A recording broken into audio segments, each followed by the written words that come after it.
Science in History. J.D. Bernal. In 4 volumes. Science in History. Volume 1, The Emergence of Science. Contents. Volume 1. Preface I. Preface 9. Preface 15. Acknowledgements 19. Acknowledgements 21. Note 23. Part I. The Emergence and Character of Science. Chapter 1, 27 1.1 Science as an Institution 32 1.2 The Methods of Science 35 1.3 The Cumulative Tradition of Science 42 1.4 46 1.5 Natural Science as a Source of Ideas 51 1.6 Interactions of Science and Society 54. Part 2. Science in the Ancient World. Introduction to Part 261. Chapter 2, Early Human Societies, the Old Stone Age 2.1 The Origins of Society 65 2.2 The Material Basis of Primitive Life 66 2.3 The Social Basis of Primitive Life 72 Concordia Core Legislatory. Contents. 2.4 The Origins of Rational Science 77. 2.5 The Transformation of the Environment 81. 2.6 Social Organizations and Ideas 85. 2.7 The Achievement of Primitive Man 88. Chapter 3. Agriculture and Civilization 3.1 Towards a Productive Economy 9 GI 3.2 Civilization 99 3.3 The Techniques of Civilization 109 3.4 The Origin of Quantitative Science 117 3.5 The Class Origins of Early Science 128 3.6 Successes and Failures of the First Civilizations 133 3.7 The Spread of Civilization 143.8 The Legacy of Early Civilization 143. Chapter 4, The Iron Age, Classical Culture 4.1 The Origins of Iron Age Cultures 146 4.2 Iron Age Cities 153 4.3 Phoenicians and Hebrews 157 4.4 The Greeks 159 4.5 Early Greek Science 17 I 4.6 The Athenian Achievement 194.7 Alexander's Empire 208 4.8 Rome and the Decadence of Classical Science 223 4.9 The Legacy of the Classical World 234. Part 3. Science in the Age of Faith. Introduction to Part 3 247. Chapter 5. Science in the Transition to Feudalism 5.1 The Developments of Civilization after the Fall of the Roman Empire 2515 5.2 The Age of Faiths 254 5.3 Dogma and Science 258 5.4 The Reaction to Hellenism 262. 5.5 Mohammed and the Rise of Islam 267. 5.6 Islamic Science 271. 5.7 The Decay of Islamic Culture 281.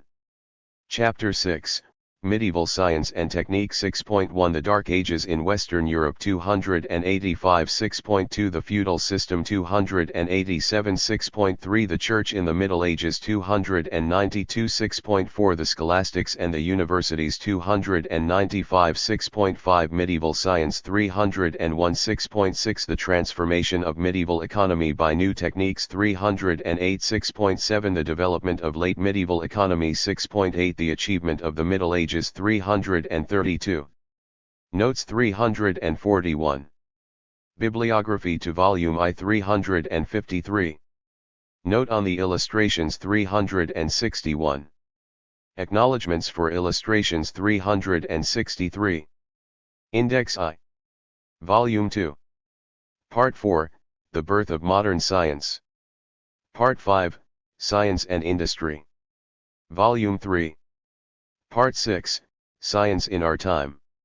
Volume 4. Part 7, The Social Sciences Past and Present. Part 8, Conclusions. 328. E.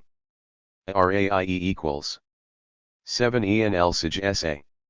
EEEIEEE. 7. On equals. Preface. In 1948 I was asked to deliver the Charles Beard Lectures at Ruskin College, Oxford. The subject I chose was Science in Social History. It was one that had interested me for many years, and there seemed no difficulty in presenting it to an intelligent and unspecialized audience. When I came to give the lectures, and still more when I undertook to present them in book form, I began to realize that I had opened a subject that required far more study and hard thinking than I had given it up till then. It was, however, one far too fascinating to put down, and I decided to persevere in it. The first result of that intention is this book, one which I hope to prepare in 3 weeks but which has already taken me twice that number of years. It is only now that I am beginning to understand what the problems are of the place of science in history. Scientists in the past were able to neglect all but their immediate predecessors' work and even to reject the traditions of the past as more likely to block than assist progress. Now, however, the troubles of the times, together with the inescapable connection between them and the advance of science, have focused attention on the historical aspect of science. To find how to overcome the difficulties that face us and to release the new forces of science for welfare rather than destruction, it is necessary to examine anew how the present situation came about. In the last 30 years, largely owing to the impact of Marxist thought, the idea has grown that not only the means used by natural scientists in their researches but also the very guiding ideas of their theoretical approach are conditioned by the events and pressures of society. This idea has been violently opposed and as energetically supported, but in the controversy the earlier view of the direct impact of science on society has become overshadowed. It was my purpose to emphasize once more to what extent the advance of natural science has helped to determine that of society itself, not only in the economic changes brought about by the application of scientific discoveries, but also by the effect on the general frame of thought of the impact of new scientific theories. 2. I soon found, however, that this involved far more than drawing up a catalogue of inventions and hypotheses and illustrating by examples how these affected economic and political developments. This had been done often enough already. If anything new and significant was to be hoped for, nothing less would be adequate than a complete re-examination of the reciprocal relations of science and society. It would be as one-sided to assess the effects of science on society as of society on science. Nor would it be enough to confine the inquiry to recent times. This might have sufficed if all that was sought was the effects of the material changes in the pattern of life brought about in the Industrial Revolution and at an accelerated pace ever since. But if in addition it was necessary to seek to discover how the advance of science had altered the whole frame of human thought, it would also be necessary to go back through the great controversies of the Renaissance about the nature of the heavens, and then still farther back to the ancients, without whose theories the controversies would have no meaning. There was nothing for it but to attempt to trace the whole story from the very origins of human society. This involved a parallel study of all social and economic history in relation to the history of science, a task well beyond the scope of any individual, even of those who have devoted their whole lives to historical studies. For a busy scientist untrained in the techniques of historical research, it would be sheer presumption to attempt a serious full-scale analysis and presentation of this aspect of history. Yet there seemed some excuse for making a first attempt to sketch out the field, if only to stimulate, through its omissions and errors, others more leisured and better qualified to produce a more authoritative picture. Moreover, there was a compensating advantage in the position of a working scientist who has lived long enough to have followed through, and even participated in, the scientific movements of critical periods, both of science and of social change. I have indeed been exceptionally fortunate in having first-hand experience in the carrying out and organization of scientific work, and in seeing it called for and used for practical purposes both in peace and in war. It is in the light of that experience that I have attempted to evaluate the conditions and attitudes that have prevailed inside and outside science in other times. No attempt is made here to present a chronologically uniform picture. The present century has witnessed such an immense upsurge of science and has seen that science used so rapidly and to such effect, to cite no other examples than penicillin and the atom bomb, that consideration of the development of 20th century science has required a good half of the book. Here the scientist of the day is in as good a position as the historian, and every reader can criticize from his own experience. Science throughout is taken in a very broad sense, and nowhere do I attempt to cramp it into a definition. Indeed, science has so changed its nature over the whole range of human history that no definition could be made to fit. Although I have aimed at including everything called science, the center of interest of the book lies in natural science and technology because, for reasons that will be discussed, the sciences of society were at first embodied in tradition and ritual and only took shape under the influence and on the model of the natural sciences. The theme which constantly recurs is the complex interaction between techniques, science, and philosophy. Science stands as a middle term between the established and transmitted practice of men who work for their living, and the pattern of ideas and traditions which assure the continuity of society and the rights and privileges of the classes that make it up. Science, in one aspect, is ordered technique, in another, it is rationalized mythology. Because it started as a hardly distinguishable aspect of the mystery of the craftsman and the lore of the priest, which remained separate over most of recorded history, science was long in establishing any independent existence in society. Even when it did find its own specific adepts in medicine, astrology, and alchemy, these formed for many ages a small group parasitic on wealthy princes, clerics, and merchants. It is only in the last 3 centuries that science has become traditionally established as a profession in its own right, with its specific education, literature, and fellowship. Now, in our own time, we are witnessing a beginning of a return to the earlier state of humanity through a general pervasion of science into all forms of practical activity and thought, bringing together once more the scientist, the worker, and the administrator. The progress of science has been anything but uniform in time and place. Periods of rapid advance have alternated with longer periods of stagnation and even of decay. In the course of time, the centers of scientific activity have been continually displaced, usually following rather than leading the migration of the centers of commercial and industrial activity. Babylonia, Egypt, and India have all been the foci of ancient science. Greece became their common heir, and there the rational basis for science as we know it was first worked out. That forward movement of human thought came to an end even before the final decay of the classical city-states. There was little place for science in Rome and none in the barbarian kingdoms of Western Europe. The heritage of Greece returned to the east from which it had come. In Syria, Persia, and India. 4 degrees. Even in faraway China, new breaths of science stirred and came together in a brilliant synthesis under the banner of Islam. It was from this source that science and techniques entered medieval Europe. There they underwent a development which, though slow at first, was to give rise to the great outburst of creative activity which resulted in modern science. An unbroken and active tradition links us with the revolutionary science of the Renaissance, though we can distinguish in its development 4 major periods of advance. The first, centered in Italy, produced the renewal of mechanics, anatomy, and astronomy with Leonardo, Vesalius, and Copernicus, destroying the authority of the ancients in their central doctrines of man and the world. The second, spreading now to the Low Countries, France, and Britain, beginning with Bacon, Galileo, and Descartes, and ending in Newton, hammered out a new mathematical mechanical model of the world. After an interval, the third transformation, centered in industrial Britain and revolutionary Paris, opened to science areas of experience, such as that of electricity, untouched by the Greeks. It was then that science could help in a decisive way with power, machinery, and chemicals, to transform production and transport. The fourth and greatest of all in extent and effect, if not in intrinsic intellectual performance, is the scientific revolution of our own time. We are witnessing the beginning of a world science, transforming old and creating new industries, permeating every aspect of human life.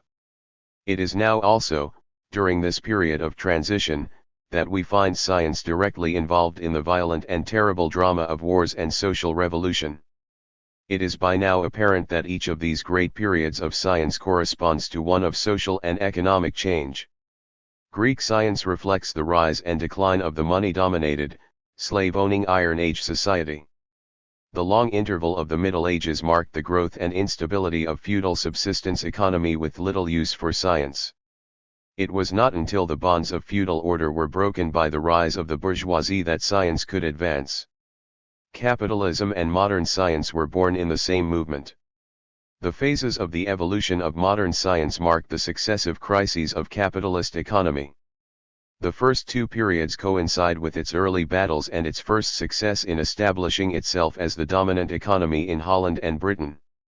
The third ushered in the factory system and seemed to forecast the triumph of a progressive capitalism allied to science. By the time the last had come, capitalism was already overgrown and overreaching itself, and the new form of socialism was visibly struggling to replace it and to take over, in order to use in its own way the now proved forces of science. To write this, however, is only to begin to state the problem. These rough equations between social and scientific development give rise to one central question. How in detail does a social transformation affect science? What gave the science of ancient Athens, of Renaissance Florence, of 18th century Birmingham and Glasgow, its particular drive and novelty? How, conversely, did the achievements of the scientists of those times and places affect the industry, the commerce, the politics, and religion of their contemporaries? How much of that effect was permanent and how much a passing fashion? These are questions which I have examined and attempted to answer. I have tried, in doing this, to take into account as many as I could of the relevant factors. I have tried to determine and describe the technical possibilities and limitations of each period, the degree of economic incentive for urging on and fixing securely the advances that were made. But advances are not made by impersonal forces, but by living men and women.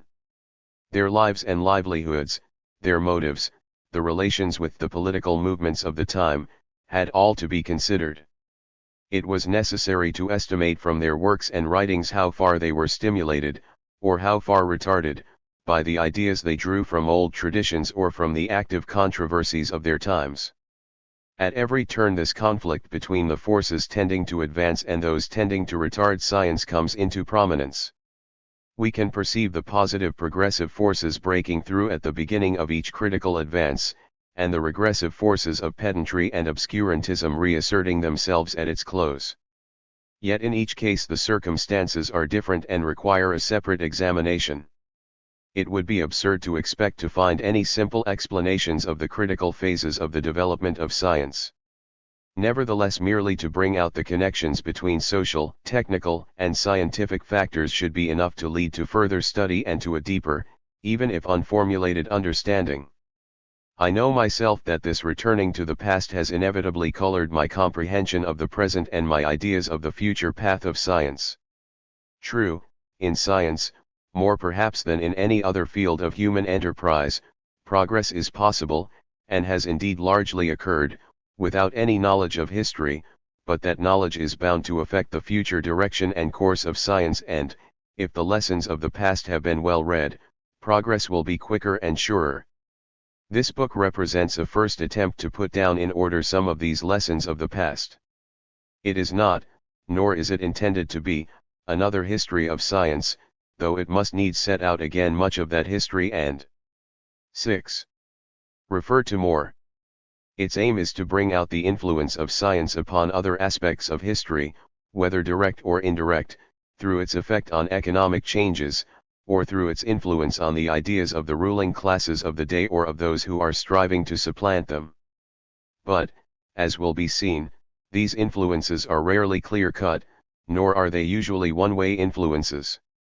Often enough the ideas which the statesmen and divines think they have taken from the latest phase of scientific thought are just the ideas of their class and time reflected in the minds of scientists subjected to the same social influences. Certainly much of the influence of Newton and Darwin in Britain was of that character, but this did not prevent them from being revolutionary when they were presented elsewhere against a different social background. The more followed up the social historical interactions of science, the closer knit they appeared. I began to see something of the size and intricacy of the task I had attempted and the absolute impossibility of presenting at the same time a fully convincing and intelligible picture.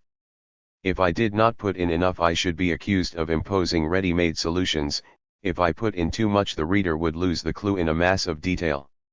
One have sought the best compromise I could find, but what I have managed to produce is admittedly less well documented and less closely argued than the finished work I originally planned. It will succeed in the measure that the reader can follow the course of the history traced out. Rather than assenting to any particular conclusion of mine, I would wish him to look at history in a new way, to make his own discoveries and frame his own theories.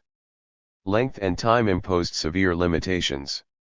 I must write a book, not an encyclopedia, and I must bring it to an end in a finite number of years. These, and the fact that I have never been able to find any continuous stretch of time for writing but have had to take it up and drop it at odd intervals, are responsible for some of its defects, of which no one can be more aware than one. I know that the history is full of omissions and errors in detail that could have been put right had I had the time and the scholarship to discover and deal with them. One hope vigilant readers will point them out and not dismiss the whole work because in some field in which they have a special competence they have found me straying. What I must hope is that these errors as to established facts, as well as other errors which stem from gaps in the record, will not radically affect the validity of the theses I am sustaining. No scientist can be, nor can he seriously want to be, guaranteed against reversals of judgment in the long run. All he can hope for, as I do, is to establish enough valid and significant connections between facts, even if they are later overthrown, to serve as a basis for finding new facts and new connections. The plan of the book was originally determined by that of the lectures from which it grew, but each lecture became first a chapter and has then swollen into a part containing a number of chapters. The introductory chapter is one in which the major problems are stated, and there is some discussion in general on the nature and method of science and on its place in society. Because of its somewhat abstract character, non-scientists might be advised to leave it until after reading the historical and descriptive portions. Those contained in parts 2, 3, 4, and 5, making up the first half of these books, deal with the whole range of history from the dawn of human society to the eve of the 20th century. Part 2, chapters 2, 3, and 4, deals with the emergence of science from its forerunners in technique and social custom to its full formulation in the hands of the Greeks. In Part 3, chapters 5 and 6 deal with the recovery and slow growth of a science and technology, through Islam and Christendom, to the end of the Middle Ages. Part 4, which contains only chapter 7, deals with the birth of modern science in the great revolutionary epoch of the Renaissance. It ends in the 17th century with a renewed science closely linked with a young and assertive capitalism. Part 5, chapters 8 and 9, is mainly the record of the spread of established science and its share in the transformation of industry in an era of capitalist domination up to the illusory golden age of the end of the 19th century. Part 6 is nearly all devoted to the 20th century and largely to contemporary science and politics. It is divided not by time, but by subject. Chapter I deals with the physical sciences, with the growth of the electrical and chemical industries, and with the culminating achievement, for ill or good, of the hydrogen bomb. Chapter 11 deals with the biological sciences and their impact on agriculture, medicine, and warfare. Chapters 12 and 13 enter the disputed field of the social sciences, which for continuity needs to be traced back beyond the confines of the century. In all the historic chapters, 2 to 13, the plan is first to present a picture of social and scientific development of each successive period, and then to bring out the relations between them.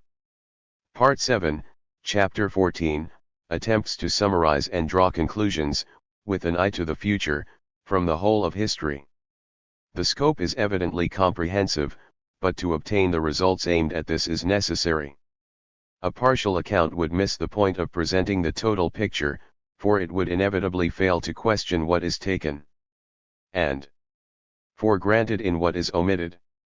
Even to leave out remote and uncertain origins would not do, for, as I hope to show, much of what is obscure and difficult in the science of our times and in its social context depends on attitudes and institutions passed down from those times.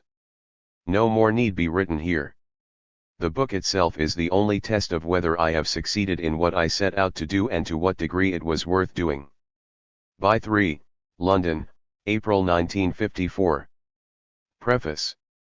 The 7 years that have passed since the printing of the second edition of Science in History have made necessary changes far greater than were needed for the second edition. The extent of these changes are themselves a sign of the times, in which both the range of human knowledge and the rate of its application to social life have given ample evidence that we are passing into a new era.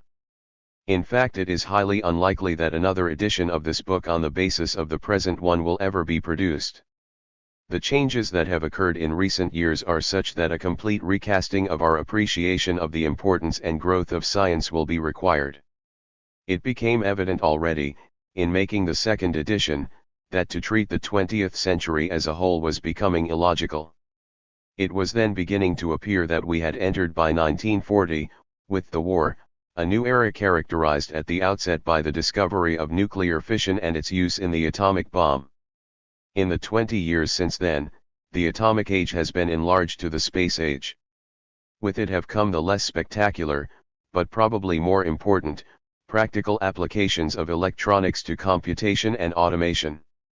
These changes have affected the science, the economics, and the politics not only of a corner of Europe and America, as in the past, but of the whole world. I have not attempted to deal specifically with the new era in the present edition, partly because of the enormous difficulties it would entail and partly because its character is still not sufficiently marked to give a coherent account of it by itself. We have seen so many fundamental changes in all fields of knowledge and practice in these years, that it will be inevitable that their analysis will bring about a complete revision of man's attitude towards society and the world of nature. But, though new discoveries have been made and new applications carried out, this profound adaptation of human thought has not yet taken place. It would be prudent to give time for further analysis before attempting a separate description of this period. 10.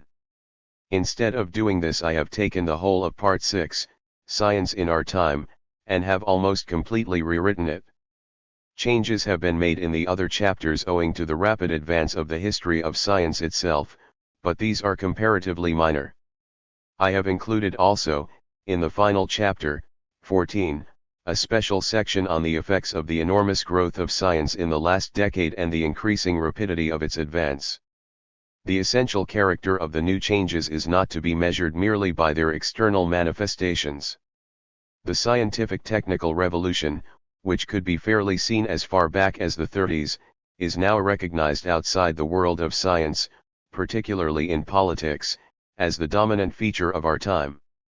Science is now what it certainly was not in earlier centuries, a necessity to the mere survival of the human race and at the same time the largest step in advance the human race has ever had to make. During the last decade, man has achieved the fantastic adventure of leaving the planet and wandering in space. The whole scope of man's understanding of the outer universe has been enormously enlarged. Great as the conquest of space may be, the advances in the last few years in the study of the minutiae of matter and life are far greater, both in themselves as intellectual achievements and in their effect on human life. The first part of the 20th century had witnessed the birth and the development of our knowledge of the physical atoms, culminating in the mid-century in the double-edged discovery of the utilization of atomic power and of nuclear bombs. This search is by no means ended. We have still to find a proper way of using thermonuclear power for peace and not for war. With this has gone such an improvement, indeed transformation, of industrial processes, chemical even more than physical, that it has in principle relieved man from dependence on the wasting natural resources of the earth. Material abundance is here for the taking.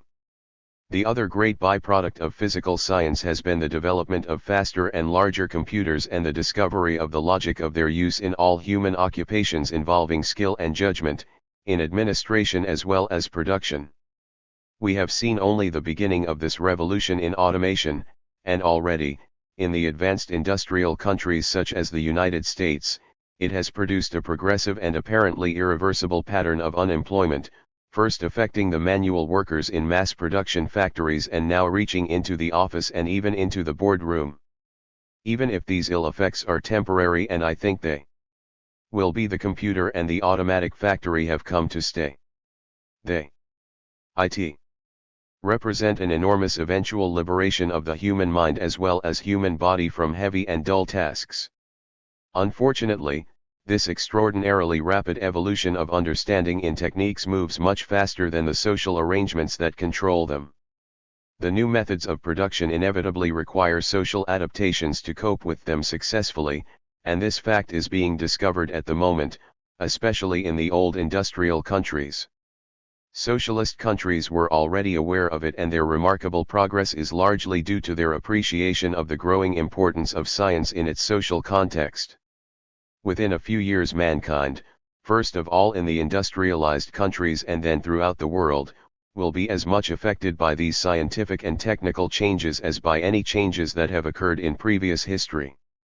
The technical and scientific revolution of our days is of an importance transcending the earlier revolutions which brought agriculture and mechanical production. It implies great changes in the whole pattern of human life, a much greater emphasis on education and on training in how to use and to enjoy the new powers. This in turn will have a profound social effect. The old concept, which goes at least as far back as ancient Egypt, of an educated elite and a mass of illiterate peasants and workers, is bound to disappear, indeed is disappearing already. The archaic methods of control of production and consumption sanctified in the code of free enterprise capitalism, which has become in reality monopoly capitalism, will have to make way for planned production and to make more and more use of mathematical and computational methods. In simple words, science implies socialism. Great as have been these changes, they are likely to be dwarfed by those that are coming now. In the second half of the 20th century, the great revolution has been in biology, not in one branch or another, but in the common fusing together of all branches of biology, from genetics to molecular structure.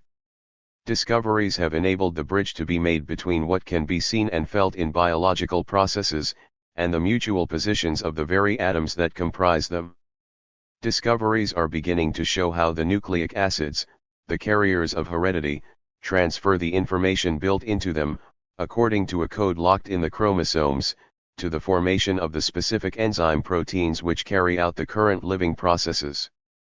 The discovery and elaboration of these mechanisms, which has only just begun, should completely transform our understanding of life, making precise what was previously vague or incomprehensible, and by that means open up these processes to voluntary 12 degrees control. This is already being exercised in innumerable medical channels as well as in agriculture. The concept of the evolution of whole organisms introduced by Darwin has now been pushed back to the consideration of the evolution of the common molecular processes which occur in all life. The organic unity of all terrestrial life may now be considered as proved. This raises a new major problem as to how does this single chemical pattern maintain itself in its multiple forms, ranging from bacteria to human beings and oak trees.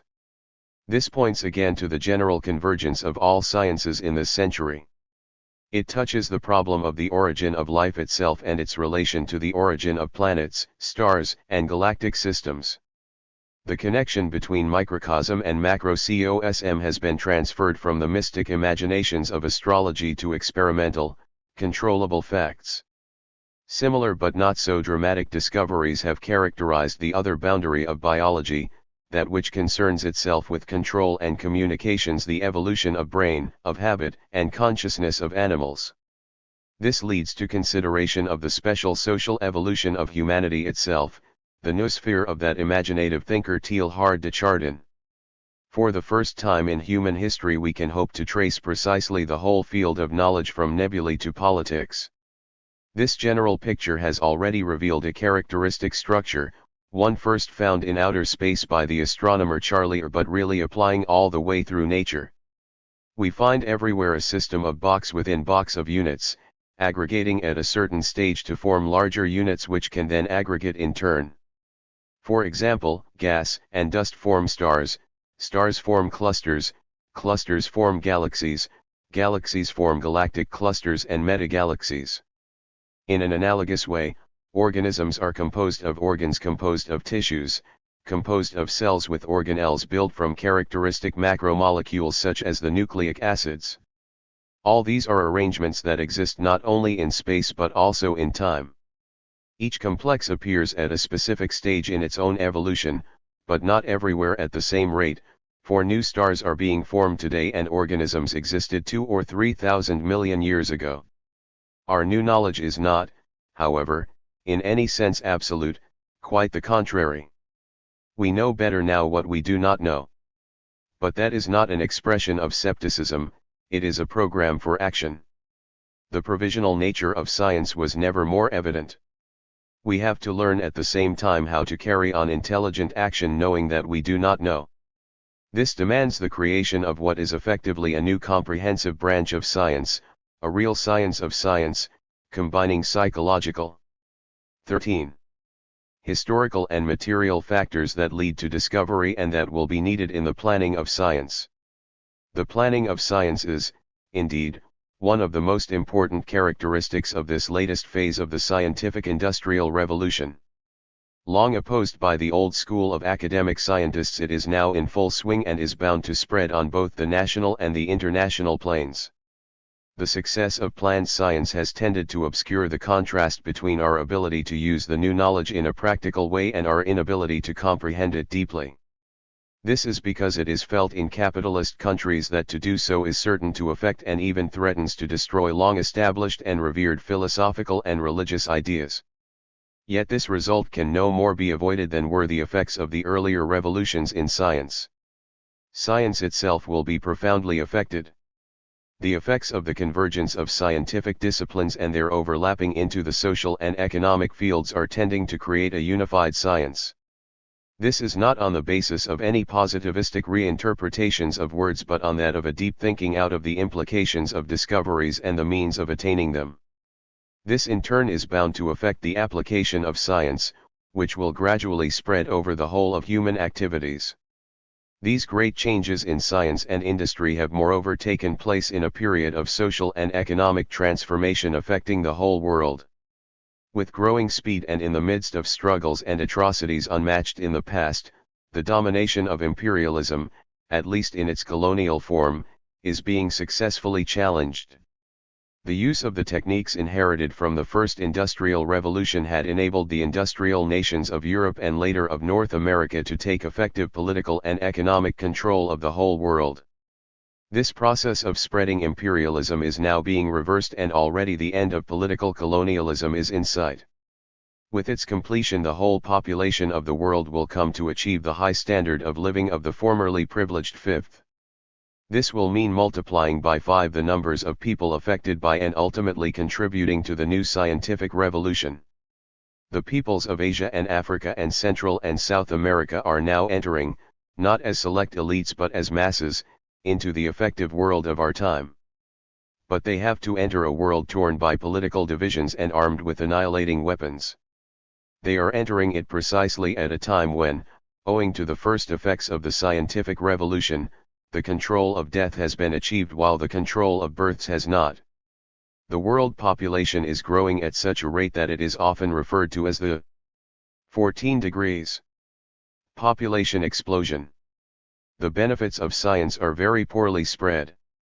The food provided by subsistence agriculture is only a small fraction of that which could be produced on the same land and with far fewer people by the use of modern techniques and chemical fertilizers. Actually, the difference between the standards of living of the peoples in the developed and in the underdeveloped world is not yet diminishing, it is increasing in a way that seems bound to lead to a crisis, and there is always the danger that a crisis of this sort might itself set off a first nuclear world war. This crisis can and must be avoided, but it can be avoided only by the efforts of the people themselves of all countries. For that they must get the necessary education and find the capital to build themselves a scientific and industrial complex which can provide for their needs.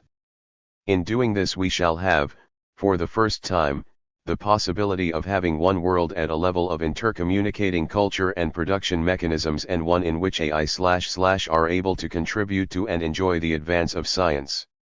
I have dealt with these subjects at greater length in this edition at the expense of omitting a certain amount of historical treatment of the social sciences.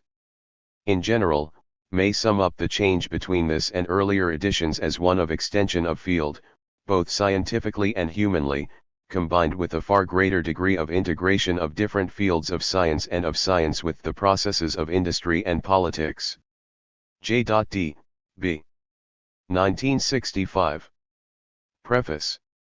In 1965, the third edition of Science in History, dealing with the interrelations between science and society, was published. It was bound to need changing with the rapid development of both. Its main lines now require bringing up to date more than ever before. This is the object of this preface to the illustrated edition. The scientific technical revolution is in full swing, and this is now generally recognized, but so far only in words. Its practical effect has yet to be fully appreciated and used. Already, however, it has produced effects which have disturbed world economics and politics. The tendencies discussed in parts 6, 7, and 8 are more than ever apparent. In particular, the great gap between the developed world and the underdeveloped world, far from closing, is widening rapidly.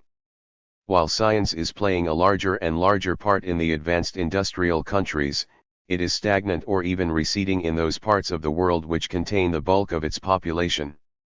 The effect of this is to bring about for the first time the possibility that humanity will extinguish itself by war or famine. Science, as it is now being used, contributes to making such a horrifying prospect not only possible but almost certain, and up till now there has been little evidence of factors which will cause this process to reverse. This vast prospect of nemesis, however imminent, has caused little alarm and produced virtually no efforts to deal with it. It would seem there is a universal tacit conspiracy to avoid thinking about it by those responsible for creating the situation in the advanced countries, and the victims' complaints are met with indifference and repression. The great adventure of science seems, very sadly, to lead to such an end as negates all its original promise through the ages. Even now, although the resources spent on science are greater than they have ever been, most of them are being used for preparing and carrying out destruction.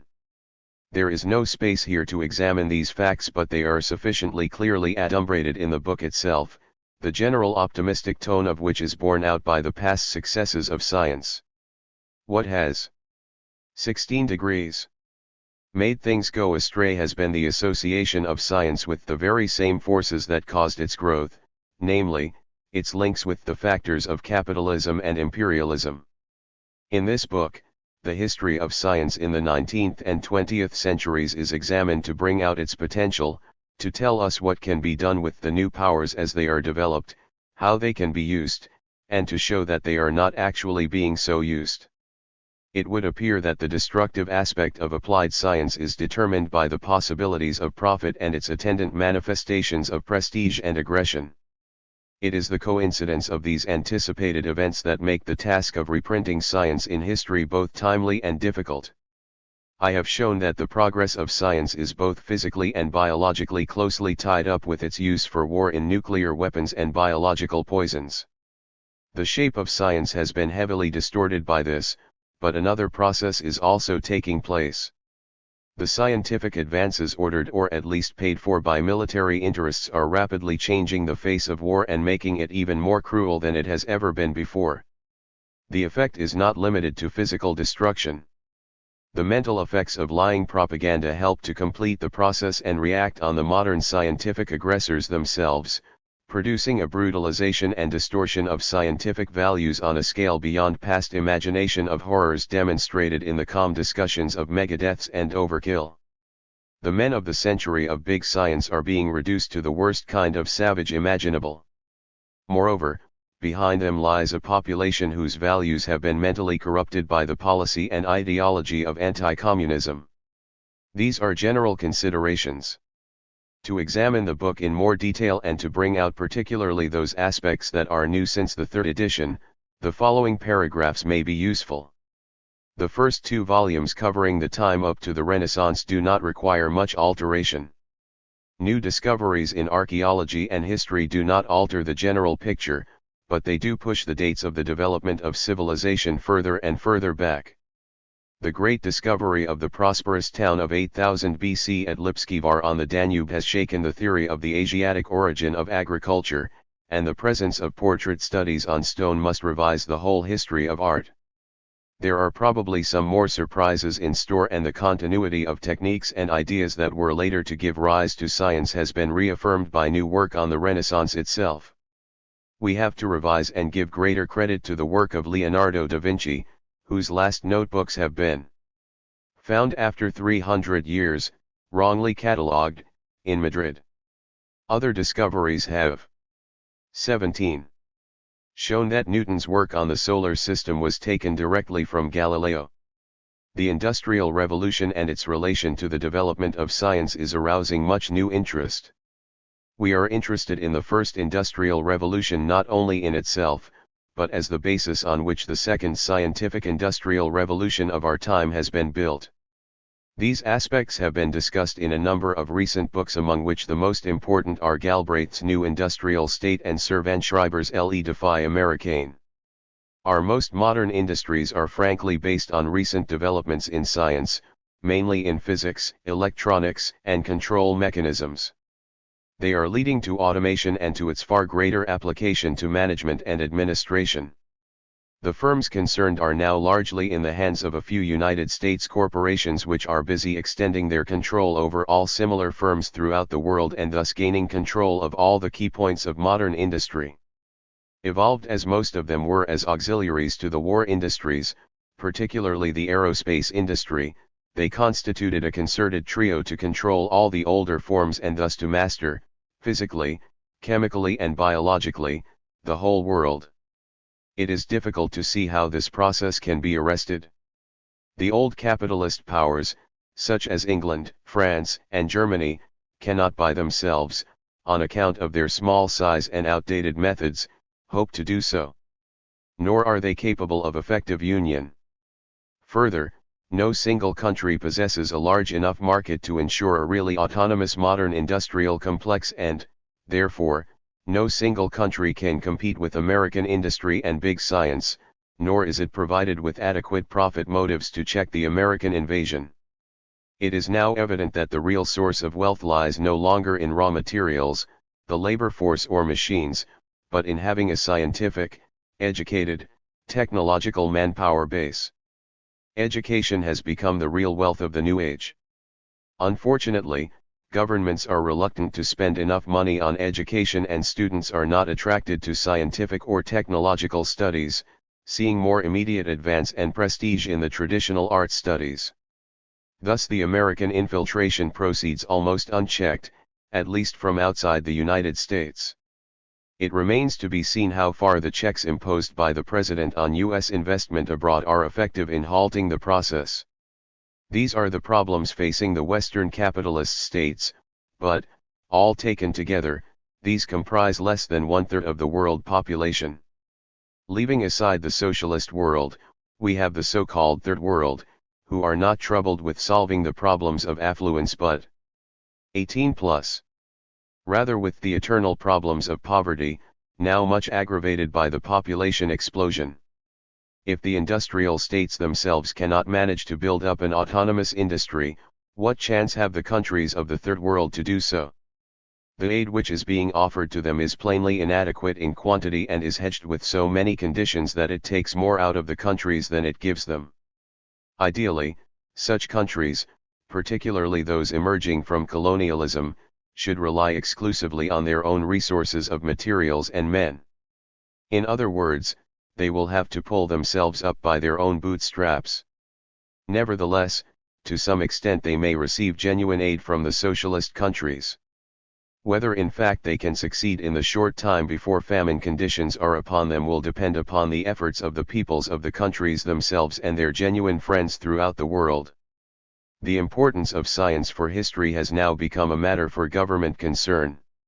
It is being discussed widely in many countries and is the subject for international conferences. One aspect was discussed at the UN Conference on the Application of Science and Technology for the benefit of the less developed areas, and, if it did not result in substantial help from science for the underdeveloped countries, showed at least that the subject was of interest and concern. In Britain, we have initiated the Science of Science Foundation, which is actively discussing the kind of problems I have been considering in this preface and, indeed, has published a book on the subject entitled The Science of Science. The original purpose of science in history has now been fulfilled, but its task has not ended. The period of the century which has witnessed the discoveries of atomic power, space navigation, and electronic computers, and has given us at its end the code of genetic reproduction, marks clearly not an end but a beginning. It is for the peoples of the world to insist that this new knowledge is used in the interests of human well-being. J.T.D. B.S. February 1968. Acknowledgements.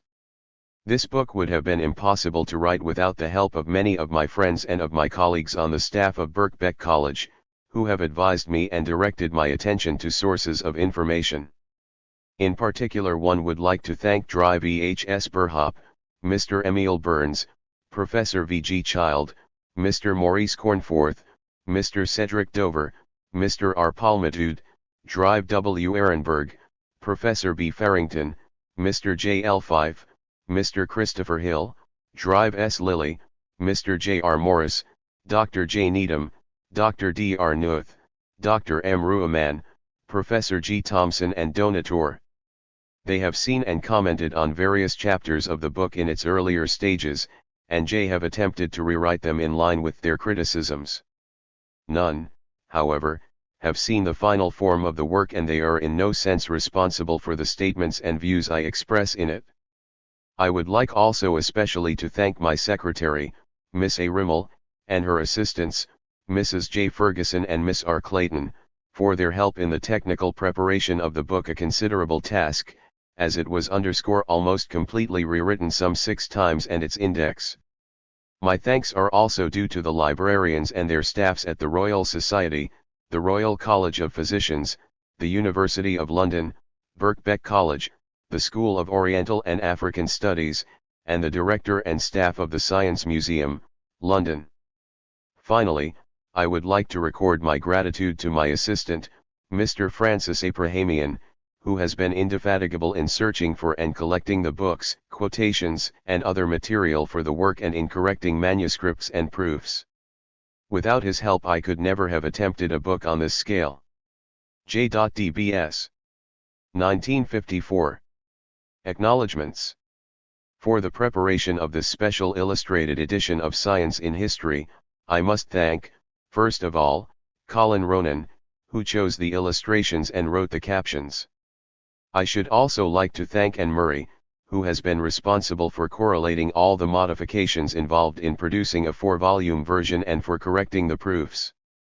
Finally, I thank my personal assistant, Francis Abrahamian, who advised the publishers at all stages of the production of this edition. J.D.B. 1968. Note. In the first edition of this book, I avoided the use of footnotes. A few notes have been added to subsequent editions and are marked with an asterisk or a dagger. The notes have been collected together at the end of each volume and are referred to by their page numbers. The reference numbers in the text relate to the bibliography, which is also to be found at the end of each volume. The bibliography has 8 parts that correspond to the 8 parts of the book.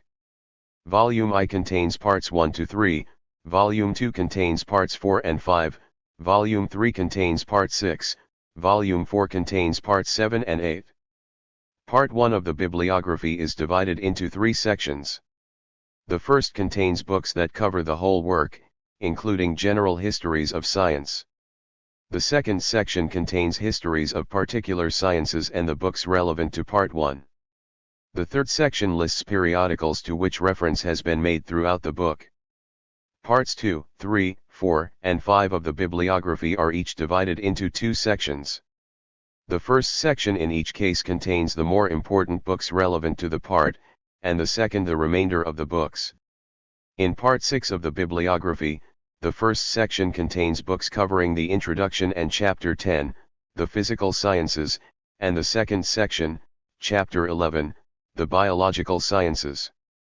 Part 7 of the bibliography contains books covering the introduction and Chapters 12 and 13, the social sciences. Part 8 of the bibliography contains books covering Chapter 14, the conclusions. The system of reference is as follows: the first number refers to the part of the bibliography, the second to the number of the book in that part, and the third, when given, to the page in the book referred to. Thus February 5, 56 refers to page 56 of the item numbered 5 in the bibliography for Part 2, i.e. Farrington's Science in Antiquity. Part 1. The Emergence and Character of Science. Chapter I. Introduction. This book is an attempt to describe and to interpret the relations between the development of science and that of other aspects of human history. Its ultimate object is to lead to an understanding of some of the major problems which arise from the impact of science on society. Civilization as we know it today would, in its material aspects, be impossible without science. In its intellectual and moral apex, science has been as deeply concerned. The spread of scientific ideas has been a decisive factor in remolding the whole pattern of human thought. Especially do we find in the conflicts and aspirations of our time a continual and growing involvement of science. Men live in fear of destruction by the atom bomb or biological weapons, in hope of living better lives through the application of science in agriculture and medicine. The two camps into which the world is now divided exemplify different objectives in the use of science. The urgency to reconcile them is also in part due to the catastrophic and suicidal nature of scientific warfare. The march of events brings before us, ever more insistently, problems about science such as, the proper use of science in society, the militarization of science, the relations of science to governments, scientific secrecy, the freedom of science, the place of science in education and general culture. How are such problems to be solved? Attempts to solve them by appeals to accepted principles or self-evident truths have led so far only to confusion. They can give no clear answer, for instance, as to the responsibility of the scientist to the tradition of science, to humanity, or to the state. In a rapidly changing world, little can be expected from ideas taken unaltered from a society that has vanished beyond recall. But this is not to say that the problems are insoluble, and in consequence to lapse into the impotent pessimism and irrationality that are so characteristic of intellectuals in capitalist countries today. Ultimately these problems must be solved and will be answered in practice in the process of finding the way of using and developing science most harmoniously and with the best results for humanity. Already much experience has been 28. Gained in countries where science has been consciously devoted to the tasks of construction and welfare. Even in Britain and America, the experience of the use of science in war and war preparation has taught scientists something of what could be done in peace. But experience by itself is not enough, and indeed it can never operate alone. Consciously or unconsciously it is bound to be guided by theories and attitudes drawn from the general fund of human culture. In so far as it is unconscious, this dependence on tradition will be blind and will lead only to the repetition of attempted solutions that changed conditions have made unworkable. In so far as it is conscious, it must involve a deeper knowledge of the whole relation of science to society, for which the first requirement is the knowledge of the history of science and of society. In science, more than in any other human institution, it is necessary to search out the past in order to understand the present and to control the future. Such an assertion would, at least until recently, have received scant support from working scientists. In natural science, and especially in the physical sciences, the idea is firmly held that current knowledge takes the place of and supersedes all the knowledge of the past. It is admitted that future knowledge will in turn make present knowledge obsolete, but for the moment it is the best available knowledge. All useful earlier knowledge is absorbed in that of the present, what has been left out are only the mistakes of ignorance. Briefly, in the words of Henry Ford, history is bunk. Fortunately, more and more scientists in our time are beginning to see the consequences of this attitude of neglect of history, and with it, necessarily, of any intelligent appreciation of the place of science in society. It is only this knowledge that can prevent the scientists, for all the prestige they enjoy, being blind and helpless pawns in the great contemporary drama of the use and misuse of science. It is true that in the recent past scientists and people at large got on very nicely in the comfortable belief that the application of science led automatically to a steady improvement in human vivere. The idea is not a very old one. It was a revolutionary and dangerous speculation in the days of Roger Bacon and was first confidently asserted by Francis Bacon 300 years later. It was only the immense and progressive changes in science and manufacture that came about with the Industrial Revolution that were to make this idea of progress an assured and lasting truth almost a platitude in Victorian times.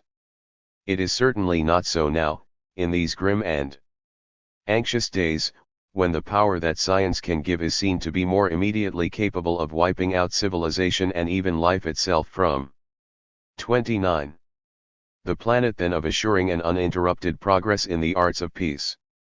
Though even here doubt has crept in and some neo-Malthusians fear that even curing disease is dangerous on an overcrowded planet. Whether for good or ill, the importance of science today needs no emphasizing, but it does, just because of that importance, need understanding. Science is the means by which the whole of our civilization is rapidly being transformed. And science is growing, not, as in the past, steadily and imperceptibly, but rapidly, by leaps and bounds, for all to see. The fabric of our civilization has already changed enormously in our own lifetimes and is changing more and more rapidly from year to year. To understand how this is taking place, it is not sufficient to know what science is doing now. It is also essential to be aware of how it came to be what it is, how it has responded in the past to the successive forms of society, and how in its turn it has served to mold them. Some people take it for granted that, because science is affecting our lives more and more, it follows that the scientists themselves are in effective control of the mechanism of civilization and that in consequence they are immediately and largely responsible for the evils and disasters of our time. Most of those actually working in science know well enough how far this belief is from the truth.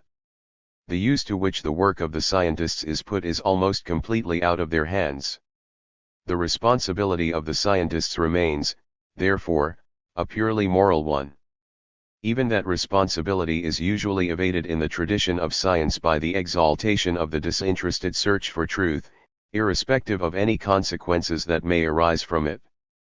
This convenient evasion of responsibility, as we shall see, worked well enough as long as general social progress, largely thanks to science, seemed to be the order of the day. Then the scientist could identify himself reasonably easily with the current economic and political trends and be happy enough to be left alone to pursue his freely chosen path. But in the face of a world of increasing want, misery, and fear, and one too where science itself is more and more directly involved in the more unpleasant aspects of warfare, this attitude is beginning to break down. The moral responsibility of the scientist in the world of today is difficult to evade. The alternative is not irresponsibility, but a more conscious and active social responsibility where, on the one hand, science can make an explicit contribution to the planning of industry, agriculture, and medicine, for ends of which the scientist can fully approve, and where, on the other hand, science can be so extended and transformed as to become an integral part of the life and work of all. The change from a socially irresponsible to a socially responsible. 30 degrees. Science is one which is only just beginning. Its nature and directives are not yet fully formulated. It is only one aspect, though a vital one, of the major social transformations from an economy motivated by individual acquisitiveness to one directed to common welfare. This is going to be one of the most momentous changes in the whole of human history, and hence it is of the utmost importance that it should be fully debated and well understood in advance, for it contains great dangers as well as unlimited possibilities.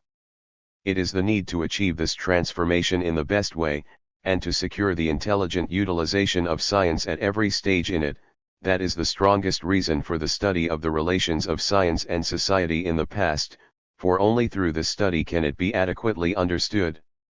Aspects of science. Before beginning this inquiry, something must be said on the meaning and scope of science itself. Now of course it might seem most natural and convenient to start with a definition of science. Professor Dingle, in his extensive review, degree of my book The Social Function of Science, demands that this should be done. According to him, the writer should begin by identifying this phenomenon and delineating as clearly as possible what it was in itself, apart from any function it might have or any relation in which it might stand to other phenomena, and he would then proceed to consider the part it played, or could play, in social life. My experience and knowledge have convinced me of the futility and emptiness of such a course. Science is so old, it has undergone so many changes in its history, it is so linked at every point with other social activities, that any attempted definition, and there have been many, can only express more or less inadequately one of the aspects, often a minor one, that it has had at some period of its growth. Einstein has put this point in his own way. Science as something existing and complete is the most objective thing known to man. But science in the making, science as an end to be pursued, is as subjective and psychologically conditioned as any other branch of human endeavor, much so, that the question what is the purpose and meaning of science, receives quite different answers at different times and from different sorts of people. To a human activity which is itself only an inseparable aspect of the unique and unrepeatable process of social evolution, the idea of definition does not strictly apply, registered. Z1. More than any other human occupation, science is, by its very nature, changeable. It is also, as one of the latest achievements of humanity, changing most rapidly. Nor has it long had a separate existence. At the dawn of civilization it was only one aspect of the work of the magician, the cook, or the smith. It was not until the 17th century that it began to achieve an independent status, and that independence may itself be only a temporary phase. In the future it may well be that scientific knowledge and method will so pervade all social life that science will once again have no distinct existence. Since a definition is intrinsically impossible, the only way of conveying what is being discussed in this book as science will need to be an extensive and unfolding description. This will be the task of the later chapters, but here, as a clue to the more detailed treatment, is an attempt to analyze in a few words the major aspects in which science appears in the contemporary world. Science may be taken, as an institution, as a method, as a cumulative tradition of knowledge, as a major factor in the maintenance and development of production, and as one of the most powerful influences molding beliefs and attitudes to the universe and man. In 1.6 the interactions of science and society are discussed. By listing these different aspects of science I do not intend to imply that there are as many different sciences. With any concept so wide-ranging in time, connection, and category, multiplicity of aspect and reference must be the rule. The word science or scientific has a number of different meanings according to the context in which it is used. Professor Dingle took the trouble to list 10 of these taken from my book. In one case cited by him science is being contrasted with engineering, a matter of the degree of practical application. In another, the scientific method as a means of verification is contrasted with the intuitive recognition of discovery. All are significant uses of the word science, but to extract the full meaning from them, they need to be linked together in a general picture of the development of science. Of the aspects listed above, those of science as an institution and as a factor in production belong almost exclusively to modern times. The method of science and its influence on beliefs date back to Greek times, if not earlier. The tradition of knowledge passed on from parent to child, from master to apprentice, is the very root of science, existing from the earliest ages of man and long before science could be considered as an institution, or could have evolved a method distinct from common sense and traditional lore. 32. 1.1 Science as an institution. Science as an institution in which hundreds of thousands of men and women find their profession is a very recent development. It is only in the 20th century that the profession of science has come to compare in importance with the far older professions of the church and the law. It is also being recognized as something distinct from, though allied to, those of medicine and engineering, which are themselves becoming at the same time less dependent on tradition and more permeated by science. Its growing association with the specialized professions has tended to accentuate the separation of science from the common avocations of society. We shall have much to say in later chapters of the origin of this separation and of its dependence on the economic functions of science. It is sufficient here to draw attention to the fact that it exists most markedly in capitalist countries. Today, to many people outside its discipline, science appears to be an activity carried on by a sort of people, the scientists. The word itself is of no great age. Whewell first used the word scientist in 1840 in his philosophy of the inductive sciences. We need very much a name to describe a cultivator of science in general. I should incline to call him a scientist. These people are thought of as rather set apart, some working in obscure and inaccessible laboratories with strange apparatus, others occupied in intricate calculations and arguments, and all using languages which only their colleagues understand. This attitude has, in fact, some justification.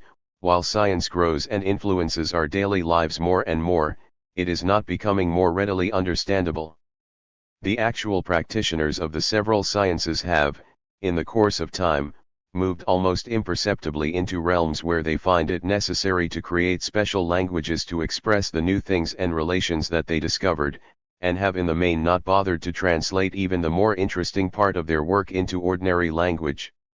Science has already acquired so many of the characters of an exclusive profession, including that of long training and apprenticeship, that it is popularly more easy to recognize a scientist than to know what science is.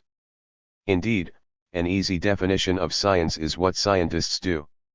The institution of science as a collective and organized body is a new one, but it maintains a special economic character that was already there in the period when science was advanced by the separate efforts of individuals. Science differs from all other so-called free professions. 33. In that its practice has no immediate economic value. A lawyer can plead or give a judgment, a doctor can cure, a minister can conduct a marriage or give spiritual consolation, an engineer can design a bridge or a washing machine, all things for which people are willing to pay on the spot. They are to that extent free professions in that they can demand what the market can bear. The separate productions of science, apart from certain immediate applications, are not saleable, even though in the aggregate and in a relatively short time they may, by incorporation into technique and production, bring into being more new wealth than all the other professions combined. As a result, the problem of how to live has always been the first preoccupation of the scientist, and the difficulty of solving it has in the past been the primary cause that has held up scientific advance and is still, though to a lesser degree, holding it up today.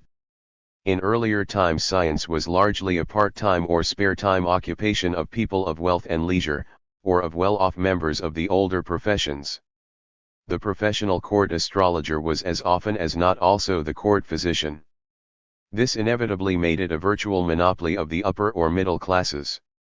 Ultimately both the tasks and rewards of science derive from social institutions and traditions, including, with more and more importance as time goes on, the institution of science itself.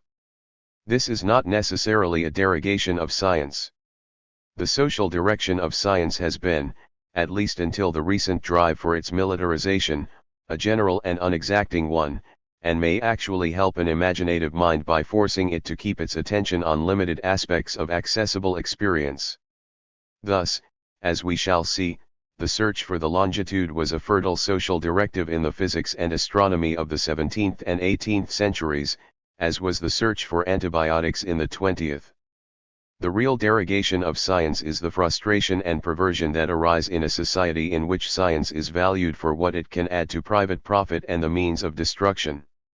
Not unnaturally, however, those scientists who see in such ends the only reason for which the society in which they live supports science, and who can imagine no other society, feel strongly and sincerely that all social direction of science is necessarily evil. They long for a return to an ideal state, which in fact never existed, where science was pursued purely for its own sake. Even G. H. Hardy's definition of pure mathematics, this subject has no practical use, that is to say, it cannot be used for promoting directly the destruction of human life or for accentuating the present inequalities in the distribution of wealth, has been belied by events. For both of these results have, during and since the last war, flowed from its study. In fact, 34 degrees science as an institution.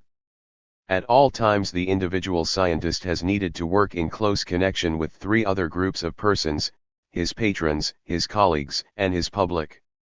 The function of the patron, whether a wealthy individual, university, corporation, or a department of state, is to provide the money on which the scientist must live and which will enable him to carry on his work.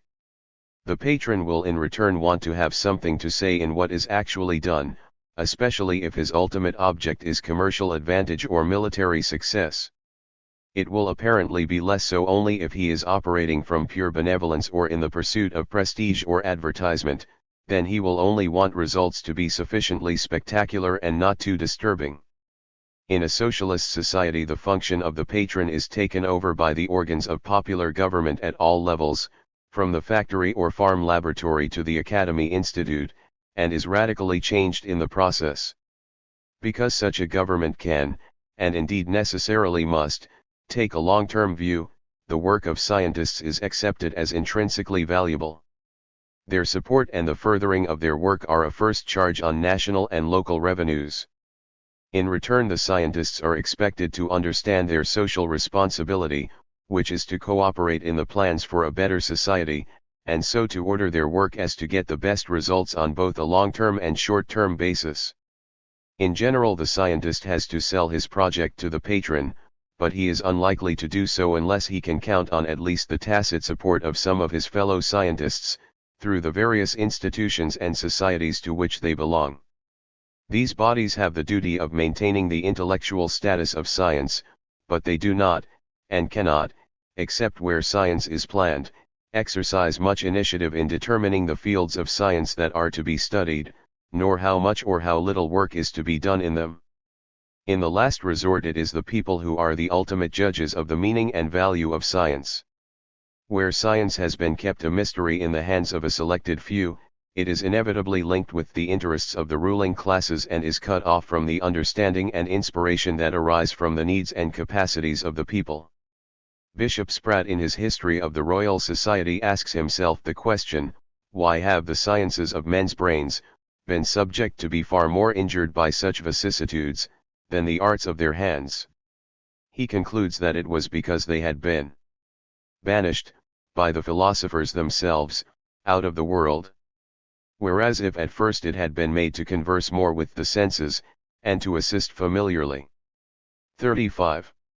In all occasions of humane life, it would, no doubt, have been thought needful to be preserved, in the most active, and ignorant time. It would have escaped the fury of the barbarous people, as well as the arts of ploughing, gardening, cookery, making iron and steel, fishing, sailing, and many more such necessary handicrafts have done.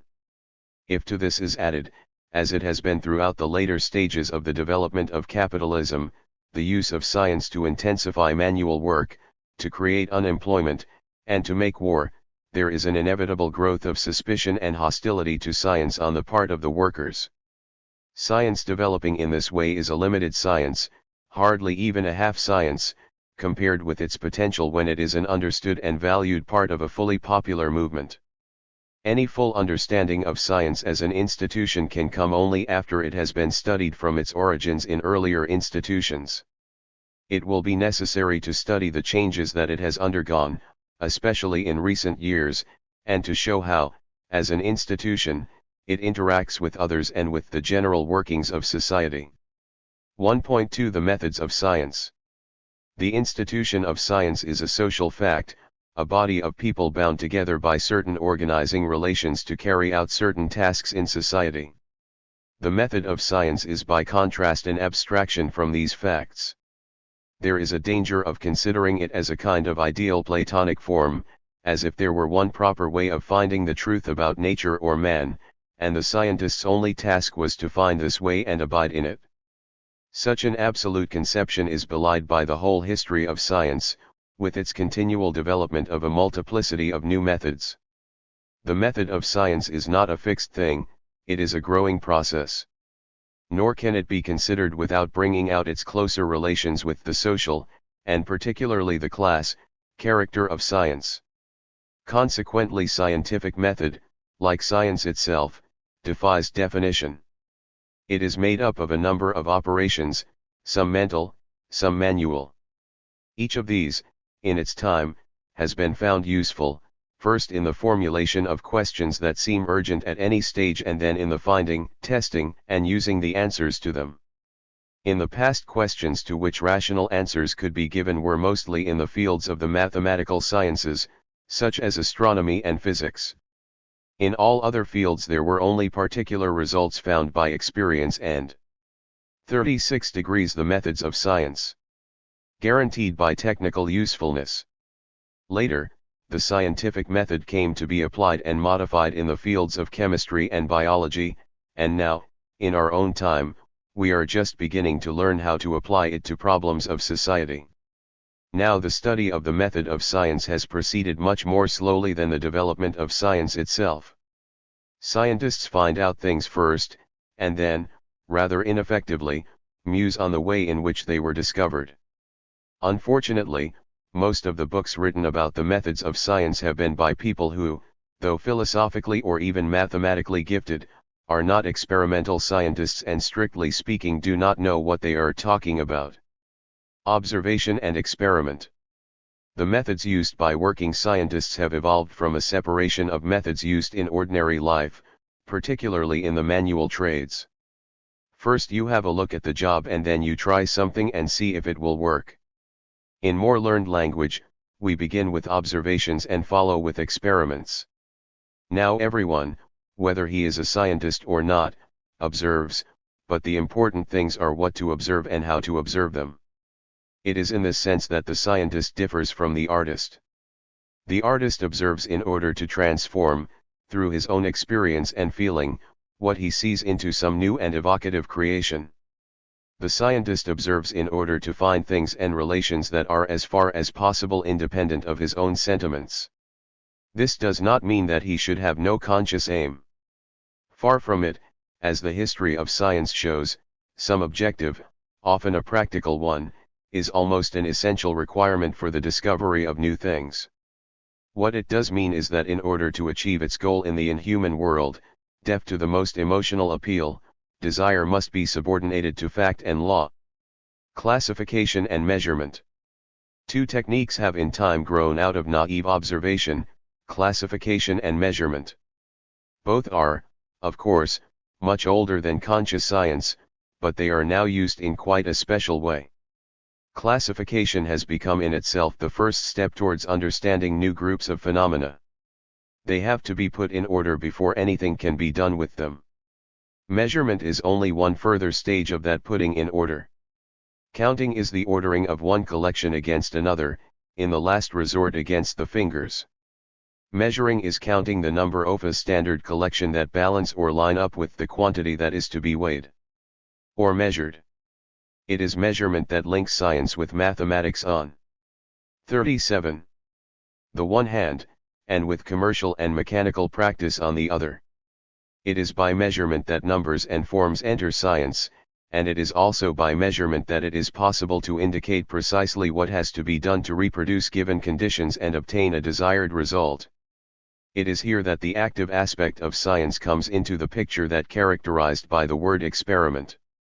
An experiment, after all, as the word indicates, is only a trial, and early experiments indeed were full-scale trials. Once measurement was introduced, it was possible not only to reproduce trials accurately, but also to take the somewhat daring step of carrying them out on a small scale.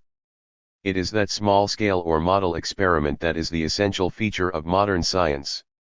By working on a small scale, far more trials can be carried out at the same time and far more cheaply. Moreover, by the use of mathematics, far more valuable results can be obtained from the many small-scale experiments than from one or two elaborate and costly full-scale trials.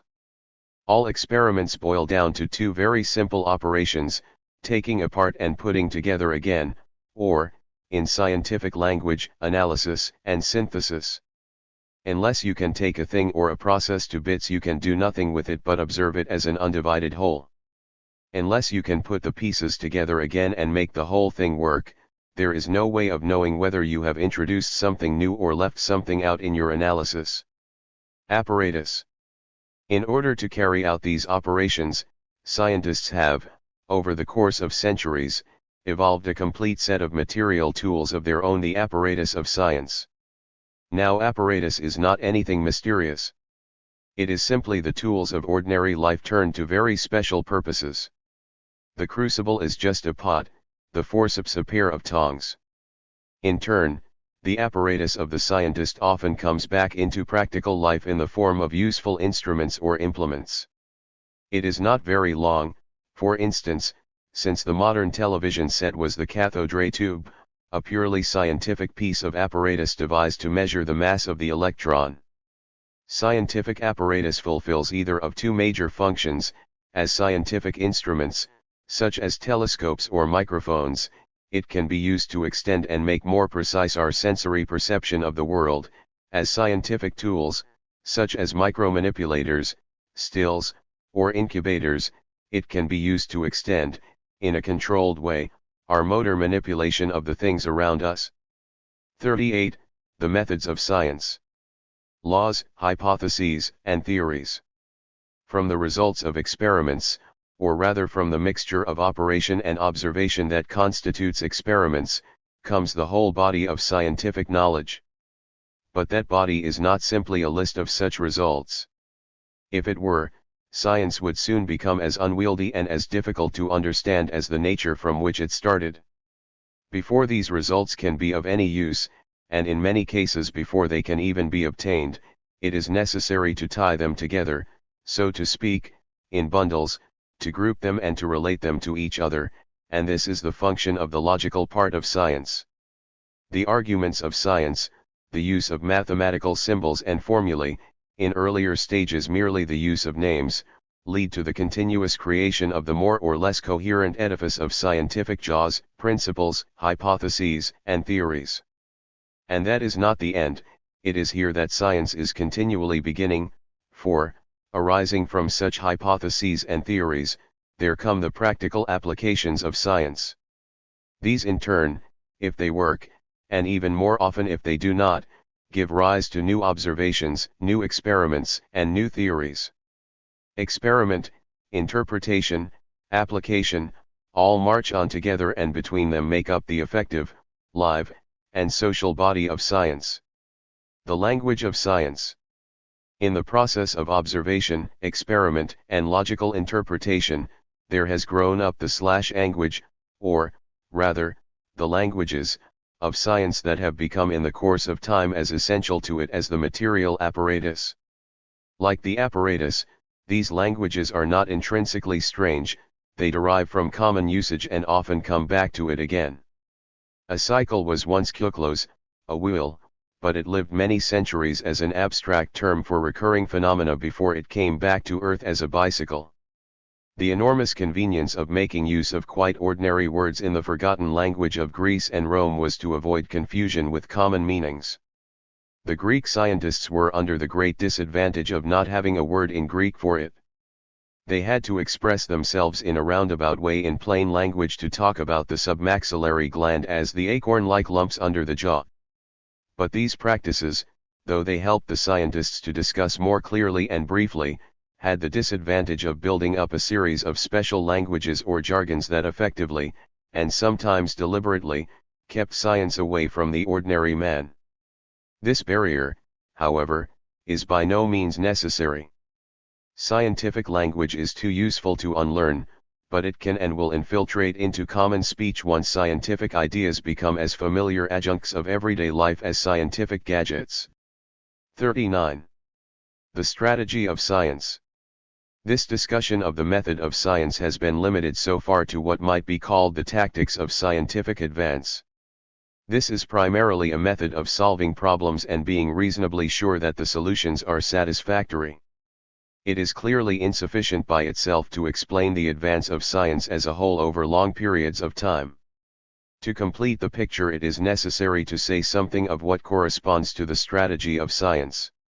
Now, of course, there is no absolute need for science to have a conscious strategy in order to advance, and indeed in earlier times it certainly was not directed with any long-term ends in view. Nevertheless, as we shall see, the path of advance of science was by no means a random one, and all the time something like a strategy must have been operating, unconsciously for the most part, but sometimes consciously as well. The essential feature of a strategy of discovery lies in determining the sequence of choice of problems to solve. Now it is in fact very much more difficult to see a problem than to find a solution for it. The former requires imagination, the latter only ingenuity. This is the sense of Kossumbi's definition of science as the cognition of necessity. The general advance of science has, in fact, taken place in following out the solutions of problems set in the first place by actual economic necessity, and only in the second place arising out of earlier scientific ideas. At any given time there are usually a set of challenging problems like the doubling in bulk of the cubic altar at Delphi, which involved extracting a cube root, or the finding of the longitude, which led to Newton's laws, or the curing of the silkworm disease in France, which helped Pasteur to arrive at the idea of the germ theory of disease. The danger in science is that the number of such recognized classical problems tends to be limited. The efforts of scientists, generation after generation, are concentrated on solving them and on elaborating on the solutions. It is this tendency that has kept science for long periods of its history within narrow bounds. It is by breaking with it and finding new problems in outside life that it expands into new fields. Some of the greatest scientists of the past, like Newton, Darwin, and Faraday, set themselves to find and solve problems according to a plan of their own. Faraday, degree registered for instance, early in his career set himself the general problem of finding the connections between the separate forces of physical nature, light, heat, electricity, and magnetism, and taking them pair by pair, nearly completed the program. Now we are beginning to see that what could be done consciously, though on a small scale, by such great individuals is an essential part of the growth of science, and we are finding it possible to plan science. 40 degrees the methods of science. Consciously on a collective rather than a purely individual basis. Here the wider problem comes from the need to reconcile and combine the questions arising from the social and economic requirements on the one hand, and the intrinsic developments of science on the other. This, however, involves, for its full advantages to be discovered and used, a far greater control over the economic life of the country than is to be found outside socialist countries. These advantages are, nevertheless, so great in the long run that no nation will be able to hold its own in the world without making positive and planned use of science. Consequently, the advance of science and its increasing utilization in social life are likely in the future to take a far more rational and less accidental course than in the past. Viewed in the perspective of evolutionary history, science marks a conscious elaboration of the experience provided by the sensory and motor organs of the body. It extends consciously and socially the unconscious processes of learning, common to all higher animals. An animal can learn by experience, man in using science goes beyond this and experiences to learn.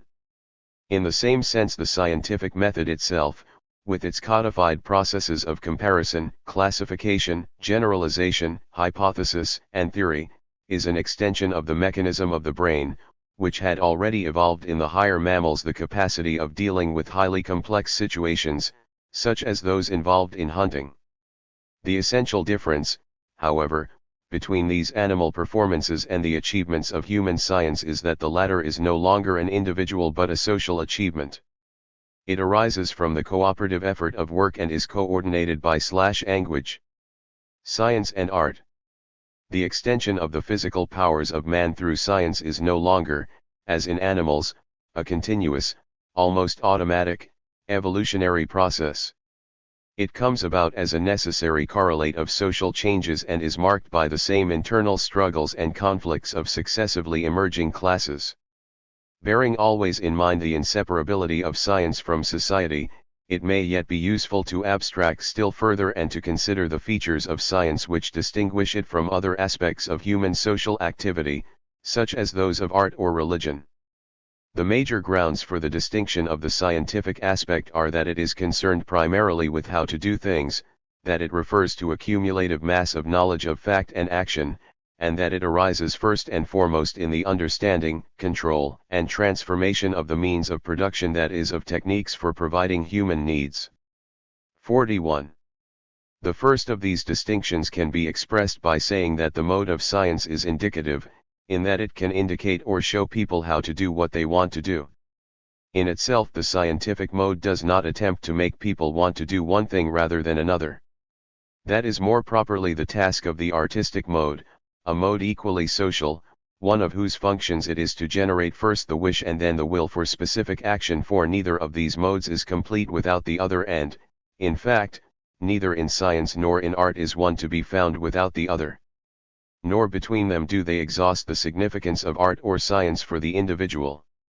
Beyond them, and common to all forms of human achievement, is the intrinsic pleasure produced in the contemplation, or still more in the creation, of new combinations of words, sounds, or colors, or in the discovery of combinations already existing in nature.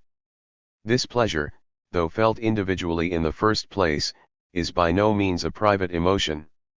As the first interest derives from society, so the contemplative act is social at one remove, as is shown by the intense desire, common to artist and scientist, to communicate it.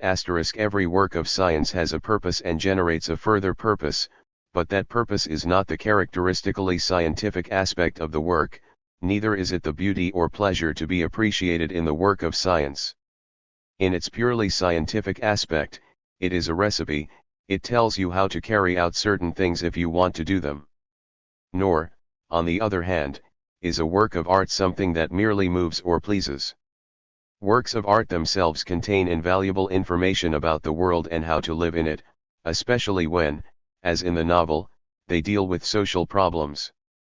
In stating these abstract characteristics of science, there is always the danger that the abstract may be taken as the ideal, that is, what science should be if only all the unessential aspects of social morality or usefulness could be removed. Indeed, the ideal of pure science, the pursuit of truth for its own sake, is the conscious statement of a social attitude which has done much to hinder the development of science and has helped to put it into obscurantist and reactionary hands. It should always be remembered that science is complete only if the indications are followed.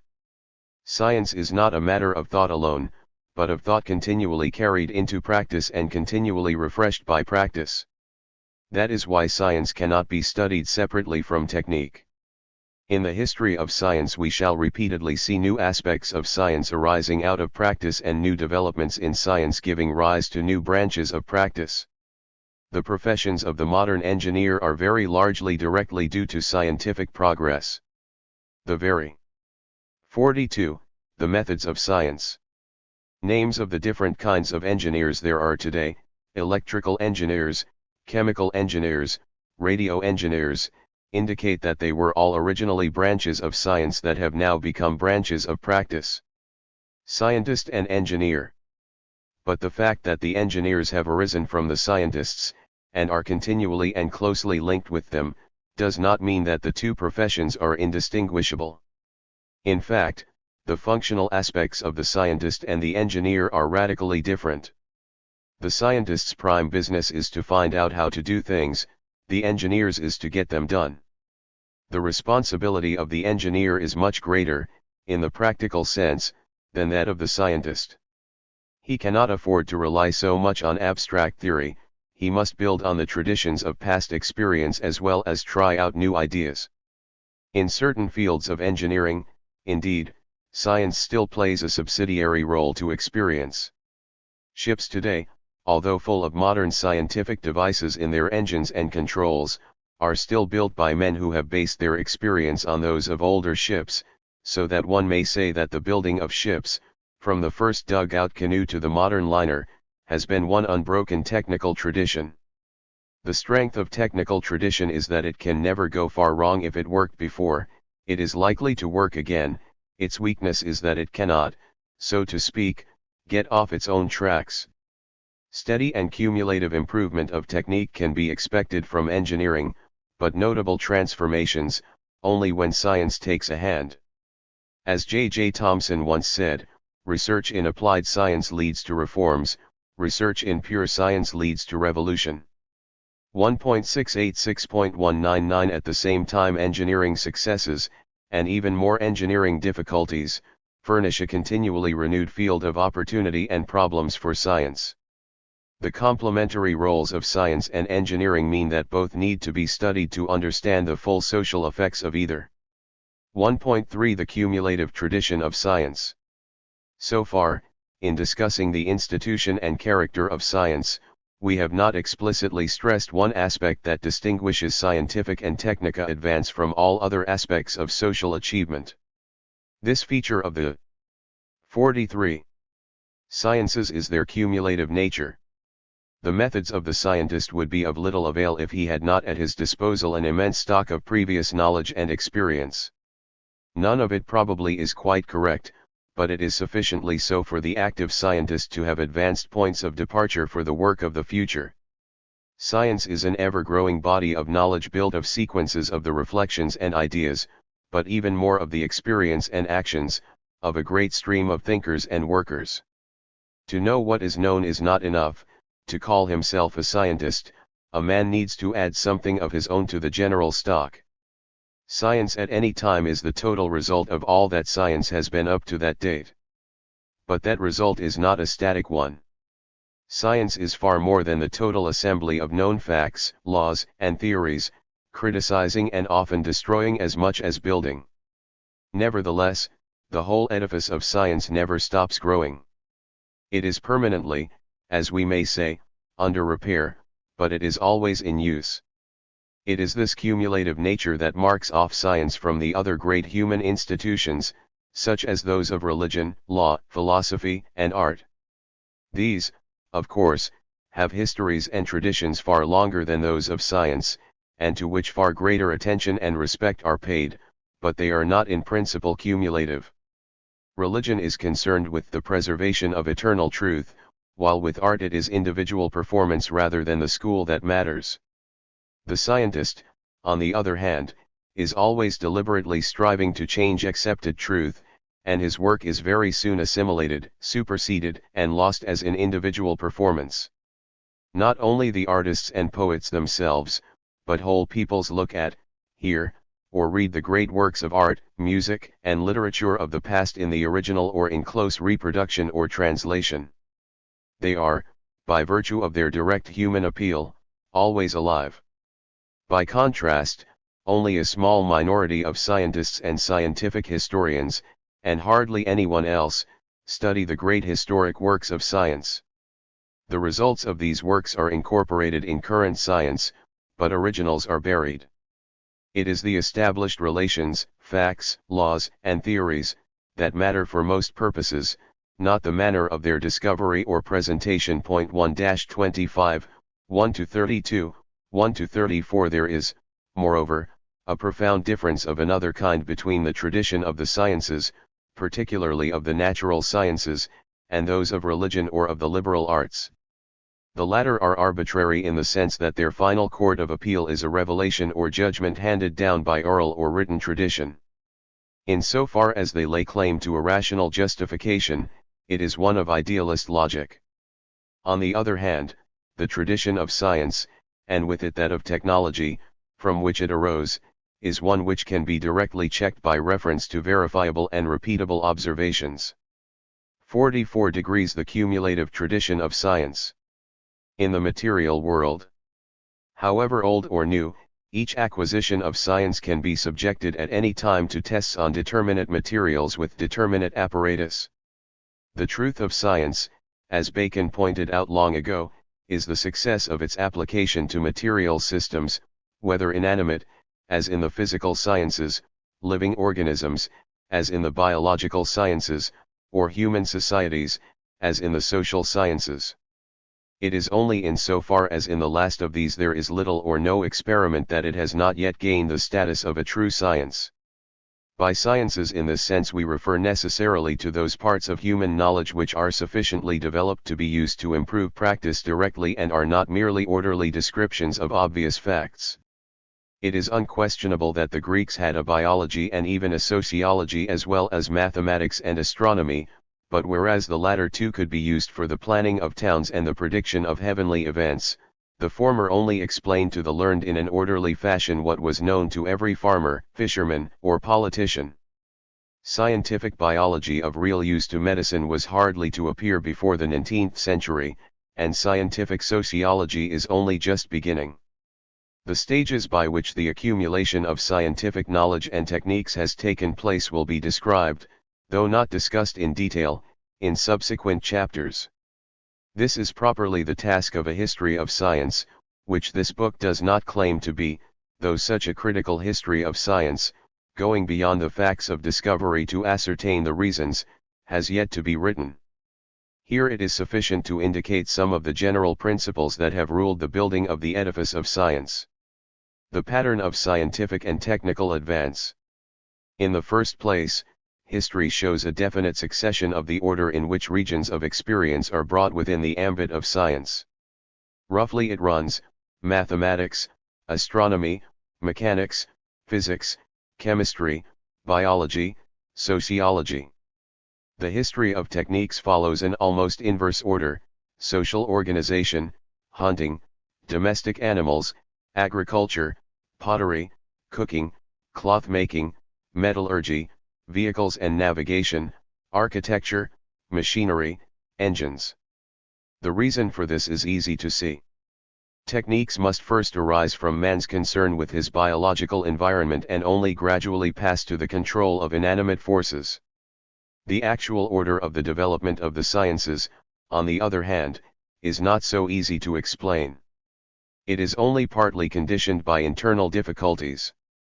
In fact, as their histories show, the sciences of the more complex parts of nature, such as biology and medicine, were derived directly by study of their subject matter, with little help and often much hindrance from the 45 sciences of the simpler parts, such as mechanics and physics.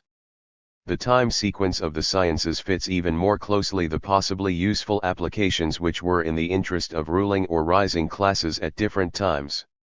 The regulation of the calendar, a priestly function, gave rise to astronomy, the needs of the new textile industry, the interest of the rising manufacturers of the 18th century gave rise to modern chemistry.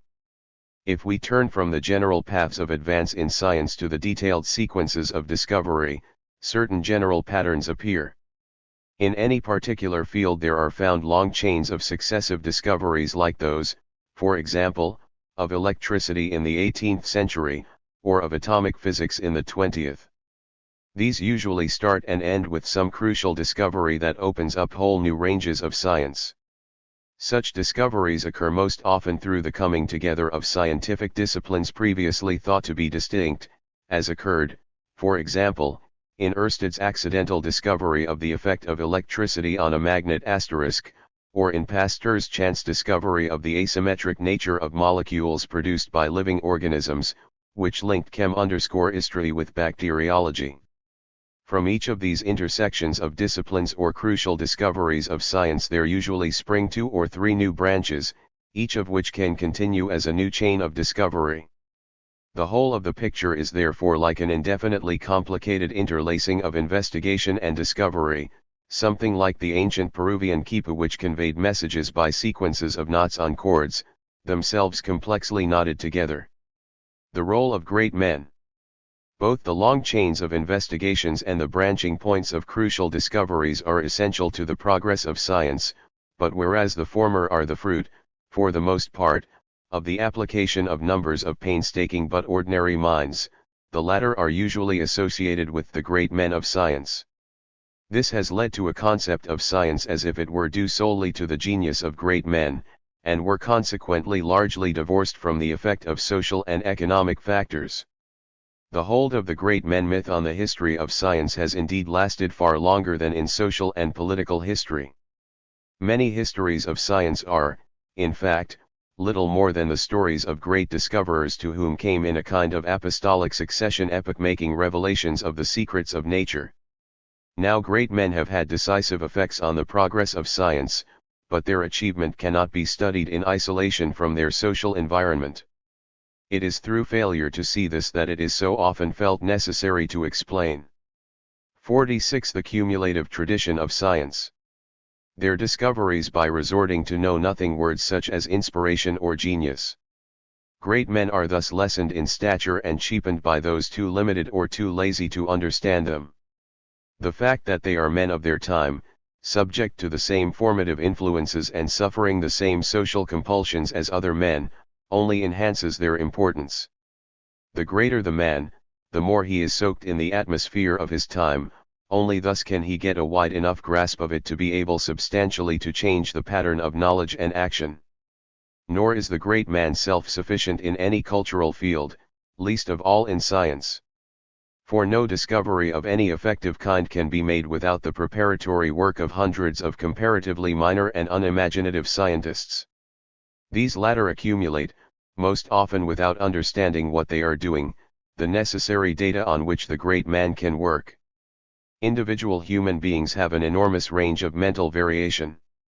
Only a few are likely to contribute to science, though more have the opportunity of doing so in our time than ever before, and far more are likely to do so in the near future. Those selected or selecting themselves for scientific interest are likely to differ in almost all other particulars. This gives a great variety to science, but the equally necessary unity comes from the controls, unconscious or conscious, that society exercises on it. It is this socially imposed unity of science that makes it possible to see it as one cooperative effort of man to understand and thus control his environment. 1.4. All the characteristics given in the preceding paragraphs may serve to describe science, as an institution, as a method, as a growing and increasingly organized collection of experiences. By themselves, however, they cannot explain either the major functions of science today or the reasons why science originally arose as a specialized kind of social activity. This explanation is to be found in the part that science has played in the past and plays today in every form of production.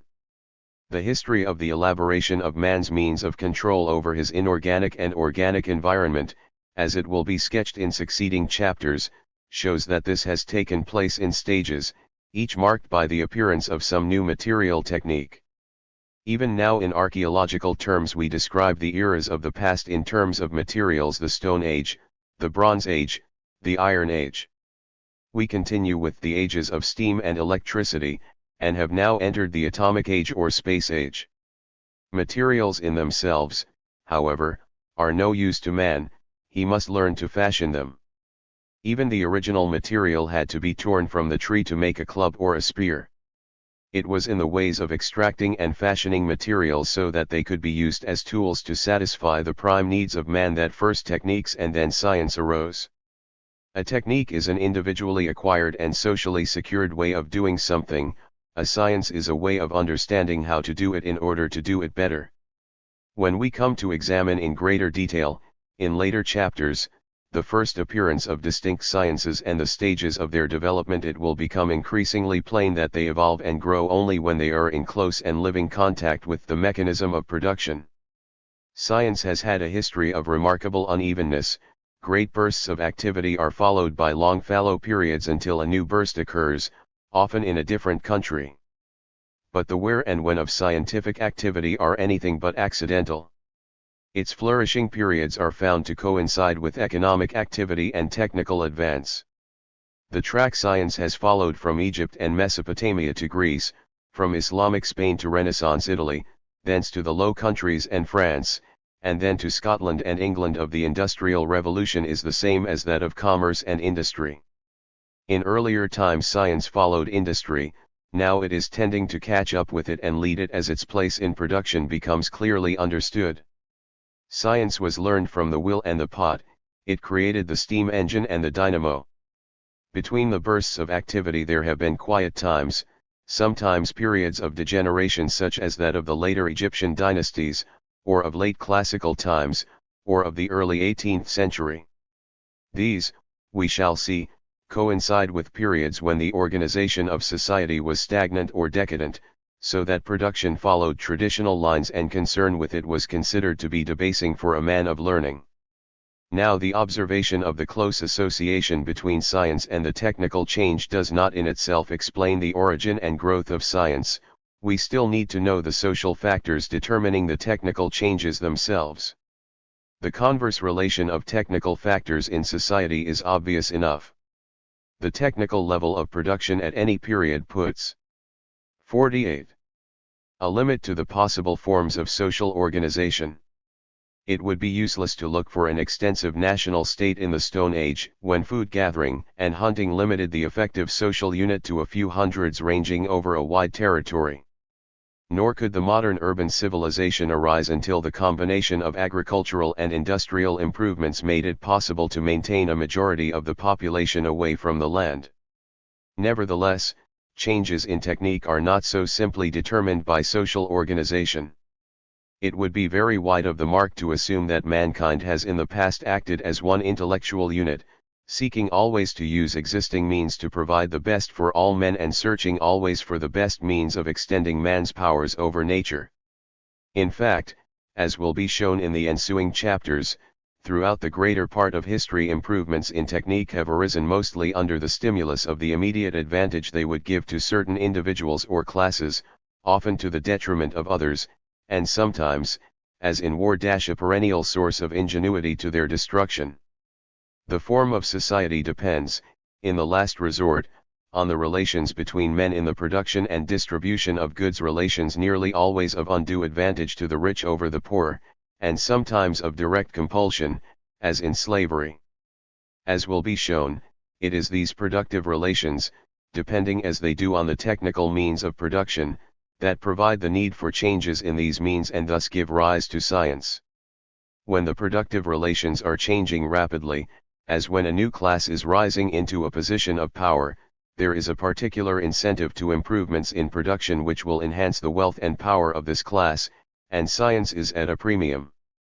Once such a class is established and is still strong enough to prevent the rise of a new rival, there is an interest in keeping things as they are. Techniques become traditional and science is at a discount. Such a simplified picture is, of course, inadequate by itself to explain the rise of science in detail. To discover why a certain science arose in this or that place or period requires far more detailed studies, examples of which will be found, though still only in outline, in the later chapters. It will also be necessary to bring out the interplay between the material factors, the availability of commodities such as wood or coal, the technical factors, the level and distribution of skills, and the economic factors, the supply and demand for goods or labor, in order to explain the rise and decline of science and, in turn, its effect on production. Why? 49. The class character of early science. One basic distinction between science as such and the generalized techniques from which it arose and to which it is still attached is that it is essentially a literate profession. It is something recorded and transmitted in books and papers, as distinct from the handing on by practical example of the traditional crafts.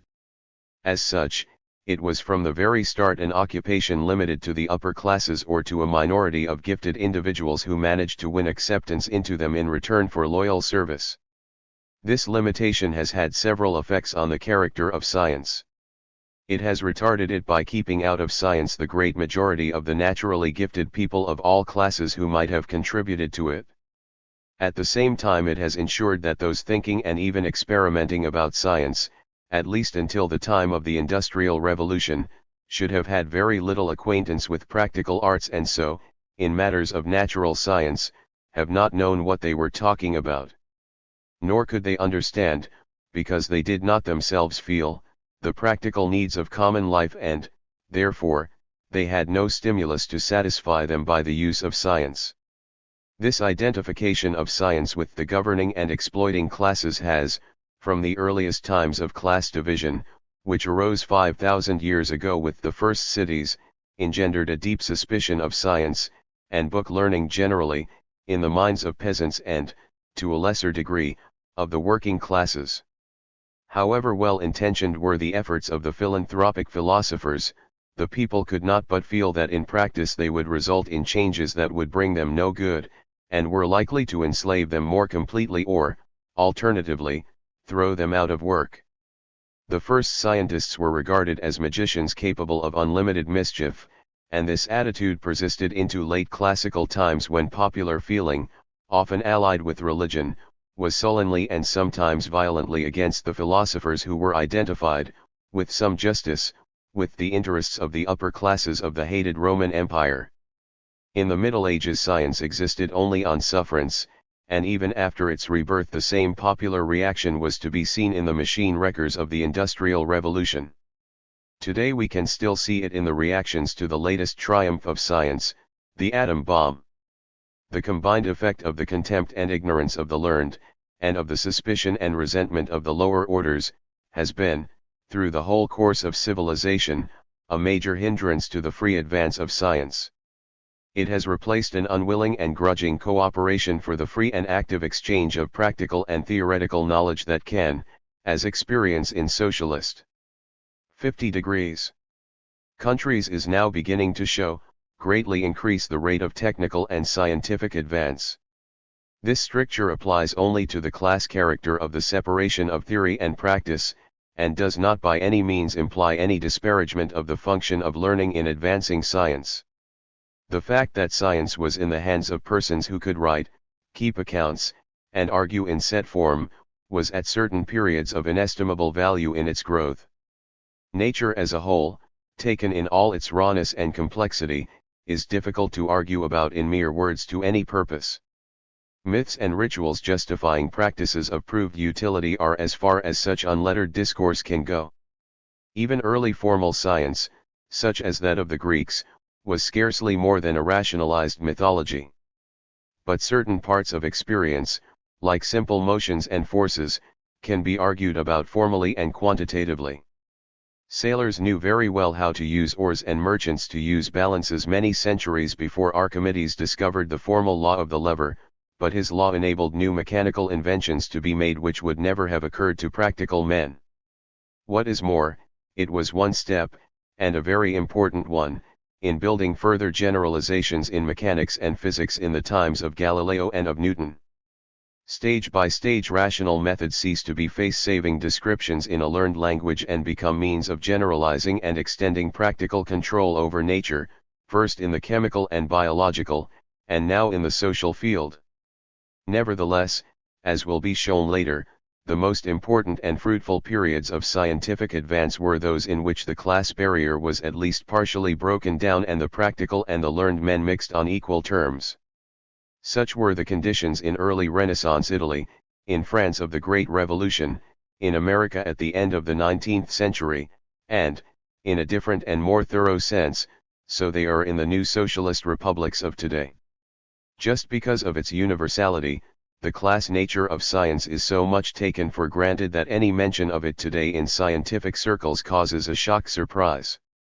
The tradition of science, they feel, is something in its own right, quite separate from any considerations of economics or politics. All that this means is that the social and, in particular, the class conditioning of the scientific tradition is implicit and does not show on the surface. In our own age, for the first time, science itself is being subjected to analysis on the basis of its class character. Much of this analysis has been crude and misdirected, confusing the actual achievements of science with the general theories built into them. Nevertheless, it needs 51. To be continued and refined and will lead in the end to a far deeper understanding of science and society. 1.5 Natural science as a source of ideas. Though the practical utilization of science is both a perennial source of scientific advance and the guarantee of its validity, the advance of science is something more than the continual improvement of techniques. An equally essential part of science is the theoretical framework which links together the practical achievements of science and gives them an ever-increasing intellectual coherence. In the past, and even now, the history of science has often been written as if it were simply the history of such an ideal edifice of truth. Such history can only be written by neglecting the whole social and material components of science and thus reducing it to inspired nonsense, as has already been stated, and will be illustrated fully in the body of the book. On the other hand, it would be equally stupid to attempt to neglect it entirely, for theory has had an enormously important part to play in science, and in recent times an increasingly positive one. Indeed, over many periods of science the main direction of work was conditioned by the proving, or, even more often, by the disproving, of theory, as, for example, biology in the late 19th century, with the proving of the Darwinian theory of evolution, or mechanics in the 17th, with the disproving of Aristotelian physics. There is, however, an intrinsic danger in the development of such autonomous and closed fields of scientific endeavor. Though starting originally from practice, they tend with time to become more and more divorced from it, and to lose, at the same time as losing their utility, any sense of direction. In the past they have usually petered out in learned pedantry, as did Newtonian mechanics in the 19th century, or they have been revivified only by new contact with practice, as was electricity at the end of the 18th by the discovery of the electric battery. The conventional view of science describes its laws and theories as legitimate and even logical deductions from experimentally established facts. It is doubtful, if this limitation had been strictly insisted on, whether science would ever have existed. The laws, the hypotheses, the theories of science have a wider bearing than the objective facts they claim to. 52. Natural science as a source of ideas. Explain. Most of them necessarily reflect in large part the general non-scientific intellectual atmosphere of the time by which the individual scientist is inevitably conditioned. The result is that the phenomena of nature and of the manual arts are interpreted in social, political, or religious terms. Thus, as we shall see, Newton's theory of inertia came from the prevailing rational interpretation of religion, and Darwin's natural selection from the current conception of the natural justice of free competition. Sometimes these forms of thought can lead to valid, that is practically verifiable, scientific advances. As often, especially when they win general acceptance, they are obstacles to scientific discovery. The greatest difficulty of discovery is not so much to make the necessary observations, but to break away from traditional ideas in interpreting them. From the time when Copernicus established the movement of the earth and Harvey the circulation of the blood, down to that when Einstein abolished the ether, and Planck postulated the quantum of action, the real struggle has been less to penetrate the secrets of nature than to overthrow established ideas, even though these, in their time, had helped to advance science. Nevertheless, the progress of science depends on the existence of a continuous traditional picture or working model of the universe, partly verifiable, but also partly mythical where verifications are delusive or altogether missing. It is, on the other hand, equally essential that this tradition, compounded as it is from elements drawn from both science and society, should be continually and often violently broken down from time to time and remade in the face of new experience in the material and social worlds. 1 and 125, 138*. We are passing through such a period at the present moment.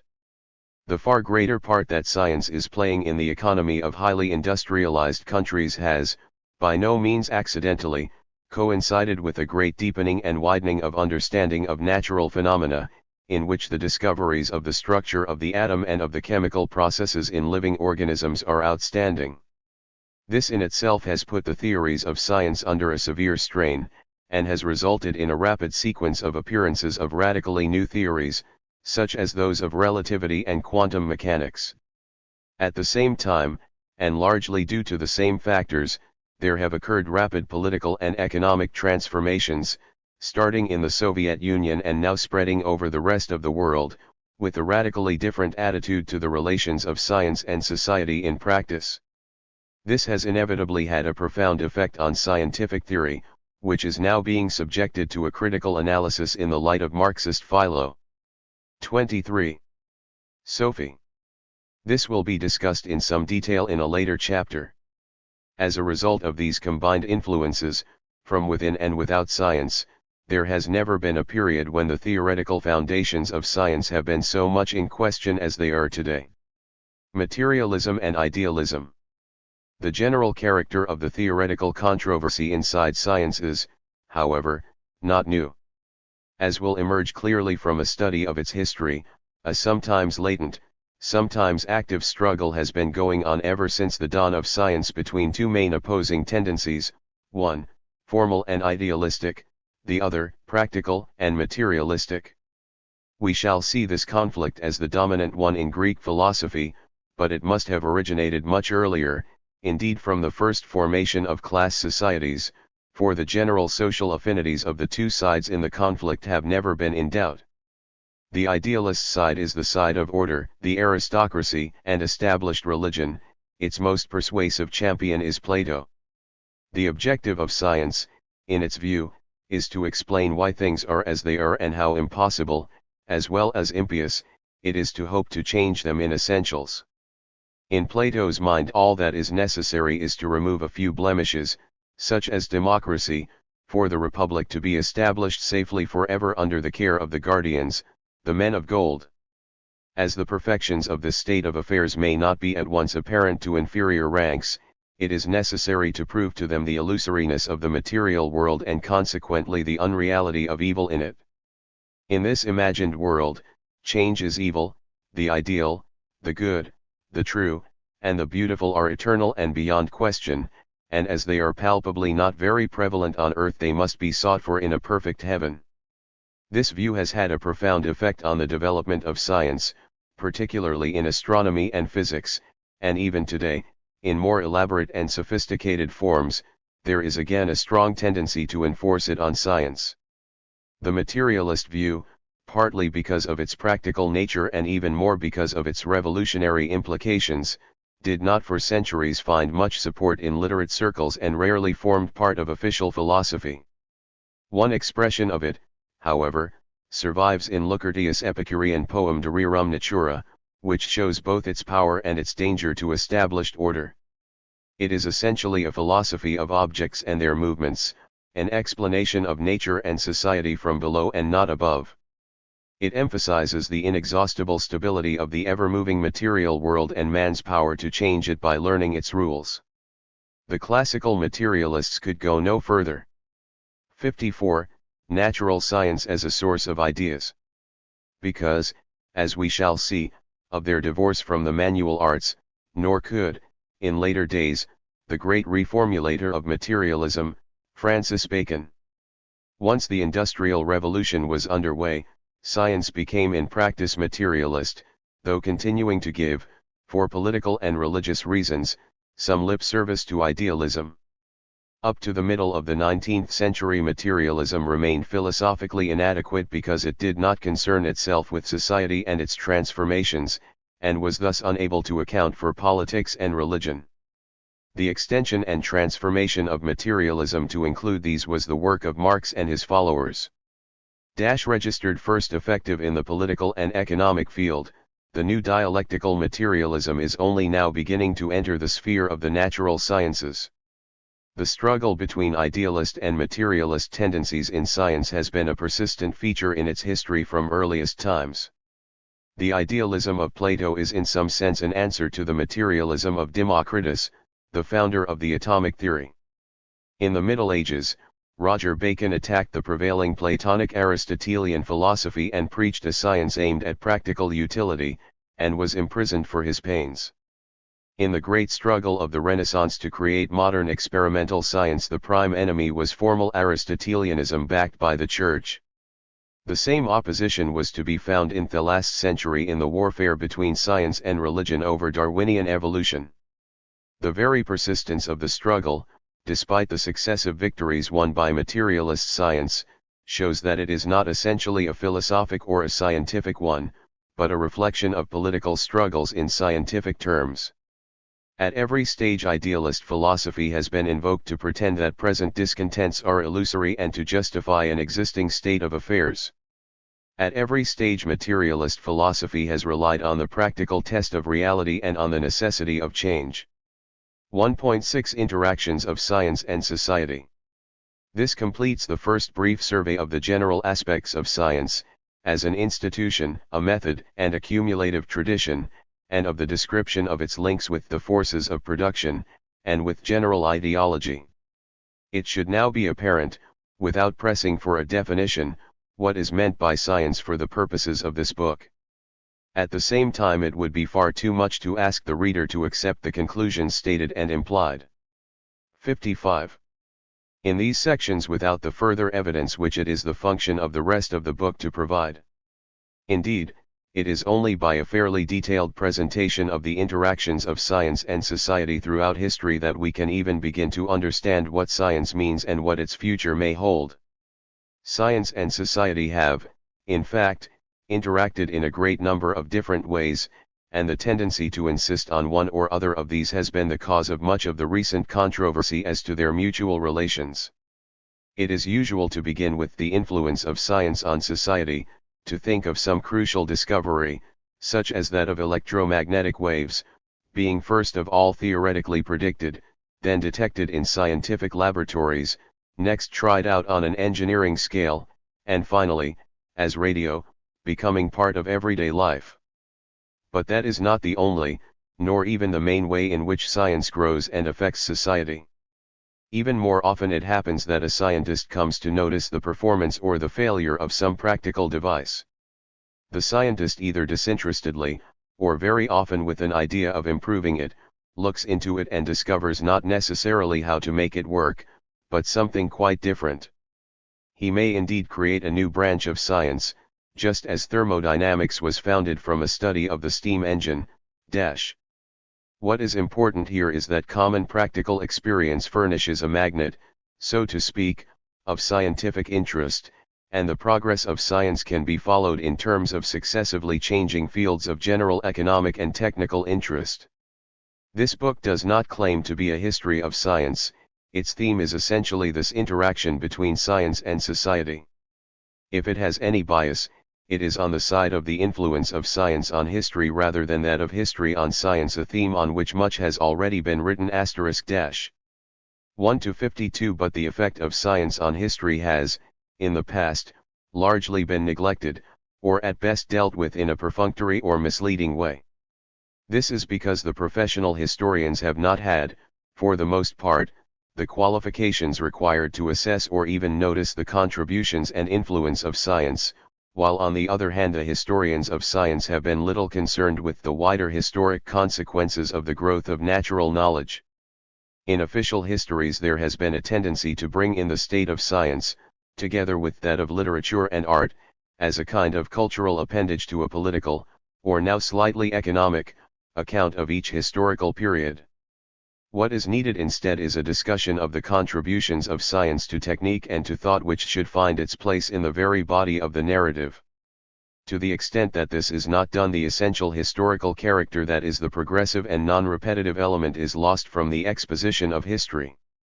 We are left instead. 56. Interactions of science and society. With an account of personal and institutional relations of society without any clue as to why they should not have been repeated indefinitely with variations. As clearly progressive trends cannot in fact be hidden, the non-scientific historian must blankly refuse to explain them or provide some mystical explanation, either divine providence or an assumed law of the growth and decay of civilization of the type suggested by Spengler or Toynbee. It is only in the light of science that we can begin to understand the irreversible, novelty-producing steps that are characteristically historical. As has already been indicated, and will appear in more detail in subsequent chapters, science influences history in two major ways: firstly by the changes in the methods of production that it brings about, and then by the more direct, but far less weighty, impact of its findings and ideas on the ideology of the period. It was the first of these that led to the emergence of science from technique on the one hand, and religion on the other. Once a means had been found, even in a limited sphere, of improving techniques by using organized thought ordered by logic and verified by experiment, the way was open to an indefinite influence of science in production methods. In turn these affect productive relations, and hence have an enormous influence on economic and political developments. The other influence of science, through its ideas, was at least as early. Once formulated, scientific ideas return into the common stock of human thought. The great revolutions in man's understanding of the universe and of his place and purpose in it that have occurred in antiquity, through the Renaissance to modern times, have largely been brought about by science. It was the new reign of simple natural law inaugurated by Galileo and Newton which seemed to justify at the same time a turn to simple deism in religion, laissez-faire in economics, and liberalism in politics. Darwin's natural selection, for all that it originated from such liberal ideology, was to be used in turn to justify ruthless exploitation and race subjection under the banner of the survival of the fittest. A more profound understanding of evolution was, on the contrary, to stress the way in which, through society, man could transcend the biological limits of animal evolution and achieve a more far-reaching, consciously directed, social evolution. In less obvious ways scientific knowledge and scientific method are affecting, to an ever-increasing degree, the whole pattern of thought, culture, and politics. Science is now becoming a great human institution, distinct from, though closely linked with, all the older human institutions. It differs from them only in that, being more recent, it is still in its actively growing phase and its position with regard to the rest of society is not yet in equilibrium. Science has a long way to go in making its full weight felt in human affairs. Throughout most of this book the emphasis will be on the natural rather than the social sciences, apart from the 2 chapters devoted to them. This is because, until very recently and under the influence of Marxism, the discussion of human relations in society, itself almost the earliest of the fields of human knowledge, had not emerged from the trammels of magic and religion. In more recent times, as we shall see, the nascent social sciences have been reduced almost to impotence through the fear that they might be used to analyze and alter the economic and political bases of capitalism. It is partly for this reason that the social changes, brought about through the effect of the natural sciences on the mode of production, have been neither planned nor understood and have often had, indeed are still having, disastrous results. It is only by the welding of a genuine social science with natural science that a satisfactory and progressive social control of social activities can be secured. Mankind has had at all times a great tradition, comprising the basis for what at different times has been deemed to be true belief and right action. This tradition, ever since it can be recognized as emerging from the dim past of prehistory, is essentially one, though we can discern partly independent branches in the Mediterranean countries, in India, and in China. The growth and change of this great tradition cannot be understood without science, but equally, science cannot be understood unless it is seen as a natural part of the common tradition. The remainder of this book represents an attempt to illustrate, by a consideration of different periods and sciences, the general place of science in cultural history. According to the plan already set out in the preface, this will follow, in increasing scale and detail, the whole course of science from its first appearance to the present day. As the story is told, it should be easier to understand the compressed and abstract relationships that have been set out in this chapter, and to see how they emerge naturally from the very experience of human history. ANS Pi Part 2. Science in the Ancient World. Introduction to Part 2. Before we can understand science as we know it today, a social institution with its own tradition and its own characteristic methods, it is first of all necessary to look into its origins. Now the study of the origins of science presents a double problem. First, there is the difficulty, inherent in all studies of origin, that as we go farther back and reach the critical periods where the basic innovations were made, it becomes harder to find out what actually happened. But there is an additional difficulty in the case of science, due to the fact that science does not appear in the first place in a recognizable form, but has to be gradually distinguished from more generalized aspects of the cultural life of the times. It is necessary to search for its hidden sources in the histories of human arts and institutions. Because the essential character of natural science is its concern with the effective manipulations and transformations of matter, the mainstream of science flows from the techniques of primitive man, which must be shown and imitated, not learned by rote. The expression of science is, however, initially verbal and later written, and consequently the ideas and theories of science are drawn from social life and come in turn from magic, religion, and philosophy. The influence of the culture of ancient times affects our culture today through an unbroken chain of tradition of which only the latter part is a written tradition. The whole of our elaborate mechanical and scientific civilization has grown up from the material technique and social institutions of the distant past, in other words from the trades and customs of our ancestors. To find out about those trades and customs is the task of the historians and their colleagues the archaeologists, anthropologists, and philologists. They must work from the material and written records of the past and from the analysis of the present customs and languages of primitive and civilized peoples. Now in these early periods the facts are fragmentary, imperfectly known, and difficult to put together. Most are only accessible to experts. 62 degrees to Part 2. In specialized fields who have usually been concerned with establishing the correct sequences and interactions of cultures and have rarely concerned themselves with the problems of seeking out the origins and influences of the sciences. Because I am neither a historian nor a scholar but a working scientist, my reconstructions are bound to be provisional and very open to criticism. It is, however, from such criticism and from the research to which it should lead, that a coherent and reasonable picture can be built up.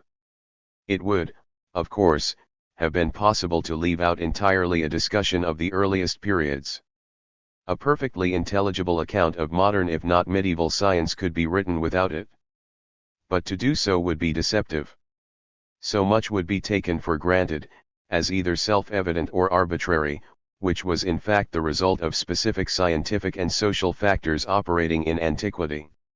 For example, the great debate about the revolution of the heavenly spheres that marked the beginning of modern science is unintelligible without a knowledge of the mythological cosmological origin of these spheres, which reaches at least as far back as the earliest stages of Mesopotamian culture.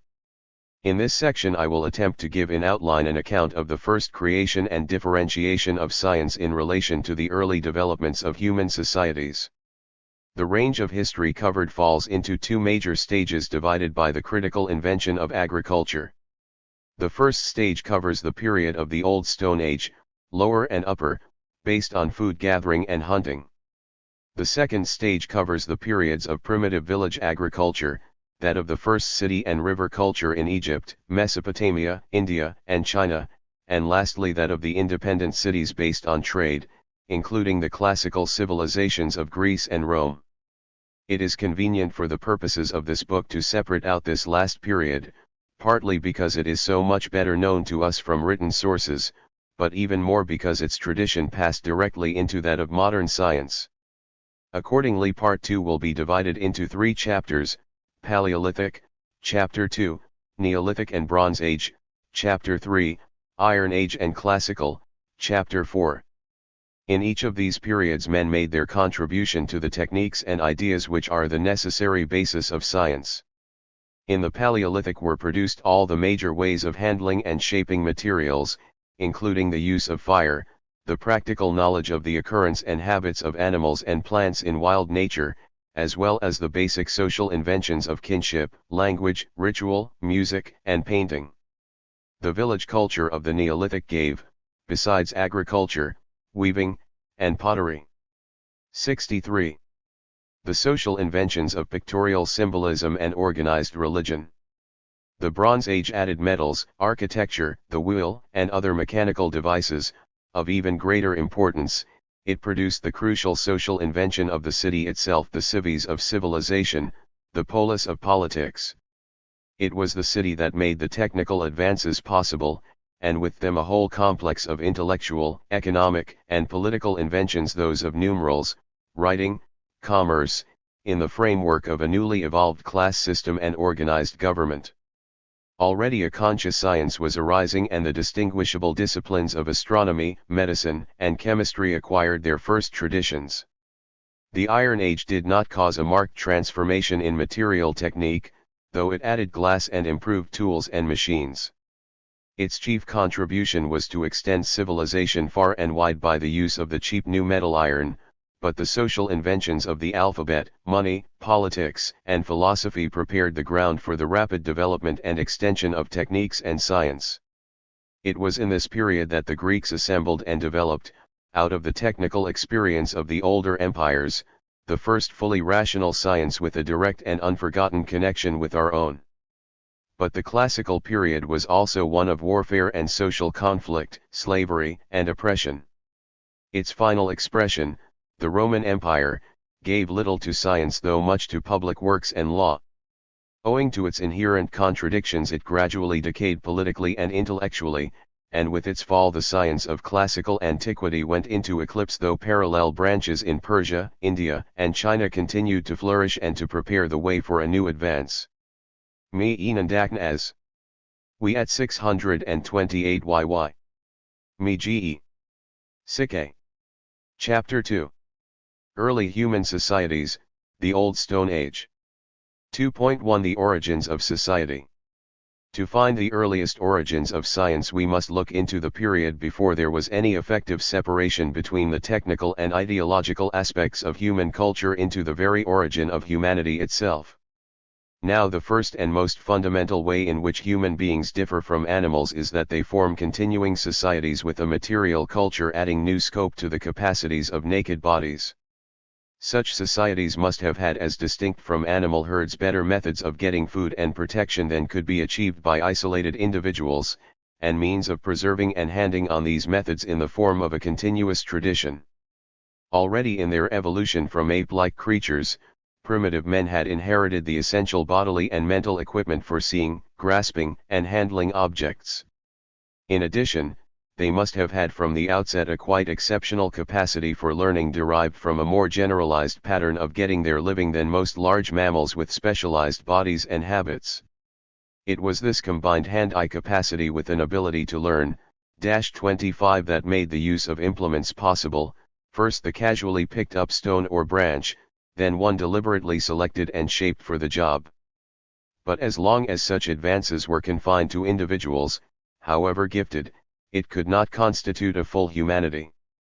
For any implement to be available to all and capable of progressive improvement, its making and use must be taught and earned.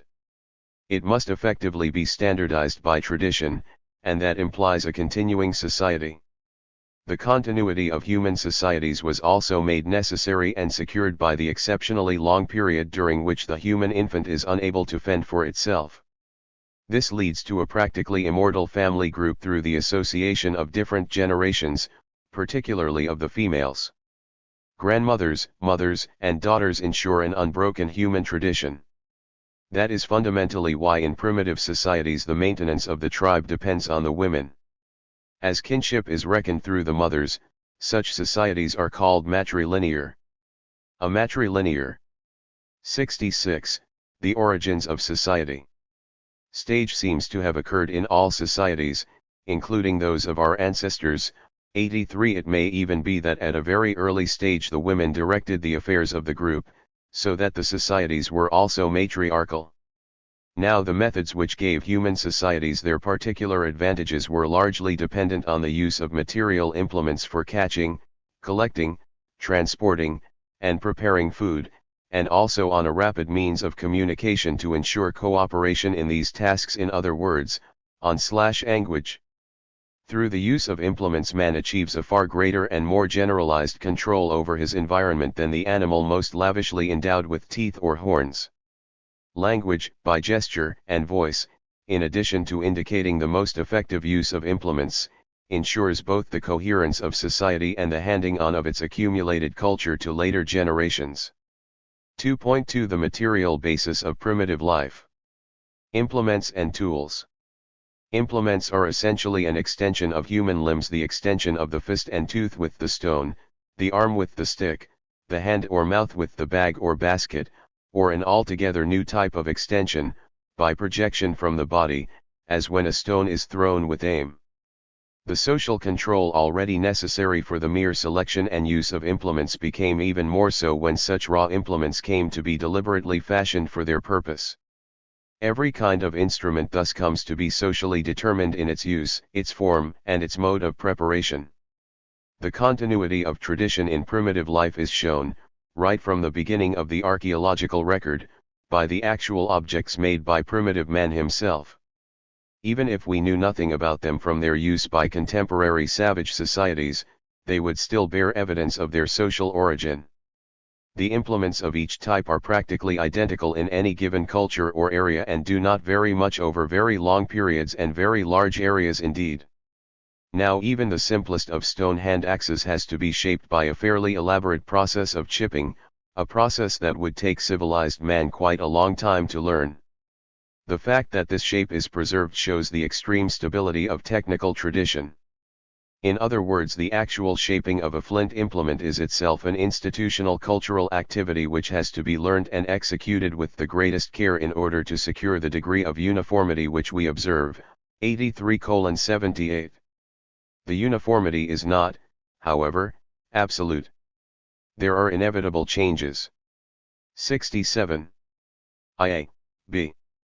Implements from the Neolithic and the Bronze Age, showing development over a period of some 2 millennia.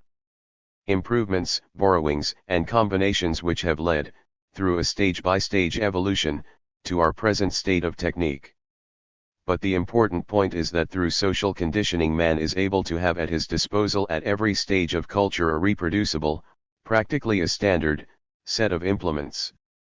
Each tribal group, according to the way it gets its living, has a particular set, but many of these are common over vast areas. The habit of forming such standard sets, beginning in the early stages of primitive man, has been the major factor in preserving the absolute continuity of technical culture right down to our own time. There is a further implication in the existence of standardized implements, namely the presence of the idea of an implement in the mind of the maker before setting out to make it.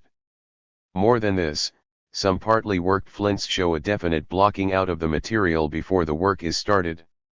Later this experience of conscious foresight is to become that of design and plan, and hence of that characteristic of science, the experimental method. This comes from trying out various methods of making an object on models or drawings rather than always relying on full-scale trial and error. If an implement, such as a stone picked up and thrown, is the beginning of human technical progress, that progress becomes unlimited once the tool is developed. The tool, the implement to make implements, creates the possibility of producing far more different types of implements than 69 could be simply selected or snatched from nature. The process of making tools, first by chipping from stone, then by grinding, and finally from metal by hammering and casting, underlies all our modern techniques of dealing physically with material objects.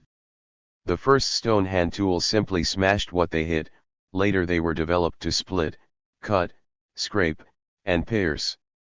Through the practice of tool making and tool using, men learned the mechanical properties of many natural products, and thus laid the basis of physical science. The use of tools not only made for far more efficient hunting, it also provided a means of shaping and preparing softer materials, wood, bone, and skin. At the same time man, or more probably woman, was beginning to put things together, pinning, sewing, tying, twisting, twining, and weaving. In this way containers for food, water, and portable objects were evolved. Clothing. Partly from the need to carry things about, at first only food and implements, came the custom of attaching objects more or less permanently to the body, wherever a convenient hold could be made, in the hair, round the neck, waist, wrists, and ankles. These attachments tended to become distinctive and ornamental. Feathers, bones, and skins were added. Then came the crucial discovery that furry skins helped to keep people warm on cold nights and in winter. From this came clothes, first in isolated skin cloaks and skirts, then sewn and tailored garments, complete body containers, such as the Eskimos make today. These, together with skin foot protectors, enormously increased the range in area and in season of primitive man. So also, though in a lesser degree till settled agriculture came in, did windbreaks, shelters of branches and leaves from which were to come huts and houses. Fire and cookery. Almost every one of the early mechanical achievements of man, even to weaving and tailoring, had already been anticipated by specialized species of animals, birds, or even insects. However, one invention, the use of fire, which must have come earlier than many of these, is altogether beyond the reach of any animal. How man came across fire, and why he dared to tame and feed it, is yet to be discovered. Wildfire is either confined to special localities, as in the neighborhood of volcanoes or outlets of natural gas, or occurs very rarely, as with forest fires. The preservation and propagation of fire must at first have been frightening, hazardous and difficult, as witness the universality of fire myths and legends. At first it must have been used to warm the body on cold nights. The Australian natives carry round fire sticks which are used instead of clothes in cold weather and to frighten animals. Cooking could only have come once the campfire had become an established custom. The tool-using and fire-using animal is well on the way to a scientific humanity. Just as the tool is the basis of physical and mechanical science, so is fire the basis of chemical science. First of all came the very simple and essentially chemical practice of cooking. It is from this apparently almost accidental use of fire that the more specifically controllable and scientific uses of fire in pottery and later in metal making first arose.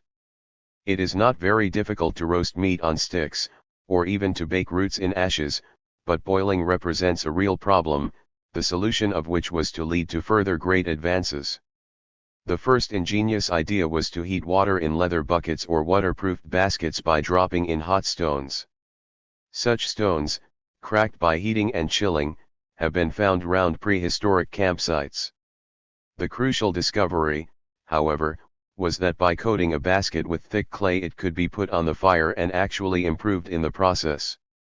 In time it was discovered, probably towards the end of the Old Stone Age, that the basket could be dispensed with and clay pottery made that would hold water and stand fire. Boiling, however, still remained a luxury. Pots were heavy and not easy to carry on hunting trips. Among the Plains Indians of North America the term boiled meat is synonymous with a feast. Further, once containers which could hold liquids for long periods were in use, the slower chemical changes of fermentation could be noted and used. From this new knowledge came, ultimately, the general idea of transforming materials by dipping or embedding them in reagents, of which the first triumphs were the arts of the tanner and the dyer. Thus already in the Old Stone Age the set of practical recipes was built up from which rational chemistry was to arise. Animal lore. The operative knowledge, however, and the use of tools and fire, is only one part, and possibly originally a rather small part, of the specific gene. Human use of accumulated and transmitted experience. Earlier, and more immediately important, was the observational knowledge of nature, not nature in any general sense but nature as it appealed to man's immediate needs, principally to his need of food. The knowledge thus obtained of the habits of animals and the properties of plants formed the basis of our biological science of today. A very large part of the interest of primitive man must have been directed to the collection and transmission of information on plants and animals. Animals, because of their movements and of the excitement and danger of hunting them, attracted the greatest interest. Primitive art. For this, we have the evidence of the most detailed knowledge of nature possessed today by all tribes still in the hunting phase and by the large part that animal dances play in their ceremonies. That this was also true in the past is shown by widely dispersed cave paintings, drawings, and sculpture, which are almost exclusively of animals. These representations do not stop at the outside of the animal, often bones, heart, and entrails are also shown, giving evidence of the origin of anatomy arising from the cutting up of game. Indeed, it is to this biological aspect of primitive life that we owe the techniques of pictorial representation, which are not only the fountain of the visual arts, but also of the graphic symbolism, mathematics, and writing, which have made rational science possible. Degree 2.3 The social basis of primitive life. Language. Long before such elaboration was possible, human society was evolving language, its most powerful means of cohesion and development. Language is itself a means of production, possibly the first of all. The cooperation of several individuals in the pursuit of game with their bare hands or with unshaped sticks and stones is possible only by the use of gesture or words. This may well have happened long before any instruments had been shaped for their purpose. Early language must have dealt mainly with the getting of food, including the movements of people and the making and using of implements. How early the acquisition of language must be is shown by the degree to which it has already influenced the inherited anatomical structure of the human brain. The complex of eye and hand coordination, which occupies well over half the human brain, is essentially only an elaboration of that inherited from an ape-like ancestor. The corresponding complex of ear and tongue coordination, on the other hand, though not so large, is practically a new creation. It can only have arisen and have implanted itself in human heredity after the origin of society. All mammals use their voices to some degree for social communication, but usually for that of emotion, for sex, anger, or fear, and the hearing of these cries in turn generates an appropriate emotional response. It was only later that the communication of emotion and action could add the communication of information about things and places. The transition is not complete. The undertone of emotion in language comes to the surface in poetry, song, and music, but it is never absent from spoken language and gives it a moving and even compulsive character which has contributed to the belief in the magic of words. Yet the magical aspect of language has always been subordinate to the utilitarian one. -8. Language must have been, from the very beginning, almost entirely, arbitrary and conventional. In each separate community the meaning of 73 sounds had to win acceptance and be fixed by tradition into a complete language capable of dealing with the totality of material and social life. For the same reason languages are as diverse as language is universal. Symbolism. The objects and situations which language is used to deal with are always far more complex than the sounds used to describe them. As a consequence, the words of a language are necessarily abstract and generalized symbols. They are sufficient, and no more, to indicate the conventional action that the situation demands. In the very act of creating their languages, human societies are forced to generalize, to let one word stand for many different things, and to use a verbal symbolism or shorthand. The manipulation of these symbols in the brain together with direct visual imagination constitutes human thought. The formulae and theories of science are only natural and guarded extensions of the process of framing a language. Verbal symbolism, as we shall see, can be the source of error as well as of knowledge. If the emphasis is laid on the compulsive emotive aspects of words, they can become magic spells. If the symbol is taken for the material object or action, they may be the counters of idealist logic. Early social life. Language, for all its variety and capacity to change, has a permanency far greater than that of technique. The Stone Age is over and done with, but the languages we use today are basically those that must have been spoken by some Stone Age tribes. So the study of language, a living relic of the past, should be an essential supplement to the study of the surviving relics of material cultures. **83 both, together with evidence from existing primitive people, should be able to provide some picture of the social life of early times. This is not the place, nor am I the person to attempt such a picture, but only to indicate those parts that are relevant to the origin and influence of science. The relations of the members of a social group to each other must from the outset have profoundly modified the activity and feelings of individual men and women. The finding of food, its preparation and sharing out, the very eating of it in set and often ceremonial meals, were all social acts. They were specifically human because they mark a profound change from the unconditioned animal reaction to food, always eating it when hungry and keeping others away from it. Man's reactions, on the other hand, are highly conditioned through the traditional customs set up for the maintenance of the social group. To put it in another way. 74 The social basis of primitive life. Man is the only fully self-training animal. In contrast to other mammals, where instinctive training is carried out by parents for the first few days or weeks of life. Every human being who comes into the world is put through an elaborate process of education, beginning at birth and lasting for many years. The process of social conditioning or education is strictly traditional, and the tradition has maintained its continuity and changed very slowly from the beginning of society till this day. Food gathering and hunting, the division of labor. Now the general ecological character of the human groups was determined at first almost exclusively, later very largely, by how they got their food.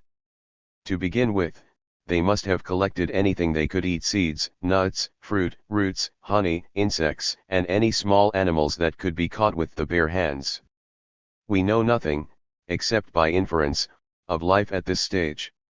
All primitive peoples still surviving have passed into the next stage, where food gathering is supplemented by hunting large animals. From the implements left behind, it is possible to follow the increasingly elaborate techniques of hunting adapted for every kind of big game up to the mammoth itself. The one unbridgeable social division carried over from the animal stage is that between the sexes.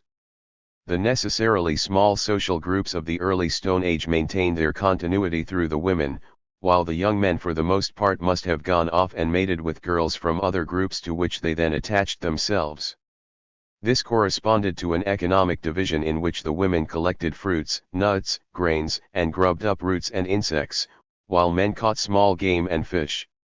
At that level there was little to choose between them as food getters. The further development of big game hunting, a man's business, increased man's importance as a prime food getter.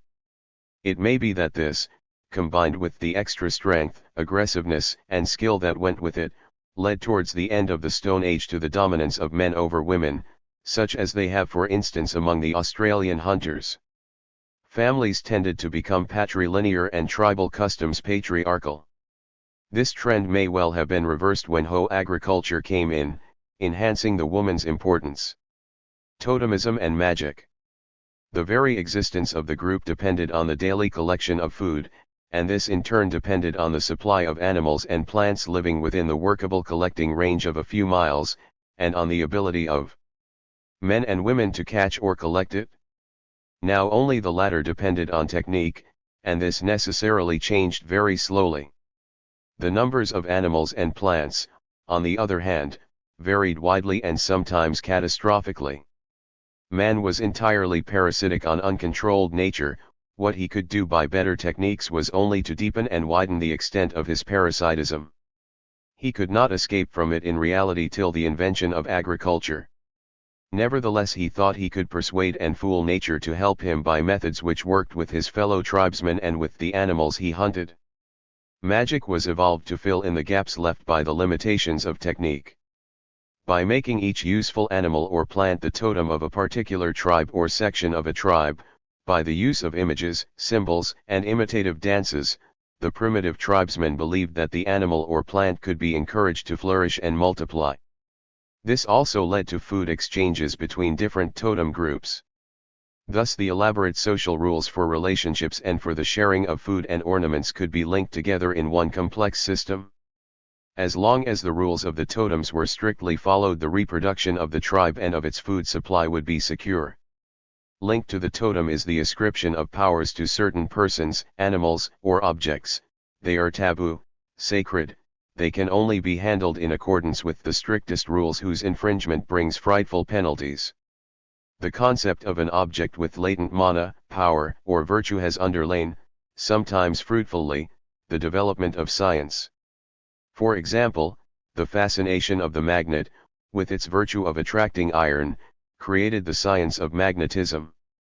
Most often, as the virtues were imaginary, the worship of objects has prevented clear thinking, as with the importance given to that useless metal gold. The totemic system is still in operation among many primitive peoples today.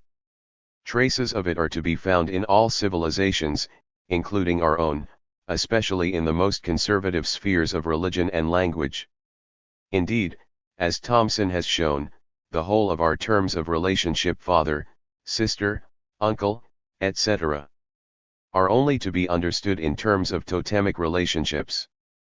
We still preserve in our lions and unicorns the relics of the totem animals transmitted through heraldry, ritual and myth. More immediately relevant to science are the rituals concerned with totem ceremonies, particularly those of birth, initiation, and burial. That initiation rites were practiced in the Old Stone Age is shown by the finding in caves of the indentations made in the soft clay by the participants of such rites and also by prints of mutilated hands. These rites, degree through which everyone had to pass, were accompanied with hymns. 77. Expressing explanations or myths of the origin and development of the world in totem terms. This was the first formal education, that is the inculcation of a set of explicit beliefs about the world and how to control it, which completed, though it never took the place of, the practical apprenticeship of the actual techniques of hunting, cookery, etc. One of the features of initiation ceremonies was the giving of names which, because they implied the relation of the candidate to the totem ancestors and consequently to the whole world, were considered of special importance and sanctity. Indeed, as etymology shows, knowledge of names was the first explicit knowledge. 83, 2-8 All myths in their first formulation must reflect the level of practical technique and social organization of their period, but, because of their association with rituals deemed necessary for the preservation of the life of the tribe and indeed of the universe, they change more slowly than the change of conditions and often become unintelligible till reinterpreted in more up-to-date terms. The myth of the Garden of Eden, for instance, originally reflected the change from hunting to agriculture, but it has been used to cover the ideas of taboo, of sex, of the wickedness of knowledge, of blind obedience to God, and of original sin. Myths, even from different tribes, blend easily and go to form a somewhat incoherent common mythology. It is from such totemic myths, after many changes but with an unbroken continuity of tradition, that not only the creeds of the religious, but also the theories of science have come down to us. 2.4 The origins of rational science. The different kinds of knowledge acquired by primitive man, those from implements and tools, from fire, from animals and plants, and from the rituals and myths of society were not, at their first winning, at all distinct. Wherever they existed they blended into one common culture. To understand the genesis of science out of such a culture it is not sufficient to describe its development in terms of the experience of the men of those times. It is also necessary to examine it in the light of modern science. We have to assess the range of what was known at any period and in any field of experience in comparison with the relative complexity of what there is to know. A fully rational and usable science can arise only where there is some hope of understanding enough of the inner workings. 79. Of a part of the environment to be able to manipulate it at will to human advantage. Now objectively, the inanimate world is simpler than the animate and much simpler than the social, so that it was intrinsically necessary that the rational and ultimately the scientific control of the environment should follow that order. By making and using implements, man was transforming nature according to his deliberate will. This was the origin of rational mechanics, the laws of the movement of matter in bulk expressed in the practical handling of the trap, the bow, the boomerang, and the bolus. Even without such an understanding of the workings of nature it was still possible for man to take advantage of any portion of the environment in which there was any sign of regularity. It was only necessary for man to know what to expect, without any need to bring things about himself, and to be there to take what nature gave.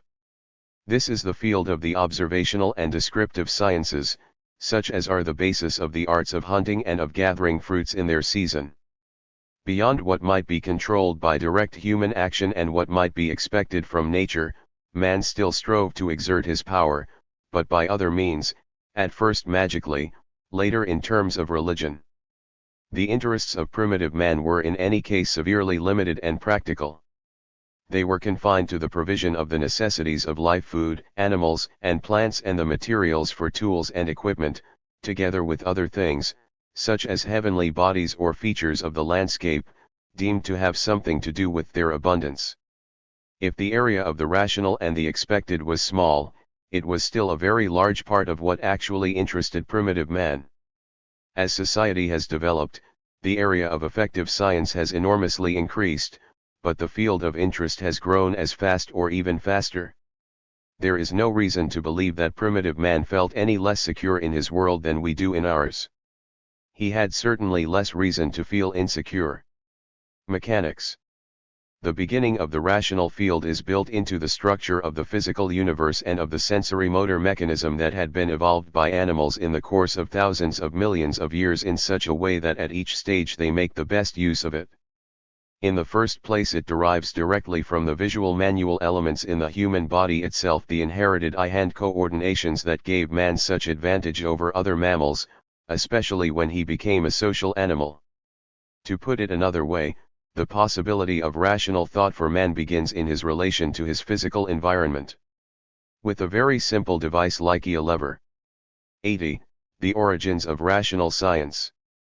For example, it is possible to know in advance what is going to happen at one end when you move the other. It was on the basis of this eye-hand coordination that the rational science of mechanics first grew up. It was in this field, and in the first place this field alone, that it was possible to see and feel intuitively how things worked. This was enormously reinforced by the knowledge acquired in early techniques. The roots of statics and dynamics are to be found in the shaping, making, and using of implements. Thus it was that, long before any other science could exist, man had already achieved an inner and essentially mathematical logic in the physical handling of definite and discrete objects. As science advanced, it was this physical aspect that always retained the lead in rationality over other aspects of science. Classification in primitive science. It was only later, many thousands of years later, that the same physical methods could be used to deal with other aspects of human experience, the chemical and biological, and to make them as logically understandable and controllable. This does not mean, however, that the foundations of the biological and social sciences were not laid at this time, but only that they necessarily, from their very inner complexity, had to follow a different course. It was impossible to see, in the same rational way, what would happen as a consequence of any action in cookery or brewing. But it was possible to know what would happen first by trying and then by remembering or being taught. In this field, and even more in that of animal behavior, knowledge was essentially traditional. It was then also strictly irrational because it was impossible with existing knowledge to understand and see the reasons why things happened. It did not, however, necessarily seem irrational, because the very familiarity of the experience made explanation unnecessary. In any case, some mythical explanation could always be found, often in terms of abstract but personified operators like totem ancestors or spirits. The distinction between the rational and the descriptive fields was therefore never absolute. Further, there were plenty of likenesses and comparisons which could be made. Whole classes of phenomena were roughly similar. It was in fact in this field that the practice of classification appeared, which led to the development of the biological and to some extent the chemical sciences. These first classifications were necessarily embodied in language, which contains implicitly a theory of beings or things capable of actions or passions. Here also arose a kind of descriptive reasoning by analogy, most often based on magic, which, though false at the outset, degree became more and more sure with the accumulation and sifting of. 81. Experienced facts. Judging from the testimony of present-day savages, primitive peoples must have made a fairly clear distinction between the fields of experience in which they had reasonably good control over things, those in which they could make a good estimate as to what would happen, and those in which they had to rely on ritual and magic. Nevertheless, the close interlinking of these aspects made for very stable cultures. The sanctions of tradition. The extreme slowness of change, as is borne out by the archaeological record, shows how closely early men clung to tradition in all fields. This was possibly because they felt implicitly the unity of all their culture and the danger of straying from tradition in any part of it. How could they know that any failure to carry out the customary rituals and to say the magic words would not result in the sudden overturning of the whole order of nature, that it would not cut off the sources of food or bring disease? It was safer not to vary anything unless circumstances made it absolutely impossible to maintain the old tradition. 2.5 The transformation of the environment. So far we have discussed the origins of science in primitive society only in an extremely generalized way, emphasizing how its necessary adaptive responses gave rise to an increasing and better ordered knowledge of the material, biological, and human environment.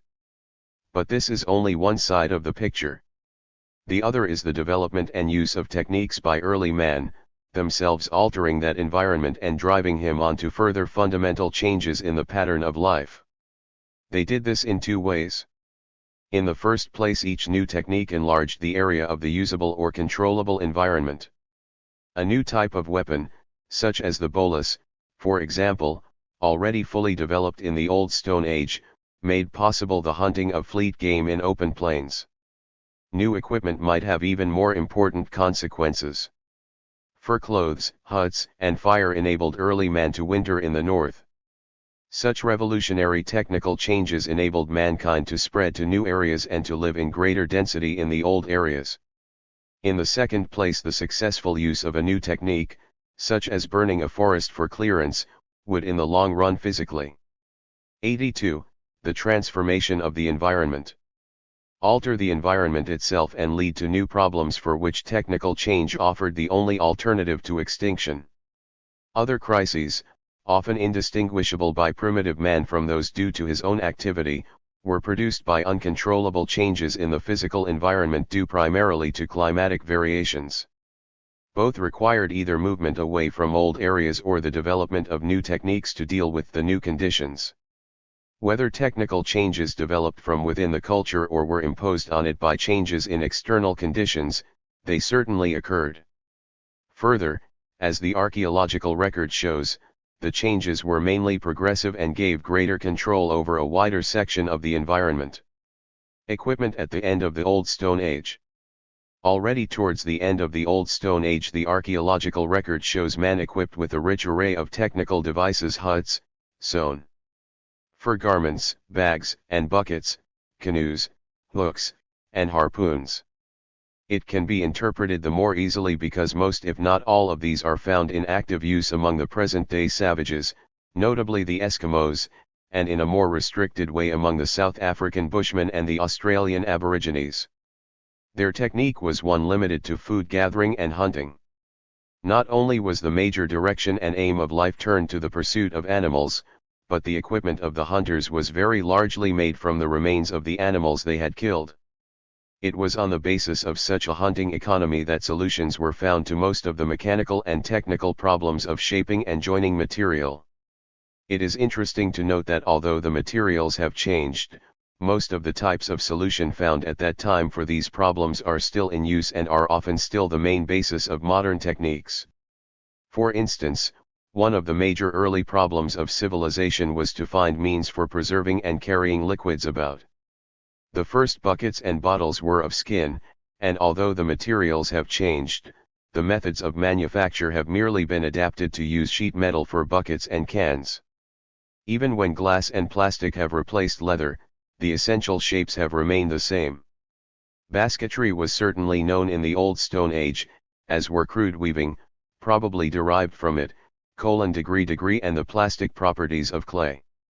Further developments in that period of cloth and pottery were retarded not for any lack of technical ability, but because the conditions of nomadic hunting did not leave the women long enough in one place to carry out the complex operations of spinning, weaving, fulling, and dyeing, and at the same time there was little demand for goods such as clay pots, which were heavy to carry around. Missiles and machines. Particularly important for the history of science were the mechanical developments in hunting itself.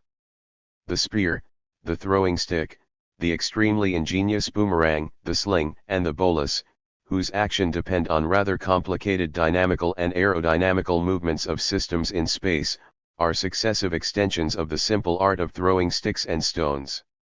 More elaborate and far more significant for the future was the crucial invention of the bow, which seems to have occurred only in the latter part of the Old Stone Age. The bow represents the first utilization by man of mechanically stored energy, the energy stored up in bending the bow slowly in the draw being expended rapidly in loosing the arrow. The bow must be one of the first machines. 85. Used by man, though the spring or fall trap makes use of similar principles, and maybe even earlier.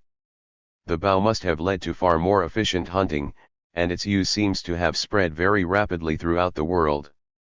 For the history of science, its interest is threefold. The study of the flight of the arrow stimulated dynamics.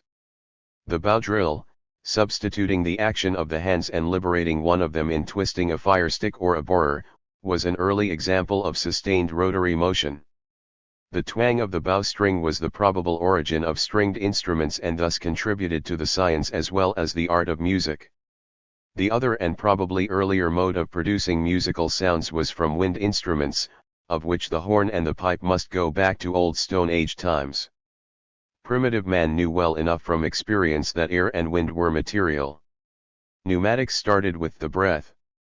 It could be directed by blowing or sucking through hollow bones or reeds. Air could be stored in bladders for floats, and pressed out of bellows for urging the fire. Its spring could be used in the blowgun for hunting or in the bamboo air pump for producing fire. This movement of a free or driven piston in a cylinder was to be the genesis of the cannon and the steam engine. 2.6 Social organizations and ideas. Naturally, because the records are material, we know far more of the technical achievements of primitive man than we do of his achievements in the realm of ideas, but the few indications that we have, combined with what we know of primitive races today, show that they must also have been very considerable. In the first place, it would be impossible to carry out the complex mechanical and organizational jobs of a hunting society without a considerable capacity for intercommunication and social organization. Hunting was often on a large scale, and of such animals as the mammoth or the wild horse, involving the skillful disposition of hundreds of men. There is, moreover, direct evidence of the development of myths and rituals in Paleolithic sites, particularly in burials. The very fact that burial was practiced from almost the beginning of the Old Stone Age indicates an attitude towards the fate of man after death. The attitude. 86. Social organizations and ideas. Seems a somewhat simple one. Burials with implements and food are indications of belief in an afterlife not very different from that of contemporary religions. But certain practices, such as that of covering the corpses with red ochre to simulate blood, indicate a very considerable practice of magic. This is also borne out by all the remarkable paintings that Lower Paleolithic man has left us in caves and rock shelters. These paintings themselves are of an essentially magical nature and are aimed mainly at providing better hunting and more animals to hunt. It is fair to assume, on the analogy of present primitive tribes, that this evidence points to a whole complex of ritual, essentially composed of dances and songs reenacting the success of the hunt with masked dancers representing the animals. It is from such ceremonies that the arts of the theater as well as the rituals of religion must descend. The imitation of animals was of course for the purpose of deceiving them, and its success would not long be confined to animals. The deceptive actions would be transferred to war and the poetic fiction could easily degenerate into the plain lie. The medicine man. At first all must have participated in ritual ceremonies, but towards the end of the Old Stone Age there is evidence of some beginning of specialization. The paintings in remote and inaccessible caves must have been carried out by trained artists who must, moreover, have still participated enough in the chase to find and study their models in action. Among these paintings are occasionally found single figures of men dressed as animals who seem to have had some special importance. In most primitive tribes today we find medicine men or shamans who are thought to have peculiar relations with the forces deemed to control those parts of the universe or environment that matter, primarily food, but also health and personal luck. These people are, to some degree, set apart from the whole-time work of food and implement production, and in return they exercise their magical arts for the common good. They are also responsible for the conscious preservation of traditional learning and consequently for its modification in a developing society. Their forerunners in ancient times are therefore the lineal cultural ancestors of sacred kings, priests, philosophers, and scientists. The theory of magic, spirits. The operations of the magicians were based, probably at first only unconsciously but afterwards explicitly, on an essentially imitative and sympathetic kind of theory of the working of the universe. From the evidence of the burials and pictures it would seem that this was already elaborated in the Old Stone Age.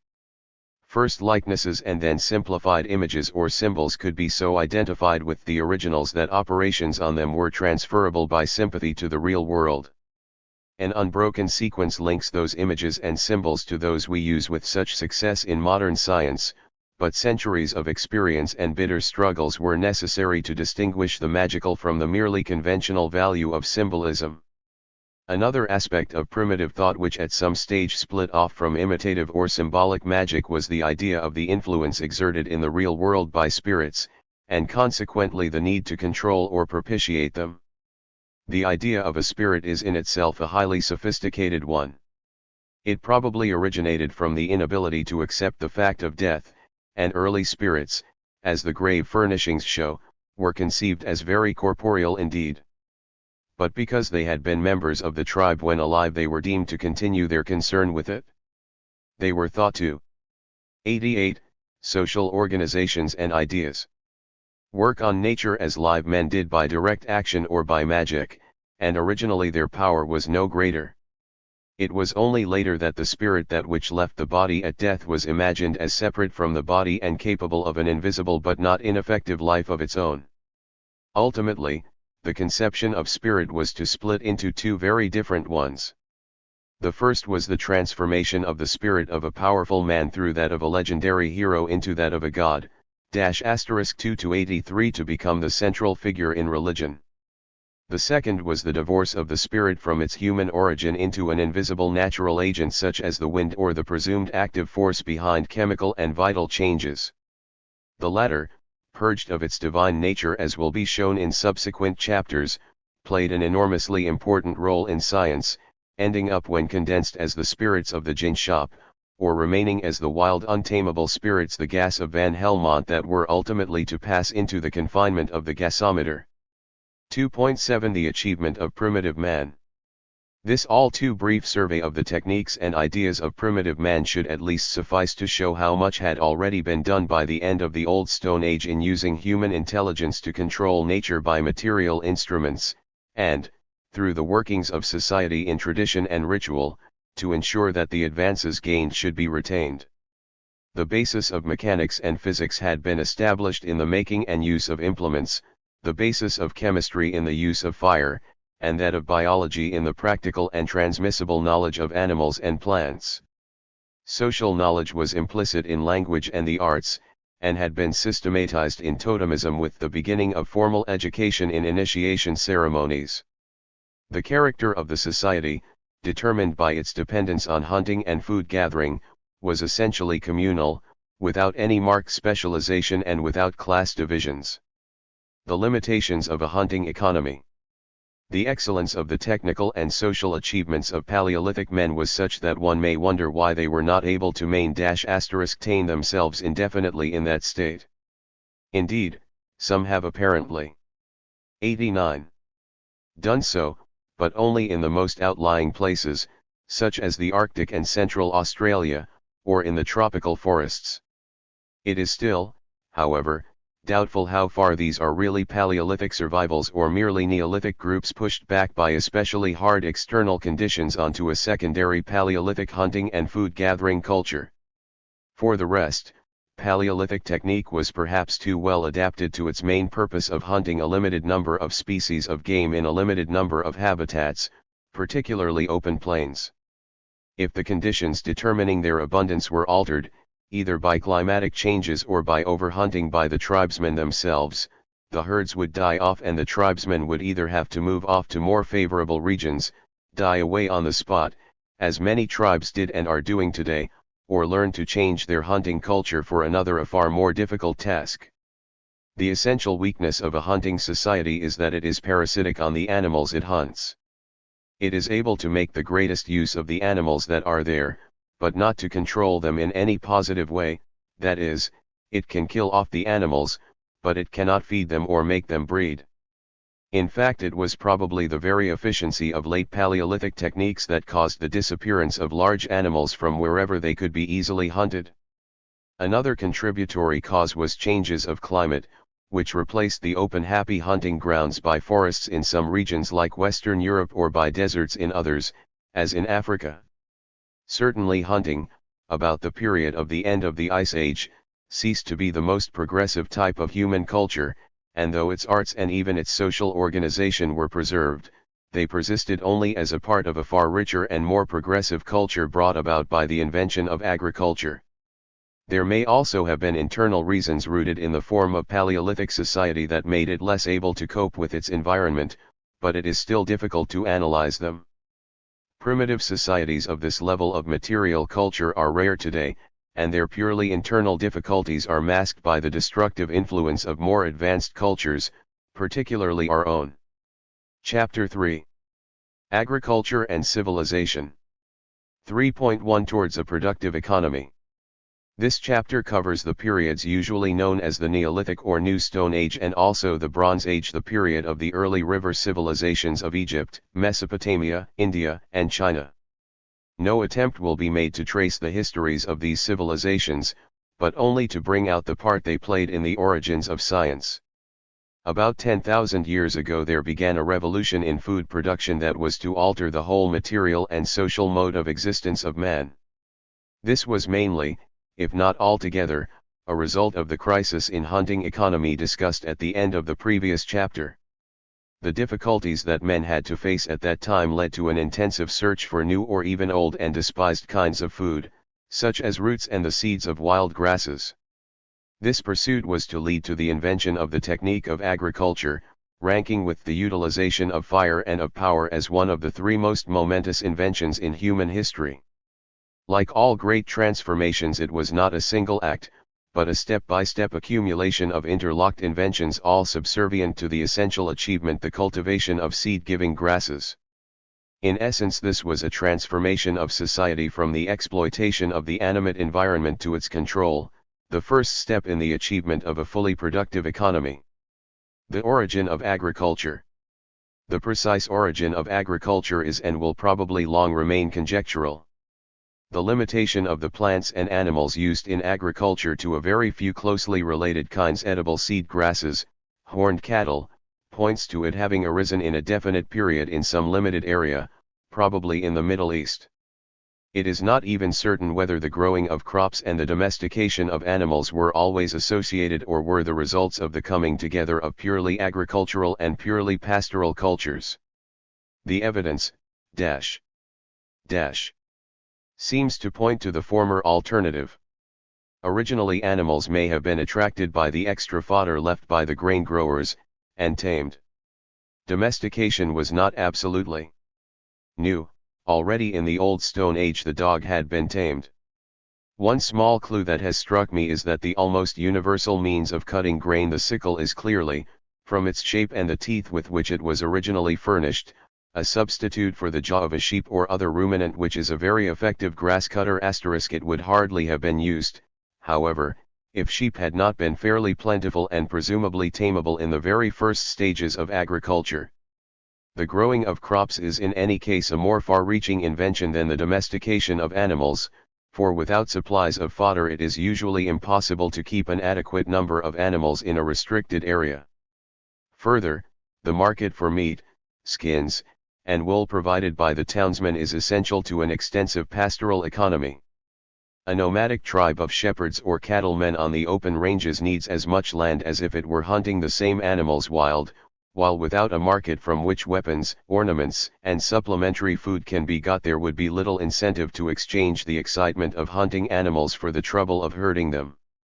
The cultivation of grain may, however, have arisen without any violent break in culture in a well-stocked region where wild grain was abundant enough to be plucked by the women and kept in baskets in permanent settlements. Enough seeds would get scattered around to produce crops worth reaping. The invention of agriculture is probably little more than a sufficiently clear understanding of this accidental occurrence to justify the practice of sowing grain as a deliberate sacrifice of good food, for a more ample return in the next season. This implies a certain fixity of settlement which may have been determined in any case by the limitation of open land in a forest, or watered land in a desert. There is some evidence that agriculture may have started on the alluvial fans of mountain streams on the edge of desert plains, which would be a natural point of retreat for game and men as the plains dried out.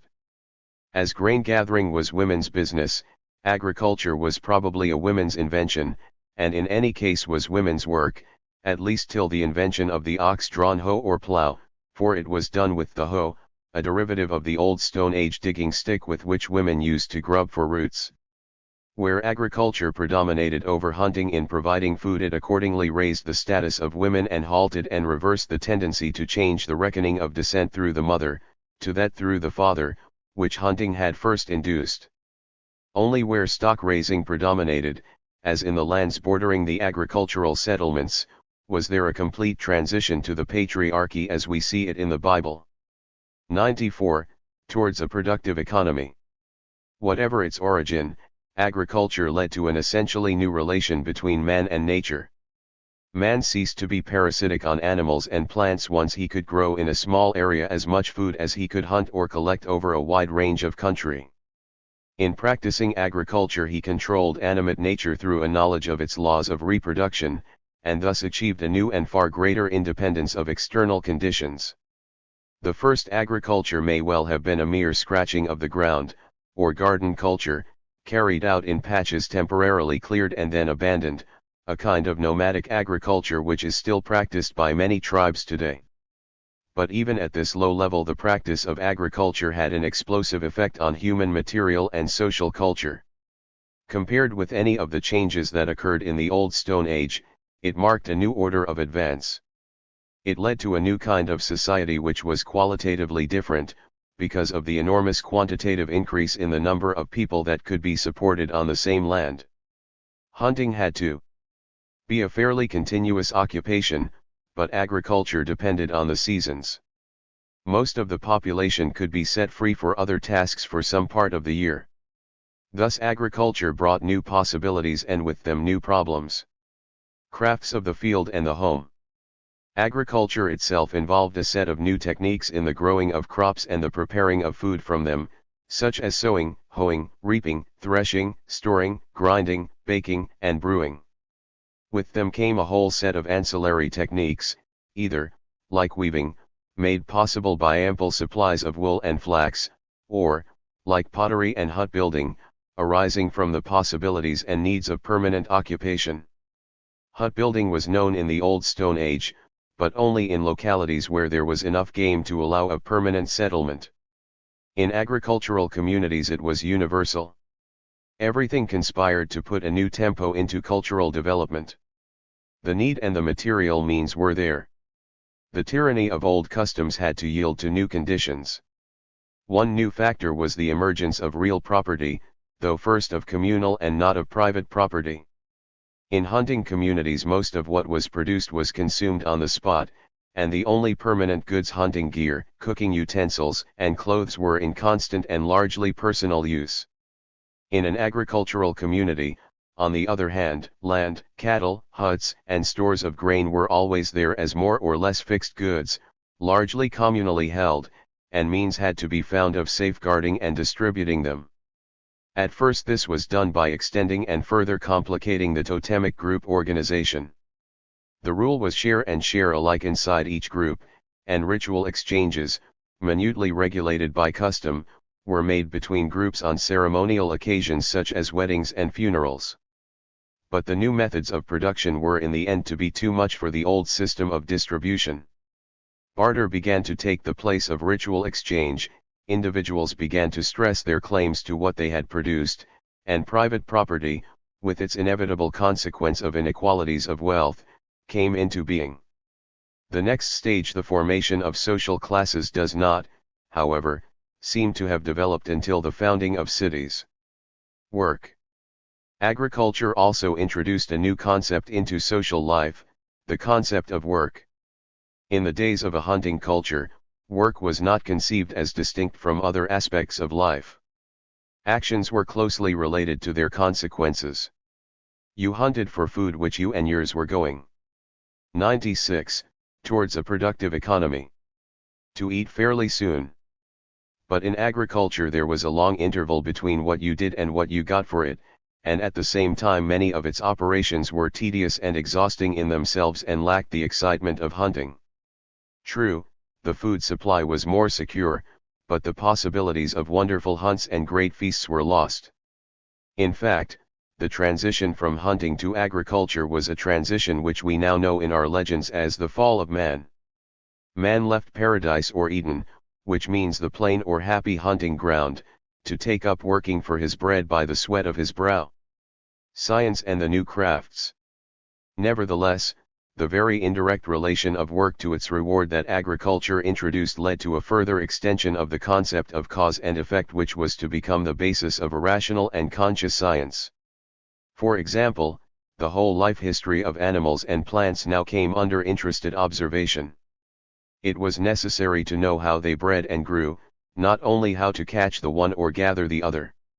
Similarly, the new techniques that came in with agriculture introduced new mathematical and mechanical concepts. Weaving is clearly a further adaptation of basket making, and both of them involve regularities, first of all actually practiced and then thought about, which are at the basis of geometry and arithmetic. Degree the forms of patterns produced in weaving and the number of threads involved in producing them are essentially of a geometrical nature, leading to a deeper understanding of the relations between form and number.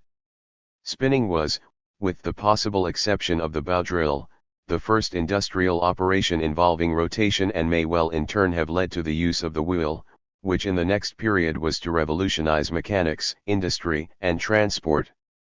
Pottery making, on the other hand, was the first indirect application of fire and demanded far greater control of it than did lighting, warming, and cooking.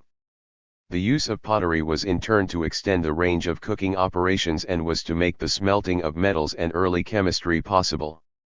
The Neolithic Age *. The period between the first invention of agriculture and the founding of cities is usually known as the New Stone Age or Neolithic Age. It was so called because of the use of ground and polished stone implements in place of the chipped instruments of the Old Stone Age. In the centers of ancient civilization it lasted roughly from 8000 BC to 3000 BC. The culture characterized by polished implements covers, however, a much longer period of time, and indeed there are many peoples in the world today living in a state of Neolithic culture.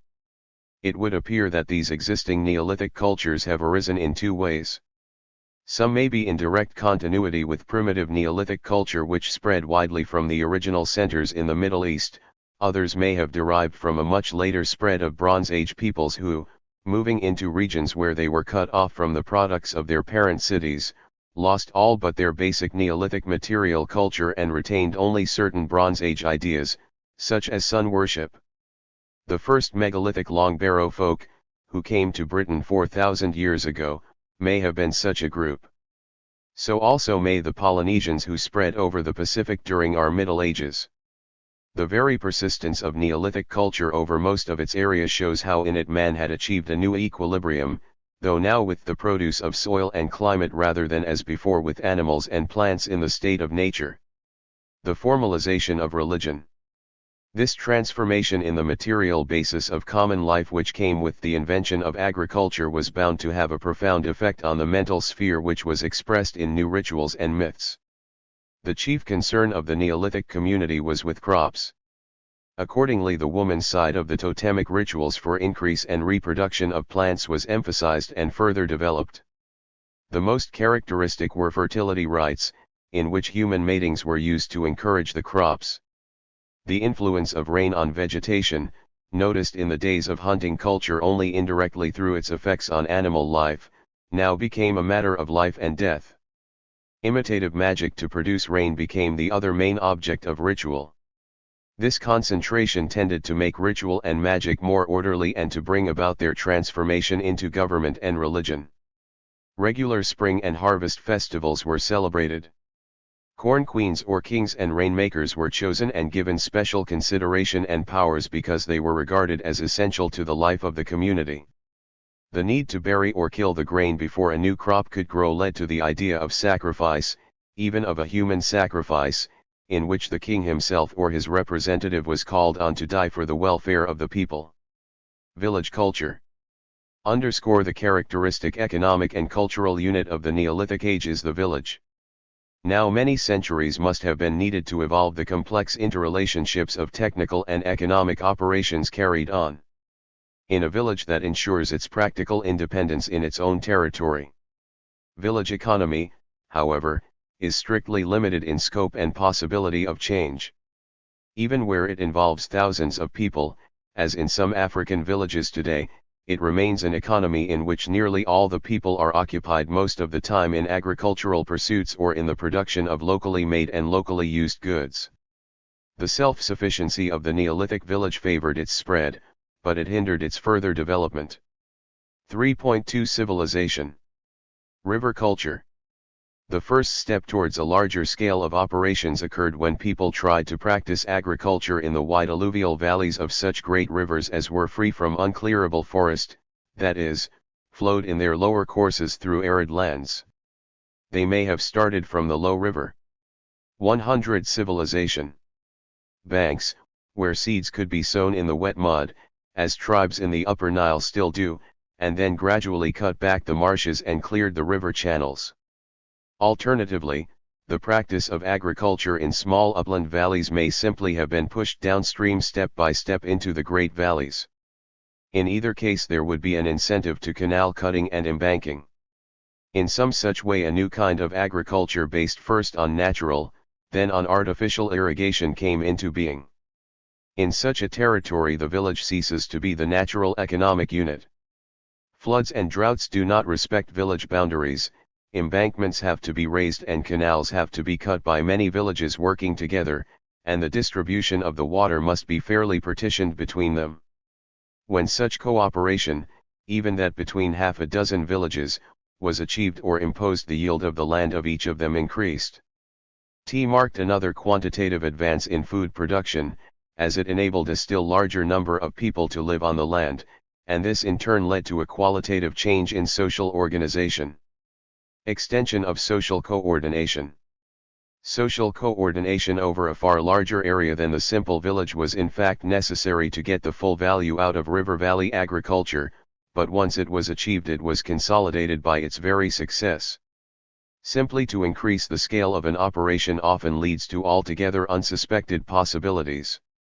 When the tribes of the Nile villages federated, or were conquered so as to form one economic unit, they were able almost at once to produce so much more surplus wealth that in the space of 2 or 3 centuries they were in a position to support the enormous economic burden of the state works of the First Egyptian Empire. Another example, from more recent times, shows how important is the effect of organization by itself without notable technical changes. The Inca Empire of Peru arose out of the welding together of a number of independent tribes, each cultivating its own bit of valley, arranging its own limited irrigation canals, and living off its own produce. The energetic and domineering tribe of the Incas, later to become a kind of sacred aristocracy, partly by political genius, partly by force, made these tribes federate. They thus made it possible to treat whole valleys as one unit, to drive long canals, to terrace whole mountainsides, and to arrange for the suitable division and appropriation of food. As a result, for the centuries during which their empire lasted, no one in Peru needed to go hungry. Now the interesting thing is that this system, although it did not employ any new techniques, provided a surplus of products great enough to maintain the Inca ruling classes, the children of the sun, in very considerable splendor, and it also enabled them to create within a matter of a few centuries a quite high level of intellectual culture and a remarkable architecture. Civilization could only have originated and first taken root in the well-watered river valleys, where cultivation by natural flow irrigation canals could be practiced. Later it was to spread locally by the much heavier engineering works of lifting water for high-level channels, digging wells, and terracing hillsides, but until the Iron Age it could never get far from the alluvial plains.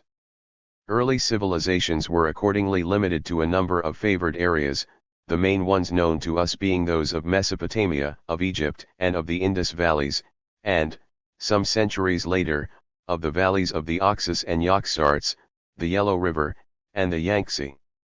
We're apt to think of civilization as arising primarily from the city, the civitas, which gives it its name.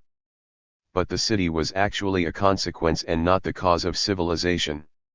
A city differs from a village by the fact that most of the inhabitants are not food producers working on the land, but administrators, craftsmen, traders, and laborers. Before a city can be founded, the level of technique of agriculture must be so raised that the non-producers in the city can be maintained on its surplus. As we have seen, such an agricultural technique requires at the outset some central organization. This implies a body of administrators covering a number of villages. One of these, containing the temple of the leading totem god, would naturally become the city where the surplus from the remaining villages would be collected and stored. As we do not yet know where the first cities were, the transition from village to city seems more abrupt than it probably was. Of existing cities, Jericho seems the oldest, for their masonry walls are found in a period so early that pottery was not known. In Lower Mesopotamia it is possible to trace a transition. 103. Between villages and small cities built on the same site. Any later foundations of cities are bound to have been influenced by the idea or even the experience of what a city should be like. Some evidence suggests that cities were founded by bringing together part or all of the populations of several villages. The site of the city itself may have been a strengthened natural hillock, a refuge against floods afterwards sanctified as a temple platform on which the temple stood like a mountain, the prototype of the Tower of Babel. A city may have arisen in the first place from the village of the chief water magician of the district, through whose instruction the irrigation was organized. This does not necessarily imply any great innovations or even much conscious use of science. The digging of canals and working of sluices need at first have been little more than clearing out existing watercourses and breaking holes in naturally formed banks, very much as in historic times the elaborate dike systems of Holland were evolved from sand pits and mud banks. Here, as in all beginnings, art follows nature, as Theophrastus says, star. It is manifest that art imitates nature, and sometimes produces very peculiar things. 8°-19° to succeed, however, without confusion, the work of irrigation would need some authoritative direction delegated or assumed with religious sanctions. Once a city was established, however, a new division appeared, that between town and country. This did not happen all at once. For centuries most citizens owned and worked lands outside the walls. The surplus provided by the new efficiency of agriculture went to the city, not much was left for the villagers to enjoy. The Egyptian peasant of early dynastic times was probably rather worse off than his ancestors in the Neolithic age as regards freedom and conditions of work, though he had a better and more regular food supply. But he was no worse off on either count than his descendants, the modern fellahin. The evolution of the house. At first the cities hardly differed from villages, just an assemblage of huts, each with a courtyard for animals, the dwelling place of one family, but usually one of several generations, together with servants and slaves. As the population grew, more huts were added to the court, often as lintos inside the wall, making the first real houses. These came to be made of mud brick, as the danger of spreading fires from reed huts was too great. The life of the house centered round the court, the outer walls were windowless. In hot weather the family slept on the roof under an awning, and later upper stories with windows appeared. The spaces between the houses gradually shrank into streets, though some were left for markets and the remainder for gardens. Round it all, as property grew and war threatened, was built a wall constricting and crowding it still more. When civil strife threatened as well, an inner fortress or citadel was built, from which armed men could dominate the city or into which they could retreat at need. Temples, gods, and priests. The city was centered round a temple or big house, in which one god assisted by his priests superseded or ruled over a small pantheon of local degree village totem ancestors. The institution of gods is essentially one derived from city life, and was brought about by the exaltation of the simple clan spirits through the newly available wealth. For that reason the god might well be an animal, as in Egypt, or have animal doubles like Zeus and his eagle. The first gods, as we meet them in Sumerian legends of 5,000 years ago, were very human indeed. They had their councils, quarrels and debates, very like an assembly of village elders. 9, 2-76 In each city sooner or later one god and his consort usually came to dominate, but the others were not abolished but assigned subsidiary roles. At the same time the growth of cities was marked by the increasing separation of the god from tribal and village concerns and his identification physically with his house in the city, and with the administration of his lands and property by his priests. From the beginning these priests ran the cities and drew the largest share of their benefits. They were the heirs of the medicine men of the Old Stone Age and of the magic kings of early agricultural communities, though in Egypt the magic king remained as pharaoh, ruler, and high priest. The priests formed the first administrative class, having definite and indeed essential functions.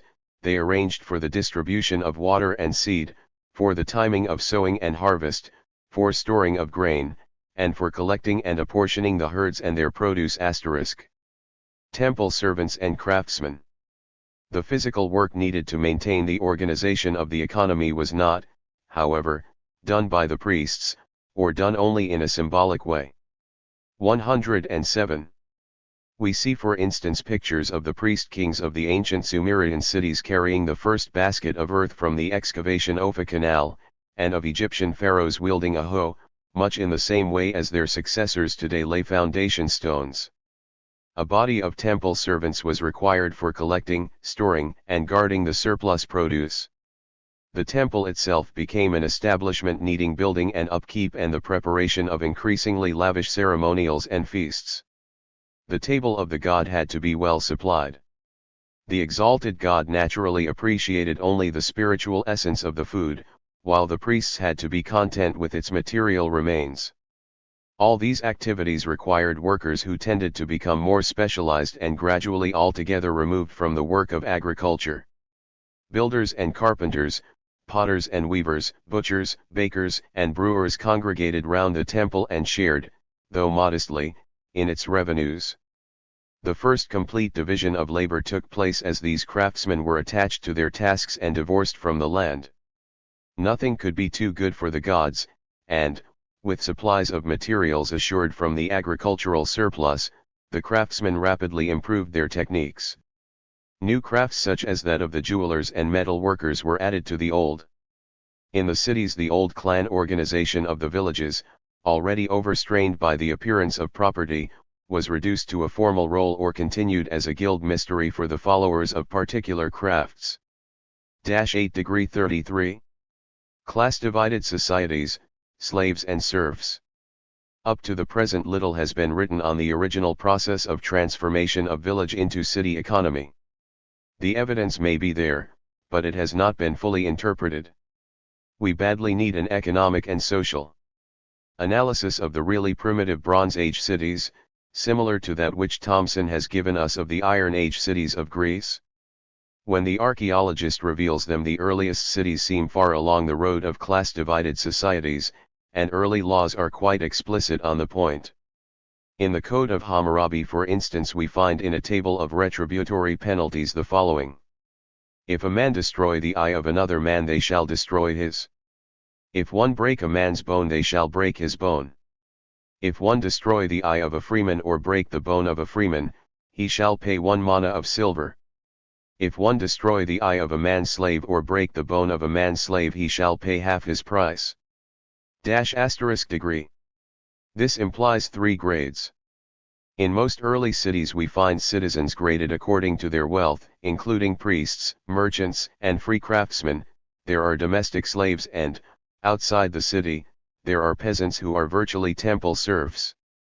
We can only guess the early stages of differentiation of this class society, mostly on the basis of much later and more accessible evidence from Greece.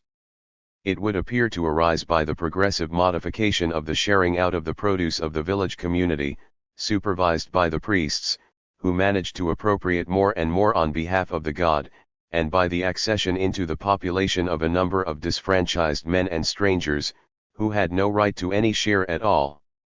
Trade and merchants.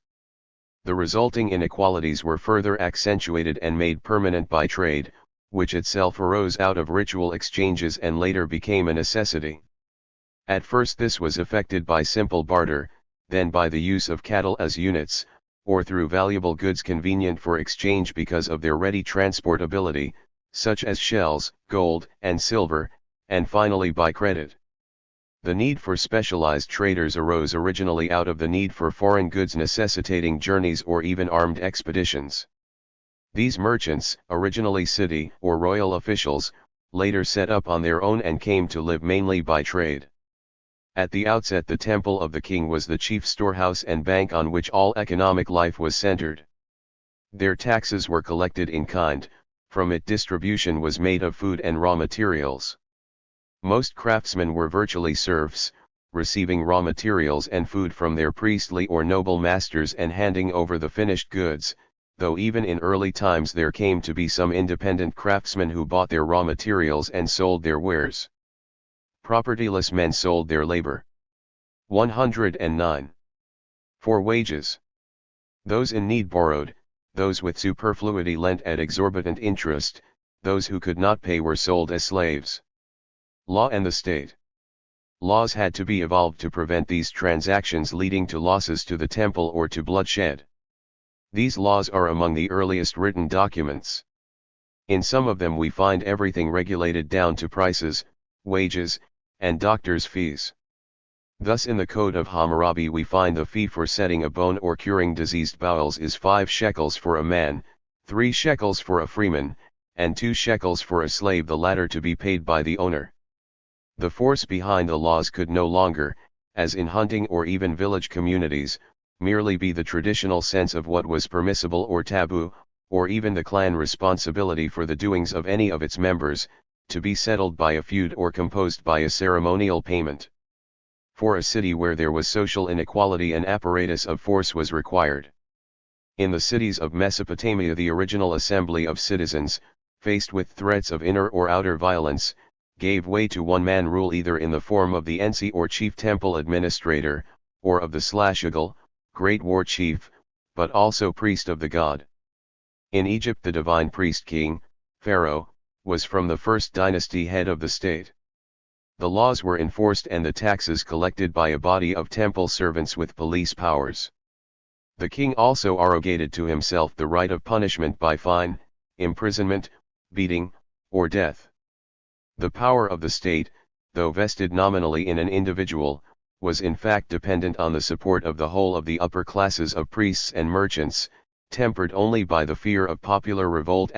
We shall follow in this book the rise and fall, the developments and differentiation of the class society during its 5,000 years of existence.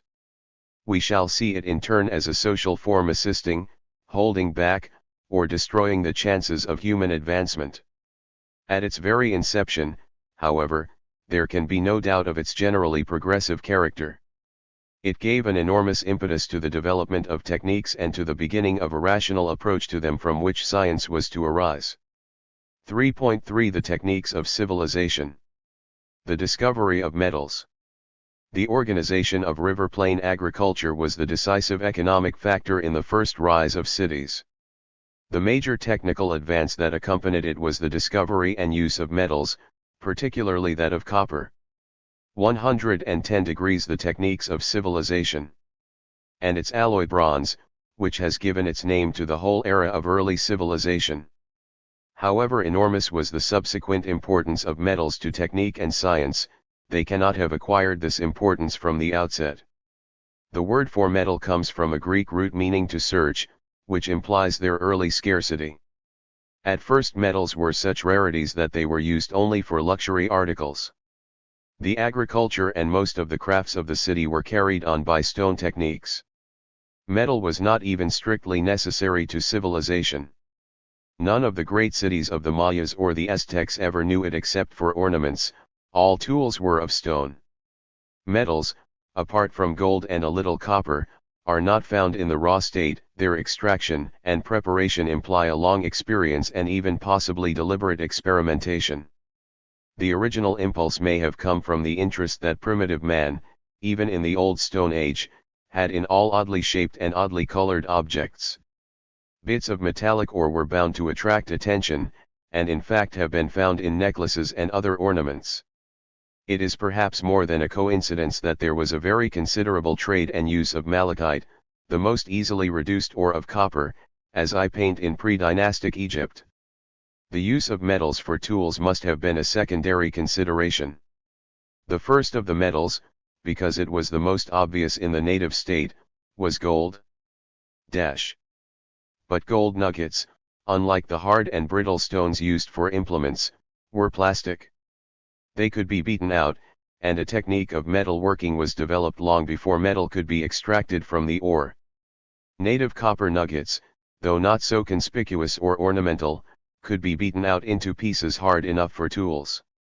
This was found to be easier if the metal was first heated or annealed before hammering. This association of metals with fire techniques probably led to the next steps, the reduction or smelting of carbonate copper ores and the melting and casting of the metal produced. Recent research 227 seems to show that these steps took place in this order. Both require higher temperatures than can be reached in an ordinary fire, and the evidence points to their association with the production of glazed pots in a kiln with a good draft. A major problem in accounting for the origin of metallurgy is that the localities of native copper or surface oxidized copper ores are usually in hills remote from agricultural centers. It is still an open question whether metallurgy started in the mining areas and the products were rapidly taken up in the cities, or whether both ores and metal were first accumulated in the cities and the technical advances made there. Even if the latter was the case, transport difficulties early in the Metal Age sent smelters out near the mines. Effects of the use of metals. The production of metal implements and utensils is another technical advance marking a new qualitative change in man's control of his environment. Metal tools are far more valuable and durable than stone tools, and metal weapons are very much more effective than stone ones, both against animals and human enemies. Metal vessels can stand fire without cracking. On the other hand, metals were for centuries very expensive. Copper ores are sparsely distributed in distant and inaccessible places, and tin ores even more so. Both are needed for bronze, with its low melting point, which made casting feasible. Bronze is far harder than copper, and its use made metal superior to stone for all tools and weapons. Metals and their ores imply distant trade, and with it the inevitably high cost of primitive transport. This must have added very much to their price in the city. Consequently, their use was restricted at first to adornment for the temples, utensils for the king's table, tools for the city craftsman, and then, as war became more common, for weapons. The craft of the smith. The techniques of metal making and the use of metal tools were of enormous importance to other techniques and in enlarging the craftsman's knowledge of the physical and chemical properties of matter. Sheet and wire were made by hammering, and drawing and casting, welding, soldering, and riveting were developed extraordinarily quickly. These techniques were used to create rich and complex ornaments, vessels, and statues. Because metal working in bronze, silver, and gold was developed at a relatively late period, unlike pottery and weaving, it was specialized from the start and seems to have been in the hands of close guilds of smiths. This was an occupational clan, one early example of what was to become the whole system of minor castes in India.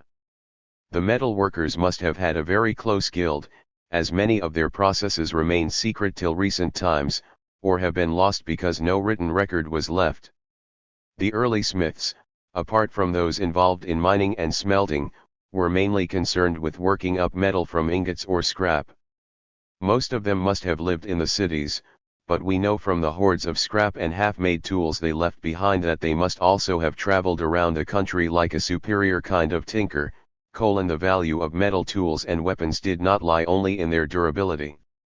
The fact that a metal tool could take a much thinner section than stone made it cut clean, not merely notch or break.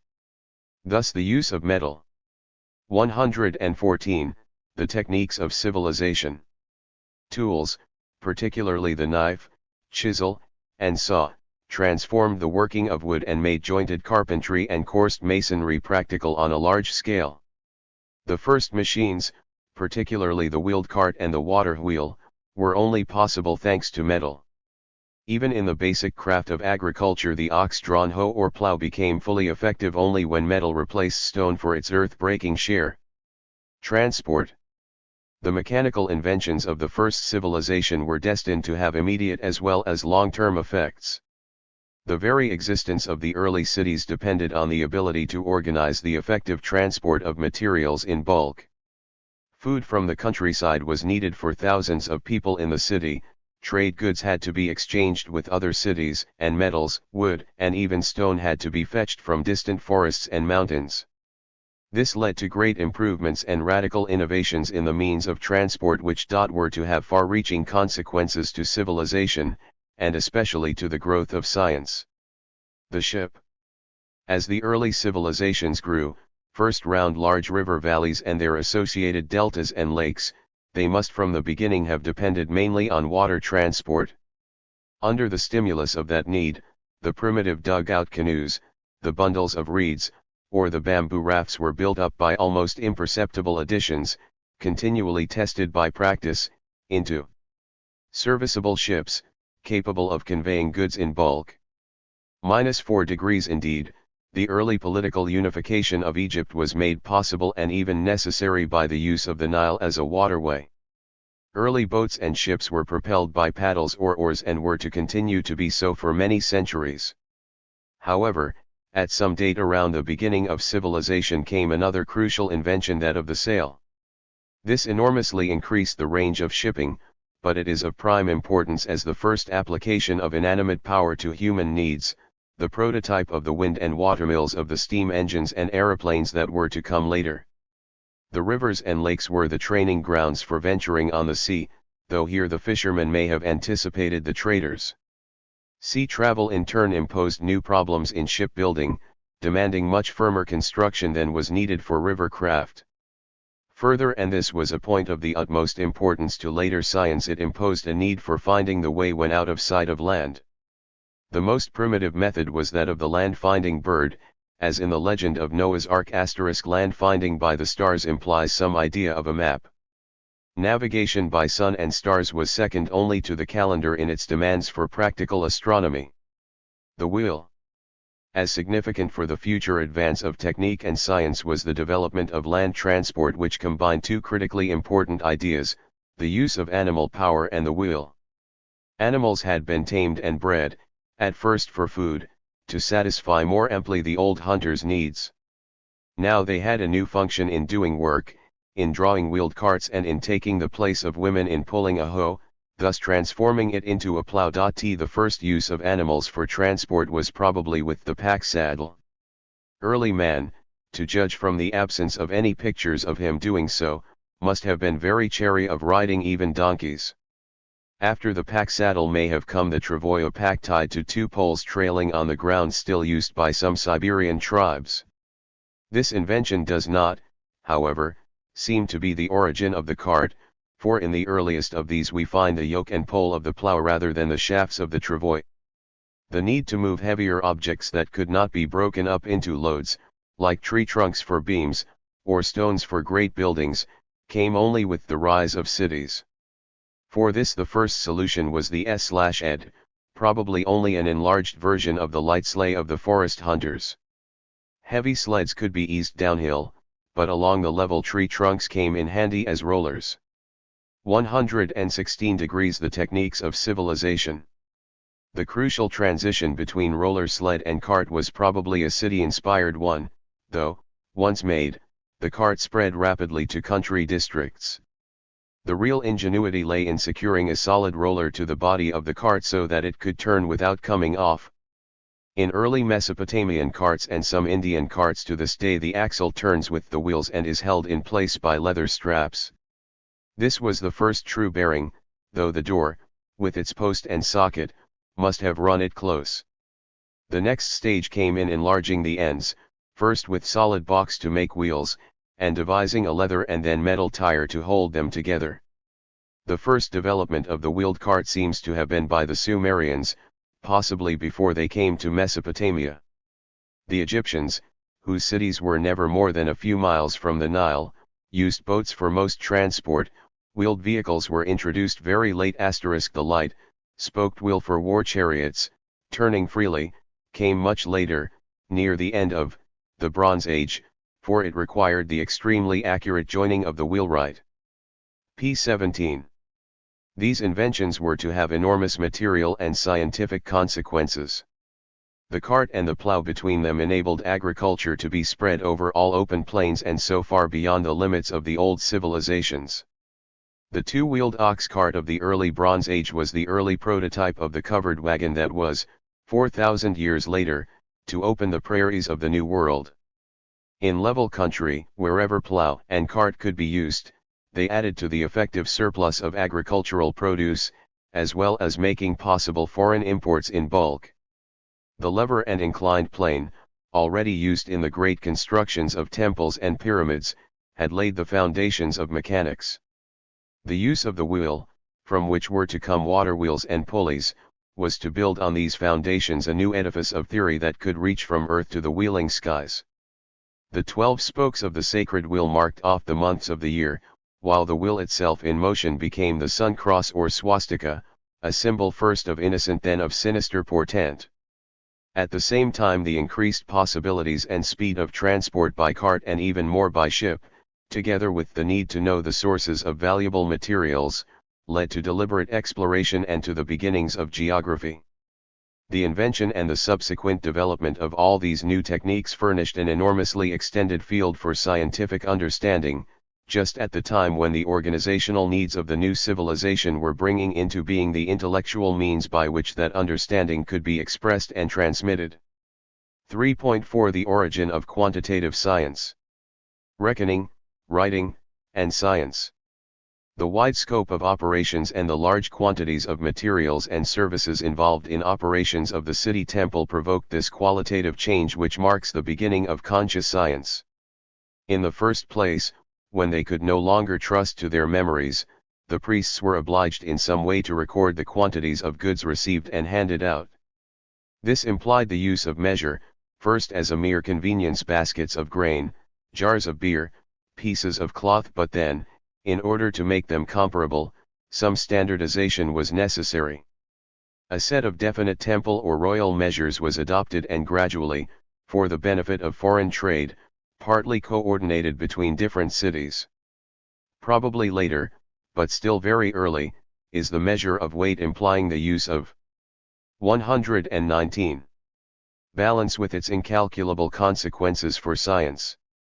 The balance must be a city product. In village economy there is nothing that cannot be counted or measured: a shoulder of mutton, a load of wood. It is in the first place required for valuable metal which cannot be measured and where a piece is too indefinite, so that weights are needed. The balance, the only way of comparing weight, bears all the marks of being a scientific invention. Its prototype was probably the pole and basket load carrier balanced on the shoulder. It needed, however, considerable reduction in scale to be really useful for weighing precious metals. Numbers and hieroglyphics. Even before the standardization of measure it was important to record the numbers of objects, whether they were heads of cattle or baskets of grain, that were being collected or handed over. At first this would be done by mere cuts on a stick p83, then by single strokes on a tablet or lump of clay, then by more elaborate designations of large numbers. For the records, where what was in question might have been forgotten, the number symbol was followed by a picture or shorthand symbol of the particular object to indicate what it was that was being counted. By extension these symbols came to cover actions as well as objects and so to stand for words, either by their meaning alone, as in Chinese, or in part sound part meaning combinations, as in Mesopotamian cuneiform or the Egyptian hieroglyphics that seem to have been inspired by it. 9 The final simplification of the true alphabet, where the symbols stood for sounds alone and not for words, did not occur till the Iron Age. In this way writing, that greatest of human manual intellectual inventions, gradually emerged from accountancy. As Spieser put it, writing was not a deliberate invention but the incidental byproduct of a strong sense of private property. *: registered first, official statements in the nature of propaganda, praises of kings, hymns to the gods, and last of all science and literature, came to be written down. Mathematics, arithmetic, and geometry. But mathematics, or at least arithmetic, came even before writing.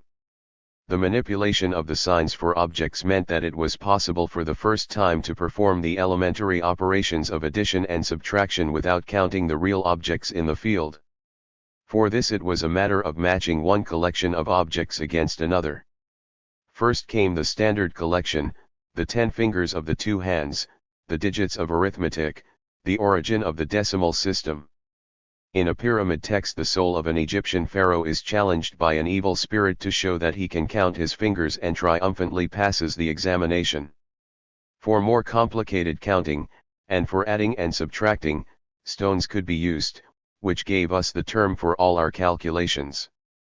Later they were replaced by beads arranged in tens on wires, making the first and still very useful calculating machine, the abacus. The introduction of measure made it possible to extend adding and subtraction to quantities. The more complicated operations of multiplication and division come when shareable quantities were involved. Particularly quantities connected with public works, the digging of canals, the building of pyramids. The operation of building itself also contributed, probably even before land survey, to the foundation of geometry. Originally, town buildings were simply village huts made of wood or reeds. In cities, with a restricted space and danger of fire, houses of pisé or rammed mud were a great improvement. The next step was to have even greater consequences, the invention of the standard molded block of dried mud, the brick. The brick may not be an original invention, but a copy, in the only material available in the valley country, of the stone slabs that came naturally to hand for dry walling in the hills. Bricks are difficult to fit together unless they are rectangular, and their use led necessarily to the idea of the right angle and the use of the straight line, originally the stretched line of the cordmaker or weaver. The practice of building in brick, particularly of large religious buildings of pyramid form, gave rise not only to geometry, but also to the conceptions of areas and volumes of figures and solids reckonable in terms of the lengths of their sides. At first only the volume of rectangular blocks could be estimated, but the structural need for tapering or battering a wall led to more complicated shapes like that of the pyramid. The calculation of the volume of a pyramid was the highest flight of Egyptian mathematics and foreshadowed the methods of the integral calculus. Registered also from building came the practice of the plan to scale. Such a plan for a town together with the architect's rule is for instance shown in the statue of Gudea of Lagash in c. 2250 BC. *6° With these mathematical methods an administrator was able to plan the whole operation of brick or stone building in advance. He could estimate accurately the number of laborers wanted, the amount of materials and food they would need, and the time the job would take. These techniques were readily extendable from the city to the country in the layout of fields, the calculation of their areas, and the estimate of their yields for revenue purposes. This is the origin of mapping and surveying. It was this practical use that later gave rise to the term of geometry, land measurement. Mathematics, indeed, arose in the first place as an auxiliary method of production made necessary and possible by city life. Astronomy and the calendar. The ability to count and calculate, derived from practical needs of the temple administration, was of immediate use to them in another of their capacities, the making of calendars and the development of astronomy which this entailed. Early man must have paid some attention to the 122, the origin of quantitative science. Sun, moon, and stars, but was apt to be more concerned with the violent performances of the heavens, such as thunderstorms, than with the completely reliable and regular phenomena of day and night. Such a calendar as he needed was provided by the moon, around which had collected much ritual and myth, *8*, but which at first made little call on mathematics or astronomy. With the advent of agricultural civilization, the year rather than the month became important. When agricultural operations had to be planned on a large scale, it was necessary to know when to start getting ready to do them. Of course, nature often gave fairly good intimations. The first of these, which were afterwards debased into the superstition of augury, came from the very practical linking of the birds with the seasons. The cuckoo is significant because he heralds the spring. He may even be thought divine for bringing it. An acute observer of nature has a fairly good calendar without bothering to count the days at all. However, in at least one place, the Nile Valley, the flood is a regular annual phenomenon for which it is essential to prepare beforehand. The actual length of the year, 365.2422 days, is not easy to find. It requires prolonged and careful observations of the sun and the stars. Such observations were carried out by the priests in Egypt, and already in c. 2700 BC led to the compilation of a solar calendar that continued in use for thousands of years. The Sumerians and their successors in Mesopotamia were too attached to the moon to accept such a simple solution. Instead, they tackled the far more difficult task of reconciling the lunar and solar calendars. This required recorded observations extending over many generations and the development of accurate computations. It was here that there developed the sexagesimal system: 360 degrees in a circle, 60 minutes in an hour, 60-second minutes in a minute, which we still use for angle and time measurements. These calendrical computations were carried out by means of extensive mathematical tables. These tables are elaborations of those used for business accounts. From them has come much of our algebra and arithmetic, including the all-important place notation that was to return centuries later as the Arabic numerals we still use. Registered. Astrology. The practice of observation carried out in the temples of all the ancient civilizations, including those of America, extended far beyond the needs of the calendar. The sun, as the regulator of the year, the bringer of the harvest, came to be worshipped as a god. The moon, though ousted from 123. The primacy that it had in the time of the hunters, was not neglected, and observations were extended to the brilliant erratic stars, the planets, that acquired minor divinities of their own. All this was far more than agriculture or even navigation required, but by then the calendar and the astronomy needed to draw it up had acquired religious significance. The calendar itself was necessary to fix an ever more complicated set of religious holy days, the scrupulous observance of which, as with our own Sunday, was considered essential to the preservation of the order of nature. 124. The origin of quantitative science. Astronomy was finding other uses. Its study was, from the start, linked with religion.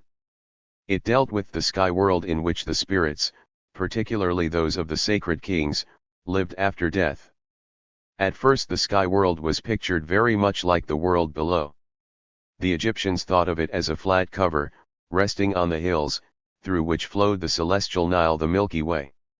The Babylonians at first pictured it as the inside of a vast four-square tent from which the stars hung like lamps. It was only after the invention of the wheel that the turning of the sky on its axis round the pole could be accurately imitated. Chinese astronomy seems to have started from this idea of rotation. This is shown by the antiquity of the pi, a wheel-like object representing heaven which can actually be used to fix the position of the stars of the plough. Chinese astronomy retained the dominance of the circumpolar stars rather than the ecliptic for many centuries. Registered the idea of regular rotation of the heavens led to a great emphasis on the movements of the heavenly bodies. It was argued that if these regular recurrences in the heavens affected nature and brought about the seasons, they must equally affect the condition of man. At first it was only the divine king who was en rapport with the skies, but ultimately the privilege became more common, and every individual who could pay might regulate his behavior by the stars. The 7 planets were completely domesticated and still preside over the days of the week. Even their order Sun, Moon, Mars, Mercury, Jupiter, Venus was originally astrological. Astrology was always intimately connected with astronomy and, in spite of its essential fallaciousness, it was the major reason why men occupied themselves for millennia with observations of the stars, which, had they not believed in astrology, would have seemed very remote and ineffectual. Medicine. The other occupation that shared with astronomy the distinction of being an upper-class profession was that of medicine. But here, although the prestige was probably as great, the real success, because of the essential complexity of living systems, was bound to be much less. There was in fact practically nothing that a doctor of those times could do except deal with some obvious wounds, dislocations, and fractures, and try to prevent the patient from killing himself, or his relations from killing him by unsuitable treatment or diet. Where the doctors could succeed, however, was in diagnosis. They had in the city enough cases to enable them to compare one with another, and such comparisons, extended by Con. 125. Versation and codified by tradition, are themselves a beginning of science. Doctors, long before writing, carried on their traditions orally, first in closed clans which could then be widened by teaching and adoption. From the noticing of diseases, and even the recording of them, for we have some extraordinarily interesting examples in early Egyptian papyri registered *** arose the sciences of anatomy and physiology. Prognosis, knowing how the disease is likely to end, was specially important in early times because the laws, at least of the Babylonians, show that an unsuccessful doctor was likely not only to be prosecuted but even to have his eye put out if by any mistake he destroyed the eye of his patient. It is therefore not surprising that many of the descriptions of cases in an Egyptian papyrus end with the words "case not to be treated." Official medicine codified the plants and mineral substances, knowledge of which had been handed down traditionally from the medicine men and wise women of primitive cultures. Some of these had been chosen for their manifest action as purgatives or emetics, others because in a more obscure way they had been found beneficial in some diseases, as the South American Indians had found quinine for malaria, but the majority were probably pure magic, based on resemblances such as that of the mandrake to the human body. The city doctors, however, could call on a far larger area for their drugs and could organize their production. It was from this source, rather than agriculture, that arose the science of botany and the first botanic or herbal gardens. Degree. Early chemistry. Chemistry never rose to the rank of a recognized science in the Bronze Age, or even till near the end of the Iron Age. Nevertheless, its basis was being well laid in the multiple observations and practices of the metalworkers, jewelers, and potters. The process of smelting ores, of purifying metals, of coloring them, of adding enamels all involve complex chemical reactions that had to be learned by many trials, mostly unsuccessful. The good results were embodied in recipes which had to be carefully handed down and scrupulously followed. We do not by any means know yet the full range of the achievements of these early chemists, but what is known is impressive enough. They were acquainted with at least 9 of the chemical elements: gold, silver, copper, tin, lead, mercury, and iron, as well as sulfur and carbon, and were using and distinguishing the compounds of others like zinc, antimony, and arsenic. They also knew a variety of reagents, dry and liquid, including alkalis like potash and ammonia, and alcohol as beer or wine. Their apparatus was limited to pottery and metal vessels. They had no stills and could not cope with spirits or gases. One powerful impulse was to turn their method of work in the direction of a rational and quantitative science, namely the scarcity and value of the materials they dealt with. From the beginning, precious metals had to be weighed and accounted for, and the proportions used in alloying recorded and adhered to. Chemical analysis or assaying, involving the separation of metals already alloyed or mixed in ores, arose naturally out of the necessity of recovering the most precious metals and guarding against adulteration.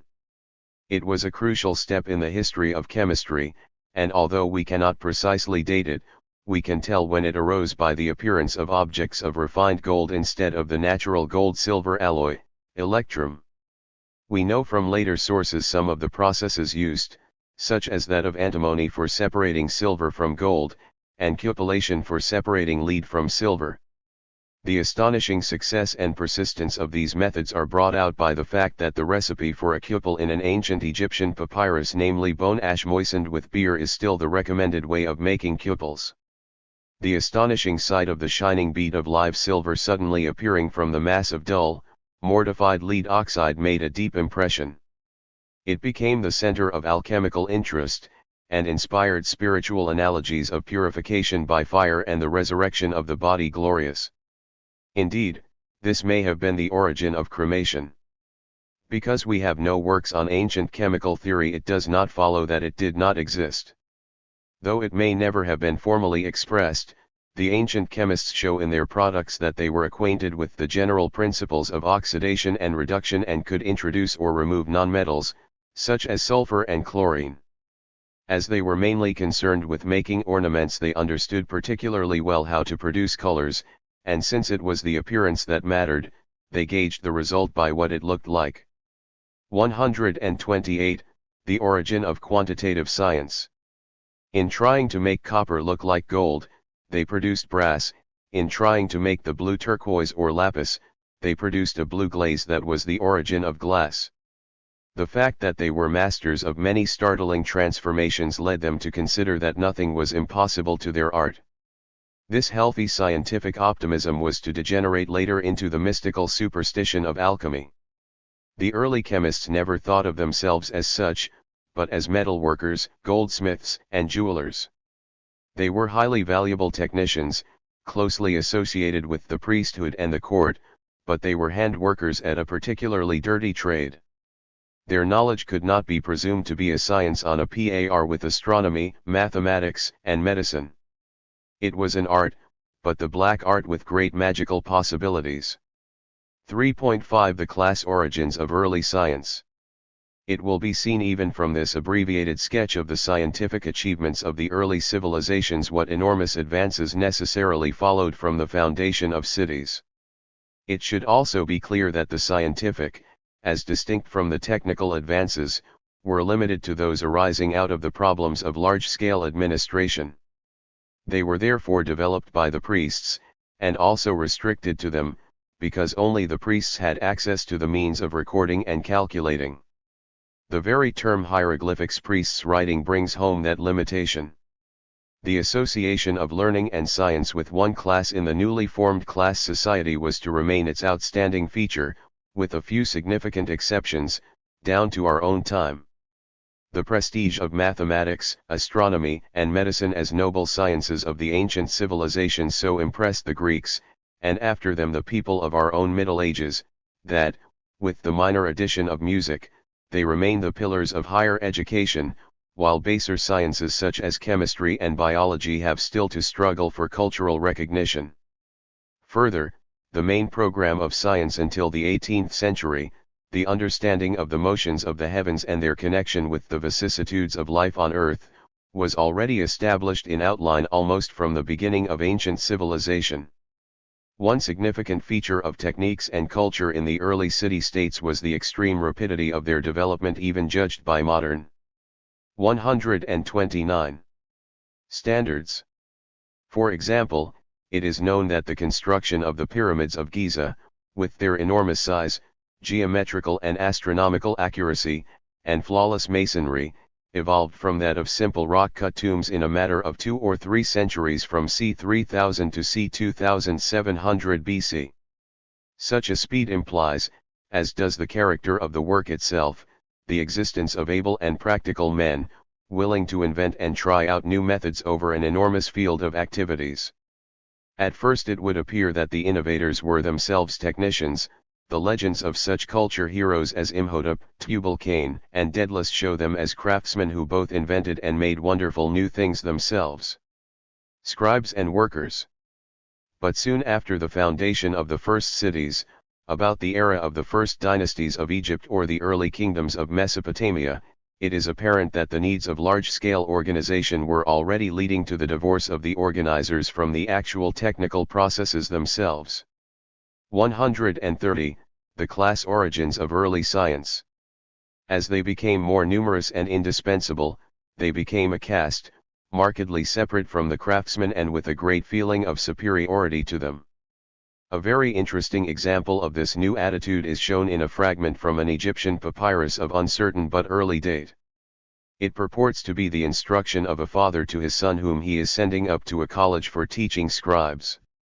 J. Have considered violent manual labor give thy heart to letters. I have also contemplated the man who is freed from his manual labor, assuredly there is nothing more valuable than letters.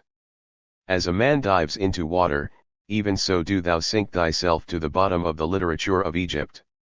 I have seen the blacksmith, directing his foundryman, but I have seen the metal worker at his toil before a blazing furnace. His fingers are like the hide of the crocodile, he stinks more than the eggs of fish.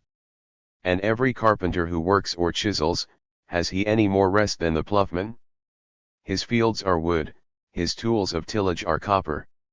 Released from his work at night, he works more than his arms. At night he lights a lamp. The weaver sitting in a closed-up hut has a lot that is worse than that of a woman. His thighs are drawn up close to his breast, and he cannot breathe freely. If for a single day he fails to produce his full amount of woven stuff, he is beaten like the lily in the pool. Only by bribing the watchman at the doors with bread cakes can he obtain for himself the sight of sunlight. I tell thee that the trade of the fisherman is the worst of all trades, truly he does not exist by work on the river. He is mixed up with the crocodiles, and if the papyrus clusters are lacking he must cry out. If he is not told where the crocodile lurks, fear blinds his eyes. Verily there is no occupation than which better cannot be found except the calling of the scribe, which is the best of all. The man who knows the art of scribe is the superior through that fact alone, and this cannot be said of any other of the occupations I have set before thee. Verily each worker curses his fellow. No man says to the scribe, plough the fields for this person. One day in the chamber of instruction is better for thee than eternity outside it, the works thereof the mountains. Verily the goddess Renet is on the way of God. She is by the shoulder of the scribe both on the day of his birth and when, having become a man, he enters the council chamber. Verily, there exists no scribe who does not eat the food of the king's house. 2*4. It will be seen that already white collar, or at least white skirt, occupations are considered to be morally and practically superior, and even worth the intense labor of coping with the fantastically complicated writing and calculating systems of early civilization. The priest administrators, separated from dealing with material things, tended to elaborate their own symbolic methods and to impute an independent reality to them. In one sense this was valuable, since it gave at least a few select minds the leisure to think, and indeed they were able to create from those symbols the abstract constructions of mathematics. The great achievements of Egyptian and Babylonian reckoners were the foundations on which the later and more abstract mathematics of the Greeks were built. Nevertheless, this preoccupation with symbols permitted the retention of much more primitive ideas, such as the sympathetic magic of the hunting days, and a further enhancement in the power of spirits. Magic and science. Indeed, with the waning of the first impulse of technical advance, magic seemed to become even more important than ever. From being a progressive, if erroneous, explanation of how things work in the world, it became a hindrance to the advance of effective thought. Coming from priests. 132 degrees The class origins of early science. Increasingly divorced from the processes of production, it purported to find solutions to real problems which were seemingly far too easy. By relegating the control of health or success to spirits, it prevented the search for useful actions to secure them. It also favored the use of loose analogies as supposed explanations of natural events in terms of the actions of divine spirits. The world of nature was seen as merely an enlarged version of the world of man. In fact, every advance of human technique was an invitation to try to understand the rest of the universe in terms of such successful human activity. The major creation myths offer just such explanations. The making of the world is likened to the work of a supreme irrigator separating land from water, and the making of man to the work of a supreme potter molding him out of clay. Such myths are even more technomorphic than anthropomorphic. With due allowance for the enormous difficulties of formulating general scientific theories before the working out of scientific language, we may recognize in many myths the prototypes of scientific theories. In them the forces of nature are personified, but perhaps their priestly authors took the personification as a mere manner of speaking. Certainly the theories they contained were easily sensed by the Ionian Greeks, and retold without the gods. -8 degrees, -3 until science had advanced to the point at which the major part of the environment that mattered to mankind was controllable rationally by direct action, and that achievement is a very recent one. It was, however, very difficult to check the failure of the spirit theory to give man any practical control of nature. The spirit way seemed no worse than any other, and, by a judicious combination of faith and probability, could even be imagined to work very well. People usually recovered from diseases, crops usually grew, and the sun could be counted on to rise every morning. However, so long as men held to spirit explanations of natural phenomena, the growth of science was actively inhibited. For not only was any attempt to achieve rational understanding and control deemed from the outset to be useless, but also it might even be harmful, as the spirits would undoubtedly feel annoyed at such attempts to cheat them of their prerogatives. This is only another way of saying that it endangered the livelihood of the priests, who had a vested interest in a spiritual magical theory of the universe, especially when the early temple establishments decayed, and the priests became increasingly dependent on the offerings of the faithful. The danger to the aristocracy of the gods of attempting to control the degree forces of nature is the fundamental meaning of the Prometheus myth. *2. 133. Fire from the first belonged to the heavens, man had no right to take it for himself. What the priests wanted was piety, unremitting practice of the rituals of propitiation, the careful observance of all taboos, and resignation to the will of the gods. As long as these views were supported by authority, and they have not yet disappeared from society, it was even impious to inquire too closely into the method of working of the universe. Such inquiries were bound to be resented by the heavenly powers, and their resentment would be vented not only on the inquirer but on the whole of society. The forces of religion were, from the beginning, closely identified with the maintenance of class rule. When, some centuries after the first founding of cities, the ruling classes ceased to favor material and technical progress, religion was bound to restrict intellectual advance. 3.6 Successes and failures of the first civilizations. Taken as a whole, however, the early civilizations did succeed in making and sustaining an enormous advance in techniques and ideas. The high level of their technical achievements is shown by the fact, so common that we hardly pay attention to it, that for the greater part of our lives we are surrounded with and use equipment evolved at that time and scarcely altered in the intervening 5,000 years. Our chairs and tables have not changed since the first Egyptian carpenters solved the difficult problems of wood joinery. Armchairs with wicker seats and claw feet are known from c. 2500 BC. We still live in rooms with walls and ceilings of stone, brick, and plaster, we eat from the same kind of dishes, we wear clothes made of the same kinds of cloth. Even our social institutions have not changed to an extraordinary extent, far less than the change between the institutions of primitive communities and of the first cities. We have merchants, magistrates, and soldiers just as they had, and the political troubles of our time were not unknown to them. In other words, most of us are still living in the class society that originated with the first cities. Technical stagnation. The great burst of technical innovation that came with the beginning of city life in the great river valleys of Mesopotamia, Egypt, India, and China did not last more than a few centuries, roughly from 3200 to 2700 BC. It was followed by a relatively far longer period of cultural and political stagnation. Particular cities rose and fell, one dynasty of priest-kings superseded another. There were eruptions of barbarians and even barbarian dynasties, but there was no essential change in the pattern of production. It remained based on irrigation agriculture, supplemented by trade with outer regions. All the wealth that was accumulated and consumed in the cities came from the surplus of city-directed agriculture. Because the surplus was relatively small, only comparatively few of the people could be supported on it, and these tended to form an exclusive class. The successors of the original administrators who worked to improve agricultural techniques became increasingly divorced from the process of production. Their only interest was to secure as much of the product as possible for themselves. From generators of wealth, they became exploiters. They demanded ever more and more for their private enjoyment and for the building and service of increasingly magnificent temples and tombs. This meant the impoverishment and virtual enslavement of peasants and urban craftsmen, and led to conflicts which weakened the city-states and ultimately put a stop to their intellectual and technical progress. Of one of these events we possess fairly full details.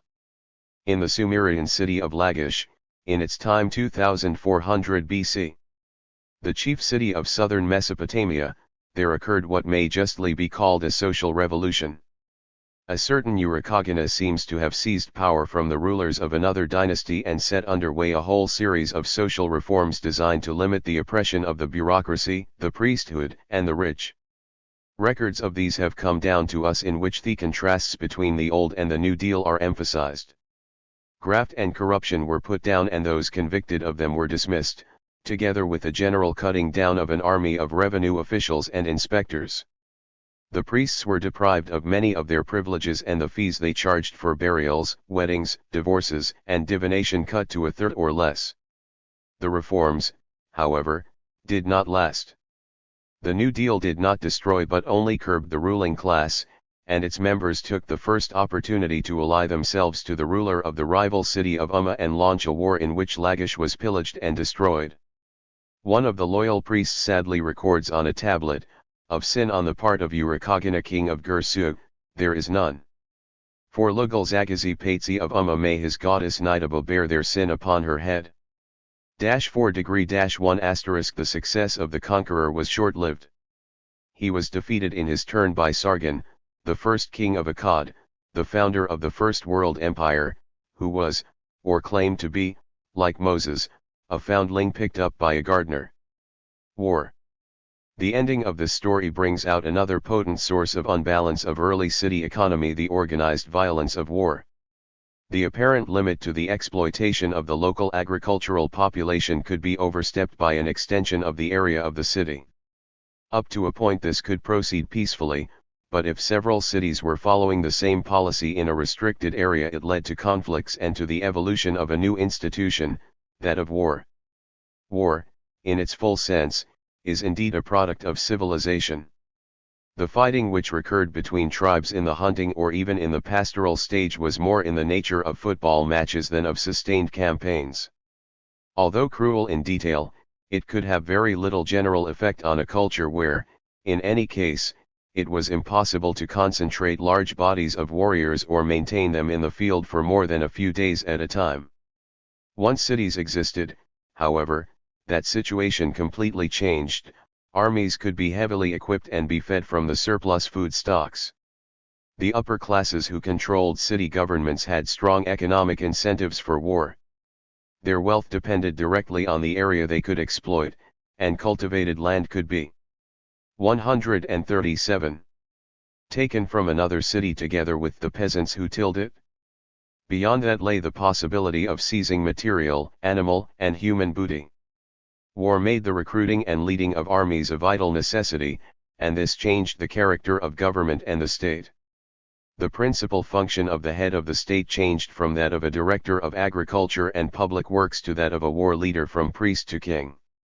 Another effect was once more to depress the position of women. In the first phase of civilization, women had maintained the great importance they had gained in the village cultures.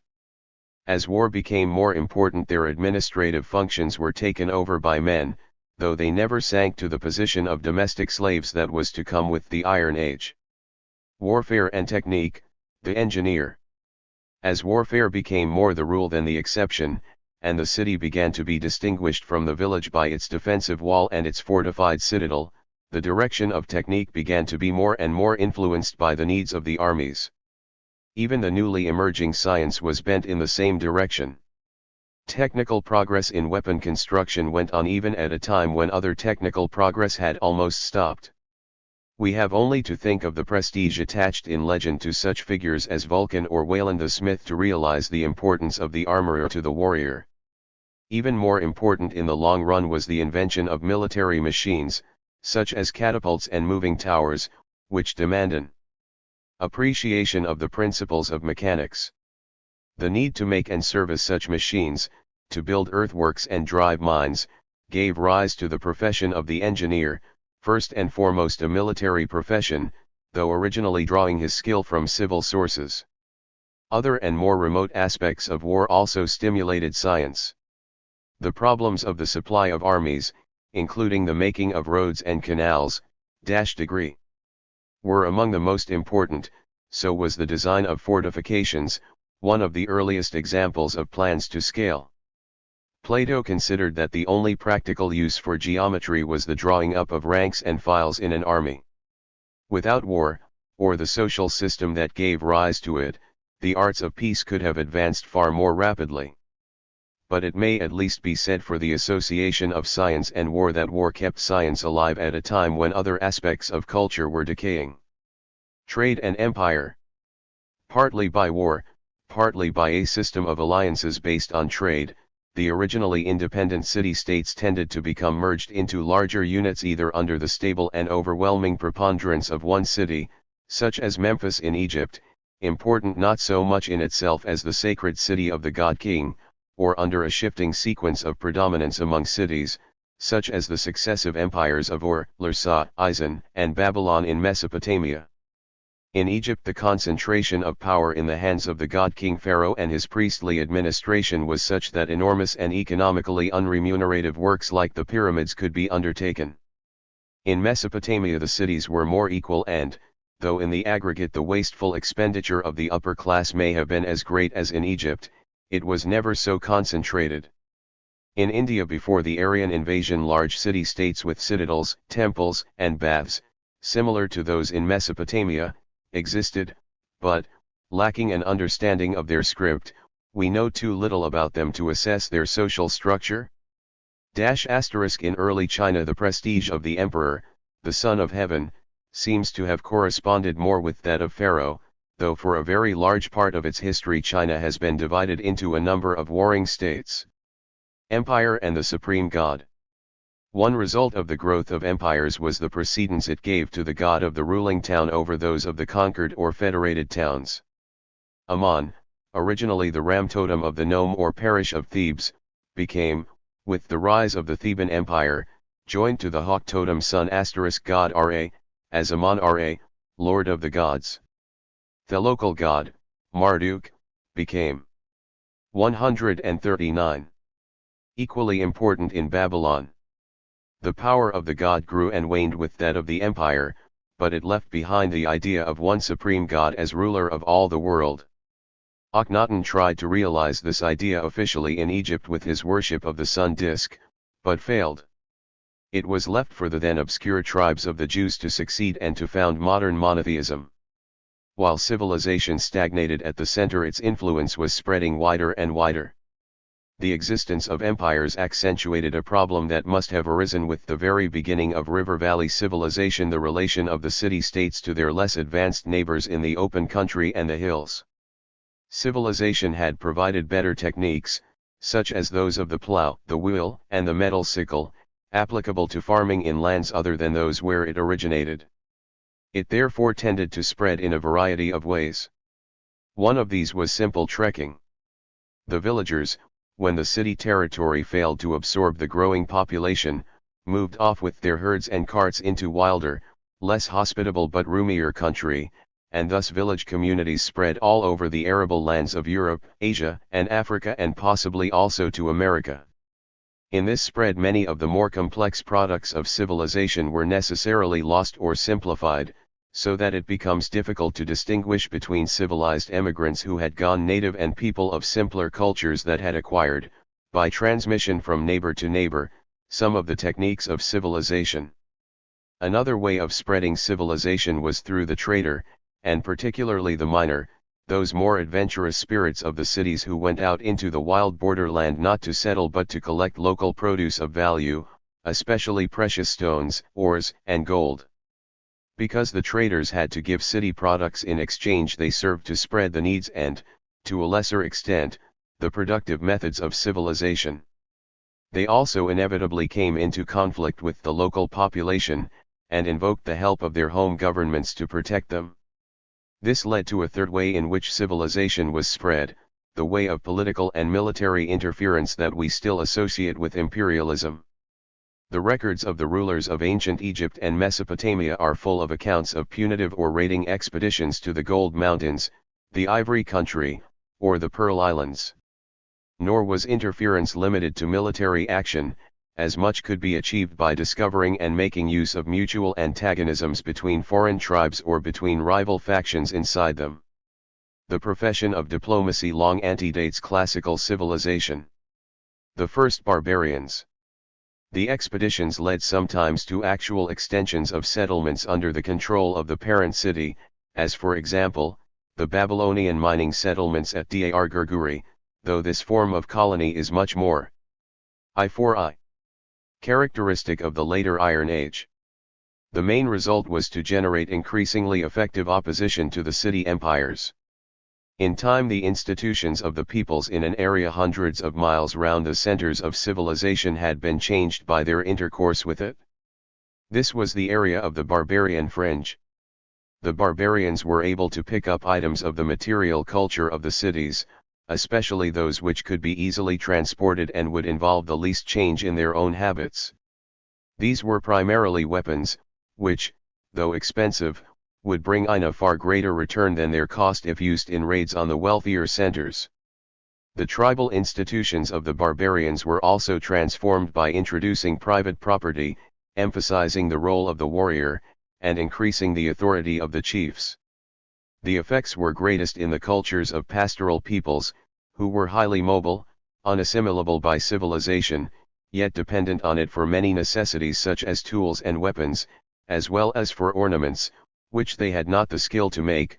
The relations between the barbarians and the city-states were variable and complex.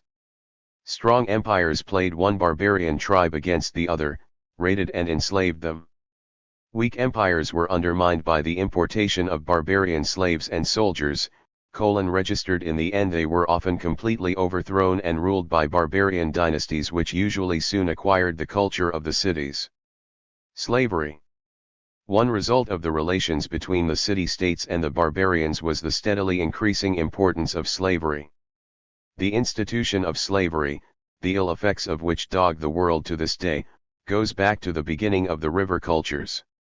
In the days of hunting or early agriculture there was little surplus. A working man did little more than earn his keep. Prisoners taken in intertribal feuds, if they escaped being sacrificed, were usually adopted. There was no point in enslaving them. In civilized countries, on the other hand, an agricultural laborer could produce far more than it cost to keep him. That made the taking and using of slaves an attractive proposition. Slave raiding from other cities, or more easily and profitably from barbarians, soon became an accepted practice. The full development of slave-based agriculture was not to come till the Iron Age, but from the beginning of the Bronze Age it had started to exercise its ill effects on civilization. Bound prisoners, intended for slavery, are represented in the oldest Sumerian carvings of about 3000 BC. The existence of propertyless and also rightless slaves was bound to have a depressing effect on the status of free workers. By its association with 142 the spread of civilization. That of slaves, their work became base and menial. There was little incentive or opportunity for the free workers and none at all for the slaves to improve techniques, and the upper class scorned them. As a result, the scientific approach which had been so successful in the upper class sciences of mathematics, astronomy, and medicine was cut off from the problems and the information that were to be found in the trades, and for long did not spread to the black art of chemistry or the lowly practices of agriculture. The political ill effects of slavery were often more immediately disastrous. The more a city depended on slaves, the less it was able to look to its own defense, and the more likely were the barbarians to become acquainted, as escaped slaves or later as mercenary soldiers, with the war. 143. Technique of the cities themselves and to be able to use that knowledge to overthrow them. Decadence. For several centuries before their fall, that is, roughly after 1600 BC, the ancient civilizations of the West, though not those of China, seemed to have lost any capacity for progressive change and were becoming increasingly decadent. Although the framework of civilized life was maintained, art and literature became conventional and religion tended to become buried in an increasingly complex mass of ritual that could appropriately be called superstition. Though much had been lost or forgotten, some science, such as astronomical observation, was kept up and even developed. Some degenerated into superstition, such as the careful examination of the livers of sacrificed animals used for foretelling the future. This is only one example of the use of systematic study of obscure phenomena for telling fortunes, chiromancy, oniromancy, many of which are still with us, either in their original form or in the games of chance and skill like dice, cards, and chess derived from them. In so far as they sharpened the acuteness of observation and the methods of codifying results, they have some part in experimental science. One key discovery, that of the compass, was probably made by a Chinese geomancer. 3.8 The legacy of early civilization. Nevertheless, what remained to be handed on to its successors must have been an impressive and valuable stock of knowledge, far more than the spade of the archaeologist is ever likely to reveal to us. At the same time, the archaeologist is certain to know much that would not be known to people living a few hundred years after any event. Although the sources of knowledge may have been forgotten, many of its usable parts are likely to have been assimilated in an unacknowledged form. As the knowledge and practice were alive, they could be learned by word of mouth and by the example of the practitioners. Only a certain amount of knowledge was assimilable by new cultures with different social and economic structures. The enormous accumulation of history, poetry, and literature of those times was largely lost with the knowledge of the hieroglyphic and cuneiform scripts in which they were written. The little that 144 degrees the legacy of early civilization has survived in the Bible shows the level to which they reached. Much priestly science must have gone too. Techniques fared better, both the equipment of civilized life and the tools with which it was made largely survived and are in use today. The science and techniques of the Iron Age and even of the Greeks are largely derived from those of the ancient world, for the most part without acknowledgement. Indeed, in the case of techniques which are embodied in material and durable objects, we can be sure that this has occurred. Many ideas or discoveries have been attributed to a Greek philosopher for no better reason than that he was the first known to us to have expressed them or been credited with them. Further research often reveals an earlier origin in Egypt or Mesopotamia, and we have no reason to believe that the present verdicts of archaeology are final. The heirs of the old civilization, the men of the Iron Age, had themselves no doubt about the greatness and magnificence of the empires that they had helped to destroy. Echoes of the life of those times are to be found in the Iliad and the Odyssey, themselves tales of city sacking and piracy. The poets contrasted their own hard lives and mean culture with the power, the luxury, the beauty, and most of all the peacefulness, of the old cities. They revered the wisdom of the ancients and looked wistfully back at the Age of Gold. Chapter 4. The Iron Age, Classical Culture. The period covered by this chapter is one of crucial importance in the history of mankind and especially in the history of science. From the middle of the second millennium BC, a number of causes, technical, economic, and political, brought about the transformation of the limited civilization of a few river basins into one which embraced the major cultivable areas of Asia, Northern Africa, and Europe. The civilization of the Iron Age, wherever it was developed, was less orderly and peaceful than that it replaced, but it was also more flexible and rational. The Iron Age did not provide such enormous technical advances as marked the outset of the Bronze Age, but such advances as it did achieve, based on a cheap and abundant metal, were more widespread not only geographically but also among the social classes. In this chapter we shall deal primarily with the Iron Age in the Mediterranean area, the classical civilization of the Greeks and Romans. This is partly because it is so much better known than that of contemporary cultures of India or China. A more cogent reason, and one that relates particularly to the purpose of this book, is that it was that Mediterranean region which gave birth to the first abstract and rational science from which the universal science of our own time is directly derived. As we shall see in subsequent chapters, the civilizations of India and China had great contributions to make to the common culture, particularly in mathematics, physics, and chemistry, and their applications, like the compass, gunpowder, and printing. However, the contributions entered into the main tradition of science and technology only after its outlines had been fixed in its Hellenistic form. 146. 4.1 The origins of Iron Age cultures. The barbarians who overran the Bronze Age cultures of the ancient East had been unable to form stable states in their own homelands, for the most part covered with forest or dry steppe, as long as they lacked the means of establishing some settled form of agriculture. In the latter half of the second millennium BC these conditions were achieved, thanks to a combination of material and social factors that we are only now beginning to understand. Of these one was the penetration and transformation of barbarian clan societies through the influence of the class economies of the cities with their emphasis on private property, chieftainship, and weapon production. The impact of the discovery of iron. These tendencies were powerfully, perhaps decisively, aided by the discovery and use of a new metal, iron. Where and how iron was first made in quantity is still a mystery. The first iron used was the native iron from meteorites treated by heating and hammering like copper, but this was too rare to be anything but a precious metal.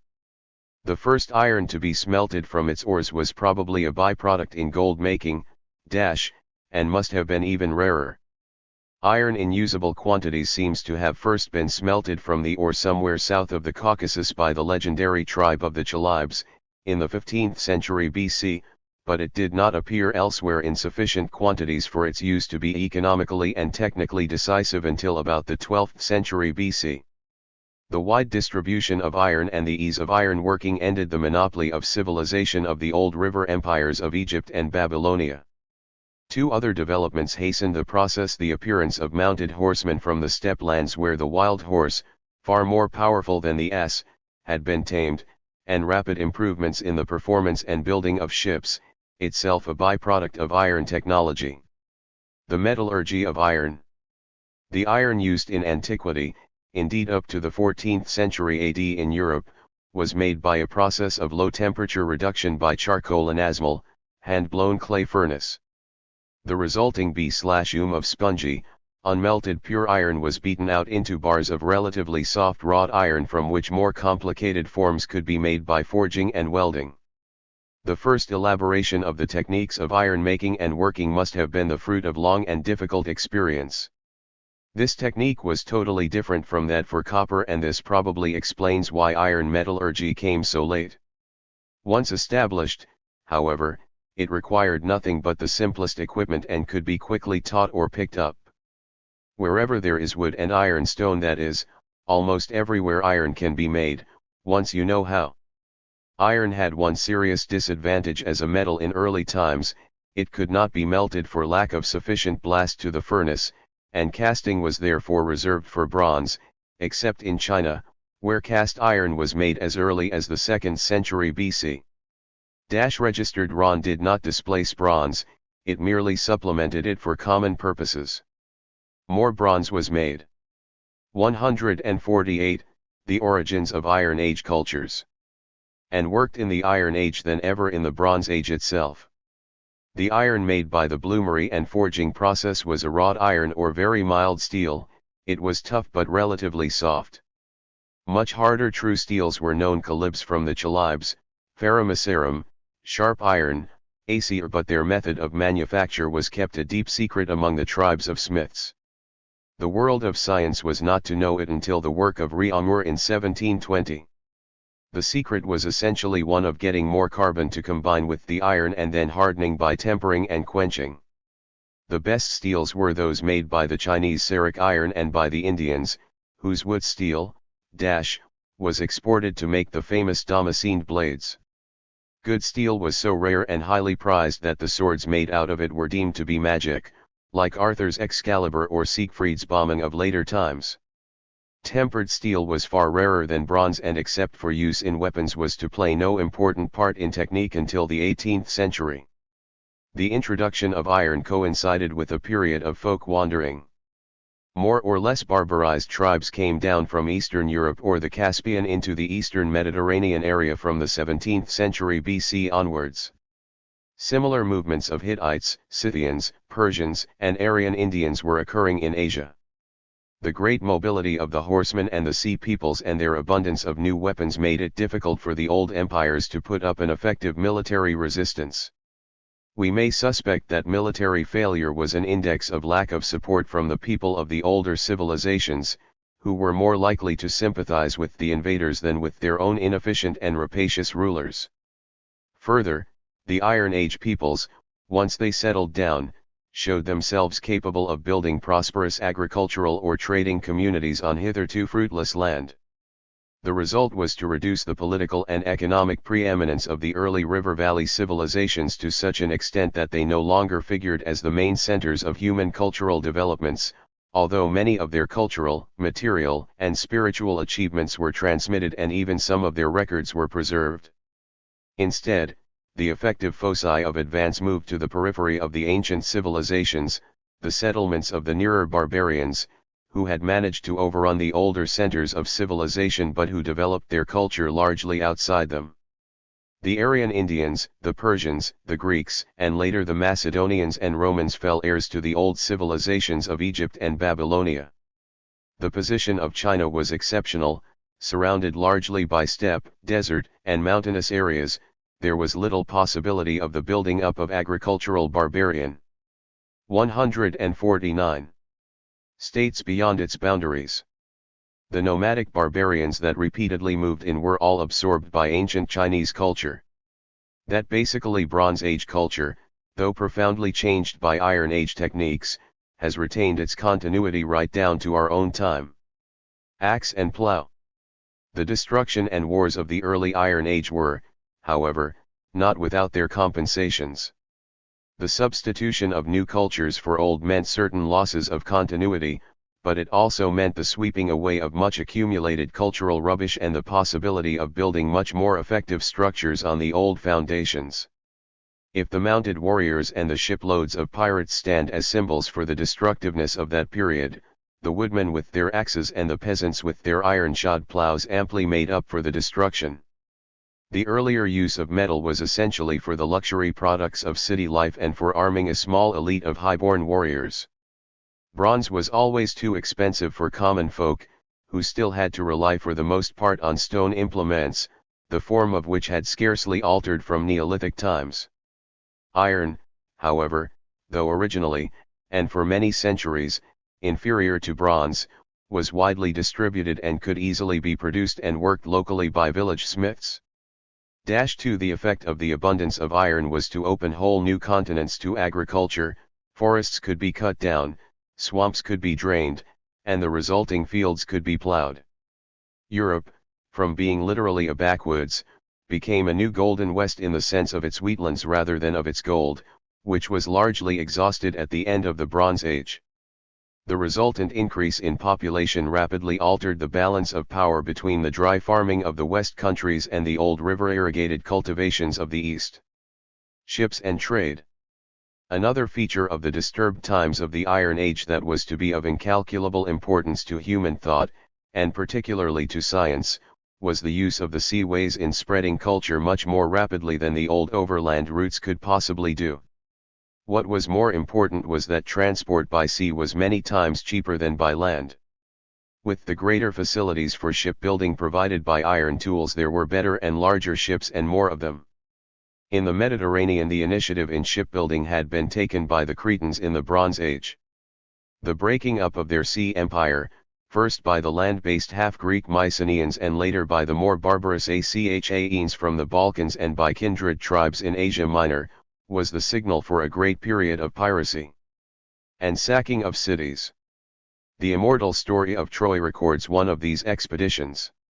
Naturally, piracy made trade difficult, but it also made it profitable, and former pirates, attracted by this or deterred by more effective local defenses, gradually turned to trade, exploration, and colonization. In the Iron Age, trade ceased to be a matter concerned only with the round dozen great cities, like Thebes or Babylon, and became more and more divided among the hundreds of new cities that the early Iron Age peoples, such as the Phoenicians and the Greeks, were founding all over the shores of the Mediterranean and the Black Seas. Only places near the sea could get the full advantage of Iron Age culture.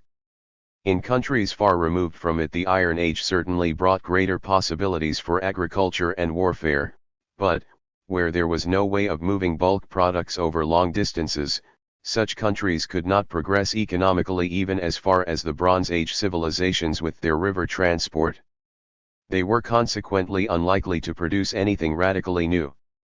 The Assyrians, a typical land-based early Iron Age people, were distinguished mainly for their military ruthlessness. They preserved for some centuries the old Babylonian culture, including the continuation of astronomical observations invaluable for the science of the future, but added little to it themselves. This advantage of the seaway could not be fully offset by roads such as those made first by the Persians and later by the Romans. These were of administrative and military rather than economic value. Land transport in bulk could not begin to be economical until the development of efficient horse harness in the Middle Ages. Even then it was not practicable over large distances till the making of good roads in the 18th century. It was the ease of water transport that gave first the Mediterranean area and later all Europe, with its indented coastline, an advantage over Africa and Asia. China, with its network of rivers, canals, and lakes, had some of the same advantages, but, as it retained, even through periods of warring states, bureaucratic governments of a modified Bronze Age type, it missed many of the economic and political developments of the Iron Age. 4.2 Iron Age cities.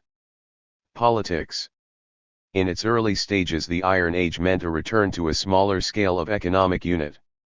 Early Iron Age cities rarely had populations of more than a few thousands, as against the hundreds of thousands of Bronze Age cities. By the 5th century BC, with the spread of slavery, much larger cities were possible. Athens had a maximum population of 320,000, of whom only 172,000 were citizens, while Rome at the height of its power had about 1 million.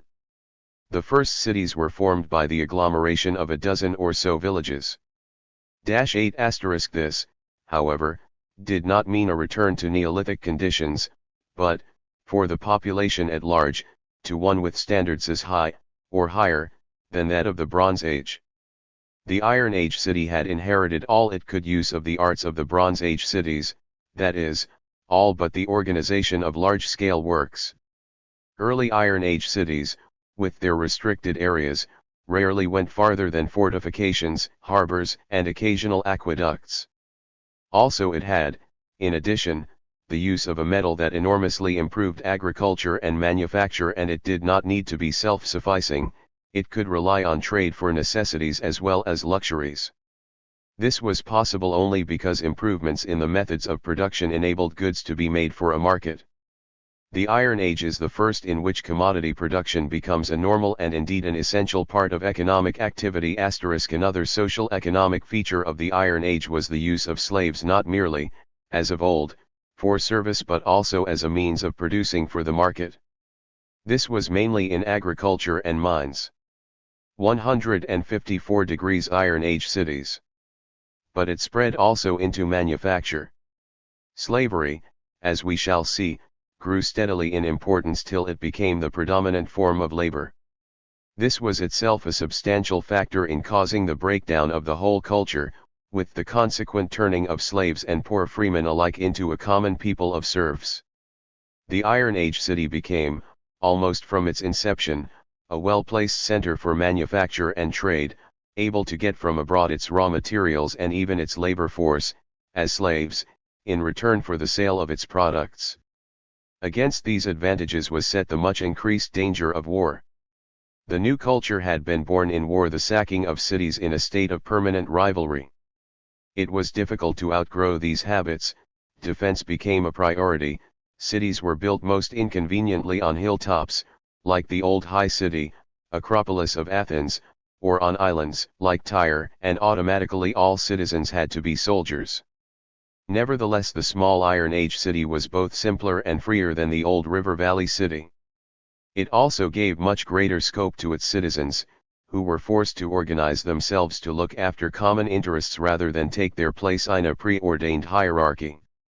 In this way the Iron Age city gave rise to politics and created out of political struggles between the classes in the cities the successive forms of oligarchy, tyranny, and democracy. Money and debt. One great social invention that provided both for the expansion and the internal instability of Iron Age civilization was that of metallic money, first as stamped bullion in Lydia, and then, after the 7th century BC, as coin. Metal by weight had been used as currency in the old empires, but its use was exceptional, and barter and payment in kind remained the rule. Money, which soon became the measure of every other value, turned all established social relations into those of buying and selling. Precisely because of its general and anonymous character, money, by bringing rights without obligations, enabled power to be concentrated in the hands of the rich.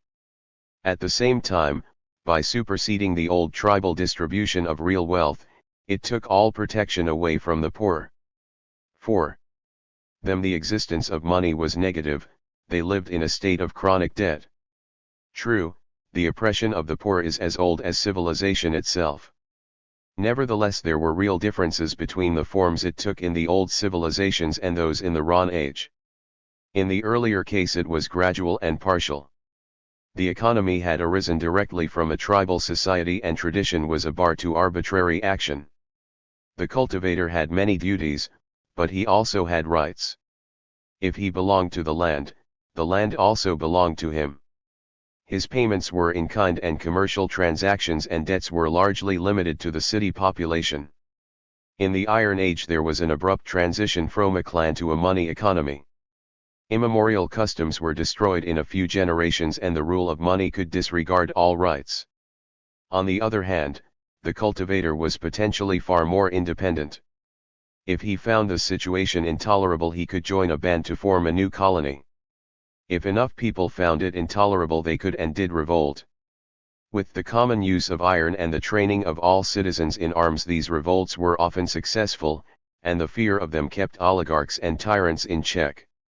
Nevertheless from the beginning of the Iron Age the oppression of money power and the repeated, but inevitably temporary, successes in breaking away from it by reform or revolution becomes the general background theme of city history. Towards the end of the Classical Age, under the Hellenistic and Roman empires, money power seemed to triumph absolutely, but its very triumph led to a state of such widespread misery and hopelessness that the whole system broke down and returned to a simpler feudal economy in which money at first played only a small part. The alphabet and literature. An Iron Age development of importance for the origin of science was the vulgarization of the elaborate systems of writing hieroglyphics and cuneiform of the ancient empires into the common Phoenician alphabet, which made /literacy as cheap and democratic as iron. 8 The alphabet arose in relation to trade between people who had different languages but had to deal with the same things. As its symbolism was based on sound it could be applied to all tongues and at the same time it opened the world of intelligent communication to a far wider circle than that of the priests and officials of the old days.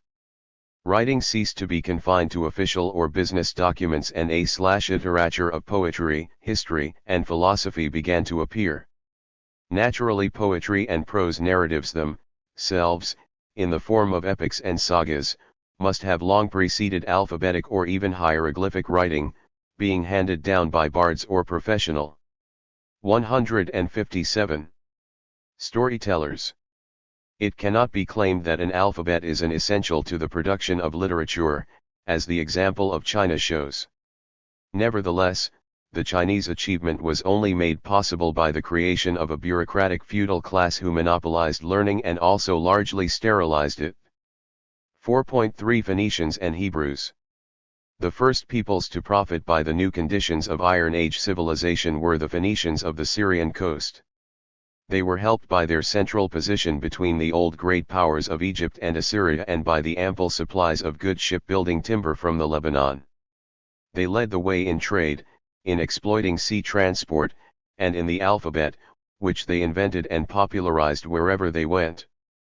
But they remained, even in their most distant colonies, such as Carthage or Cadiz, too tied to the continuity of their culture with the old Babylonian civilization to do more than adapt it to the new conditions without generating much that was new, though we may suspect that what advances they did make were either destroyed or misappropriated by the Romans. The Jews, closely related to them and sharing with them a mixed Egyptian and Babylonian culture, were reserved for a very different role in cultural history.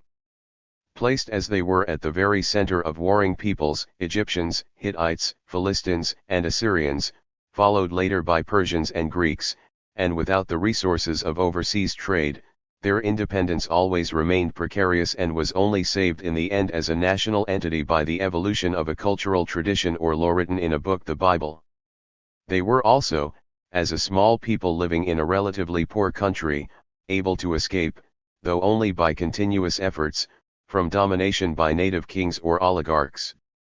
For both these reasons independence, liberty, and democracy became indissolubly associated in their religion. In this the Jews were unique in the ancient world, and the influence of their religion and their sacred books was to prove of enormous importance to the subsequent development of civilization. The Bible, Law and Righteousness.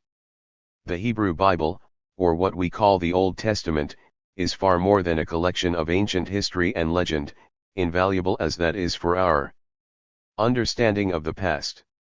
It was first written down about the 5th century BC and has been preserved ever since as a religious and national rallying point. It is a book with a moral, full of propaganda expressed as poetry. Propaganda is as old as writing, but hitherto it had been the propaganda of the great and mighty, of the king and the priests.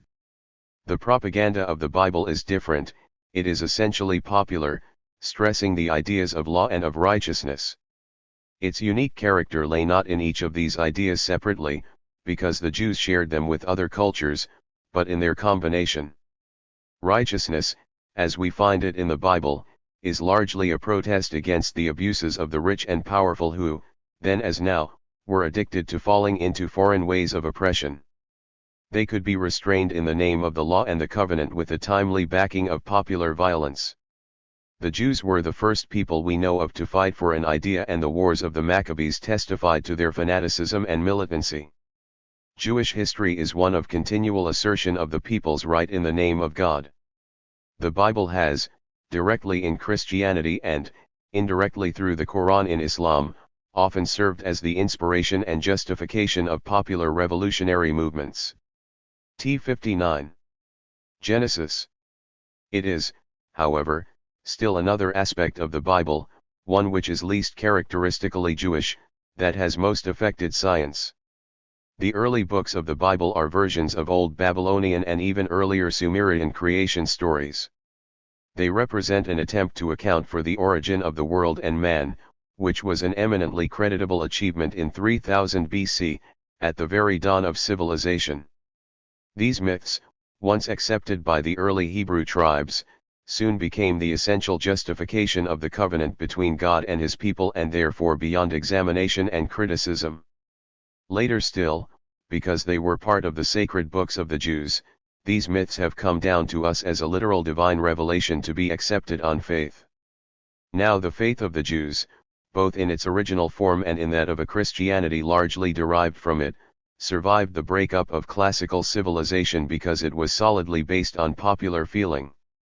It was thus far better able to resist the stresses of bad times than the more logical but scarcely more scientific constructions of the Greek philosophers, which were felt to be by the common people, as indeed they were, elaborate justifications of upper-class rule, for in the new civilizations, which grew out of the ruins of the old, religion was the central organizing principle, and accordingly the Bible and the Quran gained an absolute authority in matters of science as well as in those of faith and morals. The later chapters of this history will show with what difficulty and how imperfectly human thought has managed to emancipate itself from these fossilized relics of the myths of early man. 4.4 The Greeks. The most successful in the exploitation of the new conditions of the Iron Age were the Greeks. They had the double advantage of being more removed from the conservative influence of the older civilizations while being able to make extensive use of their traditions. At the same time they were protected in the early formative period of their culture by their poverty, their remoteness, and their sea power from the far less cultured but more militaristic successors of the old empires, the land forces of the Medes and the Persians. The fact that the conscious and unbroken thread of history and science comes to us almost entirely from the Greeks is an accident, but only partly an accident. The Greeks were the only people to take over, for the most part almost unconsciously and without acknowledgement, the bulk of the learning that was still available after several centuries of destructive warfare and comparative neglect in the ancient empires of Egypt and Babylonia. But they did far more than this. They took that knowledge and with their own acute interest and intelligence they transformed it into something at the same time simpler, more abstract, and more rational. From the time of the Greeks to the present day that thread of knowledge has never been broken. It may have been lost at times, but it has always been possible to find it again in time for it to be of use. The learning of the earlier civilizations has affected that of our own only through the Greeks. What we know now of the intellectual achievements of the ancient Egyptians and Babylonians from their own writings was learned too late to affect our civilization directly. Classical culture. In Greek lands there was built up between the 12th and 6th centuries BC a unified culture which had made an ample digest of existing knowledge and added to it far more of its own. The resulting classical culture, as we now call it, enlarged but not seriously modified by that of Alexandria and Rome, has remained the essential cornerstone of our modern world culture. Classical culture was synthetic. It made use of every element of culture which it could find in the countries it occupied and with which it came into contact. It was not, however, a mere continuation of these cultures. It was something definitely new. The characteristics of classical culture that distinguish it are not, however, any of those which are sometimes called cultural. There have been other civilizations, both before and after, that have had as distinctive an art and literature. The great contributions of classical culture were in political institutions, particularly democracy, and in natural science, especially mathematics and astronomy. The birth of abstract science. The unique character of Greek thought and action resides in just that aspect of their life which we have called the scientific mode. By this I do not mean simply the knowledge or practice of science but the capacity to separate factual and verifiable from emotional and underscore traditional statements. In this characteristic mode we can distinguish two aspects, that of rationality and that of realism, that is, the ability to sustain by argument and the appeal to common experience. 162. The Greeks. That the Greeks could achieve this, even partially, is due to the historical circumstances in which their culture took shape. The Greeks did not make civilization or even inherit it, they discovered it. The enormous advantage they gained by this was that for them civilization was something new and exciting and could not be taken for granted. The original culture of the mainland Greeks was of the simple European peasant type. It was unable to stand up against the much more elaborate cultures of the countries the Greeks moved into, that extremely rich and mysterious secondary culture of Crete and Anatolia from which so much of classical culture is derived. Words ending in isos and in tha seem to be of Cretan origin, some have passed on to us, as in the names of Narcissus and Hyacinth. The influence on the Greeks of the original centers of civilization, Mesopotamia and Egypt, was not to arise till much later *1 registered in losing their original culture. However, the Greeks did not and could not take over the cultures of the other countries in their entirety. What they did was to select from foreign cultures what seemed to them to matter. This included in practice every useful technique and in the field of ideas mainly the explanations of the workings of the universe, rejecting the enormously complicated elaboration of theology and superstition that had been built on them in the decadent period before and during the Iron Age invasions. Homer, the first and greatest of the Greek poets, fixed for all time the picture of the world the Greeks came into. In the Iliad and Odyssey we find an enormous contrast between the simple peasant life of the newly arrived Hellenic clans and the complex, rich and ancient civilizations that they discovered only to destroy. Homer's poems remained as the Bible of the Greeks, providing the common basis of belief about gods and men and the arts of peace and war. They contained as much science as the average man ever needed to know. The economic basis of the Greek city. Greek culture, in common with most of the Western Iron Age cultures, had such a different economic base from that of the older river irrigation cultures that much of their way of life was intrinsically unassimilable. It depended on a rather poor kind of dry farming with small peasant holdings helped out by vineyards, olive groves, and fishing. Hesiod, a poet of the early Greek period, describes this life in rather grim terms. His father's land at Iskra in Boeotia he describes as cold in winter, hot in summer, good at no time. Nevertheless, though liable to periodic debt crises, Iron Age economy was, until slavery was introduced on a large scale, basically stable. It was supplemented and balanced by extensive foreign trade, no longer as in the older civilizations mainly in 163. Luxuries for temples and palaces, but in bulk commodities for the common citizen. The most characteristic Greek city-state of Attica was so short of good corn-growing land that it depended on its exports of pottery, olive oil, and silver to buy the food for the relatively enormous population of over 300,000 of the city of Athens. The early Greeks were able to exploit their local resources to the full with all the intensity and simplicity that are possible only in a compact city. In these circumstances there were rapid and even violent economic and political changes, while tradition, though never lost, was at a discount. The more enterprising citizens had both the incentive and the ability to think out what they wanted to do and to do it. In the measure that they succeeded they could improve their status in society, held back neither by clan nor by state barriers. Institutions and divinities became less important and more attention was concentrated on men. Art and dialectic. The realistic representation of man in painting and sculpture, in drama and in science, was the characteristic new feature of Greek civilization. Greek art as represented on statues and vase paintings, the large frescoes have all been destroyed, shows a concentration on the naked human body that would seem odd if we were not so accustomed to it.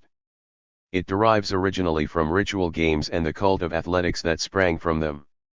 Egyptian statues had a directly magical purpose.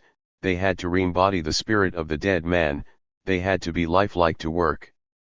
The Greek sculptor was more sophisticated. He was trying to suggest an ideal to be aimed at in human bodily perfection. In Greek culture the athlete, the artist, and the doctor worked closely together, and this resulted, among other things, in a concern of the medical profession with health rather than disease. Realism in art went with rationality in words. Because of the fading of ancient sanctions, each case had to be argued out on its merits. The history of Greek philosophy and Greek science, the two were never distinguished in those days, is the history of such a sequence of arguments, back and forth arguments of the kind that they called a dialectic. The capacity to argue was also made possible by the political features of Greek life. The small city-state gave much more scope for the average individual citizen than did the capital of a large empire. At the same time, the intense political life of the city, with its emphasis on trade deals and lawsuits, in which at first every man was his own lawyer and judges were chosen by lot, made it possible and indeed necessary to develop argumentation to the highest. 164. The Greeks' degree. This emphasis on the mastery of words led to a great literature and oratory, but it had the disadvantage of drawing thought away from the study and handling of things. The separation of science from technique. Greek science has an altogether different character from that of the early civilizations. It is far more rational and abstract, but it remained as far or farther removed from technical considerations. Its traditional presentation is in the form of an argument based on general principles, rather than as examples drawn from the particular problems of technique or administration such as we find in Egyptian or Mesopotamian texts. Mathematics, especially geometry, was the field which the Greeks esteemed most highly and where their methods of deduction and proof are those we still use. Because of the immense prestige of these methods. 165. We are apt to overlook the fact that they are applicable to only a very limited part of nature, and even there only where the spade work of observation and experiment has been done. a belief that the universe is rational, and that its details can be deduced from first principles by pure logic, certainly served in the early days of Greek science to liberate men from superstitions. Later, particularly after Aristotle had become an authority instead of, as he wanted to be, an instigator of research, this abstract and a priori approach was to prove disastrous to science. It led generations of intelligent people into the belief that they had solved problems which they had not even begun to examine. The technical developments made in the early Iron Age, and especially by the Greeks before the Alexandrian period, though important in their effects, were not innovations as fundamental as those of the Bronze Age. The use of iron led directly to the improvement of all hafted tools such as axes and hammers, and also made possible implements like the spade which would have been too expensive in bronze to be of any use. It probably also made possible the use of the hinge, leading to two new tools of some importance, the tongs and the drawing compass. These all arise from the ease with which iron bars may be bent over in a loop and then welded to form a hole for a haft or peg. It was not so much the improvement of the tools as their ready availability that constituted the revolutionary technical advance of the Iron Age. Later, through the marriage of Greek mathematics and Egyptian or Syrian techniques, came the most important developments, including, as we shall see, a whole host of applications of rotary motion, mills and presses, pulleys and windlasses, as well as hydraulic and pneumatic devices, water lifts and pumps. Of chemical inventions the most important is that of blown glass, first made in Egypt, though this remained for long a luxury product. As a result of a few innovations and many improvements, the efficiency of classical techniques, particularly metal-using techniques, was by the 6th century BC well above that of the Bronze Age cultures in their heyday. This was one of the reasons why the Greek armored soldiers were for a few centuries able to overcome far larger numbers of Asiatic troops. The technical advances of the Iron Age did not, however, affect the learned in the same way as had those of the early Bronze Age. It was partly because they were essentially improvements and not radical innovations that they did not strike the imagination. Further, they created little demand for new auxiliary scientific techniques. There was enough arithmetic and geometry to cope with them already. The most powerful reason, however, was that the craftsman was still despised. The hand worker, chirurgos in Greek, was considered a definitely inferior being to the brain worker or contemplative thinker. This was no new idea, it was inherited from the old civilization, but it was strongly reinforced, especially in later Greek society, by its association with slavery. Although much craft work was done by free men, they were degraded by competition with slaves, so that their work was called base or servile. In the same way as slave society debased the economic and social position of women. Indeed, the position of the wives and daughters of Greek citizens was far worse than it was in the older civilizations. They were precluded from taking part in public life and were little better than domestic slaves. As a result, all domestic work, which included far more arts than it does now, such as weaving and the preparation of simple remedies. 167. Was beneath the concern of the philosopher. For although the philosophers drew on the work of the craftsmen for the derivation of their ideas as to how nature worked, they had little first-hand acquaintance with it, were not called on to improve it, and consequently they were unable to draw from it that wealth of problems and suggestions that was to create modern science in Renaissance times. Architecture. There is one important exception to be made to the general contempt for mechanical operation. Architecture in Greek times advanced to the level of a citizen's profession, not of a mere manual art. We all know the triumphs of beauty, proportion, and symmetry of Greek architecture and the impressiveness of the Roman architecture that followed it. Now architecture is preeminently an art depending on geometry and involves accurate drawing. It could therefore hardly fail to affect the queen of Greek science, mathematics. Two instruments helped in the same direction, the draftsman's compass and the lathe. The compass was such a convenient, accurate tool that it is not surprising that Greek geometry tied itself almost exclusively to ruler and compass constructions. The pole lathe, with its backward and forward motion, derived from the bow drill, was a Bronze Age invention. The modern lathe, belt-driven, came only in the 14th century A.D. Degree 4. Though pole lathes are still in use in many parts of the world, and were in England down to 50 years ago. On the lathe it was possible to turn cylinders, cones, and spheres, and they provided admirable playthings for the mathematician. The degree to which the techniques influenced science in Greece was not negligible, but it was relatively far less than in the older civilizations. Greek science accordingly developed in a more general and independent way, but, lacking the check of experience, it was apt to get lost in guesses and abstractions. Content and method in Greek science. Nevertheless, modern science is directly derived from Greek science, which provided it with an outline, a method, and a language. All the general problems from which modern science grew, the nature of the heavens, or man's body, or the workings of the universe, were formulated by the Greeks. Unfortunately, they also thought that they had solved them in their own particularly logical, beautiful, and final way. The first task of modern science after the Renaissance was to show that for the most part these solutions were meaningless or wrong. As this process took the best part of 1,400 years, it might be argued that Greek science was a hindrance rather than a help. However, we cannot tell whether, in the absence of Greek science, the problems would have been set at all.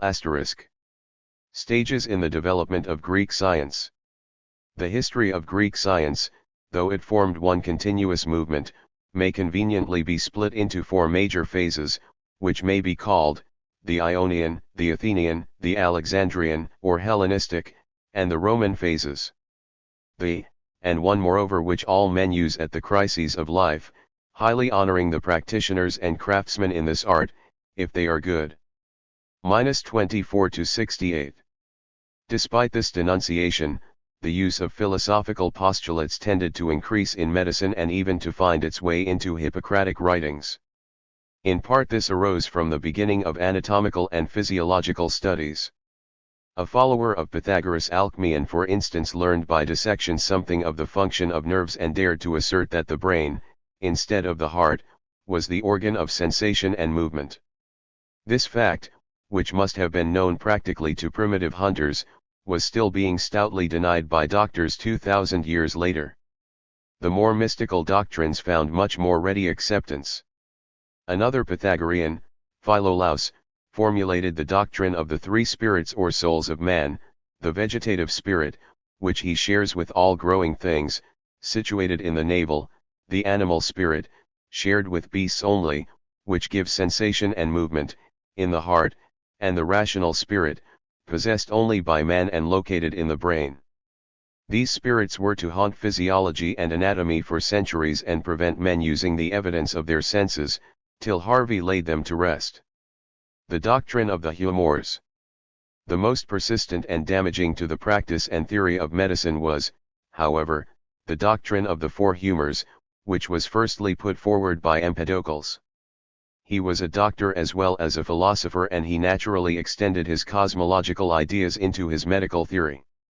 He considered that the same four elements or roots of things, of which the universe is made, must be found in man and in all animate beings. For him, following probably more ancient and mythical models, man was a microcosm, a small world modeling in himself the macrocosm, the great world.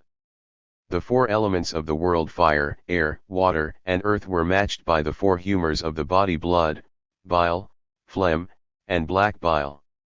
These are also the four sacred colors of alchemy: red, yellow, white, and black, according to which was predominant, the man was sanguine, choleric, phlegmatic, or melancholic. This led to a whole system of apparently rational medicine, which was for centuries to supersede the practical art of medicine of the original Hippocratic school. On this theory, treatment was aimed at restoring the appropriate balance of the elements by controlling the two opposite pairs of qualities, hot and cold, wet and dry, which determined the elements.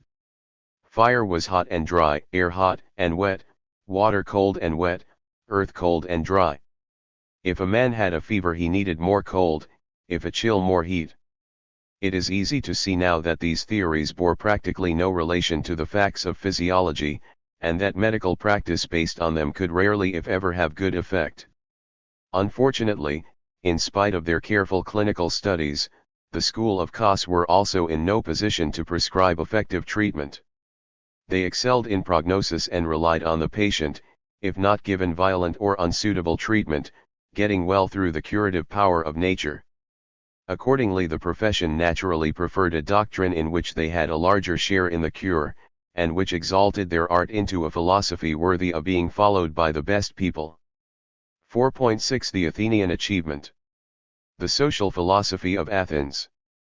In the second and central period of Greek thought, the interest of philosophy, which still included science, shifted from the material to the ideal plane.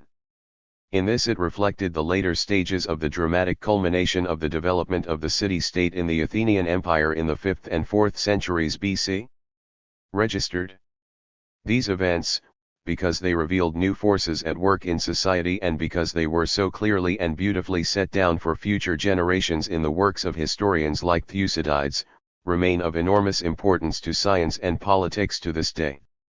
It began with the rise, for the first time in human history, of a deliberately constituted citizen democracy. That democracy remained in power for long enough to show something of its enormous creative possibilities, to which the Parthenon and the Athenian tragedies still stand witness. It fell in the end because it was based on slavery and the exploitation of foreign territory. It was unable to resist the attacks of aristocratic reaction, embodied in the far more primitive state of Sparta, well supported by Persian gold. The failure of Athenian democracy marked the turning point of classical civilization. Never again was it to approach as close to a popular control of social life and the overthrowing of the rule of the wealthy. From then on, the Greek city-state, for all its material successes and even its intellectual achievements, was doomed to ultimate destruction.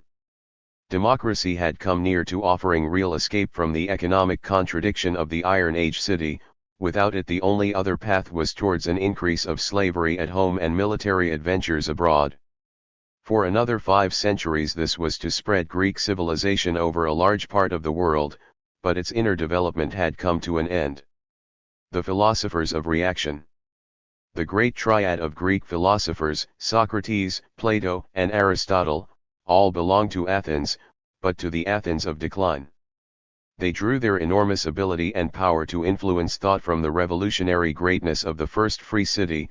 The service they put it to was that of counter-revolution. Socrates, at least as Plato represented him, Plato himself, and Aristotle all showed a scorn of democracy that only partially hid their deep fear of it. Marx was too kind to the philosophers, or perhaps he was thinking of his old favorite Epicurus, when he said, "The philosophers have hitherto only tried to understand the world, the task, however, is to change it." The task that Plato quite consciously set himself was that of preventing the world from changing, at least in the direction of democracy. Socrates and logic. This idealistic reaction in Greek thought was expressed in terms of the new technique of /logic, or the handling of words equals logoi. Athenian politics in the democratic era gave to disputation and oratory an even greater importance than they had in most Greek cities. They were a recognized way to fame and wealth. This gave rise to a new interest in words and their meanings. The control of people by words became more rewarding than the control of things by work. A whole new class of professional wise men, the sophists, arrived to teach this road to success to those who were willing to pay. The most famous of them, Protagoras, is remembered for the saying, "Man is the measure of all things," expressing the primacy of human convention over any absolute knowledge. His opponent was Socrates himself, who developed a method of argument in which, by asking a series of questions directed at his opponent's own knowledge, he could in a very short time make it clear to the audience that his opponent did not know what he was talking about. For Socrates, the chief end of man was individual goodness or virtue, which was to be an automatic result of knowledge. Both the Greek word for goodness, arete, and the Latin, virtus, originally referred to combative manliness. Ares was the god of war. It took a long time to soften into the ideal of citizenship, and still longer to Christian. T93. Submissiveness. According to Socrates, the knowledge which led to goodness was not physical knowledge or indeed anything that could be learned, it was rather a rejection of all opinion and reliance on inner intuition. In this he resembled his contemporary the Chinese philosopher Lao Tzu, who was as skeptical of convention and as secure in the hold on an inner natural truth. Socrates had his private daemon who inspired him at critical moments. What his own beliefs were it is difficult to say, because he wrote nothing and nearly everything we know of him comes from Plato. Socrates was a wonderful talker and a great character and had an enormous influence on the Athens of his day, making both devoted friends and bitter enemies. Although himself a man of the people, he was not a supporter of democracy, and mingled, at least in his later years, mainly with the rich and with aristocratic young men. Some of these, like Alcibiades, turned against the city in the Spartan War, while others, like Critias and Charmides, took part in the reactionary government of the 30 tyrants formed after the defeat. These were turned out by a popular revolt in 403 BC and replaced by a democracy which, however, was pledged to the Spartans not to take political reprisals. It was under this government that Socrates was accused of impiety and of corruption of the youth, but the real reasons for his trial were political. His enemies apparently only wanted to exile him, but his calm and defiant defense led them to sentence him to death and make him the first and most famous martyr of philosophy. The circumstances of his life and death, more even than his own character, mark a parting of the ways in Greek thought. Henceforth philosophy will have a moral or ethical and a natural or physical branch, and for 2000 years the first will have the greater prestige. Plato. Plato, as a wealthy young Athenian aristocrat, came under the influence of Socrates at a time when his political ambitions seemed thwarted for good by the return of democracy. He determined to devote his life to philosophy with the object of leading men to a better life by working out the principles of a perfect state. This led him onto the path of idealism in philosophy, and indeed he became for all time its greatest exponent. For though he was far from being the first idealist, he was able to present his views in the form of dialogues with a beauty and persuasiveness that have never been bettered in philosophical writings. Indeed, their beauty of expression has hindered men in all ages from seeing the ugliness of the ideas expressed. The main political objective of Plato, expressed 194 degrees the Athenian achievement, especially in the Republic and the laws, is to draw up the constitution of a state where all the old privileges of the aristocracy, the best people, will be preserved forever, and which at the same time can be made acceptable to the lower orders. For inspiration he turned to Sparta, where the barrack life the citizens led in common was supposed to preserve them from graft and political intrigue, and to keep down the helots, 8 degree though it had notoriously failed to do the first and ultimately the second as well. Plato divided the citizens of his republic into 4 grades: the guardians, the philosophers, who ruled, the soldiers, who defended, and the people, who did all the work. The guardians held everything in common without even family life. The common people were allowed this luxury but no power at all. These class divisions were to be permanent and justified by a myth or noble lie about God creating men of 4 kinds: gold, silver, brass, and iron. These are the 4 colors yellow, white, red, and black that already appear in the humors, and are also the varna of the original castes of India: Brahmins, Kshatriyas, Vaishnavas, and Sudras. Cornford, however, claims that Plato was not thinking in class terms and that each class was chosen so as to be most suitable for its duties.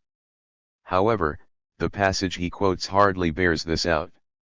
In Plato's allegory, if the rulers find a child of their own whose metal is alloyed with iron or brass, they must, without the least pity, assign him the station proper to his nature, and thrust him out among the craftsmen and farmers.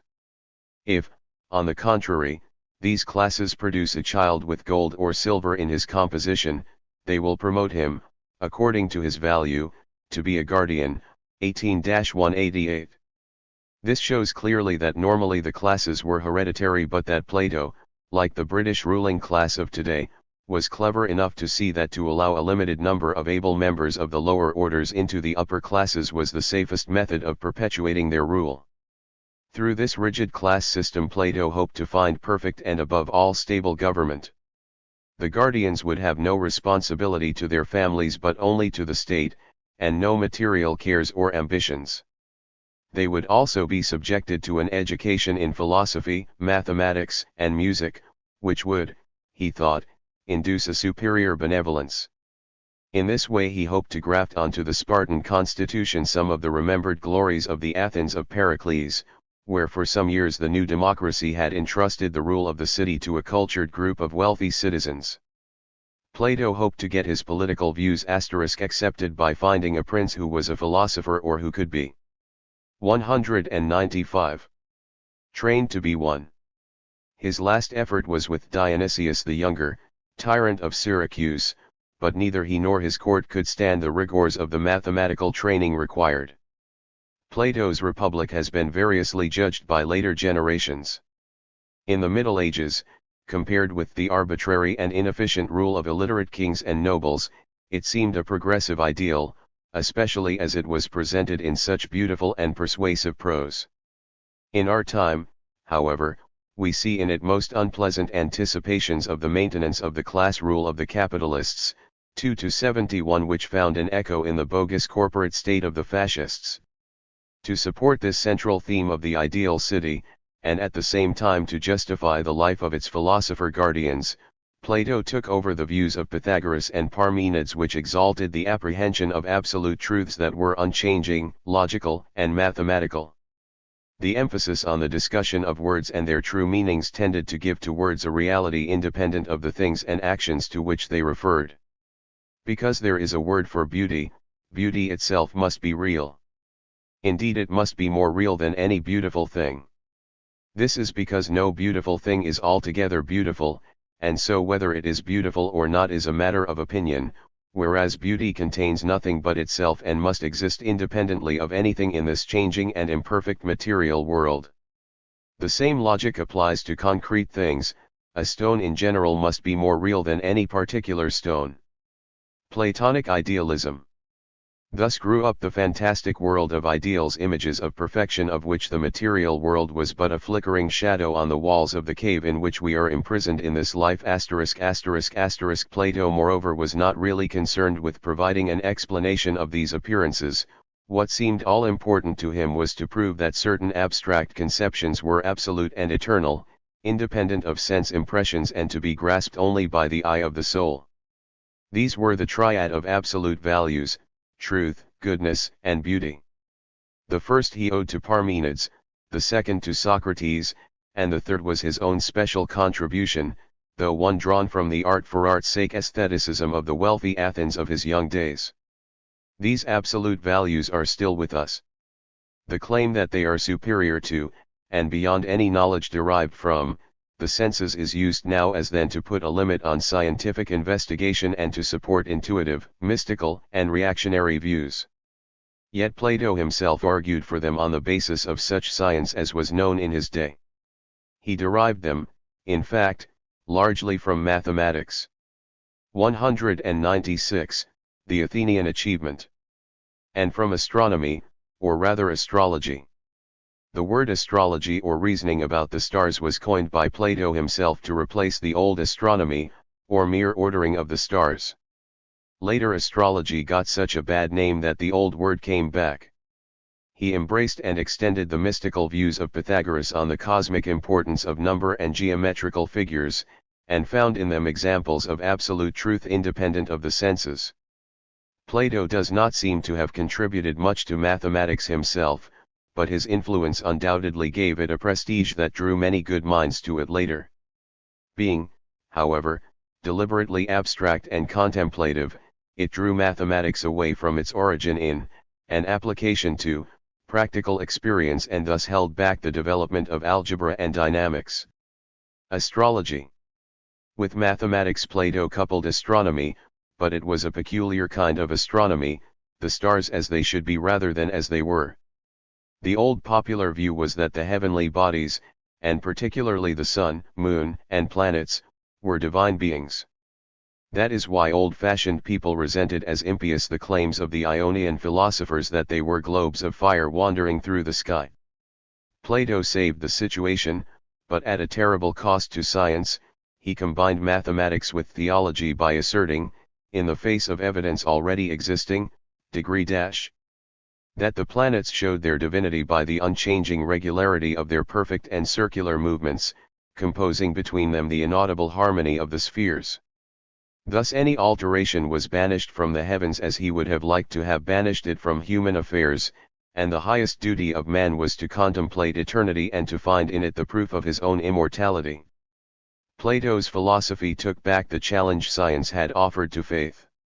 By postulating celestial perfection he stifled the ideas, already expressed by the Pythagoreans, that it was the earth itself that moved. His influence was consequently effective, together with that of his great rival and successor, Aristotle, in holding back man's knowledge of the real motion of the heavens, and with it any possibility of valid physics, for 2000 years. The Academy. When Plato's hopes of the philosopher prince failed, he returned to Athens, being captured and nearly sold as a slave on the way. There for 40 years he expounded his doctrines in the groves of the hero Academus to a number of very select pupils. Over the gate was written, "Let no one ignorant of mathematics enter here." 197. The teaching in the Academy did not stop with Plato's death. Though it did not develop his ideas significantly, it preserved them and, with the prestige of Plato and Athens behind it, the Academy endured for nearly 1,000 years till Justinian closed it in AD 525. It was an extension and rationalization of the mystical fellowship of Pythagoras. Both discussion between initiates and the teaching of aspirants were undertaken. Its great importance is that it is the parent of all the universities and scientific societies of our day. It was Plato himself who determined the character and tone of the institution. It was certainly academic in the modern sense. Pure knowledge, almost exclusively mathematics, astronomy, and music, was to be acquired by the reading of texts rather than the study of nature, which was full of deceptions and irregularities. Plato's insistence on mathematics, however, did secure the presence of at least one scientific discipline in what might otherwise have been a purely literary education.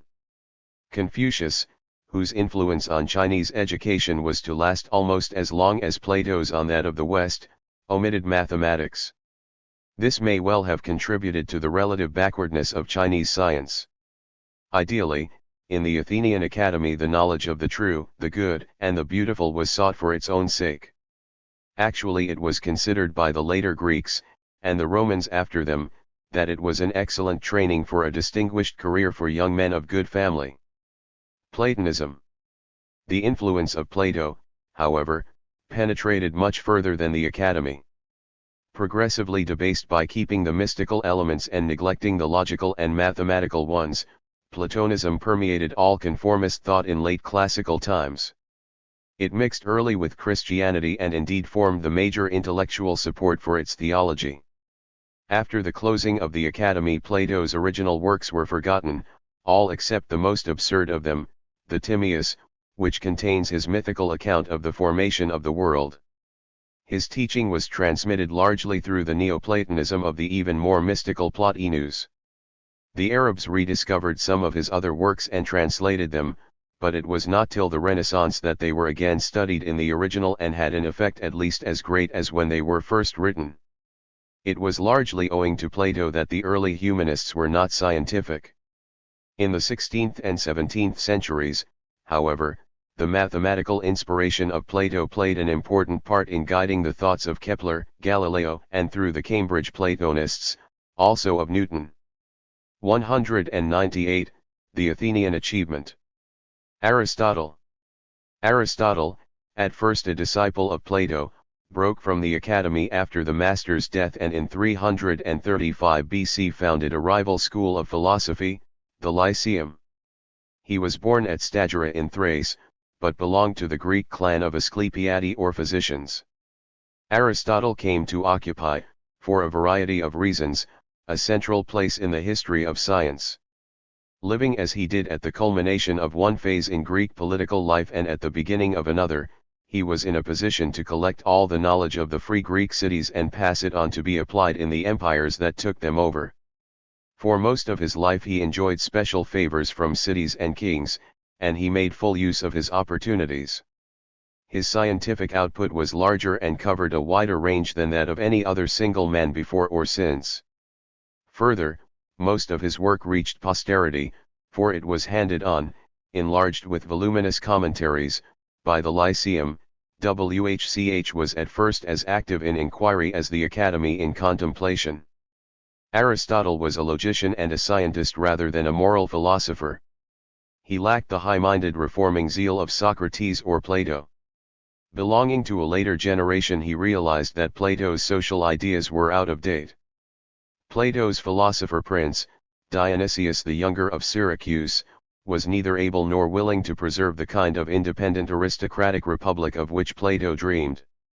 Aristotle had his own prince, no less a one than the young Alexander, whose tutor he was from 343 to 340 BC, but he was dreaming of carving out a great Macedonian military empire rather than of ruling a Greek city-state. Aristotle was content to make the best of things as they were. He was above all the philosopher of common sense, almost of commonplace. He saw no need to change the state. All that was necessary was for people to adopt a moderate course and things could go on very well as they were. This was the celebrated doctrine of the mean, neither too much nor too little, which was the basis of his ethics. Classification and formal logic. The great contributions of Aristotle were to logic, physics, biology, and the humanities. In fact, he founded all these subjects as formal disciplines, and even added metaphysics for what would not fit into them. His greatest, and at the same time his most dangerous, contribution was the idea of classification, which ran through the whole of his work and was the basis of his logic. He introduced, or at least codified, the way of sorting things based on resemblance and difference that we still use. The questions he asked were, what is the thing like? Genus. And how does it differ from the things that are like it? Differentia. His verbal dodge, the syllogism all men are mortal, Socrates is a man, therefore Socrates is mortal, is still taught as logic today, as if we could ever know the general before knowing the particular. Aristotle was the first great encyclopedist. He tried to give some account of every aspect of nature and human life of interest in his time. Moreover, he succeeded, where many encyclopedists failed after him, in doing so in an orderly way. He inherited the order from earlier thinkers. Aristotle took over and effectively canonized the system of four superposed elements, fire, air, water, and earth, for the sublunary sphere, and even added a fifth, the quintessence, ether, for the upper regions. 200. The Athenian achievement. The earth, water, and air are peopled with living things, each in its proper place with its proper form. Though each individual is subject to birth and death, generation and corruption, the form remains unchanged. Aristotle broke definitely with the Ionian school by refusing to consider how the world had been made. The world always was as it is now because that is the reasonable way for it to be. There is no need for any creation. This was somewhat of a difficulty when Aristotelianism was taken as the philosophic basis of the Catholic Church, but it was easily overcome by introducing a sudden creation in the beginning and a sudden destruction at the end, and leaving everything in the middle exactly as it was.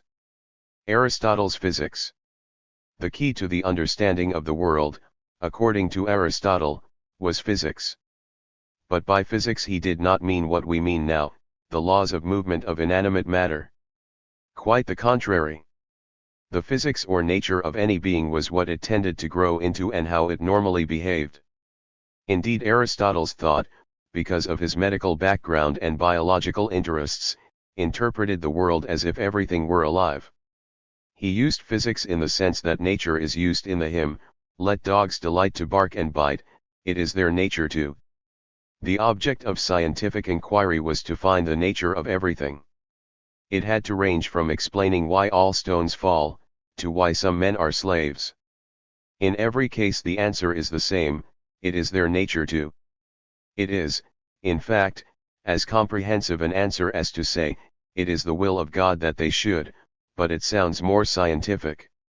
As Butler expressed it of a later philosopher, Hudibras. He knew what's what, and that's as high as metaphysic wit can fly.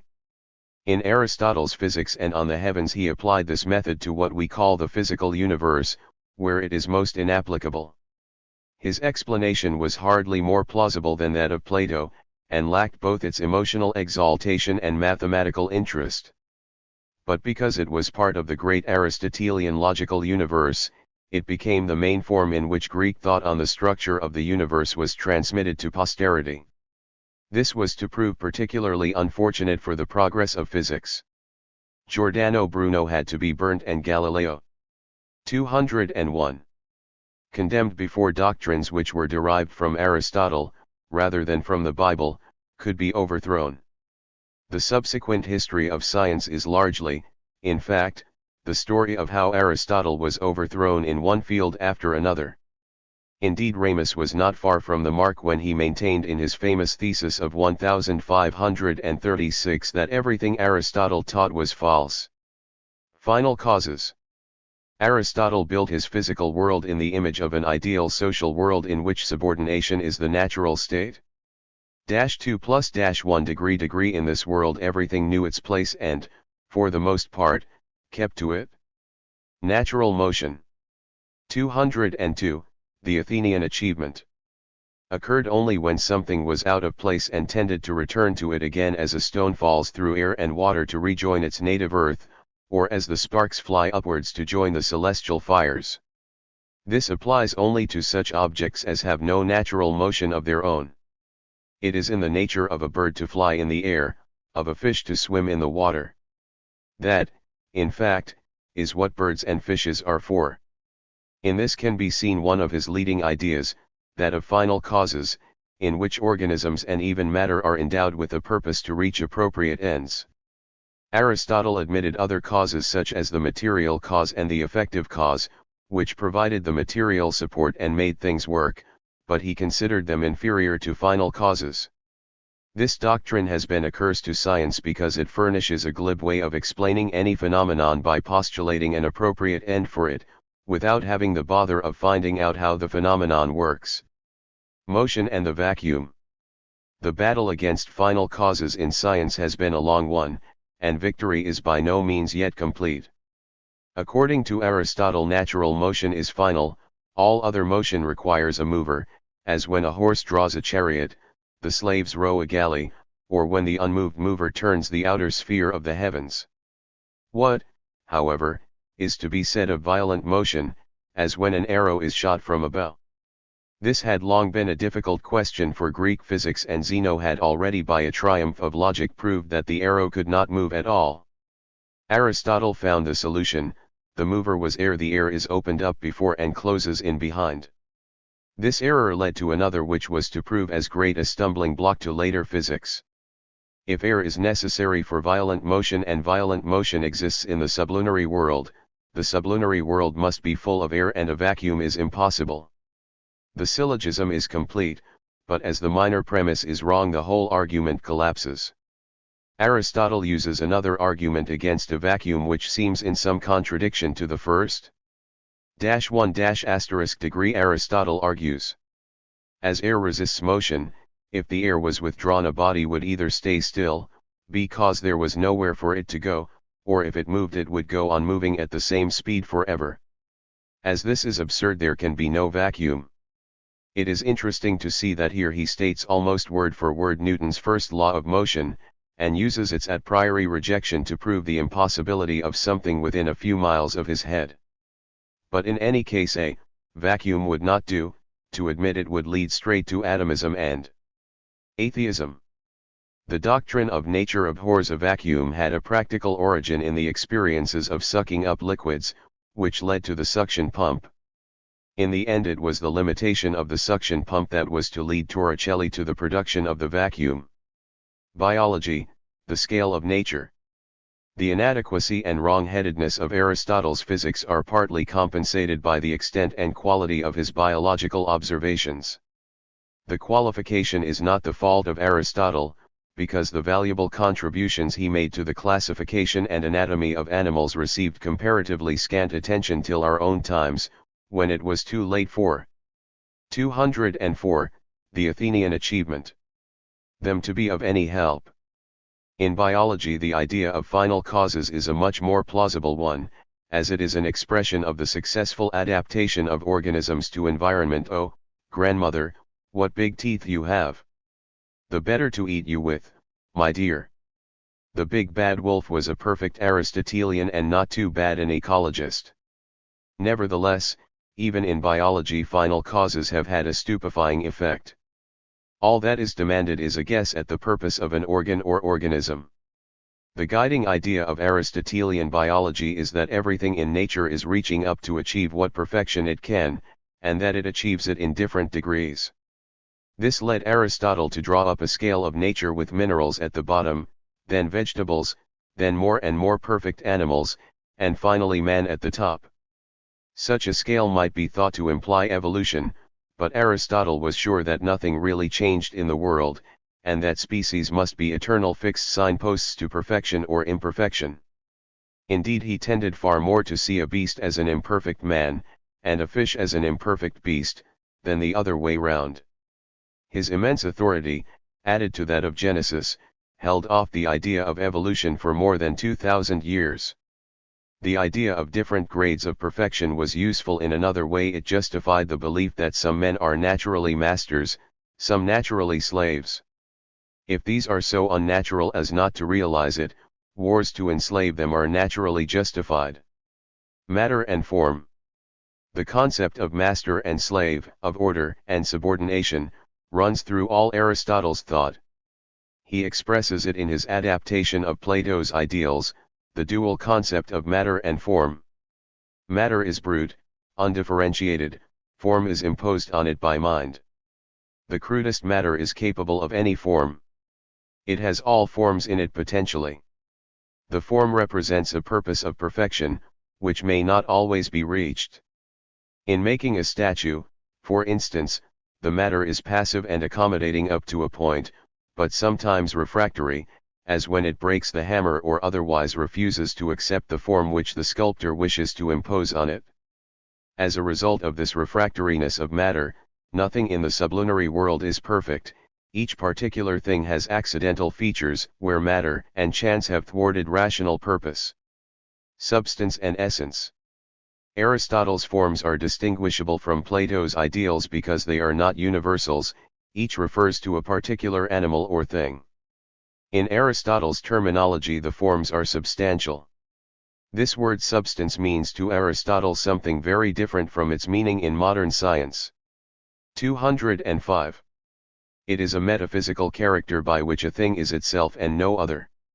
To allow for some measure of change while preserving individuality, underlying each substance there is an essence. Thus substantially a man has two legs, but these are not part of his essence, for he may lose one or both of them without ceasing to be a man. The ideas of essence and potentiality are biological in character, expressing the lower and upper limits of what an individual of species can reach.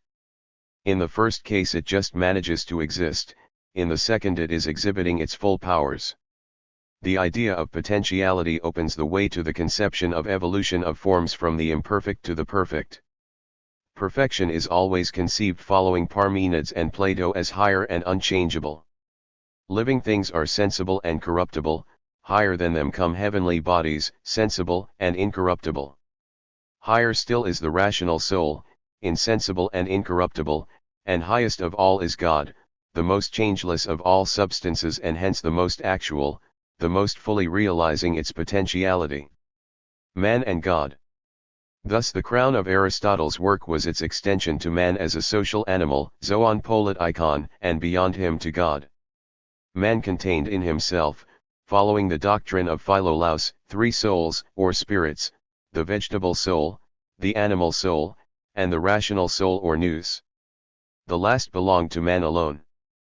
The purpose of each soul, which was its motive power, was to strive for its own perfection, the vegetative soul, for growth, the animal soul, for movement, and the rational soul, for contemplation. The perfection of the rational soul was to strive for something even more perfect, which could only be God, the unmoved mover of the whole universe, at the same time the center and the boundary of Aristotle's metaphysics. Aspiration and love can only be upward. We needs must love the highest when we see it, as a slave for his master, a woman for her husband, and a man for God. Love down the scale is not called for.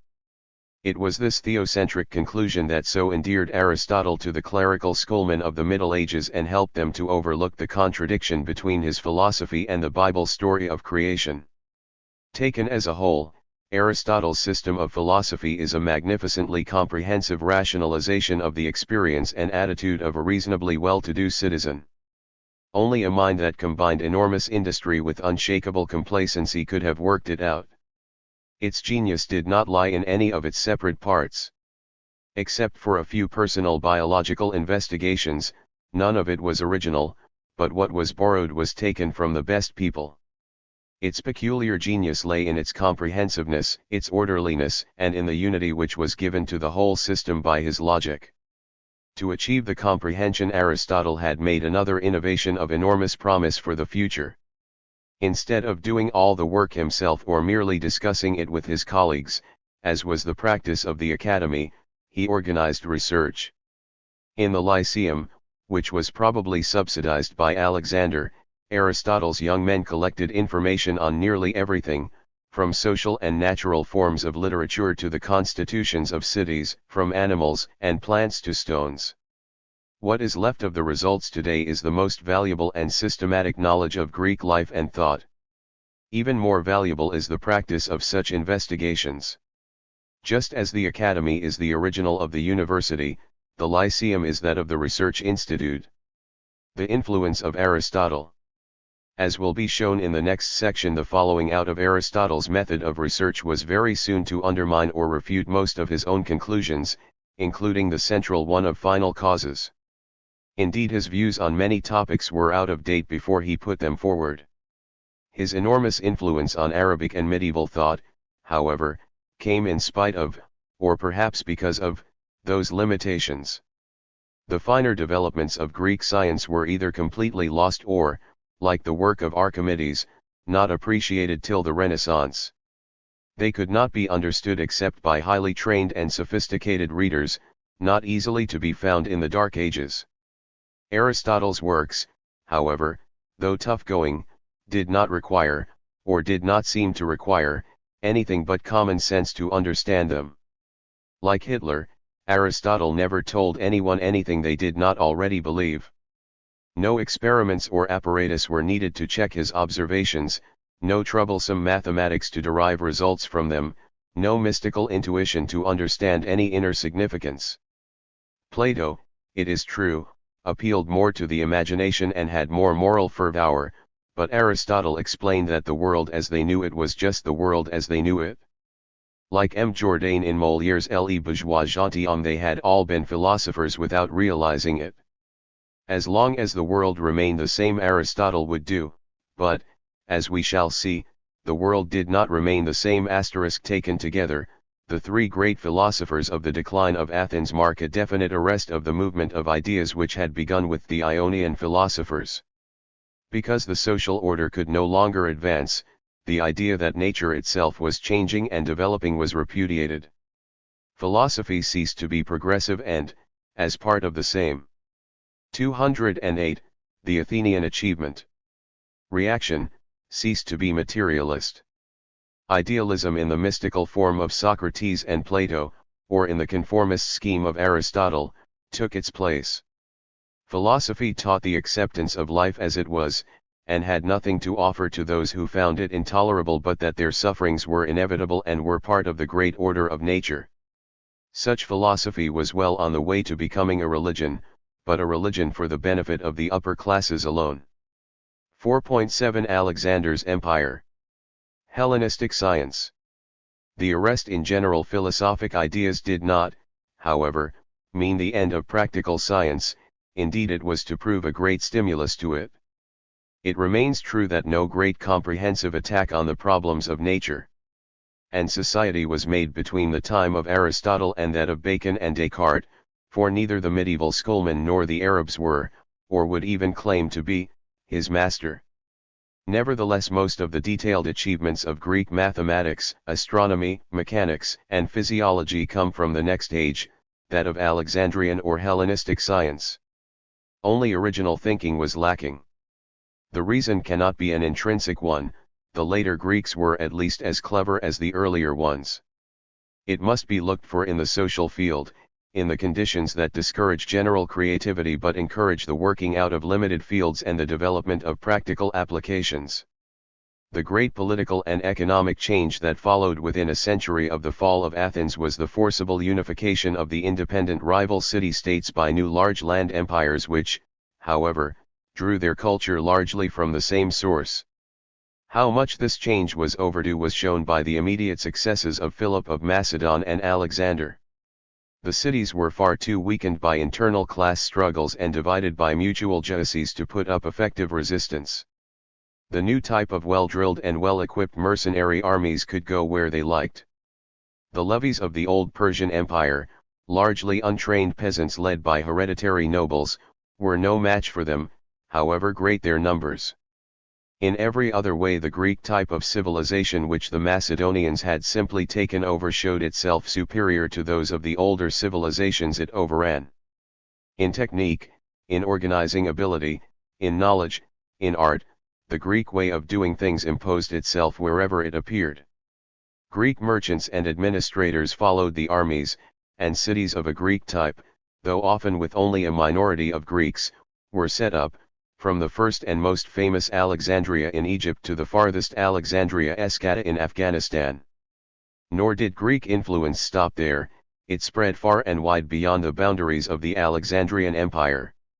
In the Far East its effect was diluted by distance, but the first Indian empire, that of the Buddhist Asoka, was a direct result of Alexander's raid, and something of Greek art, philosophy, and science spread with Buddhism as far as China. At about the same time an analogous, but quite independent movement was taking place there. In 221 BC the ruler of the semi-barbarian Qin state created by force of arms the first Chinese empire of Iron Age type, and called himself by the name of the legendary first emperor Wang Ti. Though his dynasty was not to last, the unity of the empire was never subsequently lost for long at a time. All through classical times the highly civilized Han Empire bordered those of Persia and India.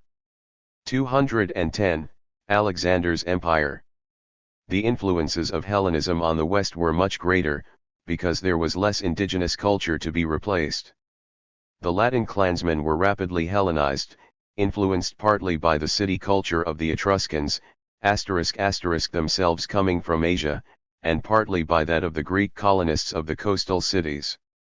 One city, Rome, after expelling its Etruscan kings, proved more powerful than all the rest, and after a stormy internal political history emerged as the plutocratic republic, which was later, as the Roman Empire, to dominate the whole area.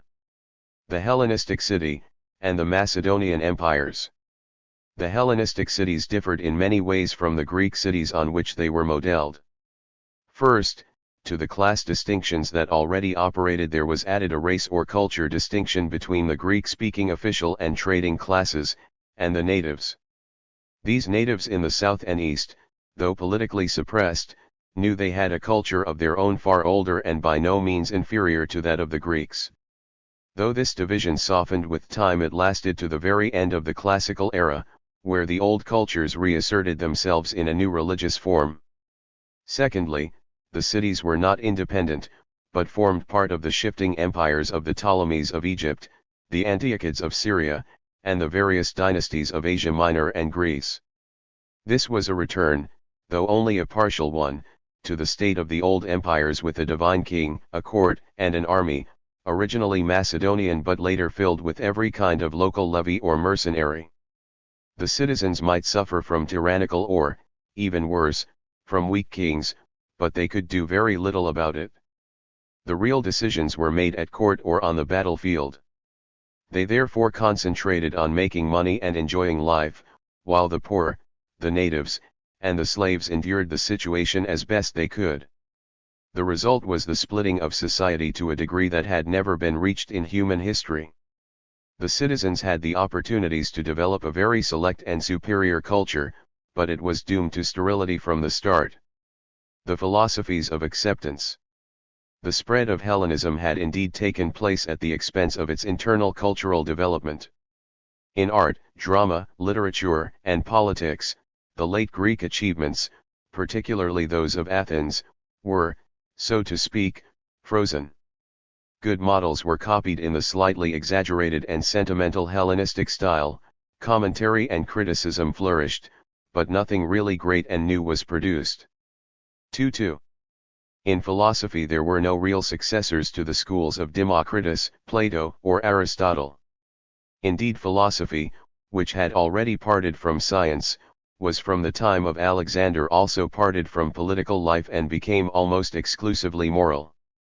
The citizen might now enrich himself, but he no longer shared in ruling the state except by favor of the court.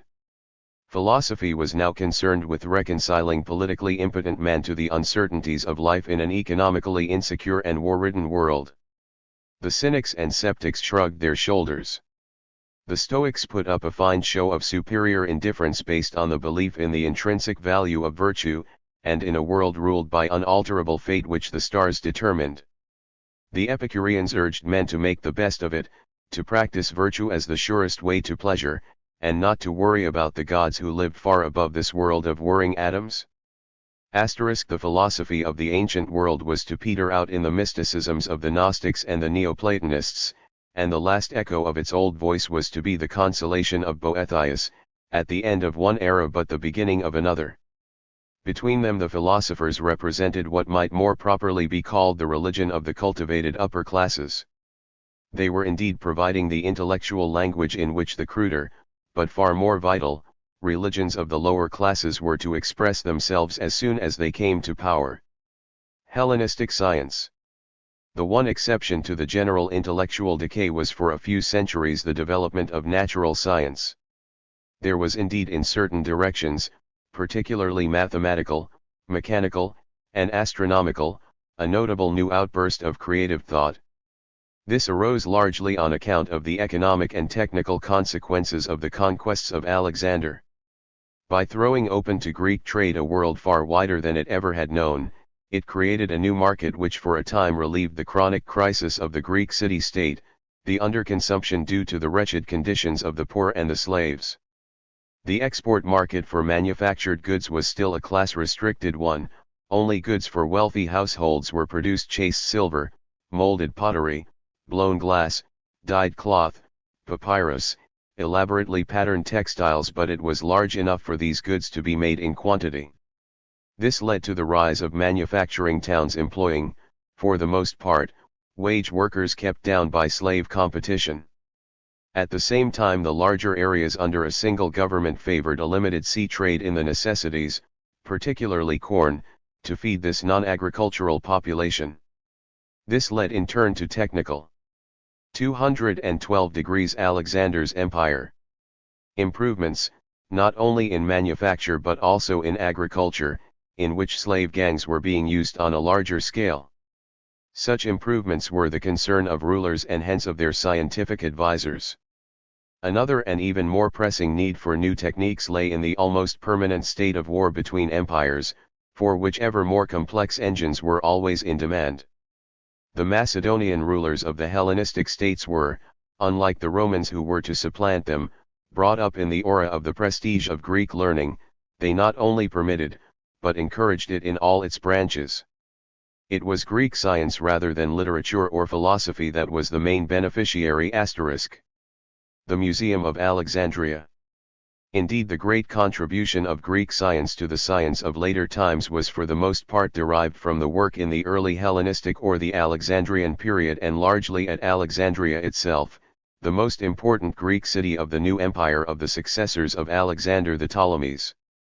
Greek science was brought into direct contact with the problems as well as the technique and science of the old Asian cultures, not only those of Egypt and Mesopotamia but also to a certain extent those of India. And now, for the first time in human history, there was a deliberate and conscious attempt to organize and subsidize science.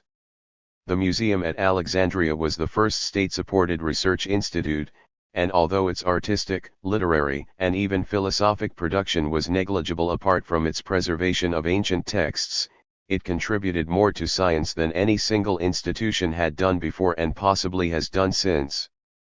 The scientific work of the museum, taken together with that of its ex-members and correspondents in the rest of the classical world such as Archimedes, was far more specialized than any other had ever before been or was to be for another 2,000 years. It reflected the isolation of the Greek citizen to an even greater degree.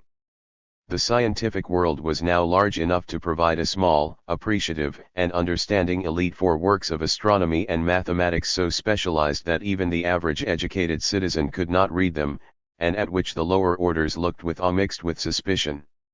This enabled the scientists to venture into complex and refined arguments, and by mutual criticism to make enormous and rapid advances.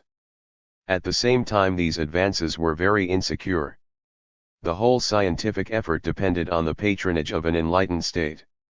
When that went, the edifice of learning largely collapsed and, because it had no living roots outside the big cities, was largely forgotten, though. 213. It left a few vitally important writings to be brought to light again in the Renaissance. The main trends of work in the early days of Alexandrian science followed those of Aristotle and his school. The museum might indeed be considered as the Egyptian branch of the Lyceum, which, as it was better endowed, in a few years came to overshadow the early foundation. Strato, c. 270 BC, the most generally competent of the Hellenistic scientists, taught both at Alexandria and Athens and was the last important head of the Lyceum. The scope of research at both institutions did not, however, embrace the whole of Aristotle's vast program. His own biological and sociological interests were not developed further except by his immediate successor, Theophrastus, who did for botany what Aristotle had done for zoology and who began a descriptive mineralogy which, though crude, was not substantially improved for 2,000 years. It was especially physics in its astronomical, optical, and mechanical branches that was intensively studied. Instead of Aristotle's preoccupation with /object, there was a rapid development of mathematics along Platonic lines. This was primarily concerned with the inherent beauty of ideal forms and the need to impress them on the merely observable world. Nevertheless, it could be, and was, used on a lower plane to provide more exact astronomical descriptions and to reduce mechanics, pneumatics, and hydrostatics to exact sciences. With ideal conditions for work, improved instruments, and scope for experiments, the cruder intuitions of Plato and Aristotle were soon left behind. Teleology, the doctrine of natural places and final causes, was abandoned, so was the Aristotelian theory of motion which made a vacuum impossible. Much of the atomic theory of Democritus, which the Athenian philosophers had so sternly expelled, was readmitted. To a great extent the first stage of the destruction of the philosophy which the Middle Ages believed to be that of the ancients had been accomplished by the beginning of the 3rd century BC. Boyle would have found himself in complete agreement with the views of Strato. But he was never to learn them. Except in mathematics, the advanced thought of Hellenistic times was largely lost. The reason for this has already been touched on. It was the effective isolation, social and ideological, of the scientists of Alexandria, Athens, and Syracuse. They were no longer philosophers. Strato, according to Cicero, abandoned ethics, which is the most necessary part of philosophy, and devoted himself to the investigation of nature. They therefore drifted out of the main current of 214, Alexander's empire. Interest, which in those times of crises and decadence turned inward on the inner world of the individual. Their advanced views were not propagated and, except in astronomy, where they were still needed for the more limited tasks of the time, particularly astrology, they were forgotten while the more common sense and unscientific views of Plato and Aristotle were carefully preserved. Hellenistic mathematics, Euclid. The mathematical and physical sciences were pursued in the Hellenistic world with two ends in view, the academic and the practical. The academic, which was of course the higher, was centered on mathematics and led to an extension and systematization of one-branch geometry. Numerical calculations were considered definitely inferior and were disguised as geometry when needed. But here solid and admirable results were obtained. Archimedes applied and improved these methods of Eudoxus to determine the value of 77 to 5 places the practical squaring of the circle and to find the formulae for the volumes and surfaces of spheres, cylinders, and more complex bodies. This was the effective beginning of the infinitesimal calculus, which was to revolutionize physics in the hands of Newton. There was a great study of higher curves for the purpose of solving the classical and useless problems of trisecting an angle and doubling a cube. Of far greater ultimate significance was the elaboration by Apollonius of Perga, c. 220 BC, of the studies of the conic sections ellipse, parabola, and hyperbola discovered by Menechmos in c. 350 BC. His work was so complete that it could be taken up unchanged by Kepler and Newton nearly 2,000 years later for derivating the properties of planetary orbits. Even more important than their separate achievements was the systematization of mathematics achieved in Hellenistic times. Logical linking of theorems was known before. Indeed, Aristotle's logic is a copy in words of the geometrical procedure of proof. It was, however, not until Euclid that a large part of mathematical knowledge was built together in one single edifice of deduction from axioms. The value of this for mathematics was considerable, as shown by the fact that Euclid is still in one form or another the basis of geometrical teaching. Its value in physical science is more doubtful, emphasizing as it did the superiority of proof over discovery and of deductive logic based on self-evident principles over inductive logic based on observations and experiments. The success of geometry held back the development of algebra, as did the very primitive Greek number notation. A partial exception is the work of Diophantus, c. 250, on equations.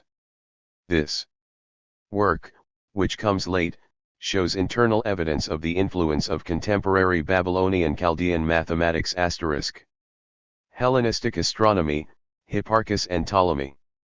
The study of astronomy lay midway between the theoretical and practical.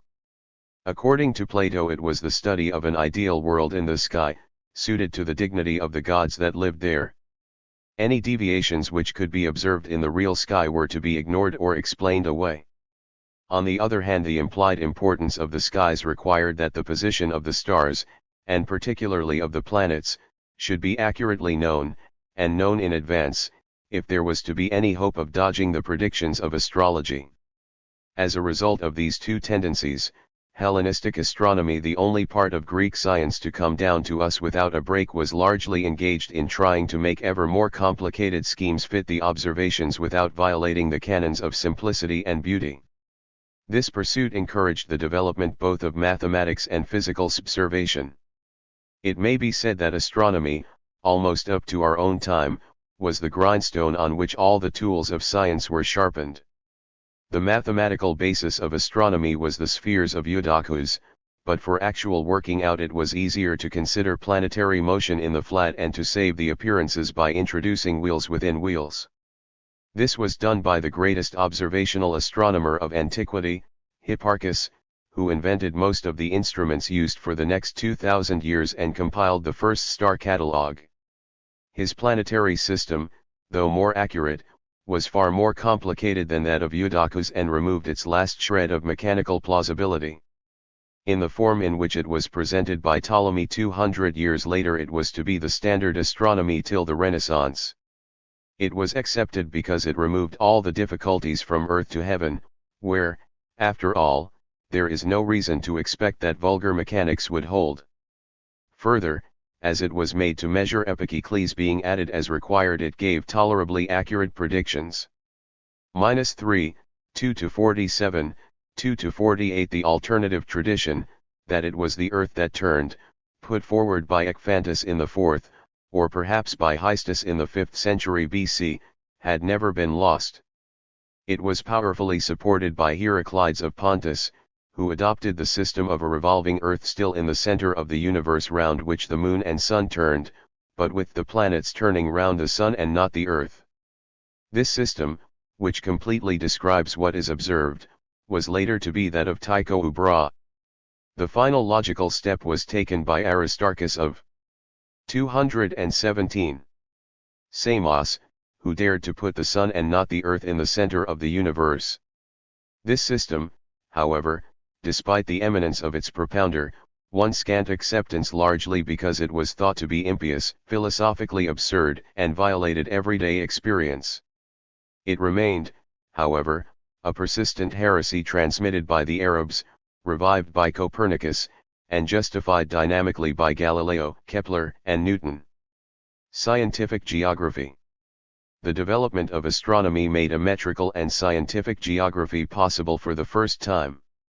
The problem of constructing a map is one of relating the astronomic positions on a sphere, the imaginary parallels of latitude and meridians with the positions of towns, rivers, and coasts, as reported by travelers and officials.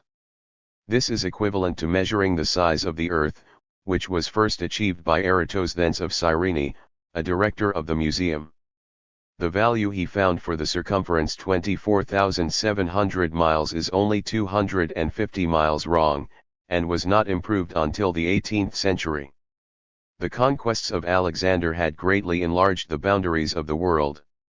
Known to the Greeks, but there they stopped. There was no economic drive to further exploration east or west, apart from a few lone voyagers like Pythias of Marseille, until the time of the Renaissance. The lack of interest in ocean voyages made it unnecessary to develop an accurate navigational astronomy, for coastal voyages could well enough be made with a very elementary knowledge of the stars. Optics was also a minor appendage of astronomy. The ancients never achieved a lens. Their glass was too full of flaws and crystal was too rare. Their catoptrics, the study of reflections in mirrors, was developed to the extent of arranging illusions and burning mirrors, but had no serious use. On the other hand, their dioptrics, the measurement of angle by sights, was used in accurate surveying. In spite of this, they never seem to have realized true perspectives, which had to wait till the Renaissance. Hellenistic mechanics, Archimedes. It was in mechanics that the Hellenistic age furnished its greatest contribution to physical science. The first impetus probably came from the technical side. Greek workmanship, particularly in metals, had reached a high level before Alexander. Transplanted to countries such as Egypt and Syria, with far greater resources at their command, it could be used to effect radical improvements in all machinery, especially those of irrigation, weight shifting, shipbuilding, and military engines. We know that a great crop of apparently new devices appeared around the 3rd century BC, but their origin is still obscure. They may well have come from the discovery by invaders of traditionally developed machinery of local craftsmen, afterwards written up and further developed by literate Greek technicians. The mutual stimulation of accurate workmanship and precise calculation was to be observed again in the Renaissance. The compound pulley and the windlass may have come from sailing ships, and gearing from irrigation works, but the screw seems a somewhat sophisticated invention. Some mathematicians may have had a hand in it. On the demands of their royal patrons, philosophers were by then prepared to debase themselves by considering the mathematical design of machinery. Certainly all the legends of Archimedes' war machines must have some foundation, though Plutarch says of him, he looked upon the work of an engineer and everything that ministers to the needs of life as ignoble and vulgar. Archimedes was one of the greatest figures in Greek mathematics and mechanics, and the last of the really original Greek scientists. He was a relation of Hiero II, the last tyrant of Syracuse, and took a large part in the defense of that city against the Romans. He was killed, while working out a problem, by a Roman soldier who either did not know or did not care what he was doing.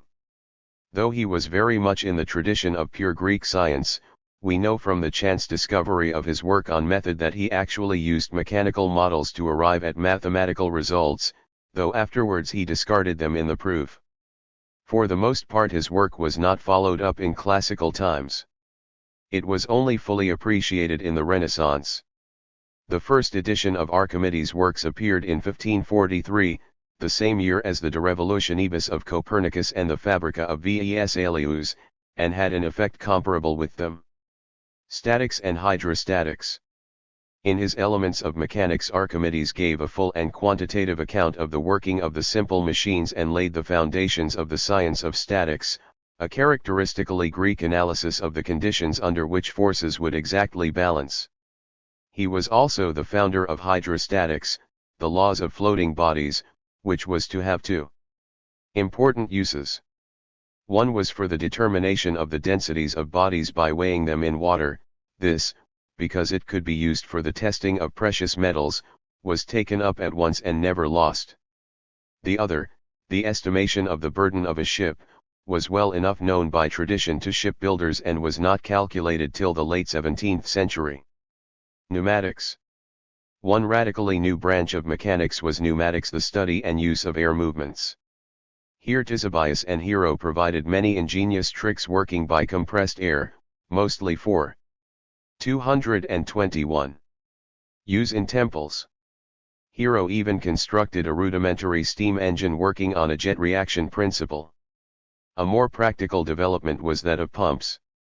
In this, the technical proficiency of the metal workers produced double-acting force pumps as good as anything that existed before the present century and cheap enough to be used even in remote Britain. Another pneumatical device was the water-driven wind organ with stops, operated by keys just as our own organs and pianos are. The mechanical knowledge and attainments of the Hellenistic period were in themselves quite sufficient to have produced the major mechanisms that gave rise to the Industrial Revolution, multiple drive textile machinery and the steam engine, but they stopped short of this point. It is true they lacked the prime material of that period, cheap cast iron, but they possessed all the means to make it. Power-driven bellows were well within their scope. The decisive reason was the lack of motive. The market for large-scale manufactured goods did not exist.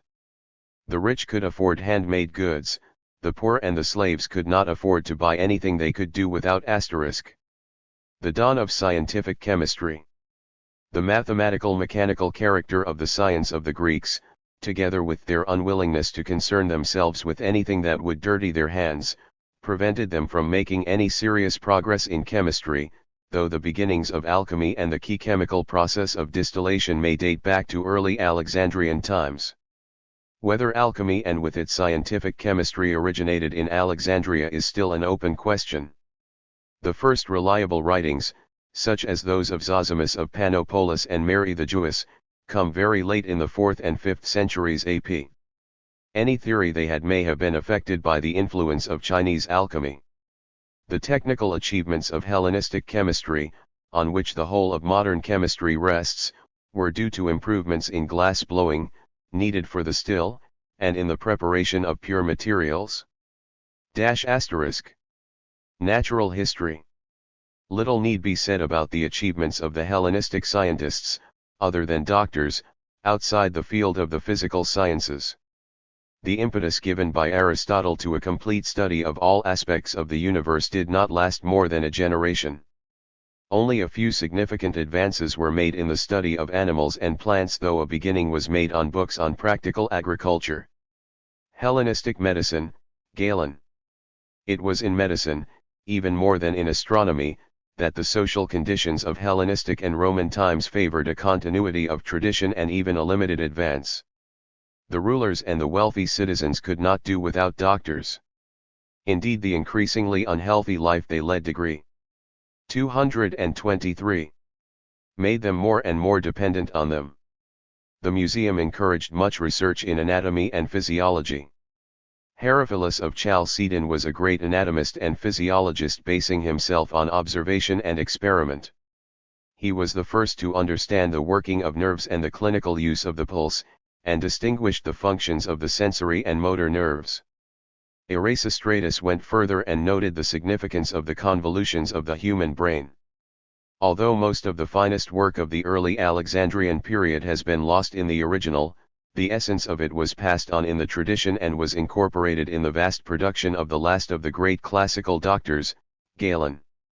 He was born in Pergamum in Asia Minor, but after training there and at Alexandria ended by taking a very lucrative practice in Rome. He in turn became the fount of Arabic and medieval medicine and anatomical knowledge, and acquired a reverence and authority as great in his field as that of Aristotle. The doctors of later times, impressed by his range of knowledge and experimental skill, hesitated to pit their own observations against his. Indeed, the Galenic system was a skillful blend of older philosophic ideas, like the doctrine of the three spirits or souls, with acute but often delusive anatomical observations, largely because he was limited to dissecting animals.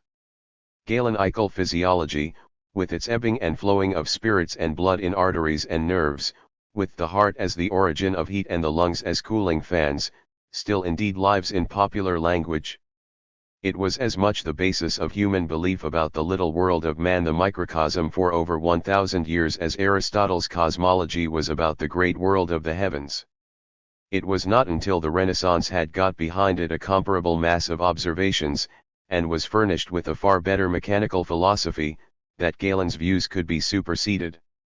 How thoroughly that has been achieved is shown by the fact that the first full English translation of Galen was published only in MO 52s00. 4.8 Rome and the Decadence of Classical Science. By the middle of the 2nd century BC, the Hellenistic empires were collapsing in anarchy and under the weight of the more vigorous power of Rome. There was nothing mysterious about its success in achieving power over the Mediterranean world. Whichever native city managed. 224 Rome and the Decadence of Classical Science.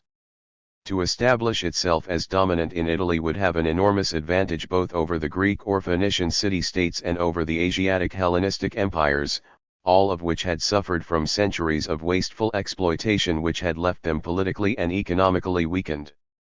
Italy was still, in the 3rd century BC, a farming country with a good climate and plenty of timber, just in the first flush of expansion, with a growing, healthy population.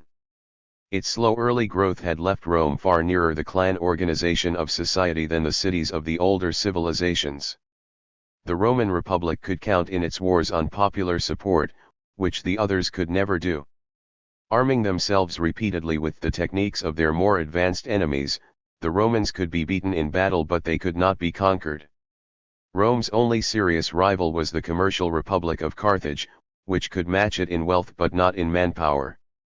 Internally, Rome had experienced essentially the same class struggle that had racked the Greek cities, but in an even more naked form, expressed in the rivalry of patricians and plebeians for control of the state. In the 1st century BC, this culminated in bitter civil wars which paved the way to military dictatorship and later to empire. Indeed, the acquisition of the empire was one means by which the rich could buy off the poor with a small portion of the loot of provinces. Another was the policy of extending Roman citizenship first to Italian and then to other provincials, thus turning what was originally a city-state into a territorial state, dominated by slave owners and wealthy merchants. Piece by piece the states of the eastern and western Mediterranean fell into Roman hands, and at the same time they opened up the barbarous hinterlands of Gaul, Britain, western Germany, and Austria. The result was the formation of a great new empire, occupying the whole Mediterranean area, but sharing the Hellenistic kingdoms with a newly liberated Persia. The cement of the empire was the army by which it had been won, and by which, with decreasing success after the time of Augustus, it was defended against barbarians. The emperor, as commander-in-chief, usually managed to impose and collect enough taxes to keep the soldiers from mutinying and choosing another emperor. The empire was effectively a loose federation of cities managing themselves and profiting for their mutual trade from the internal Pax Romana. The best land of the countryside was farmed by slave gangs from the villas of the wealthy. The poorer areas, the pagi or rustic communes, were left to the natives, the pagans, largely following their own tribal customs, or to newly settled co/oni and freed slaves from the villas who gradually became serfs, villani, villains, or villains. The spread of the Roman Empire had a very different effect on culture from that of Alexander's conquests. By the time the Romans came on the scene, the impetus of Greek civilization had already passed. In science and art it was already decadent. In another sense, the Romans came on Greek civilization too late. Their own economic system, based on wealthy patricians and their clients, was far too set to make effective use of science. 227. Besides, the Roman upper class, and while the empire was being built they were the only Romans that counted, though they adopted the trappings of Greek civilization, despised it. Neither they nor the new provincials of the West added anything significant to it. The best that they could do was to pick up some of the general ideas of Greek philosophy and use them to support their own form of class rule. The elder Cato, a country diehard of the 2nd century BC, hated Greek science and made no bones of it. According to him, Greek doctors came over to poison the Romans, and philosophers to debauch them. Cicero, a rising lawyer a century later, took a much more enlightened view. He found much to praise in the philosophy of Plato and Aristotle, which justified the rule of the best people, but suspected that the Epicureanism which his countryman, Lucretius, was introducing would shake the people's faith in the gods and hence in established order. However, the philosophy most in vogue, especially in the days of the empire, was Stoicism. Though it had started as a philosophy of resistance, rather like early existentialism, Stoicism's emphasis on virtue for its own sake gave the Roman administrators, and even an occasional emperor like Marcus Aurelius, a sense of sacrificing themselves, without thought of reward, for the public good. Seneca, the most distinguished of the Roman Stoics and the tutor of the artistic emperor, Nero, saw nothing odd in accumulating a large fortune, no doubt as a sacred trust. It is customary to blame the practical spirit of the Romans for the sharp decay of science that set in about the time of the first Roman emperors. It is much more probable that the causes were deeper. They lay in the general crisis of classical society, which flowed from the accumulation of power in the hands of a few rich men, and also in the general brutalization of a population of slaves and of what we may call, from more recent analogies, poor whites. Their impoverishment lowered the demand for commodities, which depressed still further the condition of merchants and craftsmen. This was an atmosphere in which there was no incentive for science, and in which the science that still existed carried on from inertia and very soon lost its essential quality of inquiring into nature and doing new things. Public works and trade. The application of existing knowledge could, however, for several centuries be made more extensively and on a larger scale than ever before.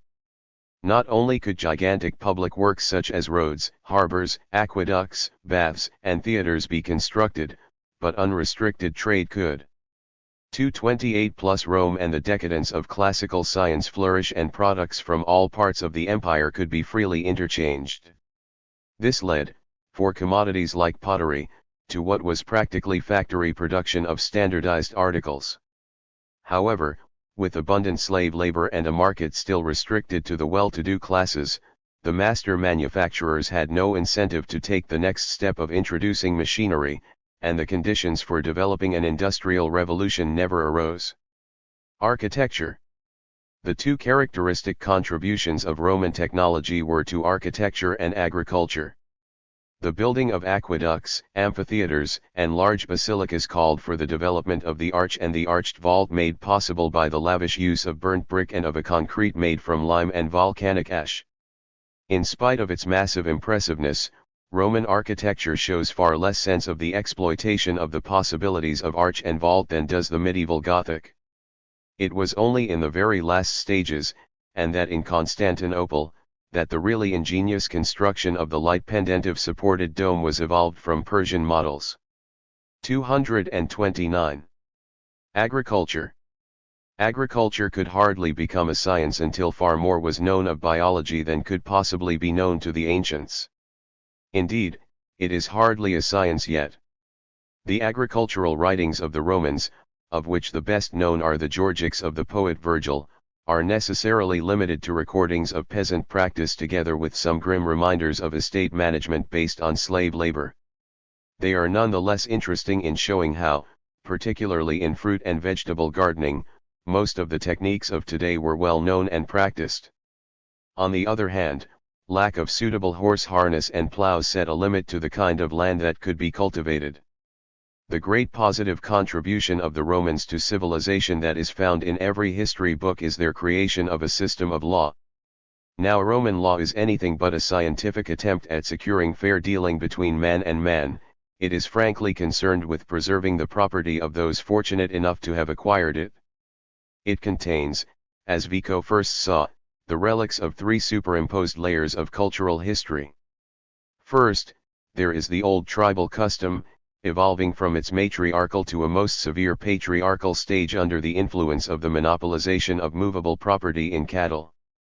This is the celebrated Roman family system in which the paterfamilias despotically rules his wife, children, and famuli or slaves. Next comes the imprint of city and merchant law, the result of the long economic and political struggles of the Republic, with its emphasis on cash and recovery of debt. Last is the effect of the imperial administration with the recognition of the prerogative of the prince.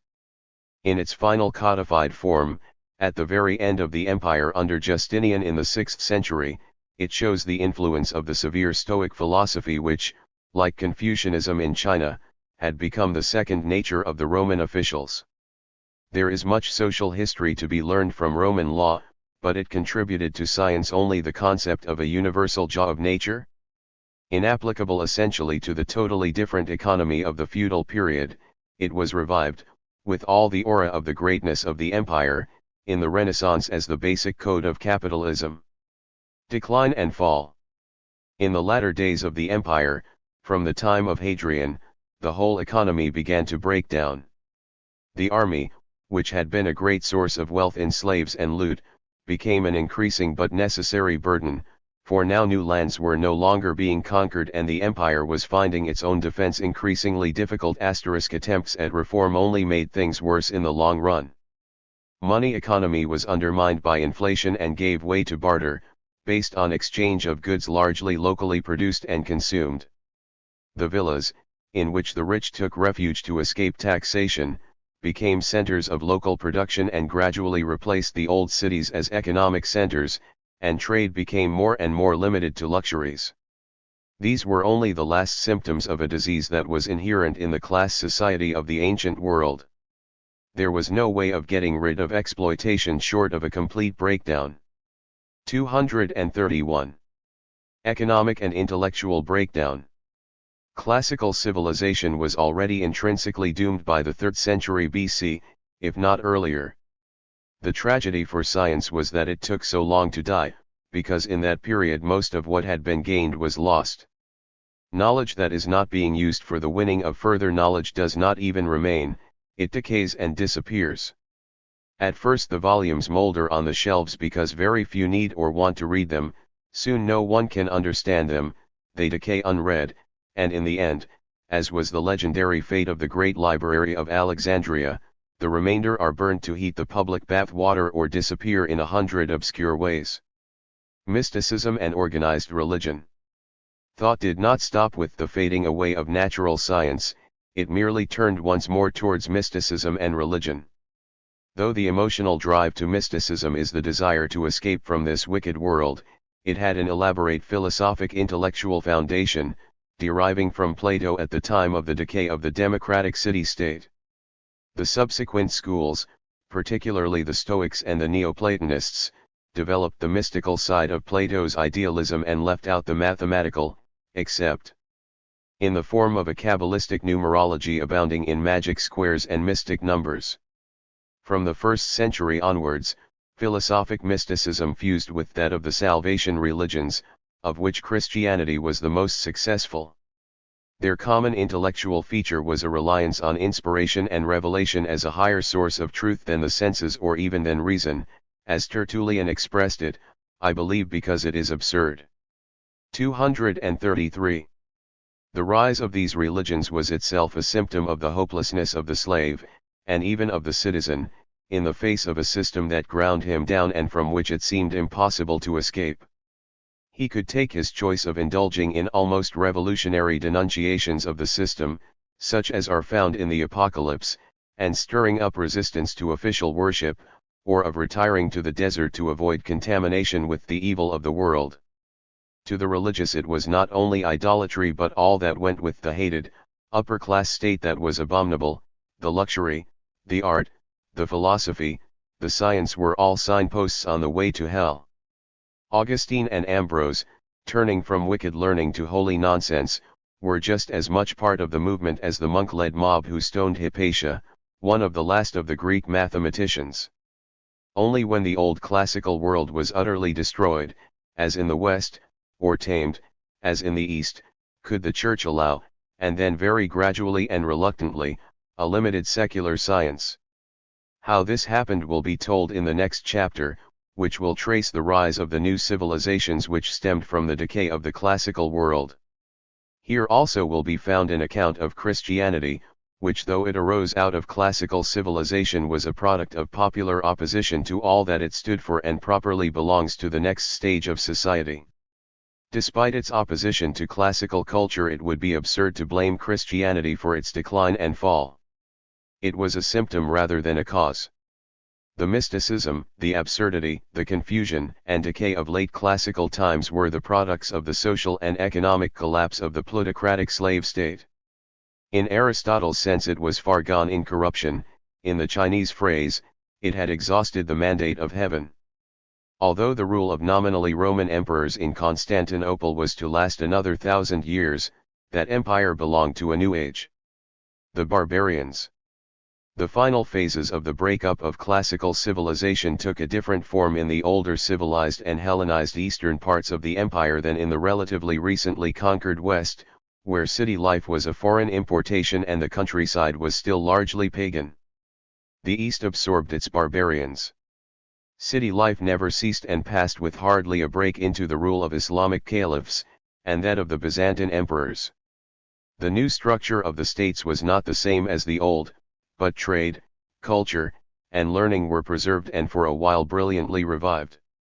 In the West there was something like a general economic collapse of which the barbarian invaders took advantage.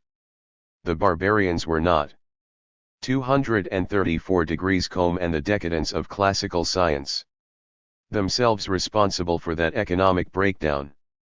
Far from invading the empire, in the first place they were introduced into it as mercenaries, slaves, or serfs, largely to make up for the shortage of labor which the killing exploitation of the Roman landlords and tax gatherers had already produced. Further, the Roman technique had not developed far in the practical field of food production in the heavily forested lands of the north and west. There seems to be no doubt that the barbarians themselves had better agricultural techniques than the Romans they displaced. At least they were able to cultivate the fertile and heavy soils of Western Europe which the Romans neglected. In Britain, for example, the Roman estates covered only a fraction of the land occupied and effectively tilled by the heathen Saxons. Loss of organization and technique. What was lost in the barbarian invasion of Western Europe was everything of culture that depended on large-scale material organization. Bridges, roads, aqueducts, irrigation canals, all fell into decay and largely disappeared. So did the distribution of standardized goods, such as pottery, from a few central factories. The only fine techniques to survive and flourish were those producing portable objects of fine metalwork for ornaments and weapons. With the disappearance of a literate class of wealthy people and their dependents in the cities, there was little left of the tradition of philosophy, and hardly anything of science. Late classical scholars took refuge in the church, like Gregory of Tours or Paulinus of Nola, or like Boethius became officials of barbarian kings, or retired to their estates like Ausonius. Nevertheless, enough was left in Europe of the classical culture to enable it to be reborn, purged of most of its limitations of the days of the empire. In Venice, Salerno, and far-away Ireland were sources from which the fresh and original medieval culture was to flow, and to meet again in the 12th century the mainstream that had flowed through the Islamic East. 3.4, 3.47-9. 4.9 The legacy of the classical world. This book is concerned with the influence of science on history, and in particular with that of the natural science of the classical world on the life of the times and of succeeding ages. This chapter should serve to £5. Bring out something of what science meant and effected in the life of the Greek city. We are apt to be so dazzled by the intellectual and artistic brilliance of the Greeks that it is difficult to realize that their knowledge and skill affected far more the appearances than the practical and material realities of life. The beauties of Greek cities, temples, statues, and vases, the refinement of their logic, mathematics, and philosophy, blind us to the fact that the way of life for most people in civilized countries was, at the fall of the Roman Empire, much what it had been 2,000 years before when the old Bronze Age civilization collapsed. Agriculture, food, clothes, houses, were not notably improved. Except for a slight improvement in irrigation and road making, and for new styles in monumental architecture and town planning, the science of the Greeks found little application. This is not surprising, for in the first place science was not developed by well-off citizens for that purpose, which they despised, and in the second, even with the best will in the world, the science they had acquired was far too limited and qualitative to be of much practical use. Greek mathematics, elegant and complete as it was, could be applied to few practical purposes for the lack of either experimental physics or accurate mechanics. The chief fruit of the magnificent Greek astronomy was, apart from astrological predictions, a good calendar and some indifferent maps. The great nursery of applied astronomy, the art of the navigator, hardly existed for lack of ships or incentives to sail the trackless ocean. The other natural sciences were hardly more than discursive catalogues such as Pliny's great natural history, registered of the common observations of smiths, cooks, farmers, fishermen, and doctors. Where science intervened it was to impose naive or mystical theories, based on elements or humors, which confused and distorted the understanding of nature. The consequences of the social sciences of the Greeks were more direct, though just because they were relative to the conditions of a city-state they became inapplicable when these changed. The techniques, in contrast to the sciences, lasted far better and lost less. Indeed, except where they depended on scale, like the making of roads and aqueducts, they were transmitted unchanged in essentials, though, at least in the West, they were debased and simplified in expression. The full possibilities of classical culture could not be realized in the framework of the civilization which gave it birth. They were blocked at every turn by the social and economic limitations inherent, as we have seen, in a slave-owning plutocracy. The real contribution of Greek science was to be in the future, though it could be made only in so far as the germinal elements of the classical culture could be preserved and transmitted. Fortunately, though classical civilization had not the power to save itself, it had enough prestige to ensure that at least some of its achievements could never be forgotten and could later become the basis for new growth. What had happened in the period of Hellenic and Roman power was a great spread of civilization all the way from the Atlantic to the Hindu Kush. The prestige which the extent of the power and the culture of these great empires generated far outlasted their political sway. It served, even after its original impulse was spent, to spread over a far wider area the ideas, the methods, the styles, and the techniques of Hellenism. In the East, Central Asia, China, and India all felt its influence blending with those of old native cultures. In the West the prestige of the lost learning served to tame the barbarians of Europe. Indeed, perhaps the most important salvage of the classical age was the very idea of natural science. The belief persisted, as legends attest, that the ancients through deep study had acquired a knowledge of nature that enabled them to control it. Alexander, instructed by Aristotle, had a submarine and could fly through the air in an eagle-powered chariot. Of the actual elements of classical culture, science, particularly astronomy and mathematics, proved in fact the most lasting. Because they were needed to chart the planets, if only for astrological predictions, they had to be handed on and practiced. Much of the other sciences was preserved in books, to be rediscovered at intervals by the Arabs and the Renaissance humanists. We shall never know how much was irretrievably lost, but certainly enough came through to guide and stir the thought and practice of later ages. So much, indeed, was rediscovered and imitated in the last 500 years that we have effectively incorporated the classical world in our own civilization, and nowhere more consciously or fruitfully than in technology and science. The beginnings of civilization. This map shows the major areas, with the exception of the Chinese plains, in which we have evidence of the origin of agriculture and the building of cities. Most of the area, apart from high mountains and deserts, consisted originally of open grass-covered plains where pastoral culture could take form, the floodplains and deltas of important rivers, which are suggested as the first localities for cities, and the coastal areas opened up in the Iron Age. The localities of the principal cities of the Bronze and Iron Ages are also indicated.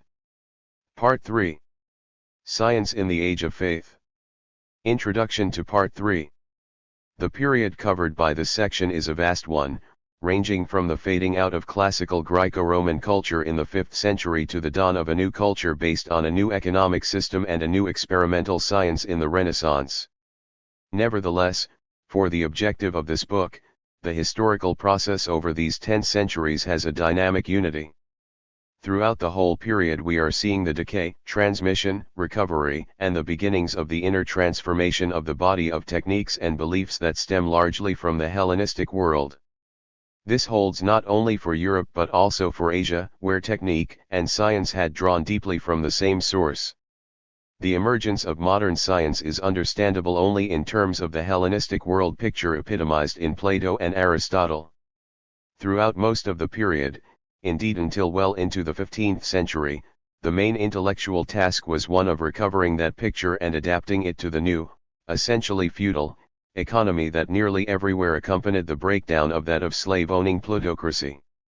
It was also necessary to adapt it to the cramping intellectual requirements of the dogmatic religion of Christianity, which had survived the breakdown of the Old World and that of Islam, itself largely a product of that breakdown.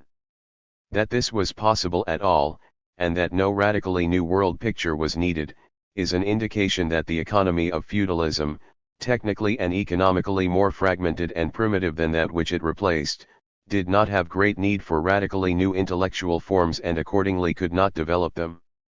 What it could and did do was to introduce new productive techniques which, though on a smaller scale, were far more widespread and closer to the people than were those of classical times.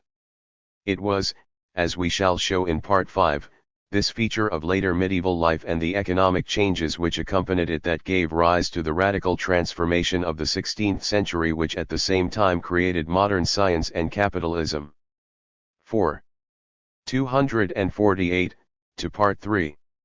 To explain the birth of modern science we need to know its antecedents, something of the long and very obscure period of preparation which led up to it, something of what it owes to the cultures of the classical and pre-classical civilizations as well as to those of Islam, Persia, India, and China. Most of all we need to know how it came about at all. What led to the appearance of the new science in the 16th century in Italy? What made it flower so abundantly in the England, France, and Holland of the 17th? Why had the same decisive steps not been taken in other cultures, such as those of India and China, which seemed ready for them at different periods of their history? These questions and some attempt to answer them form the central theme of this section. In it will be found an assessment of the factors that contributed to the rise of modern science. The most important of these are shown to be the economic tendencies, which in increasing measure throughout the later Middle Ages put a premium on technical advance, particularly in the direction of labor saving. These are the same tendencies that marked the transformation of the economic structure of feudalism into that of capitalism. Indeed, the track in time and place of the growth of capitalism in Europe is the same as that taken by the development of science.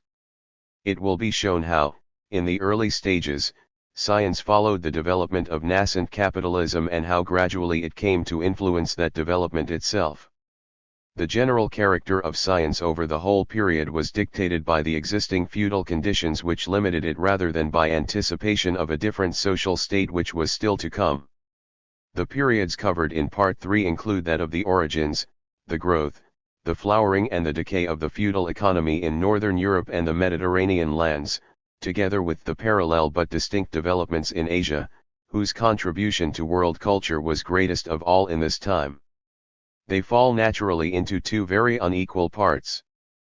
First, in Chapter 5, comes the transitional period of some 700 years, AD 450–1150, characterized in Europe by the salvage of a residue of classical techniques and science, and by their continued development in Syria, Egypt, Persia, India, and China, all under the impulse, direct or indirect, of Hellenistic culture. The results of all these were fused together towards the end of the period in J/Amic culture, which, in its short but brilliant flowering, acted at once as the transmitter of the old culture and stimulator of a new advance in science. The second period that covered in Chapter 6, AD 1150 to 1440 is a distinct one only in Europe. It begins in the field of science with the impact on a vigorous feudal society of the Islamic version of Hellenistic science, leading to the brilliant but unsustained movements of medieval. 249. Scholasticism. It is also marked by a slow but accelerating movement of advance of techniques and scientific interests under conditions of an increasingly unstable feudalism. This advance in itself and in its economic consequences prepared the way for the next social form of capitalism in which modern science came into being, as will be told in Part 4. Chapter 5. Science in the Transition to Feudalism. 5.1 The developments of civilization after the fall of the Roman Empire. In our traditional education, attention has been so fixed on the history of the Roman Empire, and particularly its western section, that we are apt to think that a general destruction of civilization occurred from the 3rd to the 9th centuries. In fact, all that happened was that in the most lately and artificially civilized parts of the ancient world, Britain, France, the Rhineland, Spain, and Italy, a system of government by a class of wealthy slave-owning patricians and provincials collapsed and was gradually replaced by a much more widely based, though incoherent, feudal order. The barbarian invasions that accompanied this change were its result and not its cause. Meanwhile, over the rest of the Roman Empire, great cities such as Alexandria, Antioch, and Constantinople survived undamaged, and orderly government, though increasingly restrictive, was maintained.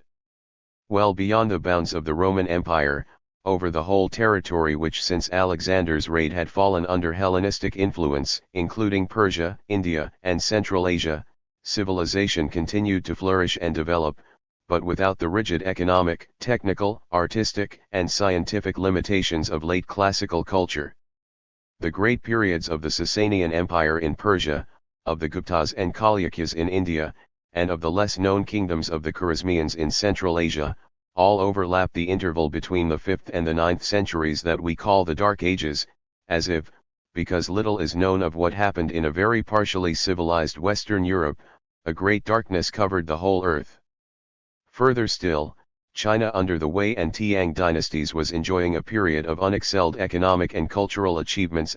Degree registered in their economic and political structure. All these states had not departed as far from the pattern of the early Bronze Age civilizations, which had existed in their territories, as had the cultures of Hellenized and Romanized countries.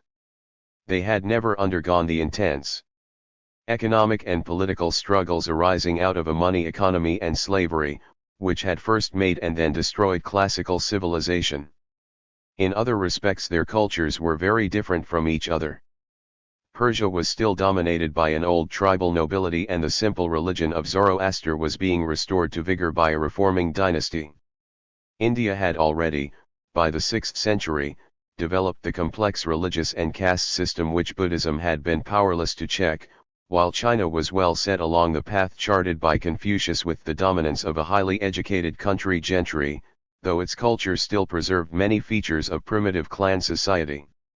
Expressed in the cult of ancestor worship *, though each culture followed its own pattern, they were at this period far more in contact with each other than before, particularly through the medium of trade. As a result of a wide market, though one limited to luxuries, manufacturing techniques improved, especially in weaving, pottery, and metalwork. The drawloom, irrigation machinery, and probably many of the key inventions in mechanics and navigation that were to transform Europe in the Middle Ages, arose in the East at that time. Art certainly flourished mightily, as the treasured objects of this period in our museums show. Although Hellenistic art was enthusiastically taken over as far as India and beyond, its cold ideal forms were rapidly transformed and given a new and sensuous life. Of science we know little outside India and China, but we can infer from their rapid later flowering under the protection, but not necessarily under the impetus of Islam that it was as much cultivated in Persia and Central Asia. Greek influence is visible particularly in mathematics, astronomy, and medicine, but transplanted to a new medium it could grow in a way that it could no longer do in its own country. All these developments were later to contribute to a common cultural advance, but they are not by themselves as important as the basic economic changes which accompanied them. The decline and fall of the Roman Empire marked a definitive era in the history of the whole of humanity. In its prime it had been the largest state in the world. Its military and civil organization and its trade had reached the limits of size of any human community for many centuries to come. None of the states which took its place over its old territories ever managed to maintain such an organization for such a time over so large an area. Outside it the only comparable empire was that of China, and the character of Chinese state organization was very different from the classical one. As the Roman, plutocratic, slave economy descent. 253. Graded, for reasons already discussed, it left behind it almost everywhere the seeds of a new decentralized economic and political system. There are marked resemblances but even greater differences between the immediate consequences of the Roman collapse and that of the old Bronze Age civilization 2000 years before. In both cases life took up again from a lower technical level, but in the later case the relative economic fall was even greater, at least in Europe. On the other hand, as we shall see, much more was salvaged of knowledge and culture. What disappeared, as in the earlier case, was everything dependent on large-scale operation, communications, long-range trade, waterworks. What took the place of the Roman Empire was, however, something quite different from the swarm of trading and ultimately democratic city-states that marked the beginning of the Iron Age. The transition to feudalism. Despite the continued existence of cities in the Eastern Empire, the economy of the new order was everywhere essentially country-based, the unit being the estate, villa, or manor worked by serfs, rather than chattel slaves, who were permanently attached to the land with rights to compensate for their heavy duties. The estates were owned either by the descendants of the old city plutocracy, as happened mostly in the Eastern Empire, or by barbarian clan chiefs in territories occupied by Germans or Arabs. The economy of the countryside was essentially feudal both in the lands of the East, where the owners at first lived largely in the towns, and in the West with its poorer communications where they lived on their estates. In most cases the peasants, coloni, serfs, reas, remained in possession of the land and tools, but were forced to yield part of the produce or labor to their lords in the form of rent, taxes, or feudal service. The standards of land use reverted in the West to a subsistence economy, but one on a higher technical level than that of the Iron Age. In the East a larger surplus always remained for trade. The transformation to feudalism naturally did not occur all at once, it took several hundred years, nor did it proceed at the same speed in different places. Before feudalism reached its full extent it had already begun to decay at the center. Nor was it limited to the areas of the old Greek or Roman empires. As the predominant economic mode it spread as new land was opened to cultivation in Europe and Asia. 254. 5.2 The Age of Faiths. The conditions of feudal production reduced the demand for useful science to a minimum. It was not to increase again till trade and navigation created new needs in the later Middle Ages. Intellectual effort was to go in other directions and largely in the service of a radically new feature of civilization: organized religious faiths. The advent of organized religious faiths as a dominant political and social force, which occurred in the earlier centuries of our era, was a development by no means limited to Christianity. It was a worldwide phenomenon, showing many similar features in widely different regions, and indicating that it arose from a common need by virtue of common possibilities. Between the 3rd and the 7th century AD we find the rise to power and influence of Christianity, of Islam, and of Buddhism in China and Southeast Asia.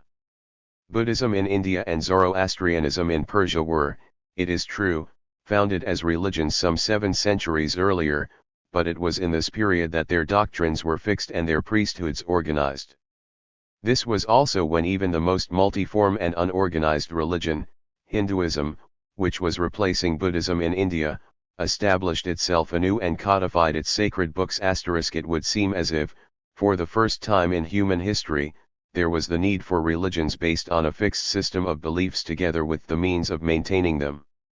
A clue to the explanation of the latter condition is given by some of the characters of organized religion, which in various degrees are found in all, or nearly all, of them.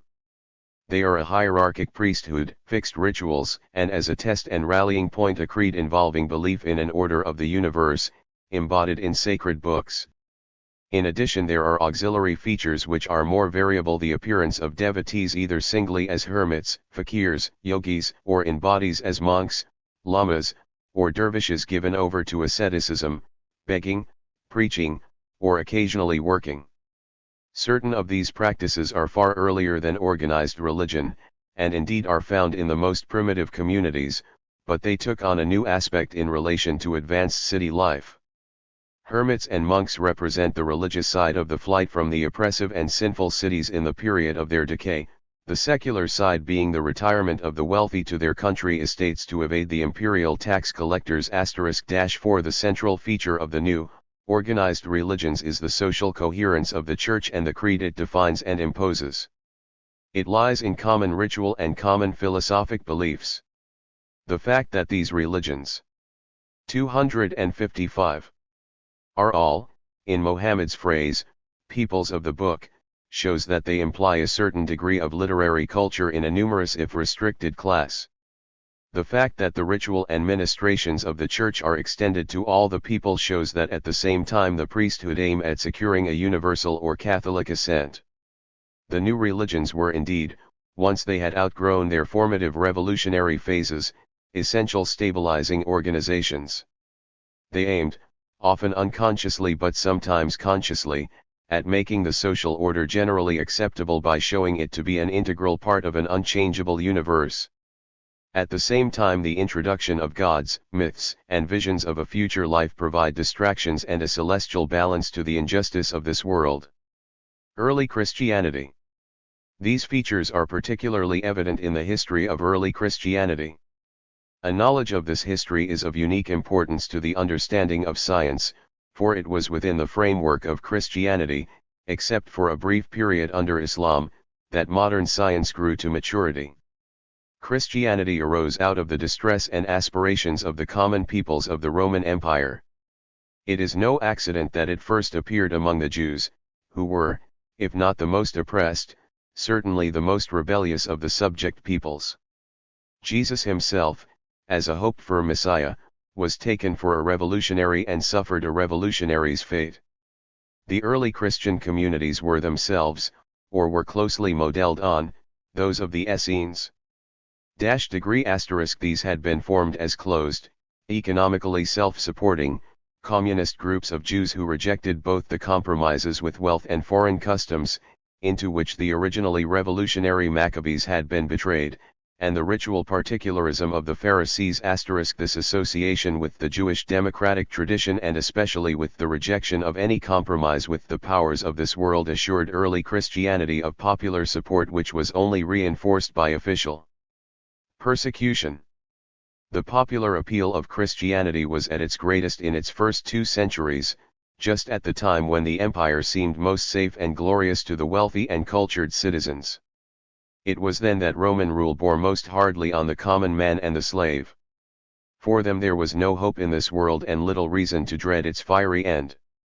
Christianity was able to spread far more widely than Judaism because it shook itself free from the tribal particularism of Judaism while preserving all of its popular appeal. It was something far more than just another mystery religion such as Mitraism, which also flourished.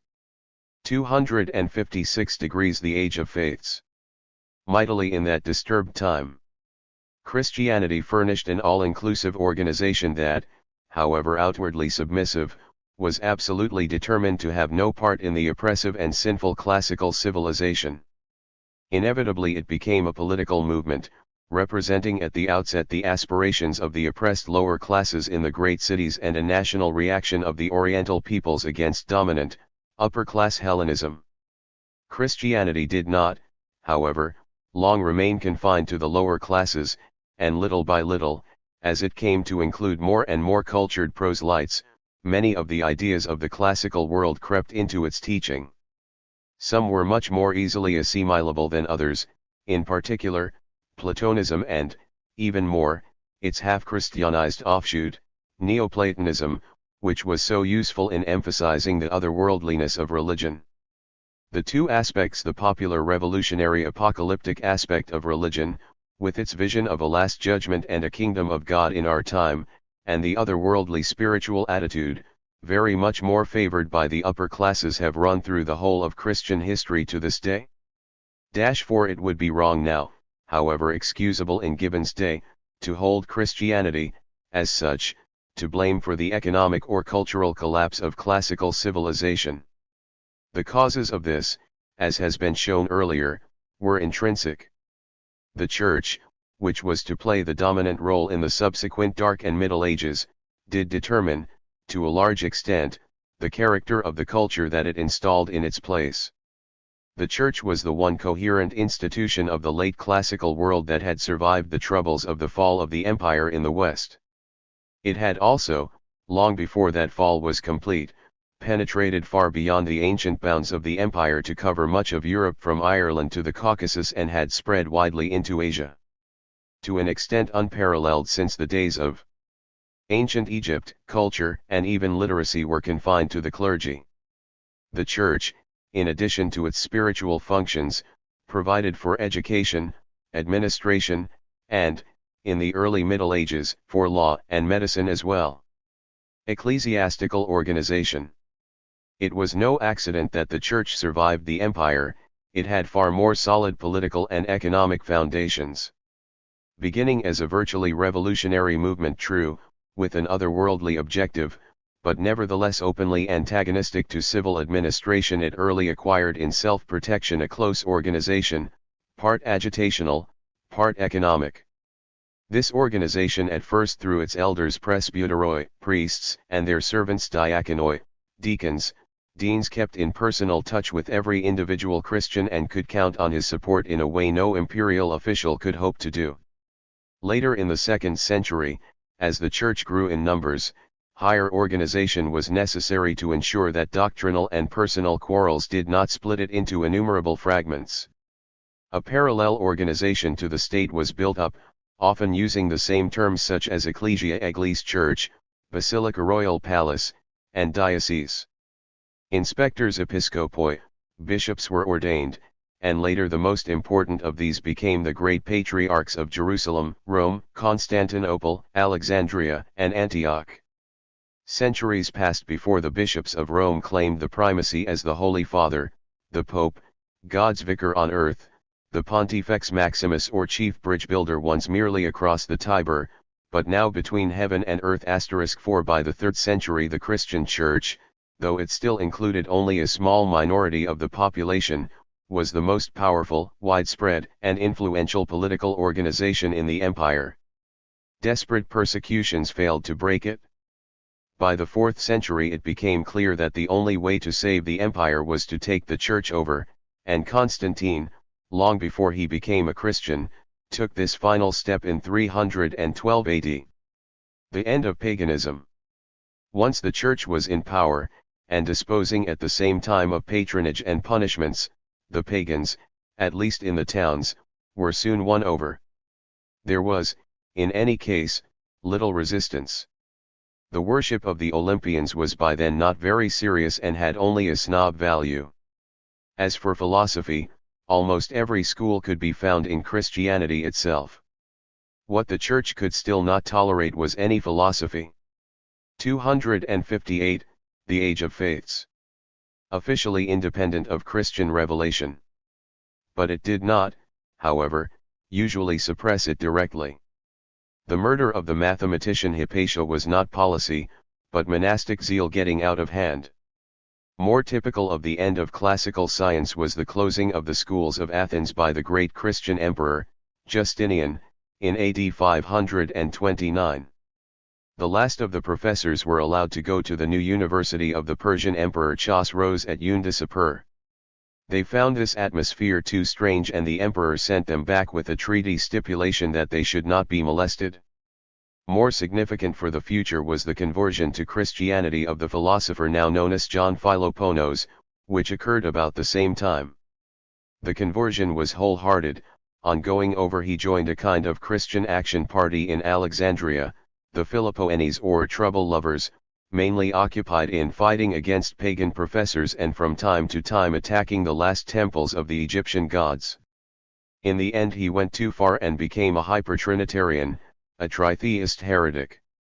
In his rejection of pagan philosophy, Philoponus even had the temerity to deny Aristotle's theory of motion and founded the doctrine of impetus, which, after attracting some support from the Arabs and schoolmen, was in the hands of Galileo to lead to the emergence of modern dynamics. 3:1 degree. 5.3 Dogma and Science.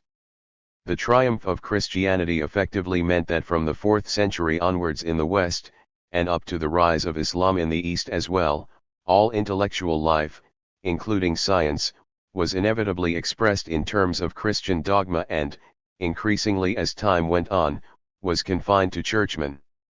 Between the 4th and the 7th centuries, the history of thought over the area of the vanishing Roman Empire is the history of Christian thought. In the early days of Christianity, science and learning had been associated with the hated pagan upper classes and looked upon with suspicion. But this attitude did not last. The human message of Jesus could hardly suffice the church once it aspired to cultural preeminence. As the Gospel of St. John shows, with its cult of the divine word, the Logos, mystical Platonism was already at work in the foundations, and indeed, in a more diluted form, it is already evident in the message of St. Paul. 74 Orthodoxy and heresy. The fathers of the Church, particularly Origen, a schoolfellow of Plotinus, the founder of Neoplatonism, set about incorporating the safer parts of ancient philosophy into Christian dogma. Much of it had already found its place there unconsciously. The task was nevertheless difficult, partly owing to the very different philosophy which underlies the Old Testament. Inevitably it led to controversies in which each side claimed to be orthodox and accused the other of heresy. The great disputes and heresies of the 4th and 5th centuries which split Eastern Christianity, those of the Arians, the Nestorians, and the Monophysites, were largely on points of interpretation of Neoplatonist ideas of the nature of the soul and its relation to corruptible or incorruptible bodies. These disputes were nominally settled by councils of bishops, implying a basic democracy in the Church, but usually the decision went in favor of the side that could win over the emperor. The great Arian heresy of the 4th century on the nature of the Godhead was settled in this way at the Council of Nicaea in 325. There Athanasius imposed his implacable Trinitarian creed. Its triumph was not assured, however, until almost 2 centuries later, when Justinian had defeated the Arian Goths. By the 5th century a compromise between faith and philosophy was worked out by St. Augustine, who produced a kind of composite between scriptural tradition and Platonism, with a strong flavor of predestination, derived from his Manichaean experience, which was to dog Christianity and particularly Puritanism ever afterwards. This included the essentially Zoroastrian idea of the cosmic conflict of good and evil with its associated ideas of the devil and hellfire. The Augustinian compromise did not last, heresy followed heresy, and the work of suppressing them had to be done all over again in the Middle Ages, and ultimately failed altogether in the Reformation. The philosophies on which theology was based, though subject to dispute, were all readily assimilable to an otherworldly religion, while the sciences of observation and experiment were not. In the first place, these were plainly unnecessary to salvation; in the second, by the mere dependence on the senses, they depreciated the value of revelation. The overcoming of this attitude was to be the work of many centuries, and was only to be achieved in an economic and social atmosphere very different from that of the decaying Roman Empire. In all these religious disputes, natural science was a certain casualty. Classical philosophy, especially in its latter days, was absurd enough. The Old and New Testaments were never intended as interpretations of nature. They contain moreover mythical and philosophical interpretations of all ages from the most ancient Babylonian onwards, and are therefore intrinsically self-contradictory. 4 To attempt to combine philosophy and scripture is a task defying all reason, and fatal to any clear understanding of nature. Faith and reason cannot be reconciled without allegorizing the one or distorting the other, in either case discouraging honest thinking. It is fashionable in these days to praise the Church for preserving the science of antiquity down to our times. The survival of science, as will be shown, has been due rather to its success, where faith failed, in coping with the real world.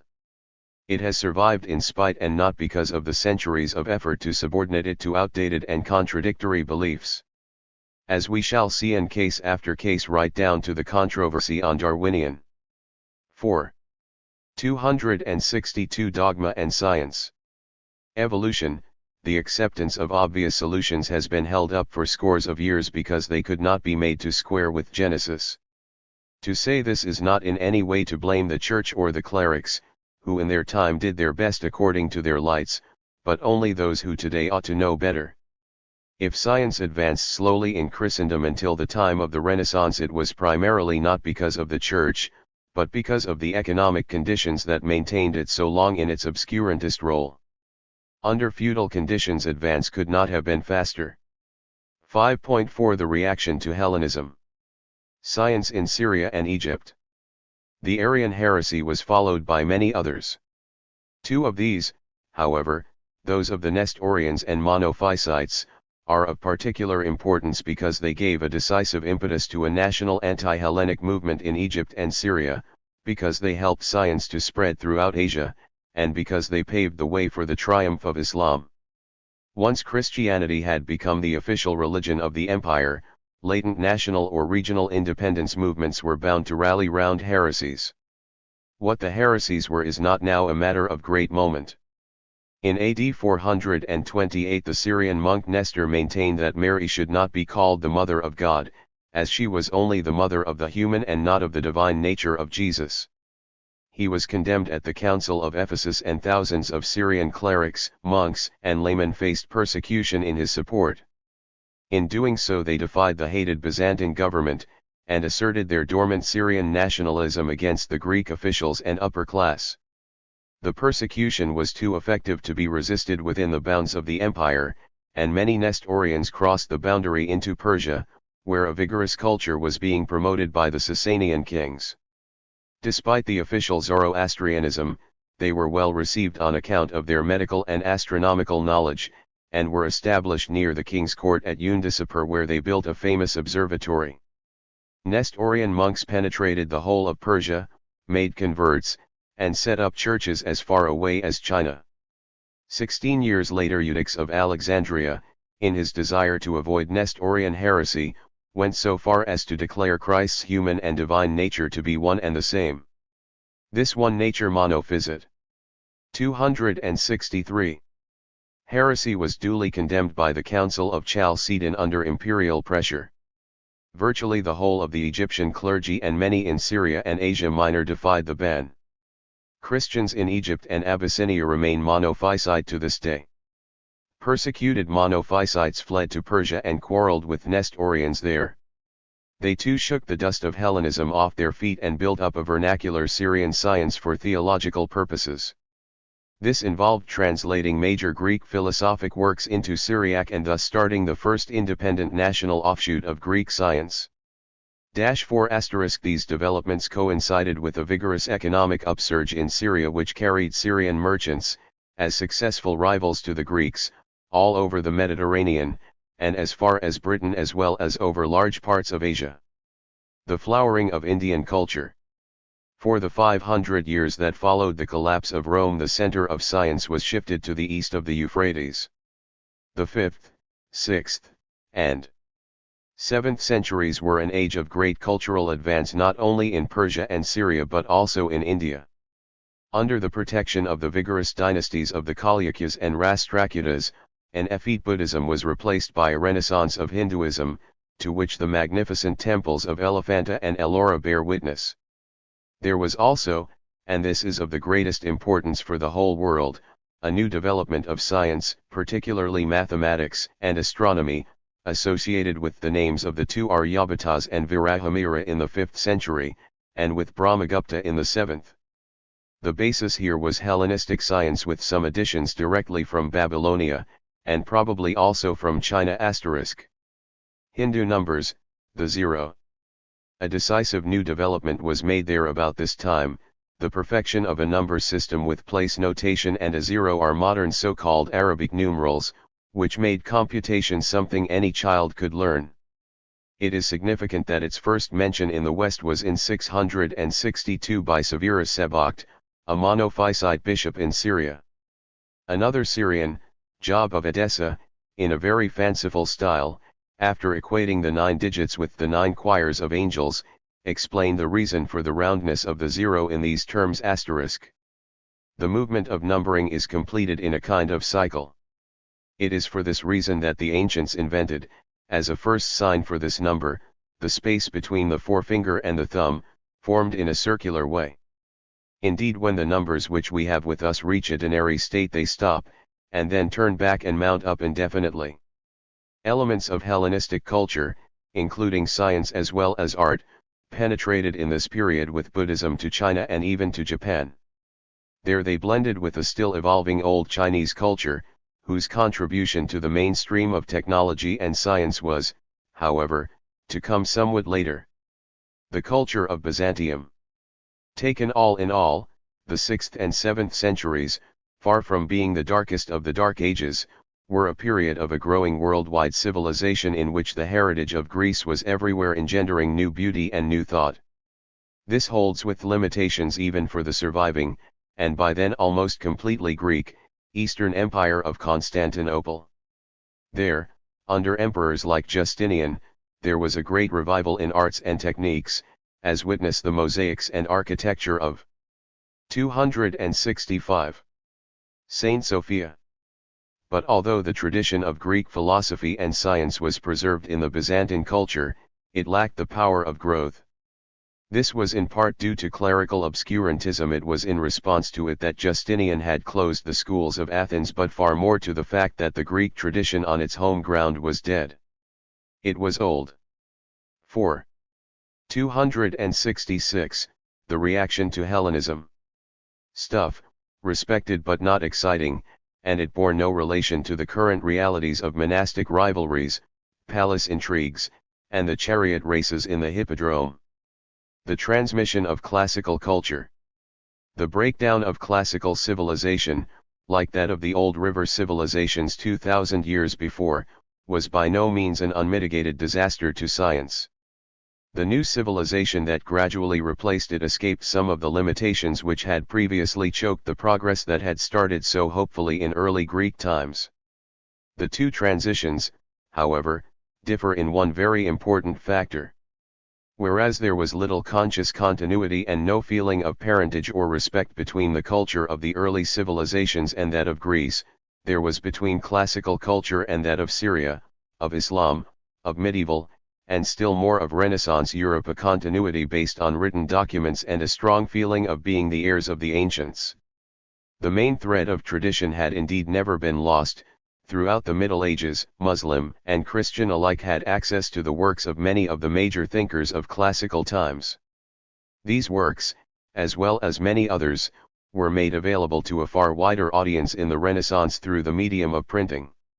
It would be a mistake, natural enough in the time of the Renaissance but unpardonable now, to assume that all that happened then was the taking up again of classical culture where it left off, or even where it was at its best. What happened was something different and far more important. The civilizations that took over the classical heritage of science had a hard task to prevent themselves from being stifled by it. We have seen in the last chapter the low state of activity into which it had fallen even in the East. There was still, however, the vast store of knowledge to be found in books available to any with the desire or skill to read them.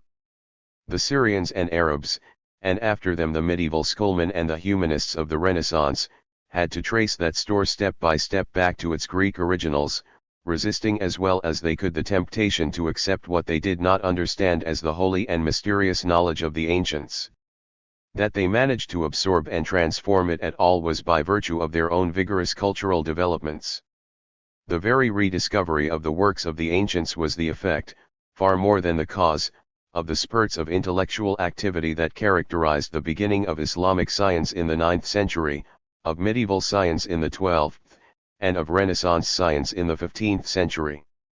S. 267. These advances were the easier because at each stage the new knowledge covered a much wider field of interest than the old. Late classical culture was limited both socially and geographically. Socially it had become an almost exclusively upper-class preserve and was consequently abstract and literary, for ingrained intellectual snobbery had barred the learned from access to the enormous wealth of practical knowledge that was locked in the traditions of almost illiterate craftsmen. One of the greatest achievements of the new movement which culminated in the Renaissance was to raise the dignity of the crafts and to break down the barriers between them and the learned world. The geographical range of classical culture had largely been limited to the countries of the Mediterranean and the Near East. Its very completeness formed a barrier to the use of the common stock of techniques and ideas of the other ancient cultures of India and China. With the breakdown of the Roman Empire the way was open to much wider exchanges and influence. 5.5 Mohammed and the rise of Islam. To these negative factors of release there was soon to be added a positive one: the appearance and rapid spread of a new world religion. The barriers of language, religion, and government that up to the 7th century had limited each culture to its own region were suddenly swept away over nearly the whole area of the ancient civilizations, stretching all the way from the Indus to the Atlantic. The advent of Islam, though determined in its particular form by the personal character of Mohammed, was by no means an inexplicable or even entirely unique phenomenon. The decay of the power of the Roman Empire did not affect its prestige, which long survived it, still less the influence of the popular religion of Christianity which gradually came to dominate it, and which spread further than that of its church and creed. Nevertheless, unlike Northern Europe, where no other culture had been known and where Roman power had long since lost its terrors, the peoples on the eastern fringe of the empire were reluctant to adopt Christianity as too identified with an alien, hostile, or oppressive government. At the same time neither the official Zoroastrianism of Persia nor the local gods of Arabian and African tribes could compete with the intellectually coherent and emotionally stirring content of Christianity. The way was open for 268, Mohammed and the rise of Islam. The formation of new synthetic prophetic religions, popularly based, and incorporating as much of Christianity as could easily be acceptable without submitting to its church or accepting its doctrine. The first of these attempts, the mission of Mani in the 3rd century, had a lasting but limited success. Mani claimed to be the third and final prophet following Zoroaster and Christ, and carried a message of eternal salvation for the predestined elect and consolation in this life for the faithful who ministered to them. Mani was martyred in c. 276 and his followers persecuted in Persia, but their influence spread as far as China in the east and Provence in the west, and some of their doctrines, especially that of predestination, entering Christianity through their most eminent convert Saint Augustine, were to reappear again in Calvinism. The mission of Mohammed between 622 and 632, arising among the already vigorous and expansive Arabs, who only had to face the weakened and divided Roman and Persian empires, had a greater promise of success. It still remains an almost incredible achievement for one man. Mohammed swept away the old tribal gods and replaced them by one God, Allah. Islam made a brotherly appeal to all men. It had a simple but exacting personal ritual, a theology reduced to bare monotheism, and it gave a sure hope of a realistic paradise for the believer. All this was conveyed in a poetic book, the Quran, which was not only an inspiration but a manual of ritual, morals, and law. It commanded then and still commands the devotion of poor and rich alike. There was in Islam no church or priests, only the need for a court masjid for common prayers and for readers of the Quran imam who were at the same time preachers and expounders of the law. Islam was from the beginning a literate religion. The Quran is still the common textbook for all Muslim peoples. The caliph was the revered successor of the prophet, at first also a civil ruler, but the strength of the religion did not lie in authority, but in the widespread religious community of the faithful. The political evolution of the early religious kingdom followed at first the late Roman or Byzantine pattern of a wealthy and luxurious court, torn by intrigue and depending increasingly on a praetorian guard of foreign, usually Turkish, slaves. This led to a breakup of Islam after its first 2 centuries into more and more feudal principalities, which were to be an easy prey to the nomads of the Great Plains and even to ill-organized and quarrelsome crusaders.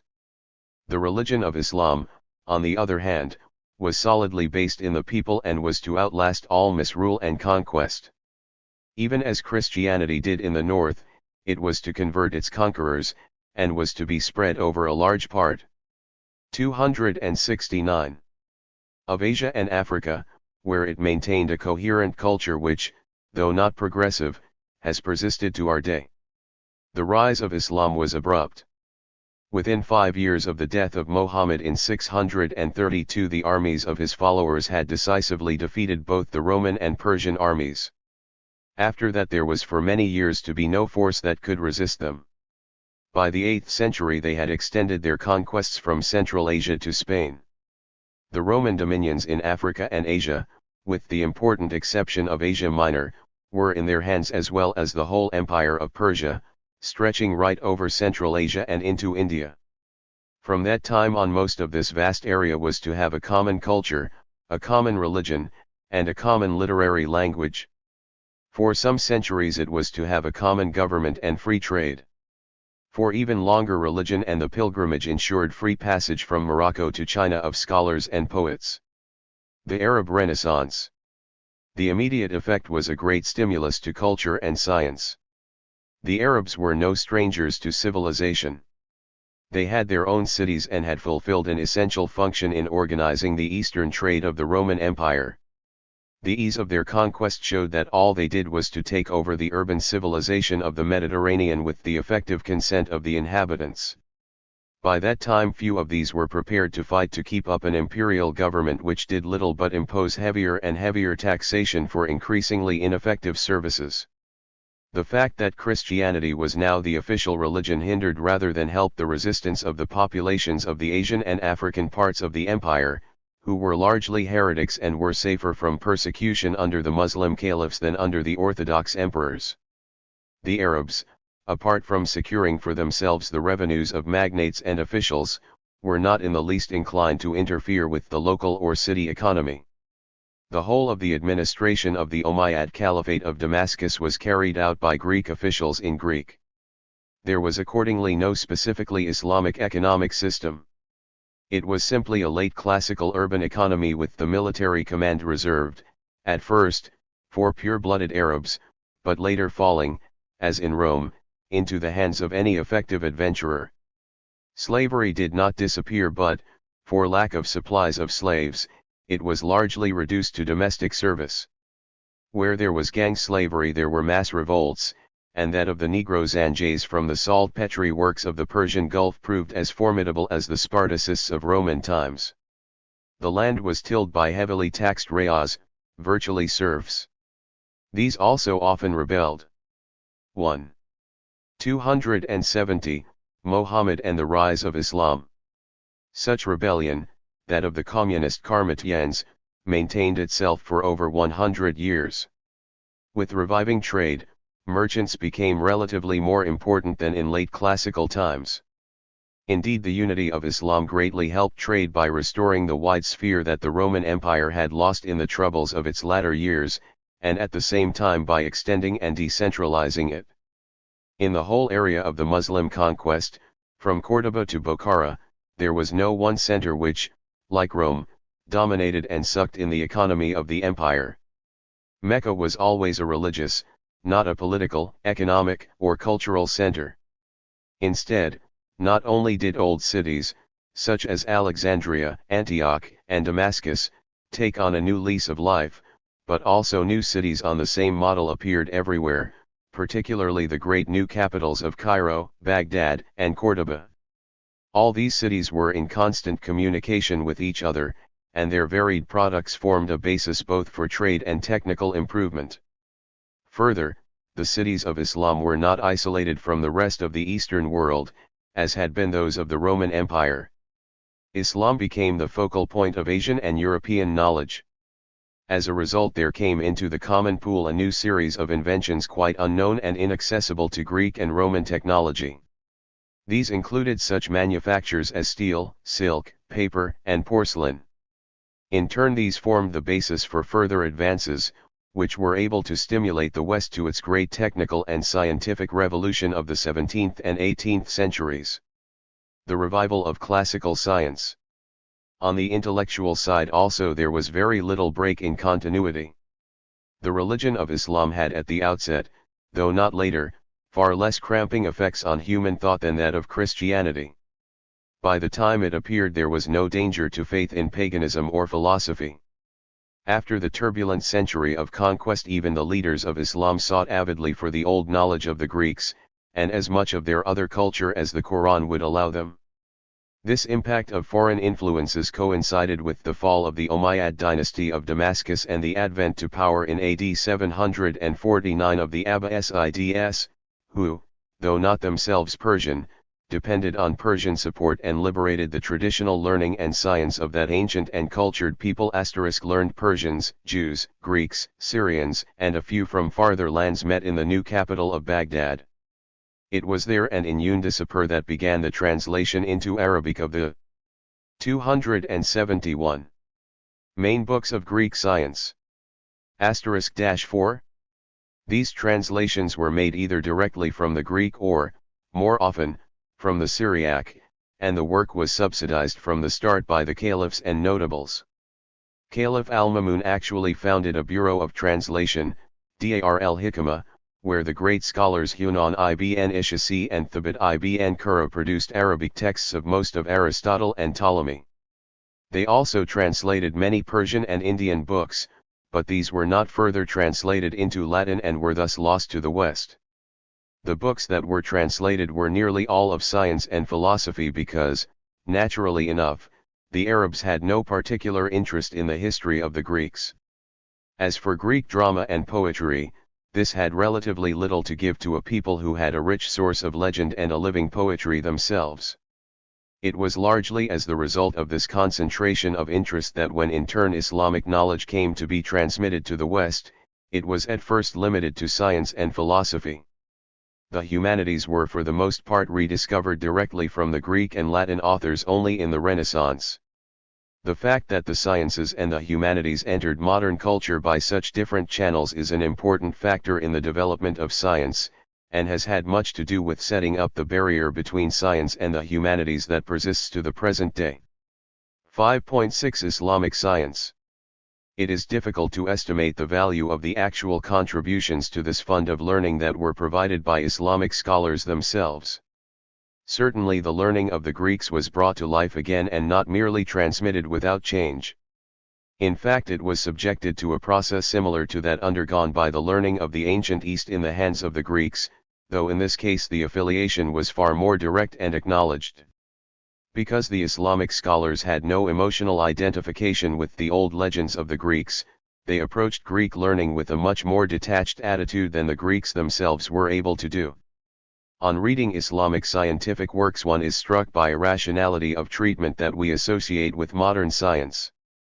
On the other hand, the Muslims were equally, if not more, attracted to the mystical aspects of late classical philosophy, particularly Neoplatonism, which they at first were unable to distinguish from Aristotle, owing to the 272 Islamic science incorporation in his works of such forgeries as the Theology of Aristotle and the Secret of Secrets.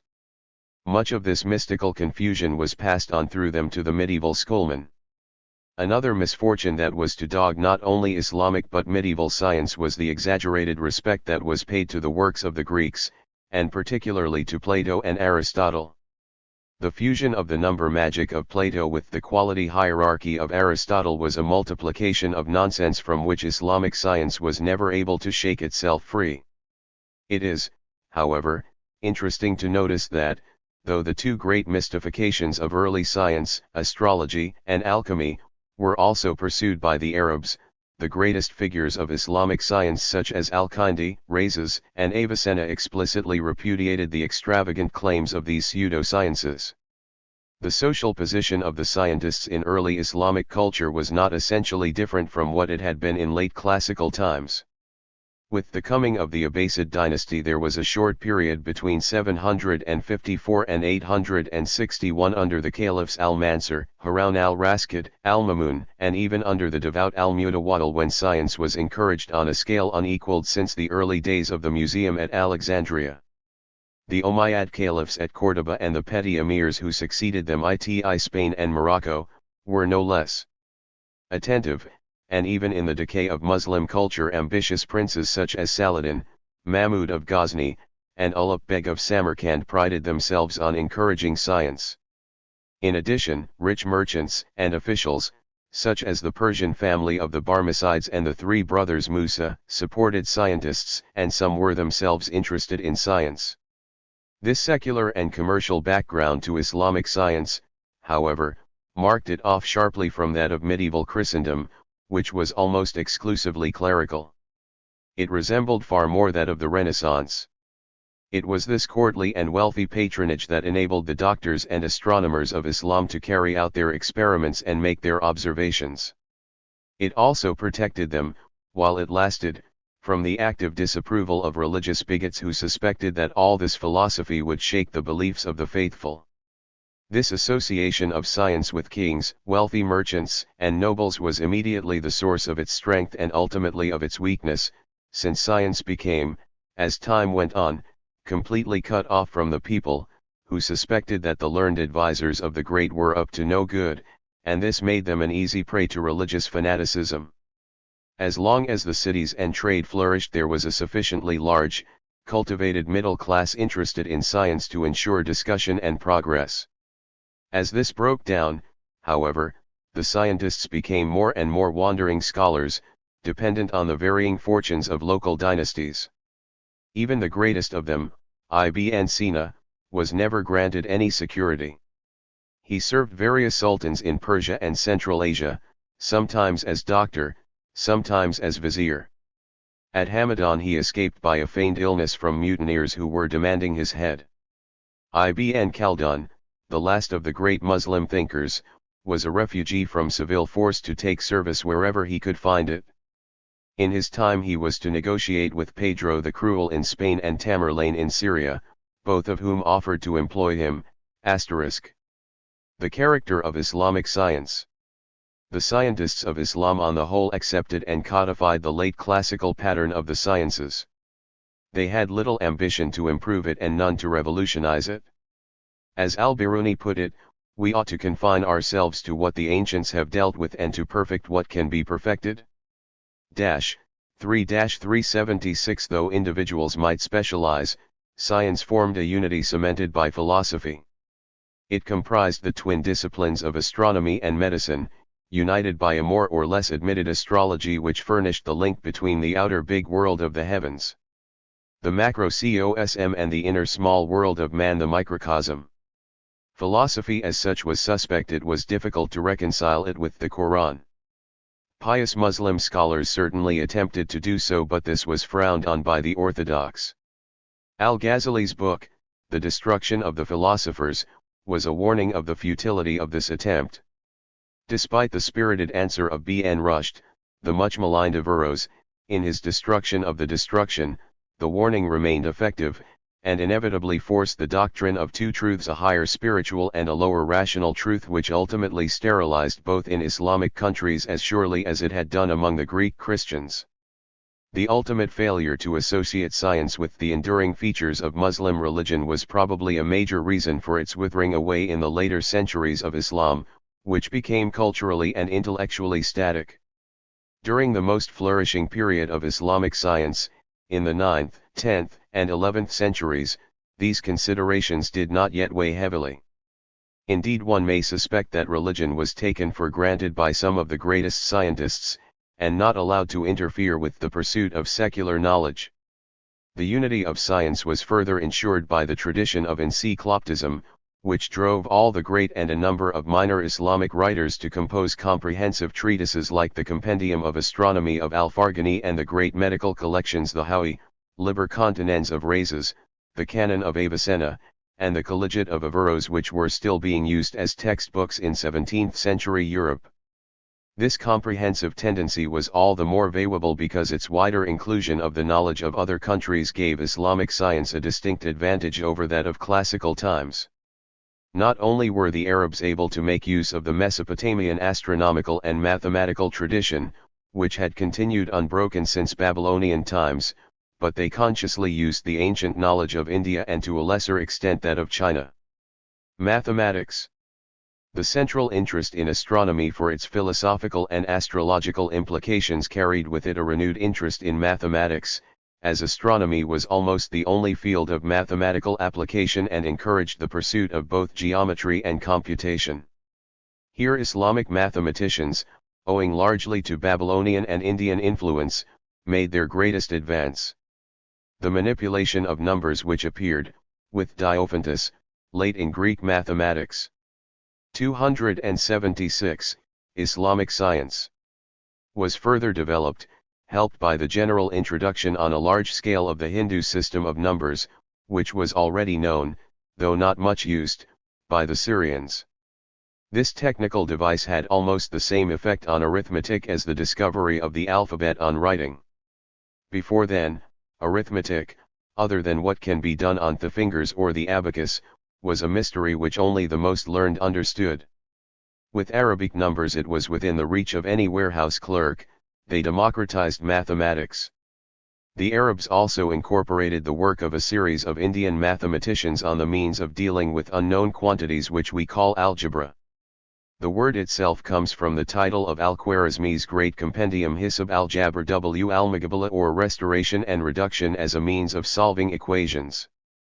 The Arabs also developed much further another field of great importance both to astronomy and surveying, that of trigonometry. Astronomy. In astronomy the Arabs carried on the Greek tradition, accepting, without searching criticism or any radical advance, the elaborations of Ptolemy, whose Almagest they translated. If they did not add to theory, they did keep up without a break the astronomical observations of the ancients. In particular the observatories of Haran, a city of Chaldean star worshippers, continued well into Abbasid times, protected from Islamic interference by the fiction that they were Sabaean people of the book. If a break had been allowed, the Renaissance astronomers would not have had some 900 years of observations behind them, and the crucial discoveries on which modern science rests might have been made far later or not at all. Geography. Geography remained for Islamic scientists what it had been for the Greeks, a special branch of astronomy. Yet, while they made little theoretical advance, on the practical side they were able to add to the knowledge of the Greeks to such an extent that they laid the foundation of the modern geography of Asia and North Africa. This they owed to the wider range of the Islamic world and the decentralization of its culture, for learned men were to be found from Fez to Samarkand and to the long journeys that were undertaken by traders and pilgrims to Mecca. The traders penetrated far outside the countries of Islam itself. Learned travelers like Al-Masudi went into Russia and Central Africa and all over India and China, and many of them wrote well-ordered and rational accounts of their journeys, far in advance of the legends and marvels of the medieval geographers of Europe. Al-Biruni in his great book on India gave not only a description of its physical features, but an account of the social system, the religious beliefs, and the scientific attainments of the Hindus in a way that was not to be equaled until the 18th century. Geography was not merely descriptive, it was also metrical. Maps and charts were made and astronomical instruments used in navigation. The Caliph al-Mamun ordered 2 measurements of a degree of latitude to be made. In this he had been unwittingly. 278, Islamic science. Anticipated by Yixing in China ***, but it was not till the 16th century that his performance was to be improved on in Europe by Bernal. Islamic medicine. Islamic medicine, like Islamic astronomy, was a direct continuation of that of the Greeks. Added to it, however, was a knowledge of new diseases and drugs, which was made possible by the wider geographical spread of Islam. The doctors, not only Muslim but also Jewish, studied a great range of diseases and concerned themselves as well with questions of the effects of climate, hygiene, and diet, not neglecting the practical art of cookery. Serving as they did rulers and wealthy merchants, the prestige of doctors was very high, as were their intellectual standards. The great Islamic doctors like Rhazes and Avicenna were men of wide knowledge which ranged from astronomy for astrological purposes, through botany to chemistry, for the selection and preparation of drugs. The fact that nearly all Islamic scholars were doctors, and practicing doctors at that, had an important and not sufficiently recognized influence on their scientific and philosophic views. Optics. One branch of medicine which was much developed was the study of eye diseases, probably because of their prevalence in desert and tropical countries. The surgical treatment of eye conditions led to a renewed interest in the structure of the eye. This was to give the Arab physicians the first real understanding of dioptrics in the new sense of the passage of light through transparent bodies, and hence to lead to the foundation of modern optics. The lens of the eye was to point the way to the use of crystal or glass lenses for magnification and reading, particularly by the old. The device of mounting such lenses in frames as spectacles was to come later. The optical thesaurus of Ibn al-Haytham was the first serious scientific treatment of the subject, on which all medieval optics was based. Although improved on, it was not to be superseded till the 17th century. In the lens we have the first extension of man's sensory apparatus, to balance that of his motor capacity already achieved through the use of mechanics. It was to be the prototype of the telescopes, microscopes, camera, and other optical instruments of later times. If they had done nothing else, the Islamic doctors in founding optics would have made a decisive contribution to science. 279. The beginnings of scientific chemistry. It was in chemistry, however, that the Islamic doctors, perfumers, and metallurgists made their greatest contribution to the general advance of science. Their success in this field was largely due to their having escaped, to a considerable degree, from the class prejudices which kept the Greeks away from the manual arts. Their treatises show a direct acquaintance with laboratory techniques in the handling of drugs, salts, and precious metals. The Arabs were not the first chemists, and worked on the basis of traditions and practices already deeply rooted in Egyptian and Babylonian civilizations and only slightly rationalized by the Greeks. They were also able to draw, to an extent difficult to ascertain, on the extensive chemical knowledge of the Indians and Chinese.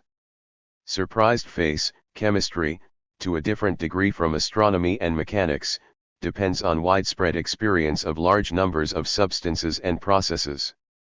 It can only become a science if these can be brought together and transmitted as a graspable whole, and provided with some general principles. This is what the Arabs did, and what justifies their claim to be the founders of chemistry. One practical key to chemical advance, the still, had already been discovered in its earlier form of the kurotachus or alembic, but the Arab chemists much improved it and used it for a large-scale distillation of perfume. Registered asterisk if it had not been for the Quranic prohibition of wine they might have made the next crucial advance and distilled alcohol, but that was apparently left for the Christians. The wealth of new techniques, of which this was only one, was not, as was much of the technique of classical times, left to find its way into craft traditions. It was examined and discussed by the most able doctors and philosophers. Accordingly, it was possible for the first time to approach chemical transformation rationally, though, on account of its objectively greater complexity, never with the same simple analysis that sufficed for mechanics or astronomy.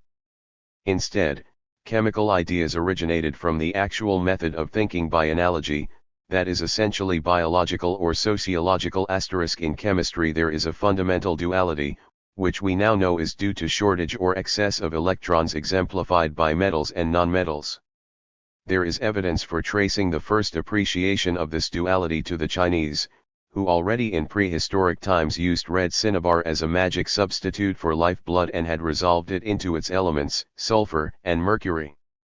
Identifying these with the generalized male and female principles, the yang and the yin, themselves of totemistic origin, the Taoist sect developed a system of alchemy from which it is probable that first Indian and then Arabic alchemy was derived. It was originally not so much a method of preparing gold but the elixir of life. 3-3 degree The Arabs took up this mercury-sulfur theory and extended it. 3-58:3-69 TT was to be the germ of the spagyric theory of Paracelsus and, through him, first of phlogistic and then of modern chemistry. The earliest writings seem to have been lost or possibly incorporated in the pseudo-Aristotelian doctrine of dry and wet earthy exhalations, used to explain the origin of minerals.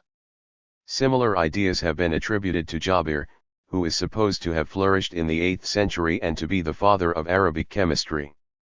However that may be, there is certainly found in the works of Al-Razi, the greatest of Arab physicians, an extensive compendium of chemical operations and substances.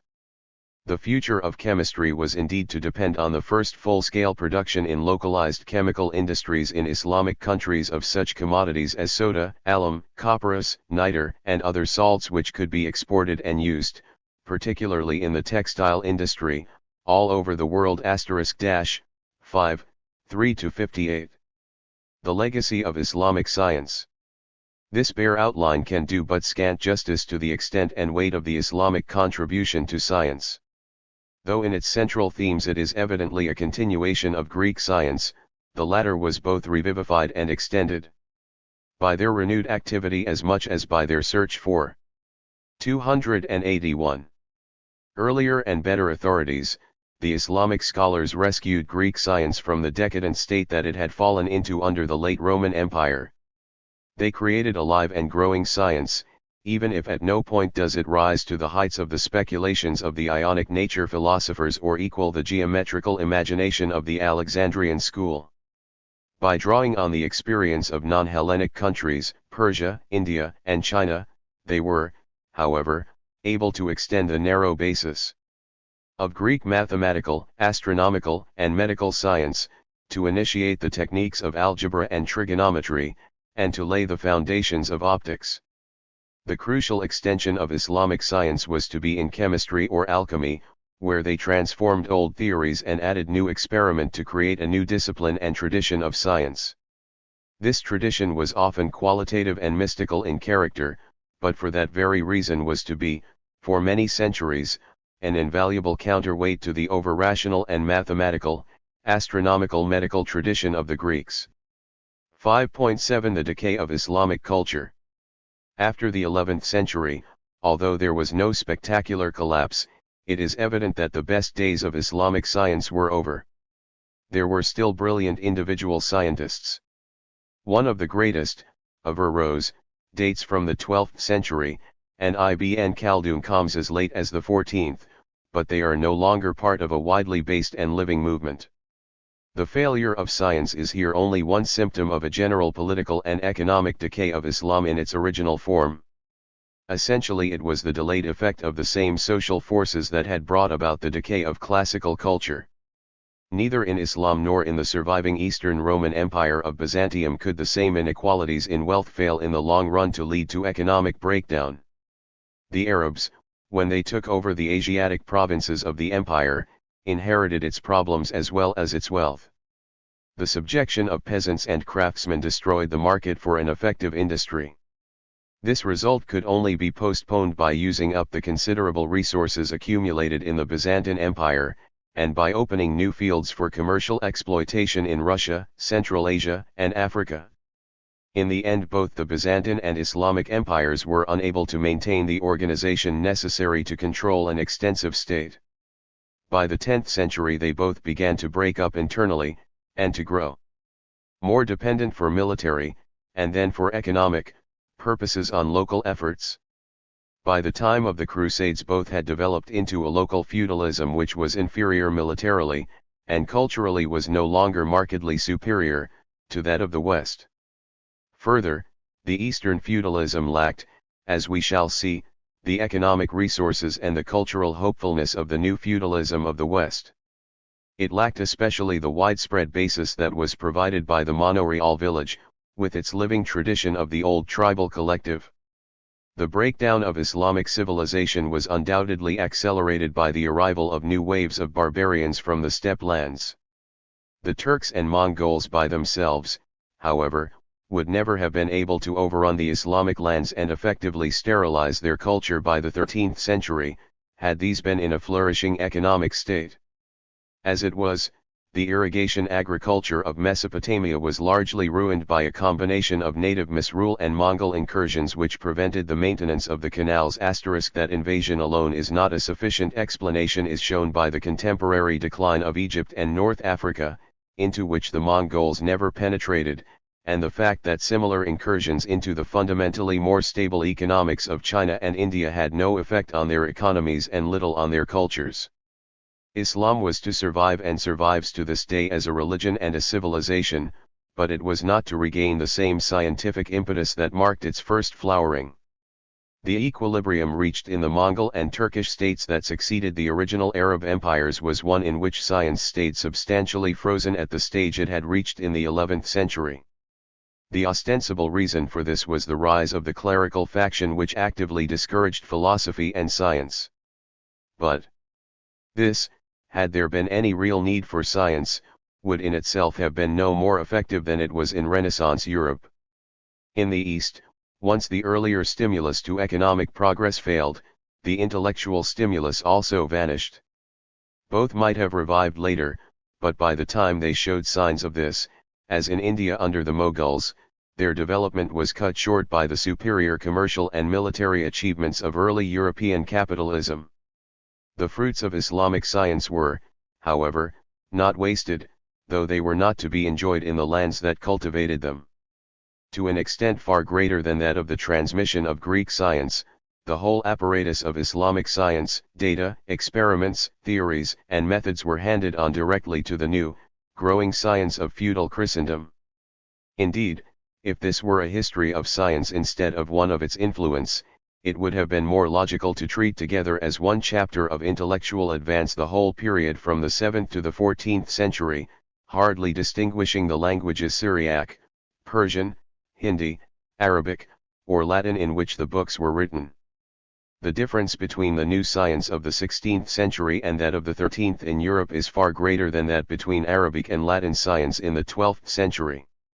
Both the glory and the limitations of Islamic and Christian science in the Middle Ages stem from the same root, their association with the political and economic basis of feudalism, but the demonstration of this must await the next chapter. Chapter 6. Medieval Science and Technique. 6.1 The Dark Ages in Western Europe. While a brilliant cultural development was taking place in the Eastern empires and in Islam, most of Europe was still suffering from the confusion left by the collapse of the Roman Empire and by the barbarian invasions. Between the 5th and the 9th centuries towns decayed everywhere. In Britain, where they were alien foundations, they completely disappeared. In Italy, where they had 1,000 years behind them, they survived, though half ruined and deserted. The first barbarian rulers, Franks and Goths in the west, Slavs in the east, maintained a shadow of the imperial system, including trade on a considerable scale in luxury goods and slaves. Classical culture gradually died out, leaving such living relics as the swan song of Boethius. The new Christian culture, preserving the scriptures and fragments of Latin and Greek literature, was spread from outlying centers such as Iona registered *or Key. Only in Constantinople was a Christianized empire, more Greek than Roman, able to maintain itself and to guard the classical heritage. The Western kingdoms, despite their unification under Charlemagne, were unable to maintain a state organization on the Roman model against the treble attack of the Normans, Magyars, and Saracens. Nevertheless, they were not overwhelmed, and emerged after a few years vigorous but fragmented. Their successful resistance was achieved on a basis of local defense and local self-sufficiency, the feudal system. Once this was well established, as it was from the year 1000, recovery was rapid. The very factors which had held up the early development of Western Europe, its forests and heavy soils, made its advance more rapid when it came. From the 10th century onwards, the intrinsic economic advantages of Europe began to tell. They were primarily agricultural, based on the suitability of Western European climate and soils for dry cultivation. Once technical difficulties of cutting down wood's Islamic East, on the other hand, was for the most part an arid region. As and plowing heavy soils could be overcome. The such, it was liable to increased desiccation and erosion, and this became 286, the Dark Ages in Western Europe. Catastrophic when it was combined with the decay of the governmental organization which alone could maintain irrigation systems and keep the ravages of faulty agriculture in check. No such requirement for extensive organization existed for Western Europe, only local and not national effort was required. Even starting from a stage of extreme disorganization, its economy could rebuild itself village by village. Slowly but irresistibly a new civilization, which was soon to surpass its forerunners, arose on a solid basis of abundant, fertile, and well-worked land. Nevertheless, only the western and northern parts of Europe were able for long to make use of these advantages. They were saved by their remoteness, and even more by their forests, from the last incursions of the Asiatic pastoral peoples. In the 13th century the Tartars overwhelmed the highly civilized state of Kiev.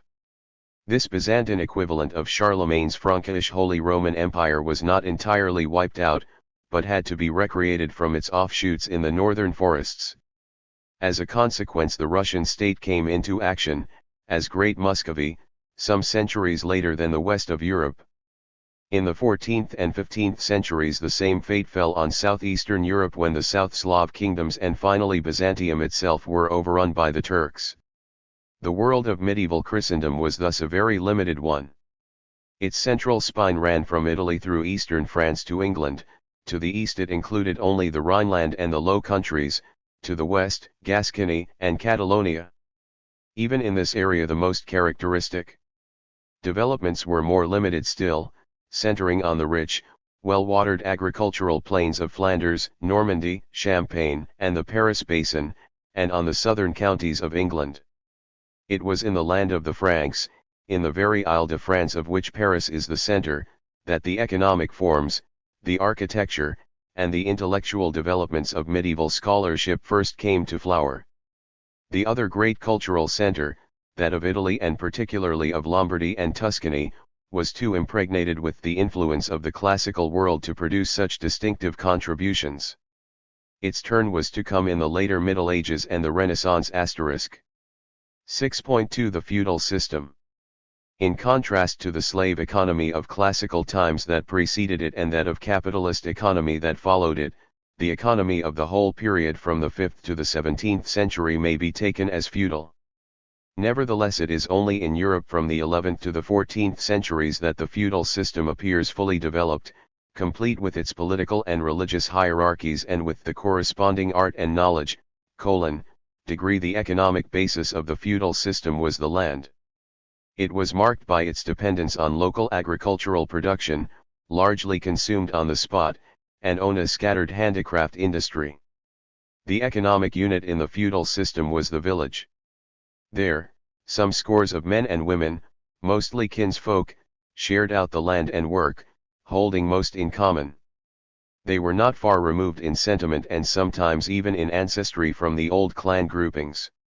They carried out a simple rotation of crops, usually, in northern lands, with 3 fields divided into individual plough strips and some woods and pasture. On the peasants was superimposed a hierarchy of lords, lay or clerical, and their overlords, bishops and kings, under the nominal headship of emperor and pope. Each lord might hold 1 or more villages, or land in several villages, where his serfs were obliged to work to keep him as well as themselves. It is this obligation of feudal service, that is of work exacted by force or by custom backed by force, that distinguishes feudal exploitation from the wage labor system of capitalism.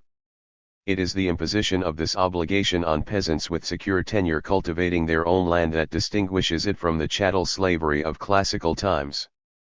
288. The feudal system. In theory, feudal obligations were not entirely one-sided. In return for the service of his peasants the lord was supposed to give them protection, but this should be understood rather in the gangster sense *, for the commonest danger against which he had to protect them was the attacks of other lords. The whole duty of a noble lord was to fight for his overlord when called on, though he might fight against him when he felt like it. For the rest, he could eat and hunt. The whole duty of the spiritual lord was to pray, but he usually managed to consume as much provender to support him in this as his lay brother. The higher nobility, lay and spiritual, together with their retainers, had for lack of adequate transport virtually to eat their way round their scattered manors. Even the king could never afford to stay in one place for long, but had to travel round with his court like a circus *. Registered the nobility and clergy of the feudal system were little more than parasitic on the village economy. This parasitism, however, was thorough and intelligent. The bailiffs of the manor, lay or clerical, had learned well how to extract the last ounce of service and dues from the serfs. The fact that it was possible, without large-scale trade or organization, to maintain a parasitic class which with their unproductive retainers amounted to some 10% of the population, shows that the economy of the feudal village was far from primitive. Though in its social form it represents a return to a pre-classical village economy, it was a return on a higher technical level, with widespread use of iron, better plows, better harness, better looms, and the use of labor-saving devices such as the mill. The technical advances of classical times, which were concentrated in the cities and where production on the slave plantation villas was for the benefit of a plutocracy of traders and landowners, were, in feudal times, spread widely over the countryside, giving everywhere a local surplus. The feudal system was therefore, technically as well as socially, a far more secure base for further progress than was classical plutocracy. At the same time, it was too locally subdivided and lacking in concentration to achieve this progress rapidly from its own internal initiative. What it could and did do, particularly from the 11th to the 13th centuries, was to spread over the untilled and waste parts of Europe. This spread of land cultivation represented the only way in which feudal economy could develop without losing its character. It was pushed forward by nobles and churchmen alike, eager to enlarge their estates and power, and it was often supported by serfs as well because they could bargain for better conditions in the new lands. By the end of the 13th, 289 century this expansion overshot itself, and led to a serious economic crisis from which feudalism never really recovered. Meanwhile, however, other economic forms were growing up inside the feudal system, based on a trading and urban manufacturing economy. These, by breaking down the local self-sufficiency of feudal economy, were ultimately to destroy it, but at first they could be assimilated into the feudal system, which was to continue for another 2 centuries in Britain and Flanders, and for longer still in the rest of Europe. Feudal economy itself was largely a product of the disorganization produced by the collapse of the classical economy, and the barbarian invasions and disturbances this provoked. Once conditions settled down and warfare became merely occasional, tendencies to forms of organization not so directly based on the land reasserted themselves. The medieval towns. Starting in the Mediterranean area, in South Italy, Provence, and Catalonia, where they had suffered least in the Dark Ages, and soon after. In the Rhineland, the Low Countries, and Lombardy, where the agricultural surplus was greatest, towns began to grow again. Registered 48 By the 11th century towns were well established in these areas, by the 12th they were also growing in northern France, England, and Germany east of the Rhine. As they grew they strove to emancipate themselves from the restrictions of church and feudal institutions. In Germany and Italy, where central government was weakest, they became virtually independent city-states. In France and England they remained subordinate to royal, though not to feudal, power. These towns lived by exchanging new manufactured goods, made by guilds of handicraftsmen within their walls, for the surplus products of feudal economy. The towns contained at first a negligible proportion of the population. Even at the end of the Middle Ages in more urbanized countries such as Italy and Flanders they represented probably not more than 5%. Nevertheless, Their establishment was of crucial importance because it was from them that ultimately was to come the bourgeois class that was to found capitalism. The same urban movement was also to be the focus of a new utilitarian science, radically different from that of the ancients. Throughout most of the Middle Ages, however, the towns had not this revolutionary role. Once they had achieved their necessary liberties, they fitted very well into the essentially rural feudal economy. This economy, however, was by no means a stable one. In its first phase, as already indicated, the main emphasis was on the establishment and extension of feudal order *48. After the 13th century, that order itself was beginning to break down, not merely in Italy, where it had been least securely established, but at its center in the Low Countries, England, and northern France. That breakdown was on the whole a progressive and not a degenerative one. It was marked by an increased production, not only of food but also of textiles, accompanied by a differentiation of peasantry in which the richer, at least, became emancipated from feudal service. Commodity production for the market took the place of subsistence economy, with the resulting enhancement of the importance of trade and towns. These were the conditions that gave still further impetus to the technical changes in manufacture and transport that were to lead to the new age of capitalism. The impetus to technical innovation had, however, existed from the beginning of the Middle Ages, particularly in the better utilization of land and the increased use of machinery. It was here that the medieval peasant and workman could profit by the legacy of classical techniques and by the addition that the Arabs had made to them. What had been 292, the feudal system. Lost was largely, as already indicated, the arts of luxury and of large city organization. Aqueducts and baths could be done without, but mills and smithies remained. Agriculture and the practical arts were further improved, as we shall see, by borrowings from the East and by indigenous inventions. This improvement took the direction of a substitution of mechanical for human action, of animal and water power for manpower.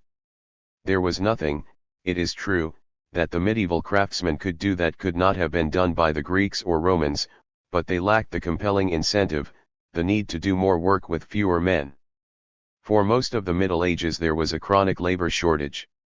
It was not only that there was no longer the expendable labor force of slaves that had held up technical advance in classical times.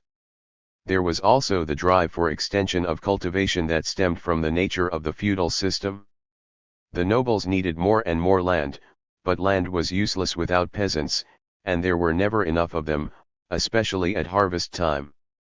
Of course, peasants could be made to work harder and hand over more of the produce to the lord, but there was a limit to this, forcibly demonstrated in peasant revolts. Hence the search, first by enterprising feudal lords and ecclesiastics, then by wealthy merchants, for alternative methods of enrichment, for mills, for textile factories, for mines, and for foreign trade. Technical progress was slow, held up by the vested interests of nobles and guildsmen, but it could not be arrested, and its consequences in the end were to sap the foundations of the feudal system and the medieval world order which was its intellectual expression. 6.3 The Church in the Middle Ages. The feudal system furnished the economic basis throughout the Middle Ages, its intellectual and administrative expression was provided by the Church. It was the unity and order of the Church that counteracted the anarchic tendencies of the nobles and provided for all Christendom a common basis of authority. Though on particular issues there was often a conflict of power between emperor and pope, king and bishop, both sides recognized the need of the other in the maintenance of society. The Church did not stand out against the feudal system, it was an essential part of it, and indeed one could not be changed without the other, as the Reformation was to show. 293. In the age of transition before the 10th century, the Church in the West was most concerned with the mere business of cultural survival. It was the one rallying ground of ancient civilization against successive waves of barbarians, Goths, Vandals, Franks, Saxons, and Lombards, who as they came into the pale of the Roman Empire had to be won to Christianity. Later the effort of conversion spread further, to the Norsemen and the Magyars. In all cases it imposed its rule in the first place as the heir to the greatness of the empire, appealing to the ambition of barbarian chiefs and to the credulity and love of wonder of their households. In the process it was inevitable that the church itself became barbarized, though it clung to the impressive externals of religion, the rituals, vestments, relics, and miracles, it lost much of its early intellectual content. What was saved was through the efforts of the remote early missions from Ireland and Northumbria, where monks such as Bede and Erigena preserved something of classical scholarship and philosophy. -4 The first general movement of intellectual recovery in Europe was that of Charles the Great, who, though himself illiterate, introduced palace schools in the 9th century, but that was set back by new invasions of Norsemen, Magyars, and Saracens.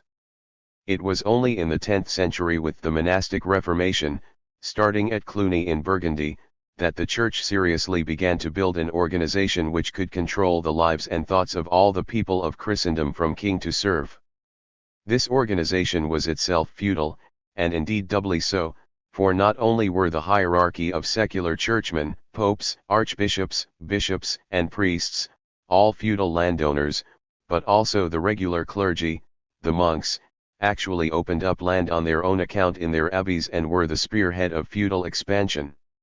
All through the early Middle Ages, at least up to the beginning of the 13th century, even in Italy, the Church had in its priests and monks a practical monopoly of learning and even of literacy. Feudal administration had to pass through clerical hands, as the word clerk bears witness today.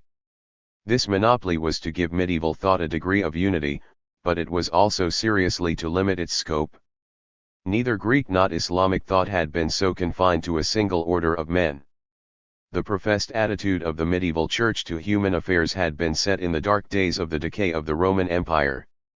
It was that life in this world was a mere preparation for an eternal life in hell or heaven, an attitude which only gradually weakened with the undeniable improvement of human conditions, but was not to be blown away till the Renaissance. In practice, however, the Church took a shrewd 294 degrees the Church in the Middle Ages. Interest in the affairs of this world, and was deeply involved in the maintenance of the feudal order. The coming of the friars. This concern with an essentially rural economy set the Church, from the 12th century onwards, in opposition to the interests of the secular society of merchants and artisans of the new towns. These expressed their dissatisfactions in heresies, usually of a Manichaean and mystical kind, maintaining that man could approach God without the mediation of a host of greedy and ill-living clerics. Such heresies could be, for a while, put down by the sword, as in the Great Crusade against the Albigenses in 1209, but by the mid-13th century a more satisfactory solution was found. The Church secured a new arm in the licensed beggars and preachers, the Franciscan and Dominican friars, who had come into existence partly as an expression of, and partly as a reaction to, the changed conditions. Saint Francis of Assisi reflected in his life and preaching the revolt of the poorer townsmen against worldliness and excessive wealth. His message was popular, dangerously so, and all of papal diplomacy was needed to keep it from breaking out in heresy and civil strife. Such difficulties are still found today in the handling of worker priests in France. Even after the resistance of the spiritual Franciscans had been broken in 1312, their doctrine continued to work through Occam and Wycliffe and paved the way for the Reformation. The friar preachers of Saint Dominic were, on the other hand, deliberately reactionary from the start. Their ostensible aim was to use persuasion to check the spread of heresy. The townsmen were becoming intelligent, even learned, and the greatest weight of orthodox learning had to be massed against them. Hence the philosophic labors of Saint Albert and Saint Thomas Aquinas, hence also their instinctive sympathy with Aristotle, the great defender of order.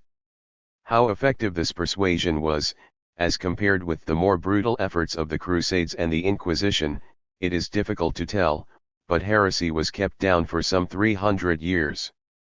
Nevertheless, despite the efforts of the friars, the last 2 centuries of the Middle Ages were to witness a definite weakening of the Church under the influence of the rising towns and the growing strength of the kings, who were increasingly allying themselves with the towns against the country nobility. The papacy was forcibly moved to Avignon in 1309 and the church was split between 2 or 3 popes from 1378 to 1418. 295. In healing this breach new authority was vested in general councils. Even these could not keep order, and though they could burn Huss in 1415, his followers defied them and maintained an independent national state in Bohemia until 1526. The Church, however, was only weakened as an organization. It had so impressed its stamp on intellectual and social thought that the disputes in politics and science of the next few hundred years were to be carried out mainly in terms of religion. 6.4 The scholastics and the universities. The revival of Western Christendom which began in the 10th century required an intellectual basis wider than was provided by the meager salvage of classical lore, even where transmitted by such able thinkers as Bede and Erigena. The clergy had to be trained to think and write, the claims of the Church, spiritual and temporal, had to be asserted and defended. At first this need was met by the setting up of cathedral schools such as those of Chartres and Reims. By the 12th century these had swelled to become universities with set courses teaching the 7 liberal arts, philosophy, and, most important of all, theology. The first and most famous of these, the University of Paris, was not so much founded as recognized by 1160. The idea of a university studium generale where all subjects could be studied together was not entirely a new one. In antiquity there had been the schools of Athens and the Museum of Alexandria. The Muslims had had their mosque schools, madrasae, for centuries, where philosophy as well as religion had been taught, and already, since the 11th century AD, a medical school had been in existence in Salerno. Though the new medieval universities were to borrow from all of these, they were more general and systematic in their teaching, and early acquired a special place in the world of Christendom as repositories of learning. Bologna was founded as early, if not earlier, than Paris. Oxford, practically a branch house of Paris, in 1167, Cambridge in 1209. Then came Padua, 1222, Naples, 1224, Salamanca, 1227, Prague, 1347, Krakow, 1364, Vienna, 1367, and St. Andrews, 1410. From their very foundations the universities were, and remained until relatively recent times, mainly institutions for training the clergy. This emphasis mattered little at a time when the clergy had the monopoly of literate occupations and were responsible for all administration. What was important then was that they should be educated at all, and particularly that they should absorb something of the ideas of the classical world. The teaching was by means of lectures and disputations, for books were scarce. This was still the method when faculties of medicine were added. The curriculum was fixed on the basis of the 7 liberal arts, a summary, excessively simplified, of classical learning. The first 3 trivial subjects were grammar, rhetoric, and logic, aimed at teaching the student to talk and write sense naturally in Latin. Then followed the quadrivium of arithmetic, geometry, astronomy, and music. Only after this study could philosophy and theology be approached. It is significant to note that the basic study was not only secular but scientific. In this it followed the Islamic model. Law and medicine were catered for in other faculties, but neither history nor literature found any place. It was this omission which was to occasion in the Renaissance the humanist reaction against the whole scholastic system. In practice the science taught amounted to very little. Arithmetic was numeration, geometry the first 3 books of Euclid, astronomy hardly got further than the calendar and how to compute the date of Easter, and the physics and music were very remote and Platonic. There was little contact, and little desire for it, with the world of nature or the practical arts, but at least a love of knowledge and an interest in argument was fostered. In the latter Middle Ages the universities, with few exceptions, such as Padua, had come to be guardians of established knowledge and barriers to any cultural advance, but in their early days they were the focus of intellectual life in Europe. The impact of Arab and Greek knowledge. It was into this world of restricted and avid intellectual activity that there came the impact of Arab scholarship, carrying with it a far richer draft of classical knowledge than had even been preserved in the West. Beginning with a few works in the 11th century, it came in a full flood in the 12th, when the bulk of Arab and Greek classics were translated into Latin, mostly from the Arabic *, but some directly from the Greek. Most of the translation was done in Spain, some in Sicily. The Crusades. 298, the scholastics and the universities had a negligible influence on the spread of culture. This cultural transmission was of a character entirely different from those of earlier times, except, perhaps, of that between Indian and Islamic science. For here, instead of the passing on of a practically defunct tradition to a new and vigorous culture, there was a handing over of the fruits of a culture hardly past its full vigor. At first sight there might have seemed to be enormous difficulties in the transmission of ideas expressed in a radically different language, and coming from people with religious beliefs not only foreign but actively hostile. These obstacles, however, proved to be superficial compared to the underlying similarity of the culture transmitted by the Arabs to that already held by the Latins. They were, in fact, only receiving more amply and from closer to its source the Hellenistic culture that was already the basis of their own. Both contain the same substratum of Platonic and Neoplatonic thought. The words were unfamiliar but the meanings were not.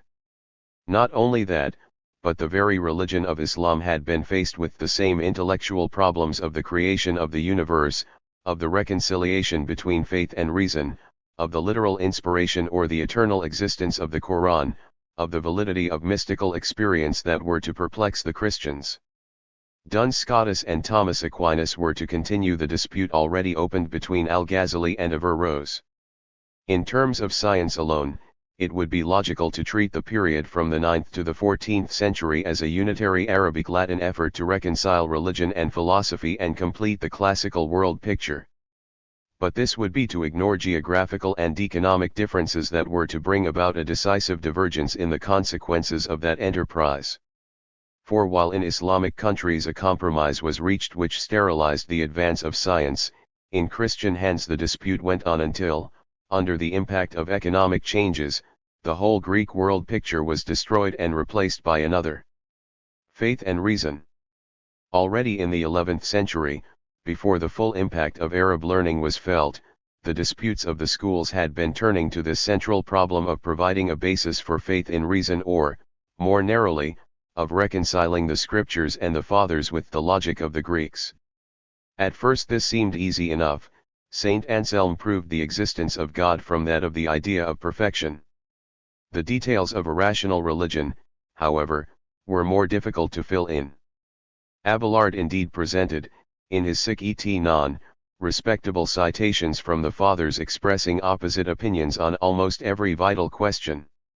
It seemed at first that the recovery of the major works of Aristotle in the 12th century would provide sufficient guidance to solve these problems. Indeed, his legendary reputation was more than justified when it became possible to appreciate the extent of his knowledge and the rigor of his logic. Moreover, as we have seen, the essentially conservative doctrines of Aristotle had been originally made to fit a static, class-divided society. It only needed certain alterations to adapt them to a Christian, feudal, rather than a pagan, slave economy. The first steps had already been taken by Averroes, revered throughout the Middle Ages as the great commentator, but he had too much respect for Aristotle for his version to be readily adaptable to the Christian revelation. Percent 3 to 55. That task was achieved by the Dominican. 300. The scholastics and the universities. Friar, St. Thomas Aquinas. His great Summa Theologica provides an explanation of the universe of nature and of man as a framework of the far more important drama of divine governance and human salvation. The whole is arranged in admirable system, with citations for and against every point discussed, together with an argument which always leads to the orthodox solution.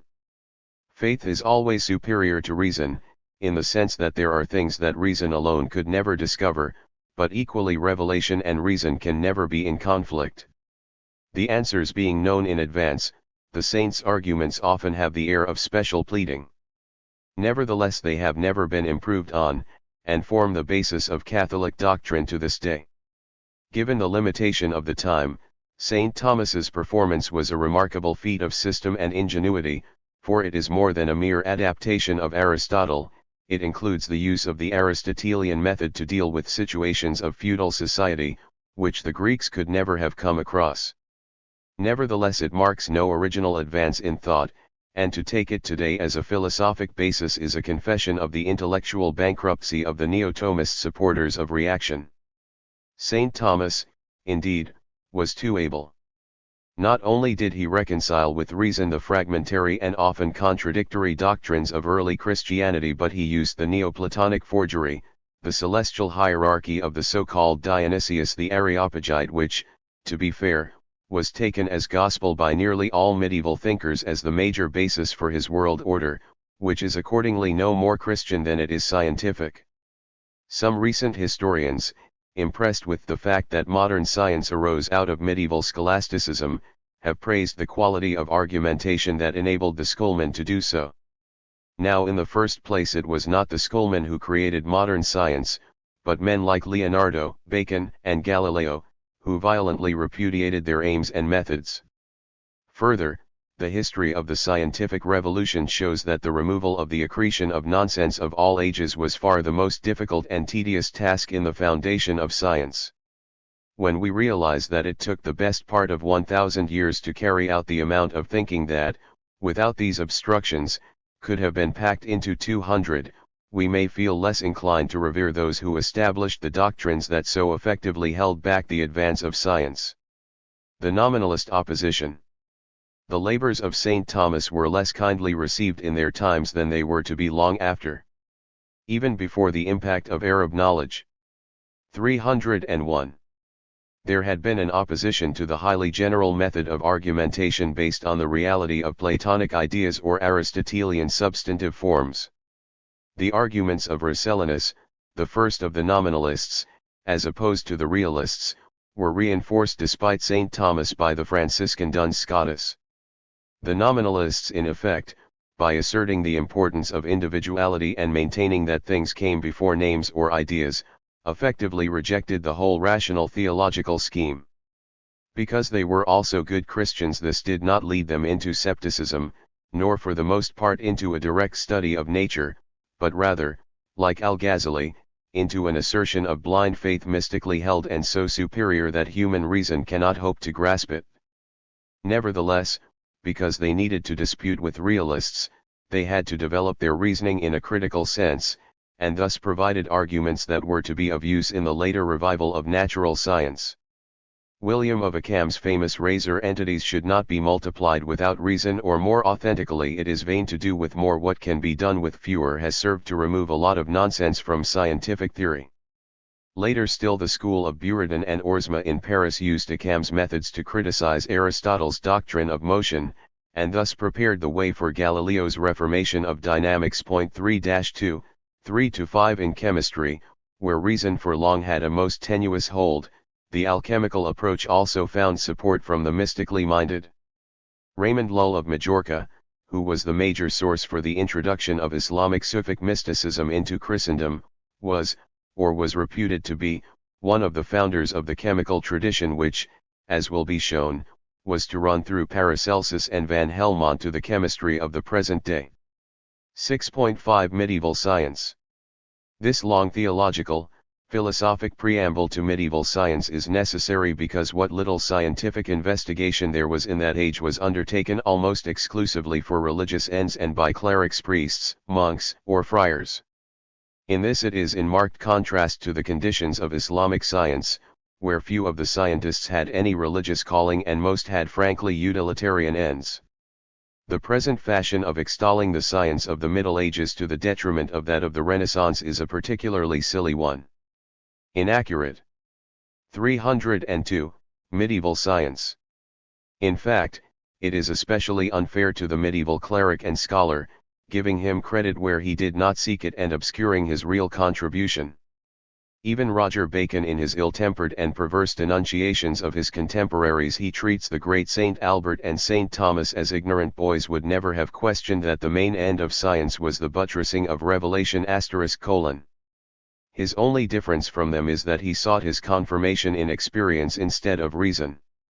The men of the Middle Ages were perfectly competent in reasoning and in the design and carrying out of experiments. These experiments, however, remained isolated and, like those of the Greeks and Arabs, were essentially demonstrations leading to no decisive advance.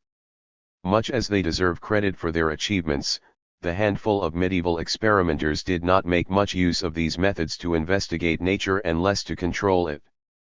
They had no incentive to do so and plenty of reasons to dissuade them. Being churchmen, they had many other preoccupations. Gerbert, the first of the Western scientists, became a pope. Robert Grosseteste, the ablest of them, was a bishop and a chancellor of Oxford University. Saint Albert the Great was a provincial of the Dominican order responsible for the whole of Germany, so was Dietrich of Freiburg, the best experimenter. Even the most daring thinker of the late Middle Ages, Nicholas of Cusa, was drawn into papal propaganda and ended as Bishop of Brixen. Anything they did in science was spare-time work. The exceptions, Roger Bacon and the mysterious Peter the Pilgrim, prove the rule. Roger Bacon spent a large fortune on scientific researches and despite the Pope's blessing was put in prison for his pains. Peter the Pilgrim was a pioneer in the experimental study of magnetism, on which he published one short letter. According to his admirer Roger Bacon, he does not care for speeches and battles of words but pursues the works of wisdom and finds peace in them. The sum total of the medieval achievement in the natural sciences can be put down as a few notes on natural history and minerals by Saint Albert, an important treatise on sporting birds by the Emperor Frederick II, some improvements in Alhazen's optics by Dietrich of Freiburg and Whitelow, including an account of the rainbow that was not to be bettered till Newton, and some not very original criticisms of Aristotle's theory of motion by Buridan and Oersma *. On the strength of this it is now asserted that the scientific revolution should date from the 13th century and that Saint Albert, somewhat belatedly canonized in 1931, has the right to be patron saint of science. 303. Mathematics and Astronomy. In mathematics and astronomy, though the showing is better, it is essentially the same story. Fibonacci, Leonard of Pisa, introduced Arabic algebra and Indian numerals into Christendom. He was a considerable mathematician himself but left no school, and mathematics made no serious advance till Renaissance times. In mechanics, Jordanus Numerarius, in a rather simple account of the theory of the lever, advanced the principle of the equality of work done by a machine to that impressed on it, but this had and could have no effect on actual mechanics given the state of technique of the time. In astronomy, Ptolemy's A/Magist was translated from the Arabic by Gerard of Cremona in 1175. Its study, together with the tables of up-to-date observations composed on the basis of earlier Arabic observations at the order of King Alfonso the Wise in the 13th century, made possible the continuation of Hellenistic astronomy in Christendom. There, as in Islam, it was of use mainly for calendaric and astrological purposes. It is worth noting that in observational astronomy, the only science where accurate observation, calculation, and prediction were necessary, Islamic predominance lasted longer than in any other branch of science. The Ilkhanic tables of Moraga and those of Ulugh Beg were the best available until the Renaissance. The medieval astronomers showed themselves capable of making some improvements in detail in astronomical calculations, particularly the school at Merton College in the 14th century ***. They also made contributions to trigonometry and the construction of instruments. The most important of these was that of Levi ben Gerson of Provence, who popularized the cross staff, a kind of primitive sextant, which served the navigators of the voyages of discovery of the 15th and 16th centuries. It is interesting that apparently the first serious scientific work in English is the recently discovered equatorial planet ARI, 3-52, a mechanical device for predicting planetary positions, described though not invented by Geoffrey Chaucer, whose treatise on the astrolabe for little Louis my son has long been known.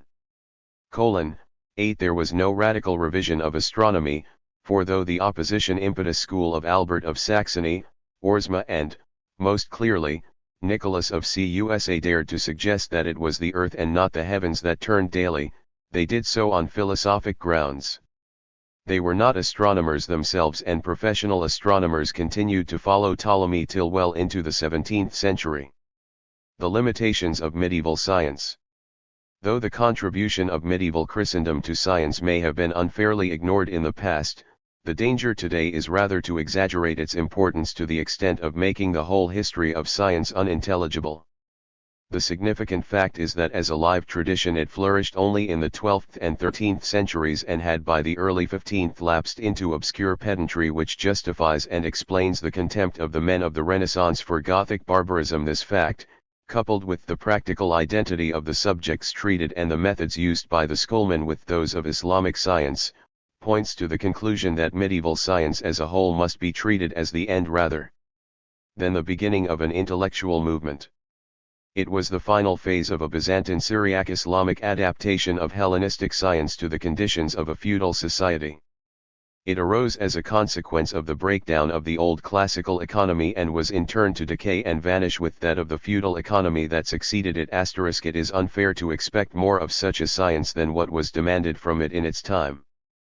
Both for the Muslim and the Christian natural science had a share, and not a very important one, in the great task of justifying the divine order of the universe, whose main features were given by revelation and supported by reason, that is by abstract logic and philosophy. Robert Grosseteste, probably the medieval scholar with the finest mind and with the greatest influence on the development of medieval science, thought of that science essentially as a means of illustrating theological truths.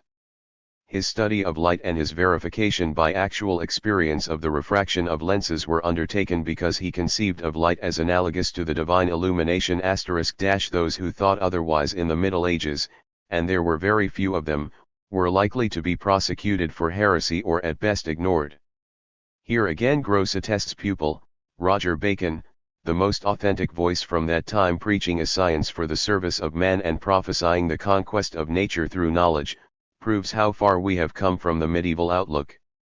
Though he predicted motor ships, cars, and aeroplanes, and an alchemical science which teaches how to discover such things as are capable of prolonging human life, his interest in science was essentially theological.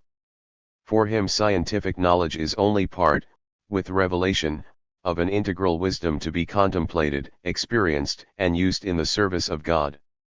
The overriding need was to justify the truths of Christianity, as pointing to the true end of human existence on earth. No mundane knowledge could be compared to that of the scheme of salvation to which the Church, with its sacraments and traditions, held the key. It was such considerations that directed medieval thought to the ordering of all knowledge and experience to build one majestic world picture containing in essence all that it was important for man to know. This encyclopedic tendency reached its height in the Middle Ages, not only in the complete logical scheme of Thomas Aquinas' Summa, but also in other works containing more general information like those of Bartholomew the Englishman and Vincent of Beauvais, whose Speculum Magis was not equalled in length until the French encyclopedia of the 18th century. The medieval world picture. It is necessary to say something here of this medieval world picture, if only because modern science arose largely out of the attempt to supersede it, and still bears many of the signs of the struggle.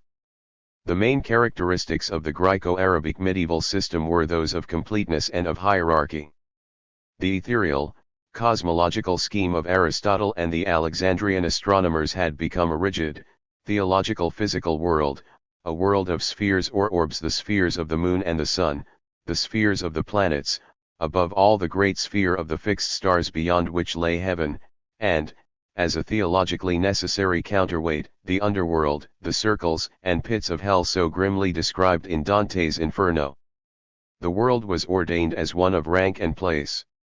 It was a compromise between the Aristotelian picture of 307, a permanent world, and the Jewish and Christian picture of a world created by one act, only to be destroyed by another.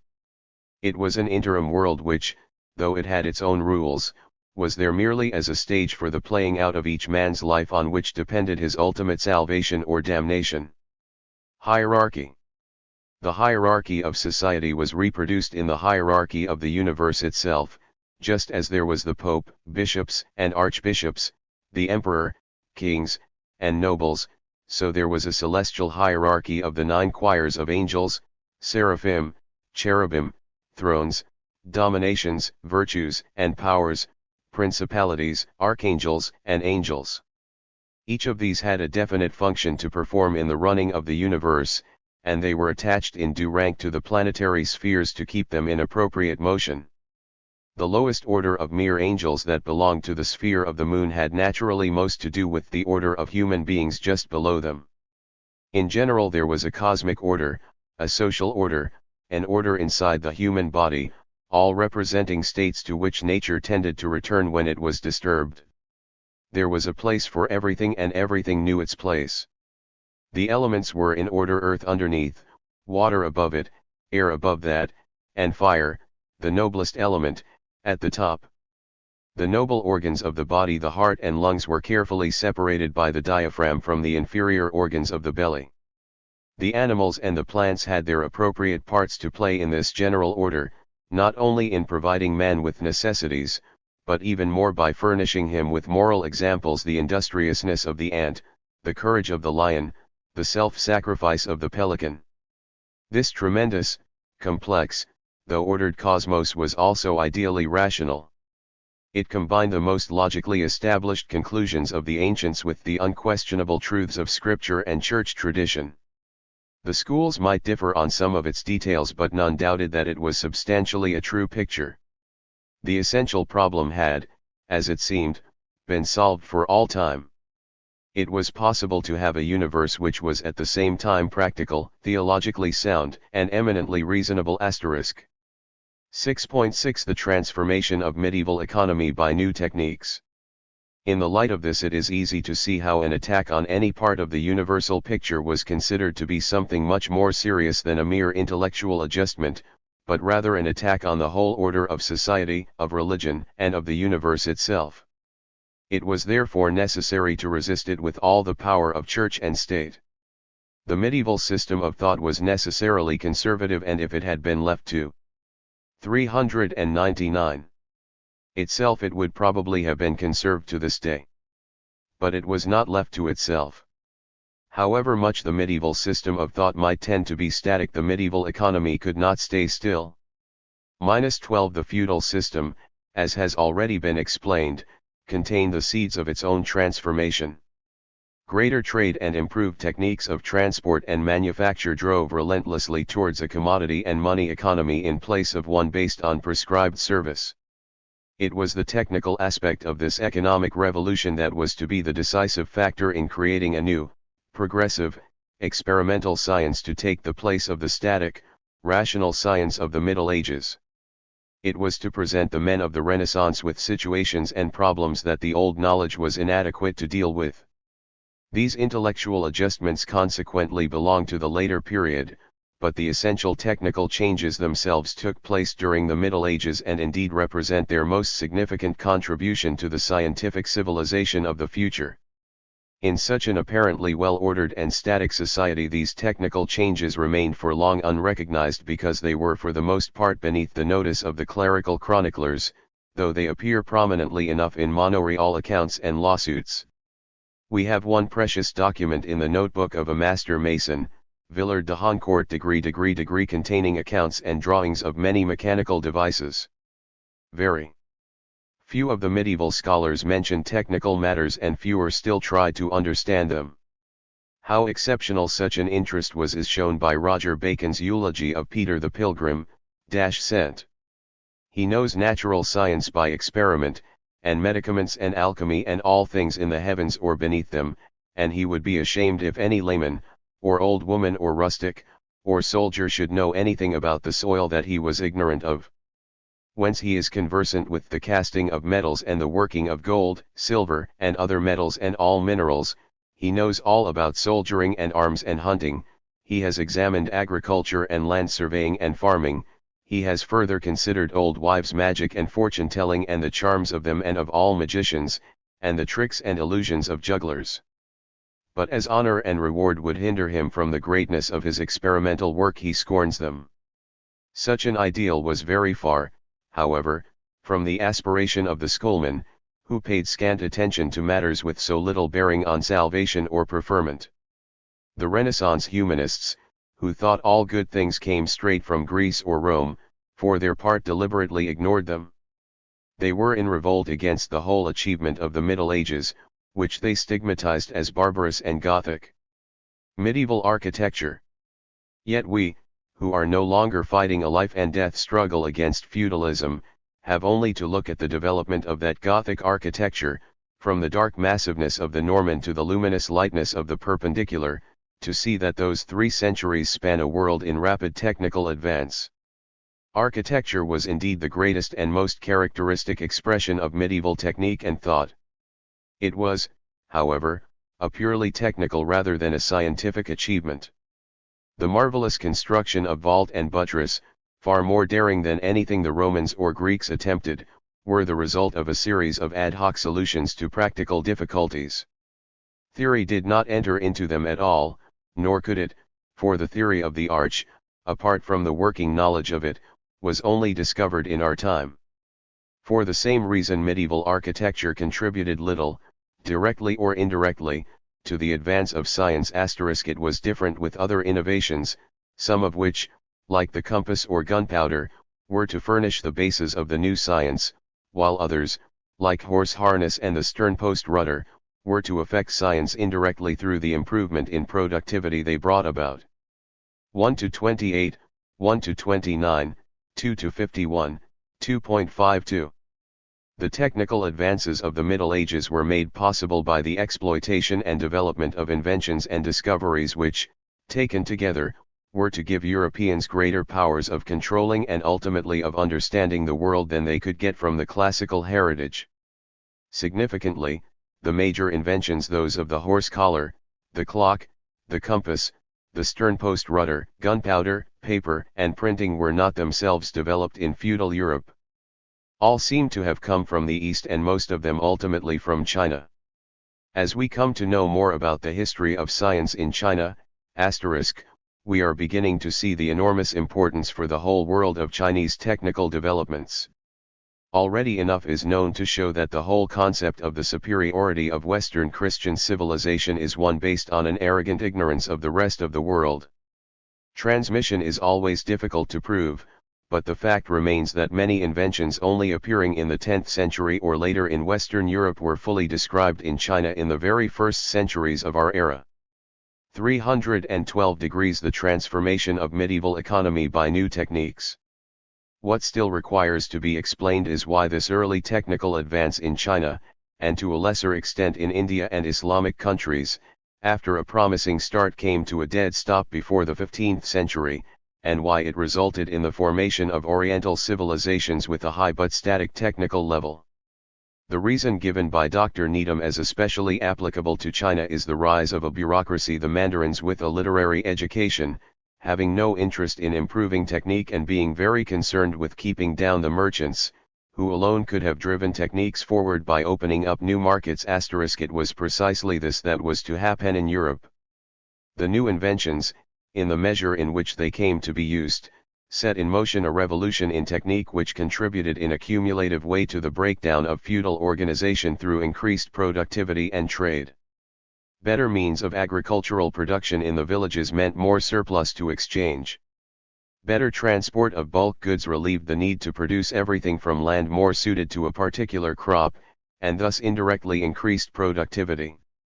For instance, whole districts round Bordeaux were given up to wine growing in the 13th century, for wine was the first bulk cargo, as witness our present heavy unit of weight, the ton, originally the weight of a ton or a barrel of wine. Trade in turn enhanced the importance of merchants and thus of the towns, and handicraft industry began to grow in town and country. The characteristic of medieval economy most significant for the future was that the towns did not dominate the country. The feudal system maintained this independence, and the absence of slaves prevented the rise of factories on the classical pattern. The industry which arose from the new inventions was spread over hundreds of villages. This was particularly so when mills became a main source of power, for they strung out production along fast streams and windy ridges. Mining and smelting had necessarily to be scattered, country industries. This rural location increased the chronic labor shortage already mentioned, and put a premium on mechanical ingenuity. Moreover, by going to the country, the restrictions imposed by town guildsmen on new processes which would put them out of work could be evaded. The new horse harness. Of the inventions listed, the horse collar and the mill were essentially more efficient ways of transmitting power. Of these, the first had the most immediate effect, by substituting a collar, pulling on the shoulders of the horse, for a band across his breast, which constricted his windpipe. The permissible tractive effort was increased fivefold. ** To this innovation, coming from 7th century China, reached Europe early in the 11th century. Its immediate results were that horses could take the place of oxen at the plow, and in addition acres of land unsuited to ox plowing could be cultivated. At the same time, the horse cart took the place of the ox cart. The simultaneous introduction of nailed horseshoes put the horse on the road for pack and wagon transport. The advantages of the new horse harness accrued in the first place to the countries of the Franks and Normans and began to make the area round the North Sea and the Channel, already favored by good soil and a drought-free climate, a major center of production. The surplus of corn, fish, hides, raw wool, and cloth, the main commodities of the new heavy merchandise, could then be exchanged at great fairs, such as those of Champagne, for the more finished but lighter products of the East and the South. The watermill and windmill.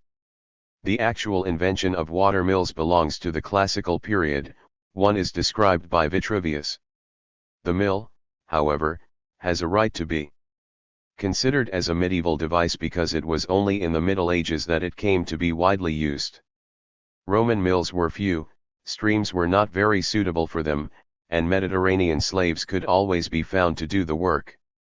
In contrast, the mill was, from the start, an integral feature of feudal economy.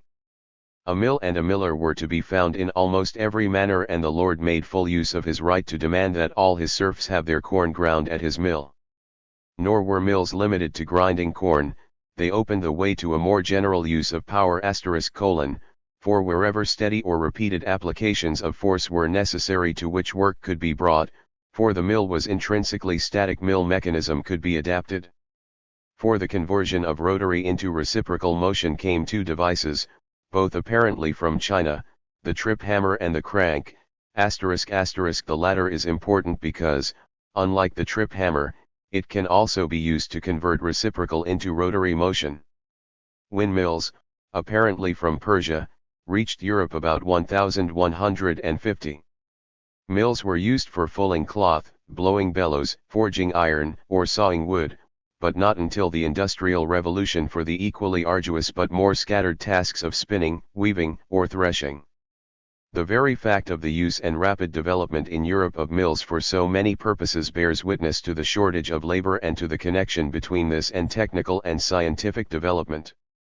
Wind and water mills needed to be made and serviced, a task beyond the skill of most village smiths.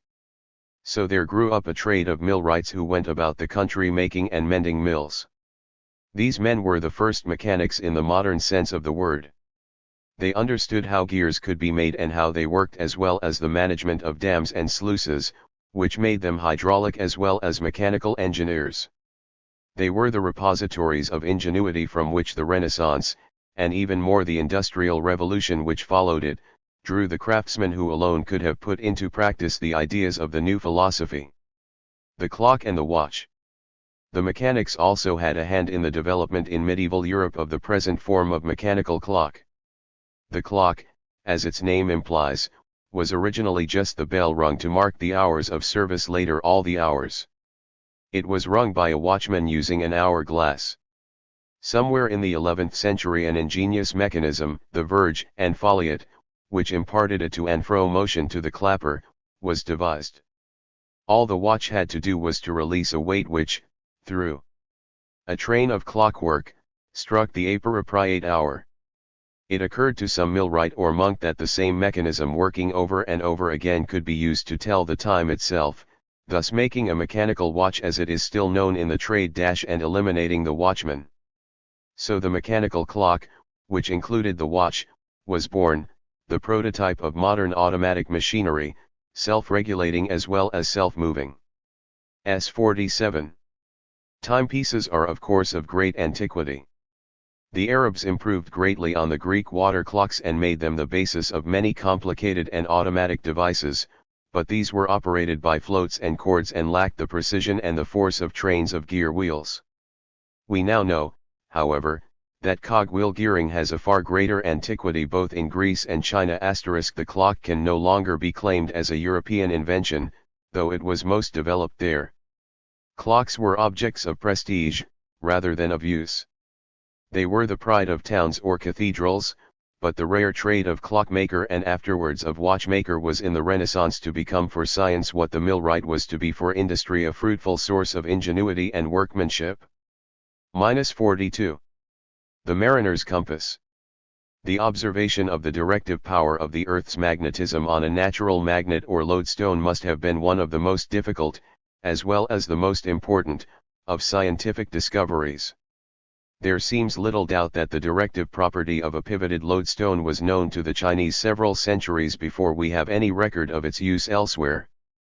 The discovery seems to have been made, according to Dr. Needham, 340 as a byproduct of geomantic divination, a practice of throwing objects on a board and foretelling the future from the way they lay.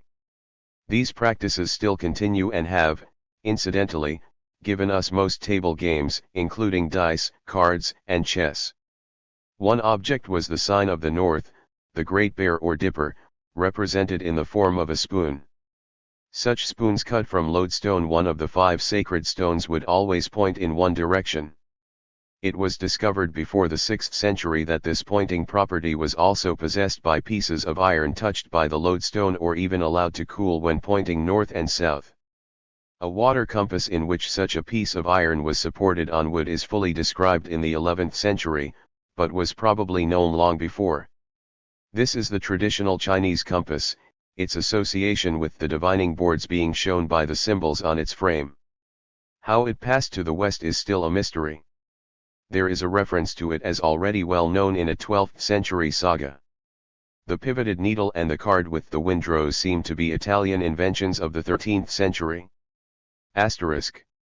The slow development of the compass after its first discovery bears all the marks of traditional, technical improvement, but science was early invoked to explain its action.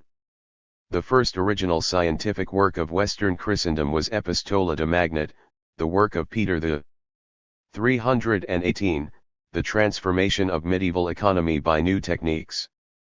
Pilgrim, the contemporary of Roger Bacon, who admired him as the greatest and most practical scientist of the age. It shows a great independence of thought and a capacity for planning and carrying out a sequence of experiments. From this work after a long interval were to stem the researches of Norman and Gilbert, from which was to come the whole of the theory and practice of magnetism and electricity. Not only that, but the influence of the magnet on the compass was to provide the real scientific basis of the doctrines of influence and inductions which had previously been purely magical.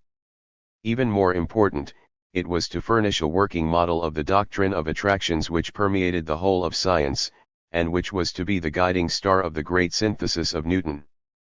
The sternpost rudder. The sternpost rudder also apparently came from China. The Chinese junk is radically different from the ship in that, while the latter was developed from the original dugout canoe by building up the sides around a central keel, the former is derived from a bamboo raft by lifting up bow and stern. 1, 3-31 It has no keel and the natural place for the rudder is the middle of the stern. In Europe the central rudder was more difficult to attach because of the old sloping form of the keel at the stern, and a steering oar fixed to the starboard was used, but once this was done by adding the vertical sternpost somewhere in the 13th century, it made the deeper-keeled European vessels, based on Viking models, much better sailers. A course could now be held with sails set closer to the wind. This in turn led to the development of the fore and aft sail from the older lateen sail. Winds astern had no longer to be waited for and voyages could be made in rougher weather. The two navigational inventions, the compass and the sternpost rudder, were to have an effect at sea of importance comparable to that of the horse harness on land. Their use made open sea voyages feasible, and such voyages largely took the place of the roundabout coasting of earlier times. They threw the oceans, for the first time, open to exploration, war, and trade, with enormous and rapid economic and political results. 4. 320 plus the transformation of medieval economy by new techniques. Navigation. The scientific consequences of the development of navigation were to be of critical importance. Open sea navigation, even in the Mediterranean, required astronomic observations and charts, and gave a direct stimulus to the development of an astronomy capable of accurate predictions, of a new quantitative geography, and of instruments suitable for use on shipboard. Ocean navigation further raised the urgent problem of finding the longitude, at which all the great astronomers of the 17th century were to try their hand.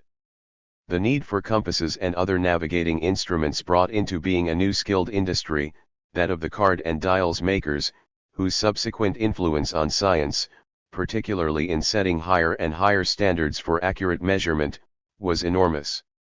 Many scientists, including Newton himself, were instrument makers, and one instrument maker, Watt, was to have a revolutionary effect on industry and on science. Lenses and spectacles. The discovery of lenses already described, led by 1350 to the invention of spectacles, apparently in Italy. Their use gave still further impetus to the study of optics. Grosseteste, Roger Bacon, and Dietrich of Freiburg explained the action of a lens both in focusing light rays and magnification ******. The demand for spectacles gave rise to the trades of the lens grinders and spectacle makers. They were able to flourish only owing to the availability of cheap clear glass. To one of them, traditionally Lippershey in 1608, we owe the invention of the telescope, and it would seem, at least at that stage, that the casual combination of lenses, possible only in a spectacle maker's shop, was more fruitful than any theoretical conjectures on the magnification of images. Gunpowder and cannon. Of all the inventions introduced to the West in the Middle Ages, it was the most destructive gunpowder that was to have the greatest effect politically, economically, and scientifically. The original invention has been claimed for the Arabs and the Byzantine Greeks, but the balance of evidence is for a Chinese origin. The key to its operation is the addition of a nitrate to make combustible substances burn without air. Niter occurs naturally in some salt pans and also in over-manured ground. Either it was first used by chance, in firework compositions, or possibly it was noticed that using it instead of soda as a flux with charcoal led to a bright flash and mild explosion. In China for some centuries it was used merely for fireworks and rockets. 321. The military importance of gunpowder started when it was used in the cannon, perhaps derived from the fire tube of the Byzantines, but more probably from the bamboo cracker of the Chinese. The very name of the barrel of a cannon indicates its primitive construction from iron staves hooped together. The cannon, and the handguns which soon followed them, were effective in war not so much because their range or power exceeded that of the old catapults and ballistae, but because, for all their clumsiness and cost, they were far cheaper and more mobile. Their use in battle and sieges initiated a technical revolution in warfare, comparable only with that which took place at the beginning of the Iron Age 3,000 years before. Registered against foes without it, gunpowder, with cannon and muskets, gave practical invincibility and thus put civilized man in a position of effective superiority against far more numerous natives. But even among the civilized it enormously altered the balance of power. Once cannon came in, they became a necessity for victory, and from an economy turned into a new expense of war. Only wealthy republics or kings backed by merchants could command sources of metal and the technical skill to fashion it into cannon. This fact broke the independence of the land-based aristocracy as surely as their castles were battered down by cannon balls. The triumph of gunpowder was the triumph of the national state and the beginning of the end of feudal order. At sea the effect of gunpowder was no less important. Used in naval guns, mounted in ships directed by the new astronomy and the compass, gunpowder was to make the Western Europeans supreme over the seaways of the world from that time to the middle of the present century. It enabled Europeans to stamp their pattern of culture on others, originally by no means inferior, culturally or militarily. More immediately it enabled them to concentrate the accessible wealth of the world in their hands, and so to possess the accumulation of capital which financed the Industrial Revolution. The scientific consequences of gunpowder. Chemical and physical. Ultimately, however, it was the effects of gunpowder on science rather than on warfare that were to have the greatest influence in bringing about the machine age. Gunpowder and the cannon not only blew up the medieval world economically and politically, they were major forces in destroying its systems of ideas. As Mayau put it, neither has Medea as much noise in philosophy as it has in war. In the first place they were something new in the world, the Greeks did not have a word for them. In the second place the making of gunpowder, its explosion, the expulsion of the ball from the cannon, and its subsequent flight furnished problems the practical solution of which led to a search for causes of a new kind and the creation of new sciences. Whatever the origin of gunpowder, the essential ingredient niter could have been produced only as the result of a careful study of the separation and purification of salts, probably in connection with alchemy. Wherever it had to be made it turned attention to the phenomena of solution and crystallization. Moreover, to explain the explosion of gunpowder taxed medieval chemistry and physics to the utmost. It was clearly an action of fire, but unlike all other terrestrial fires it did not require air. This led to the speculation that the air was provided by the niter and conversely that air contained niter, or at least a nitrous spirit. It thus became the model for all subsequent attempts to explain combustion and with it breathing, that animal. 323. Necessity for air. Ultimately, after 4 centuries of argument and experiment, it was to lead to the discovery of oxygen and with it to the whole of modern chemistry. The force of the explosion itself, and the expulsion of the ball from the barrel of the cannon, was a powerful indication of the possibility of making practical use of natural forces, particularly of fire, and was the inspiration behind the development of the steam engine. Later we shall see how the machinery developed for the boring of cannon was to be used in making accurate cylinders which gave the early steam engines a chance to prove their efficiency. Finally, the movement of the cannon ball in the air ballistics was to be the inspiration for the new study of dynamics. The classical scientists had studied bodies at rest, or bodies acting on each other with relatively steady forces. The New World was to consider the problem of bodies in violent motion, and on this basis was to found a new and much more comprehensive mechanics. Impetus theory came long before the cannon, but the interest in the flight of shot focused a new attention on it. The new mechanics differed from the classical in one vitally important respect: it depended on, and in turn generated, mathematics. It was quantitative and numerical. Distillation and alcohol. The first preparation of strong spirits of wine was made in Europe in the 12th century, although most of the steps leading up to it had already been taken in their development of distillation by the Arabs. The last decisive step was probably made in Salerno, whose medical school was already famous. It had been founded in the 9th century, and eventually absorbed the best of Arab science from that melting pot of Greek, Arab, and Norman culture, Sicily. As the distillation of perfumes and oils was already known, alcohol was probably hit on by accident in the course of some medicinal preparation. The clue to its preparation was to cool the still head or alembic sufficiently to condense the alcohol as well as the water. 8. The resulting distillate was first drunk as a rare medicine and its cordial properties were noted. Soon it could be made strong enough to burn, which added much to its prestige. In the 14th century, Raymond Lull is alleged to have distilled wine with quicklime and produced nearly absolute alcohol. The name is a misnomer.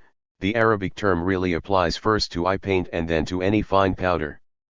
The great demand for alcohol, fire water, usquebaugh, whiskey, burnt wine, brandy wine came only with the Black Death in the 14th century. It was believed that those who drank it regularly would never 4. Die, hence the name aqua vitae. After that it got right out of the control of the doctors and began to be produced in quantity, as attested by the numerous laws promulgated against its use. Alcohol gave rise to the first scientific industry, that of the distillers, the foundation of the modern chemical industry. 325. The social and scientific results of the preparation of alcohol were manifold. The most obvious, the effects of drinking it and the craving it produces, were of no great social importance in Europe, but in heathen parts alcohol was second only to gunpowder in its civilizing mission. For science, alcohol had a double significance, chemical and physical. The capture of the spirits of alcohol gave great impetus to applying the same method to other substances. Now, the far more efficient, water-cooled condensers that were produced by the industry meant that other volatiles, such as ether, might be condensed. The stilly and condenser supplemented the alembic and retort as the chief laboratory apparatus and made organic chemistry possible.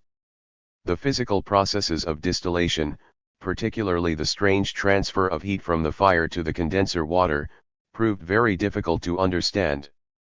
It was left for Black in the 18th century to draw from it the doctrine of latent heat, the beginning of thermodynamics. In turn it was from this doctrine that Black's instrument maker, Watt, invented the separate condenser and produced the first thermally efficient engine. Paper. The last two technical introductions from the East, which were fated to have a far greater effect in the West than in their land of origin, were the linked inventions of paper and printing. The need for a writing material cheaper than the very expensive parchment, became more and more urgent with the spread of literacy. The process of paper making was developed originally in China, based on vegetable fibers.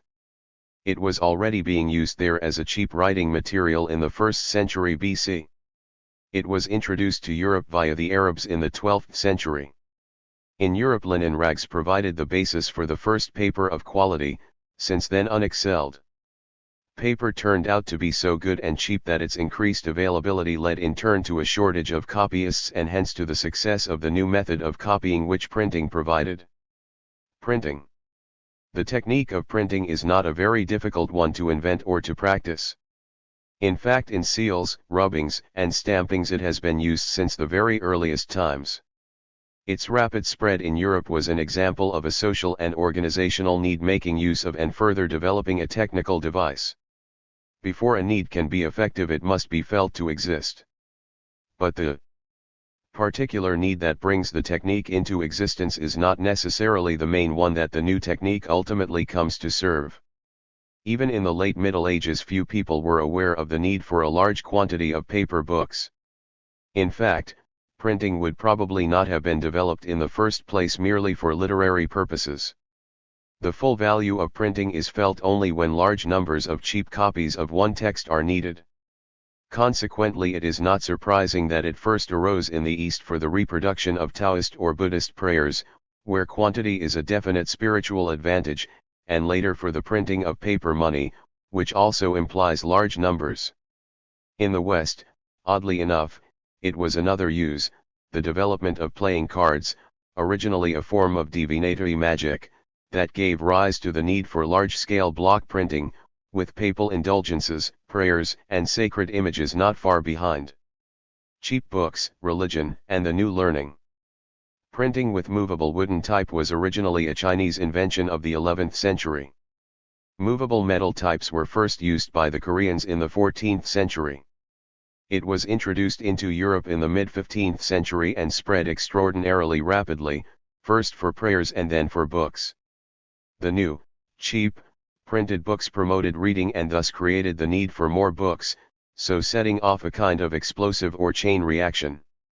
Naturally, the printers first concentrated on producing larger numbers of the books that had been most in demand as manuscripts. The original center of interest was in religion and particularly in the Bible, whose printing and dissemination to the rising middle classes fell in with the new trend of emancipation of thought from church control that was to lead to the Reformation.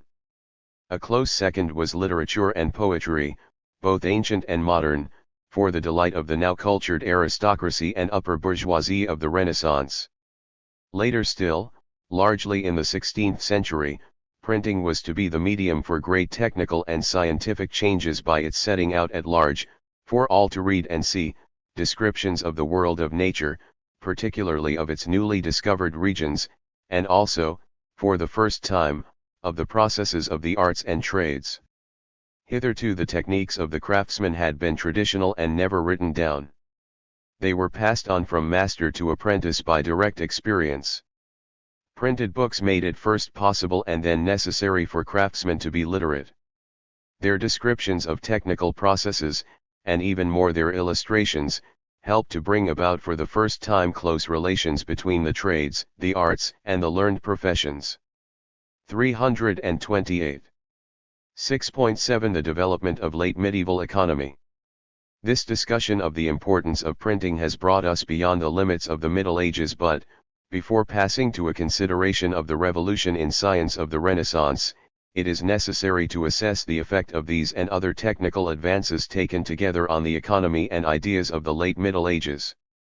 Over the countryside as a whole, the combined effects of improved production and transport were to increase the gross surplus of the village and consequently the amount of manufactures that could be consumed there. All over Europe, though the dominance of feudal lords was not yet shaken, wealthy peasants and urban workers strengthened their position and began to provide a large-scale market. This in turn stimulated the manufacture of goods, particularly of semi-luxuries like wine and good cloth, and the production of extra food, like salt fish, and also of metals, particularly iron for tools and weapons. These manufactures, though carried on more often in the country as a part-time peasant occupation, were dominated by town merchants. By the mid-13th century, which may be thought of as the turning point of the Middle Ages, the rich town merchants had acquired through their dominance of the guilds a monopoly position which they used in order to buy cheap and sell dear. These town oligarchies were often in violent opposition to each other, sometimes to the extent of war. Towards the latter part of the Middle Ages they began to appreciate the value of cooperation for the common exploitation of less developed territories. The most famous of these associations was the North German Hansa, centered on the exploitation of the Baltic trade. From about 1358 to 1550 it virtually ruled the old Viking strongholds of Scandinavia. The Hansa had its own navy and maintained factories in other towns, from the steel yard in London to Novgorod, with extraterritorial rights. By concentrating on buying up raw materials in outlying countries and selling them as finished goods, it depressed the development of industry outside its own cities. This extension of the range of action of city leagues postponed but did not remove the causes of conflict inside the cities. Nor was it possible for foreign merchants to maintain commercial domination indefinitely in the face of the growth of native resources. Britain, for instance, was, up to the 15th century, a country exporting raw wool which was worked up in Flanders and Italy *degree financially it was dominated by Lombards, Florentines, and Hansards. It had become, in fact, a semi-colonial country though, like the North American colonies in the 18th century, one with such resources that its economic independence was only to be a matter of time. Indeed, its emancipation started with the development of the domestic weaving of wool as early as the 14th century.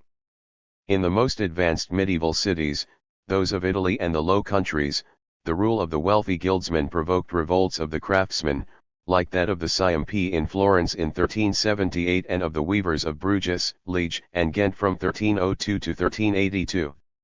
Though these revolts succeeded, they did not lead to the achievement of city democracies of the Greek type, because the medieval cities were set in a far more developed and populous feudal countryside.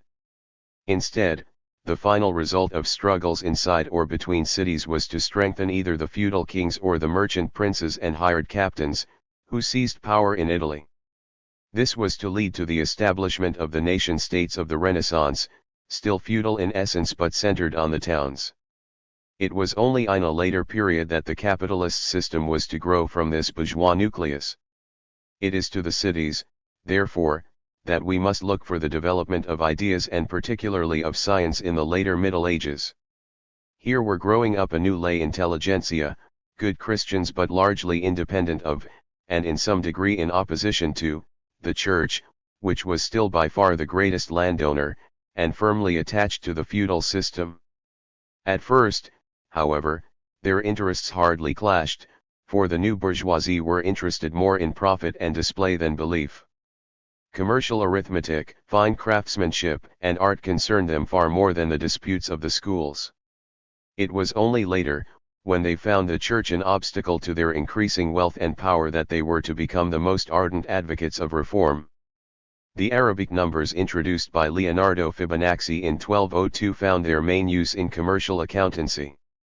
Within a few decades the four rules of arithmetic, hitherto a mystery confined to a handful of mathematicians, became a necessary training for every merchant apprentice, incidentally creating a large body of persons able to appreciate mathematics. The result was symbolic algebra and the signs of plus and comma, originally checkers marks for over and below weight. It was the same mercantile interest that first kept up and later improved astronomical tables and new maps for the benefit of navigation. Art and science. The increased wealth of the merchants gave a new impulse to art and at the same time changed its objects and its style. Though still expressed in a religious form, it was no longer the church art of the early medieval period as embodied in the Gothic cathedrals. Illustrations from nature took the place of theological symbolism. Art was becoming at the same time more secular and more naturalistic.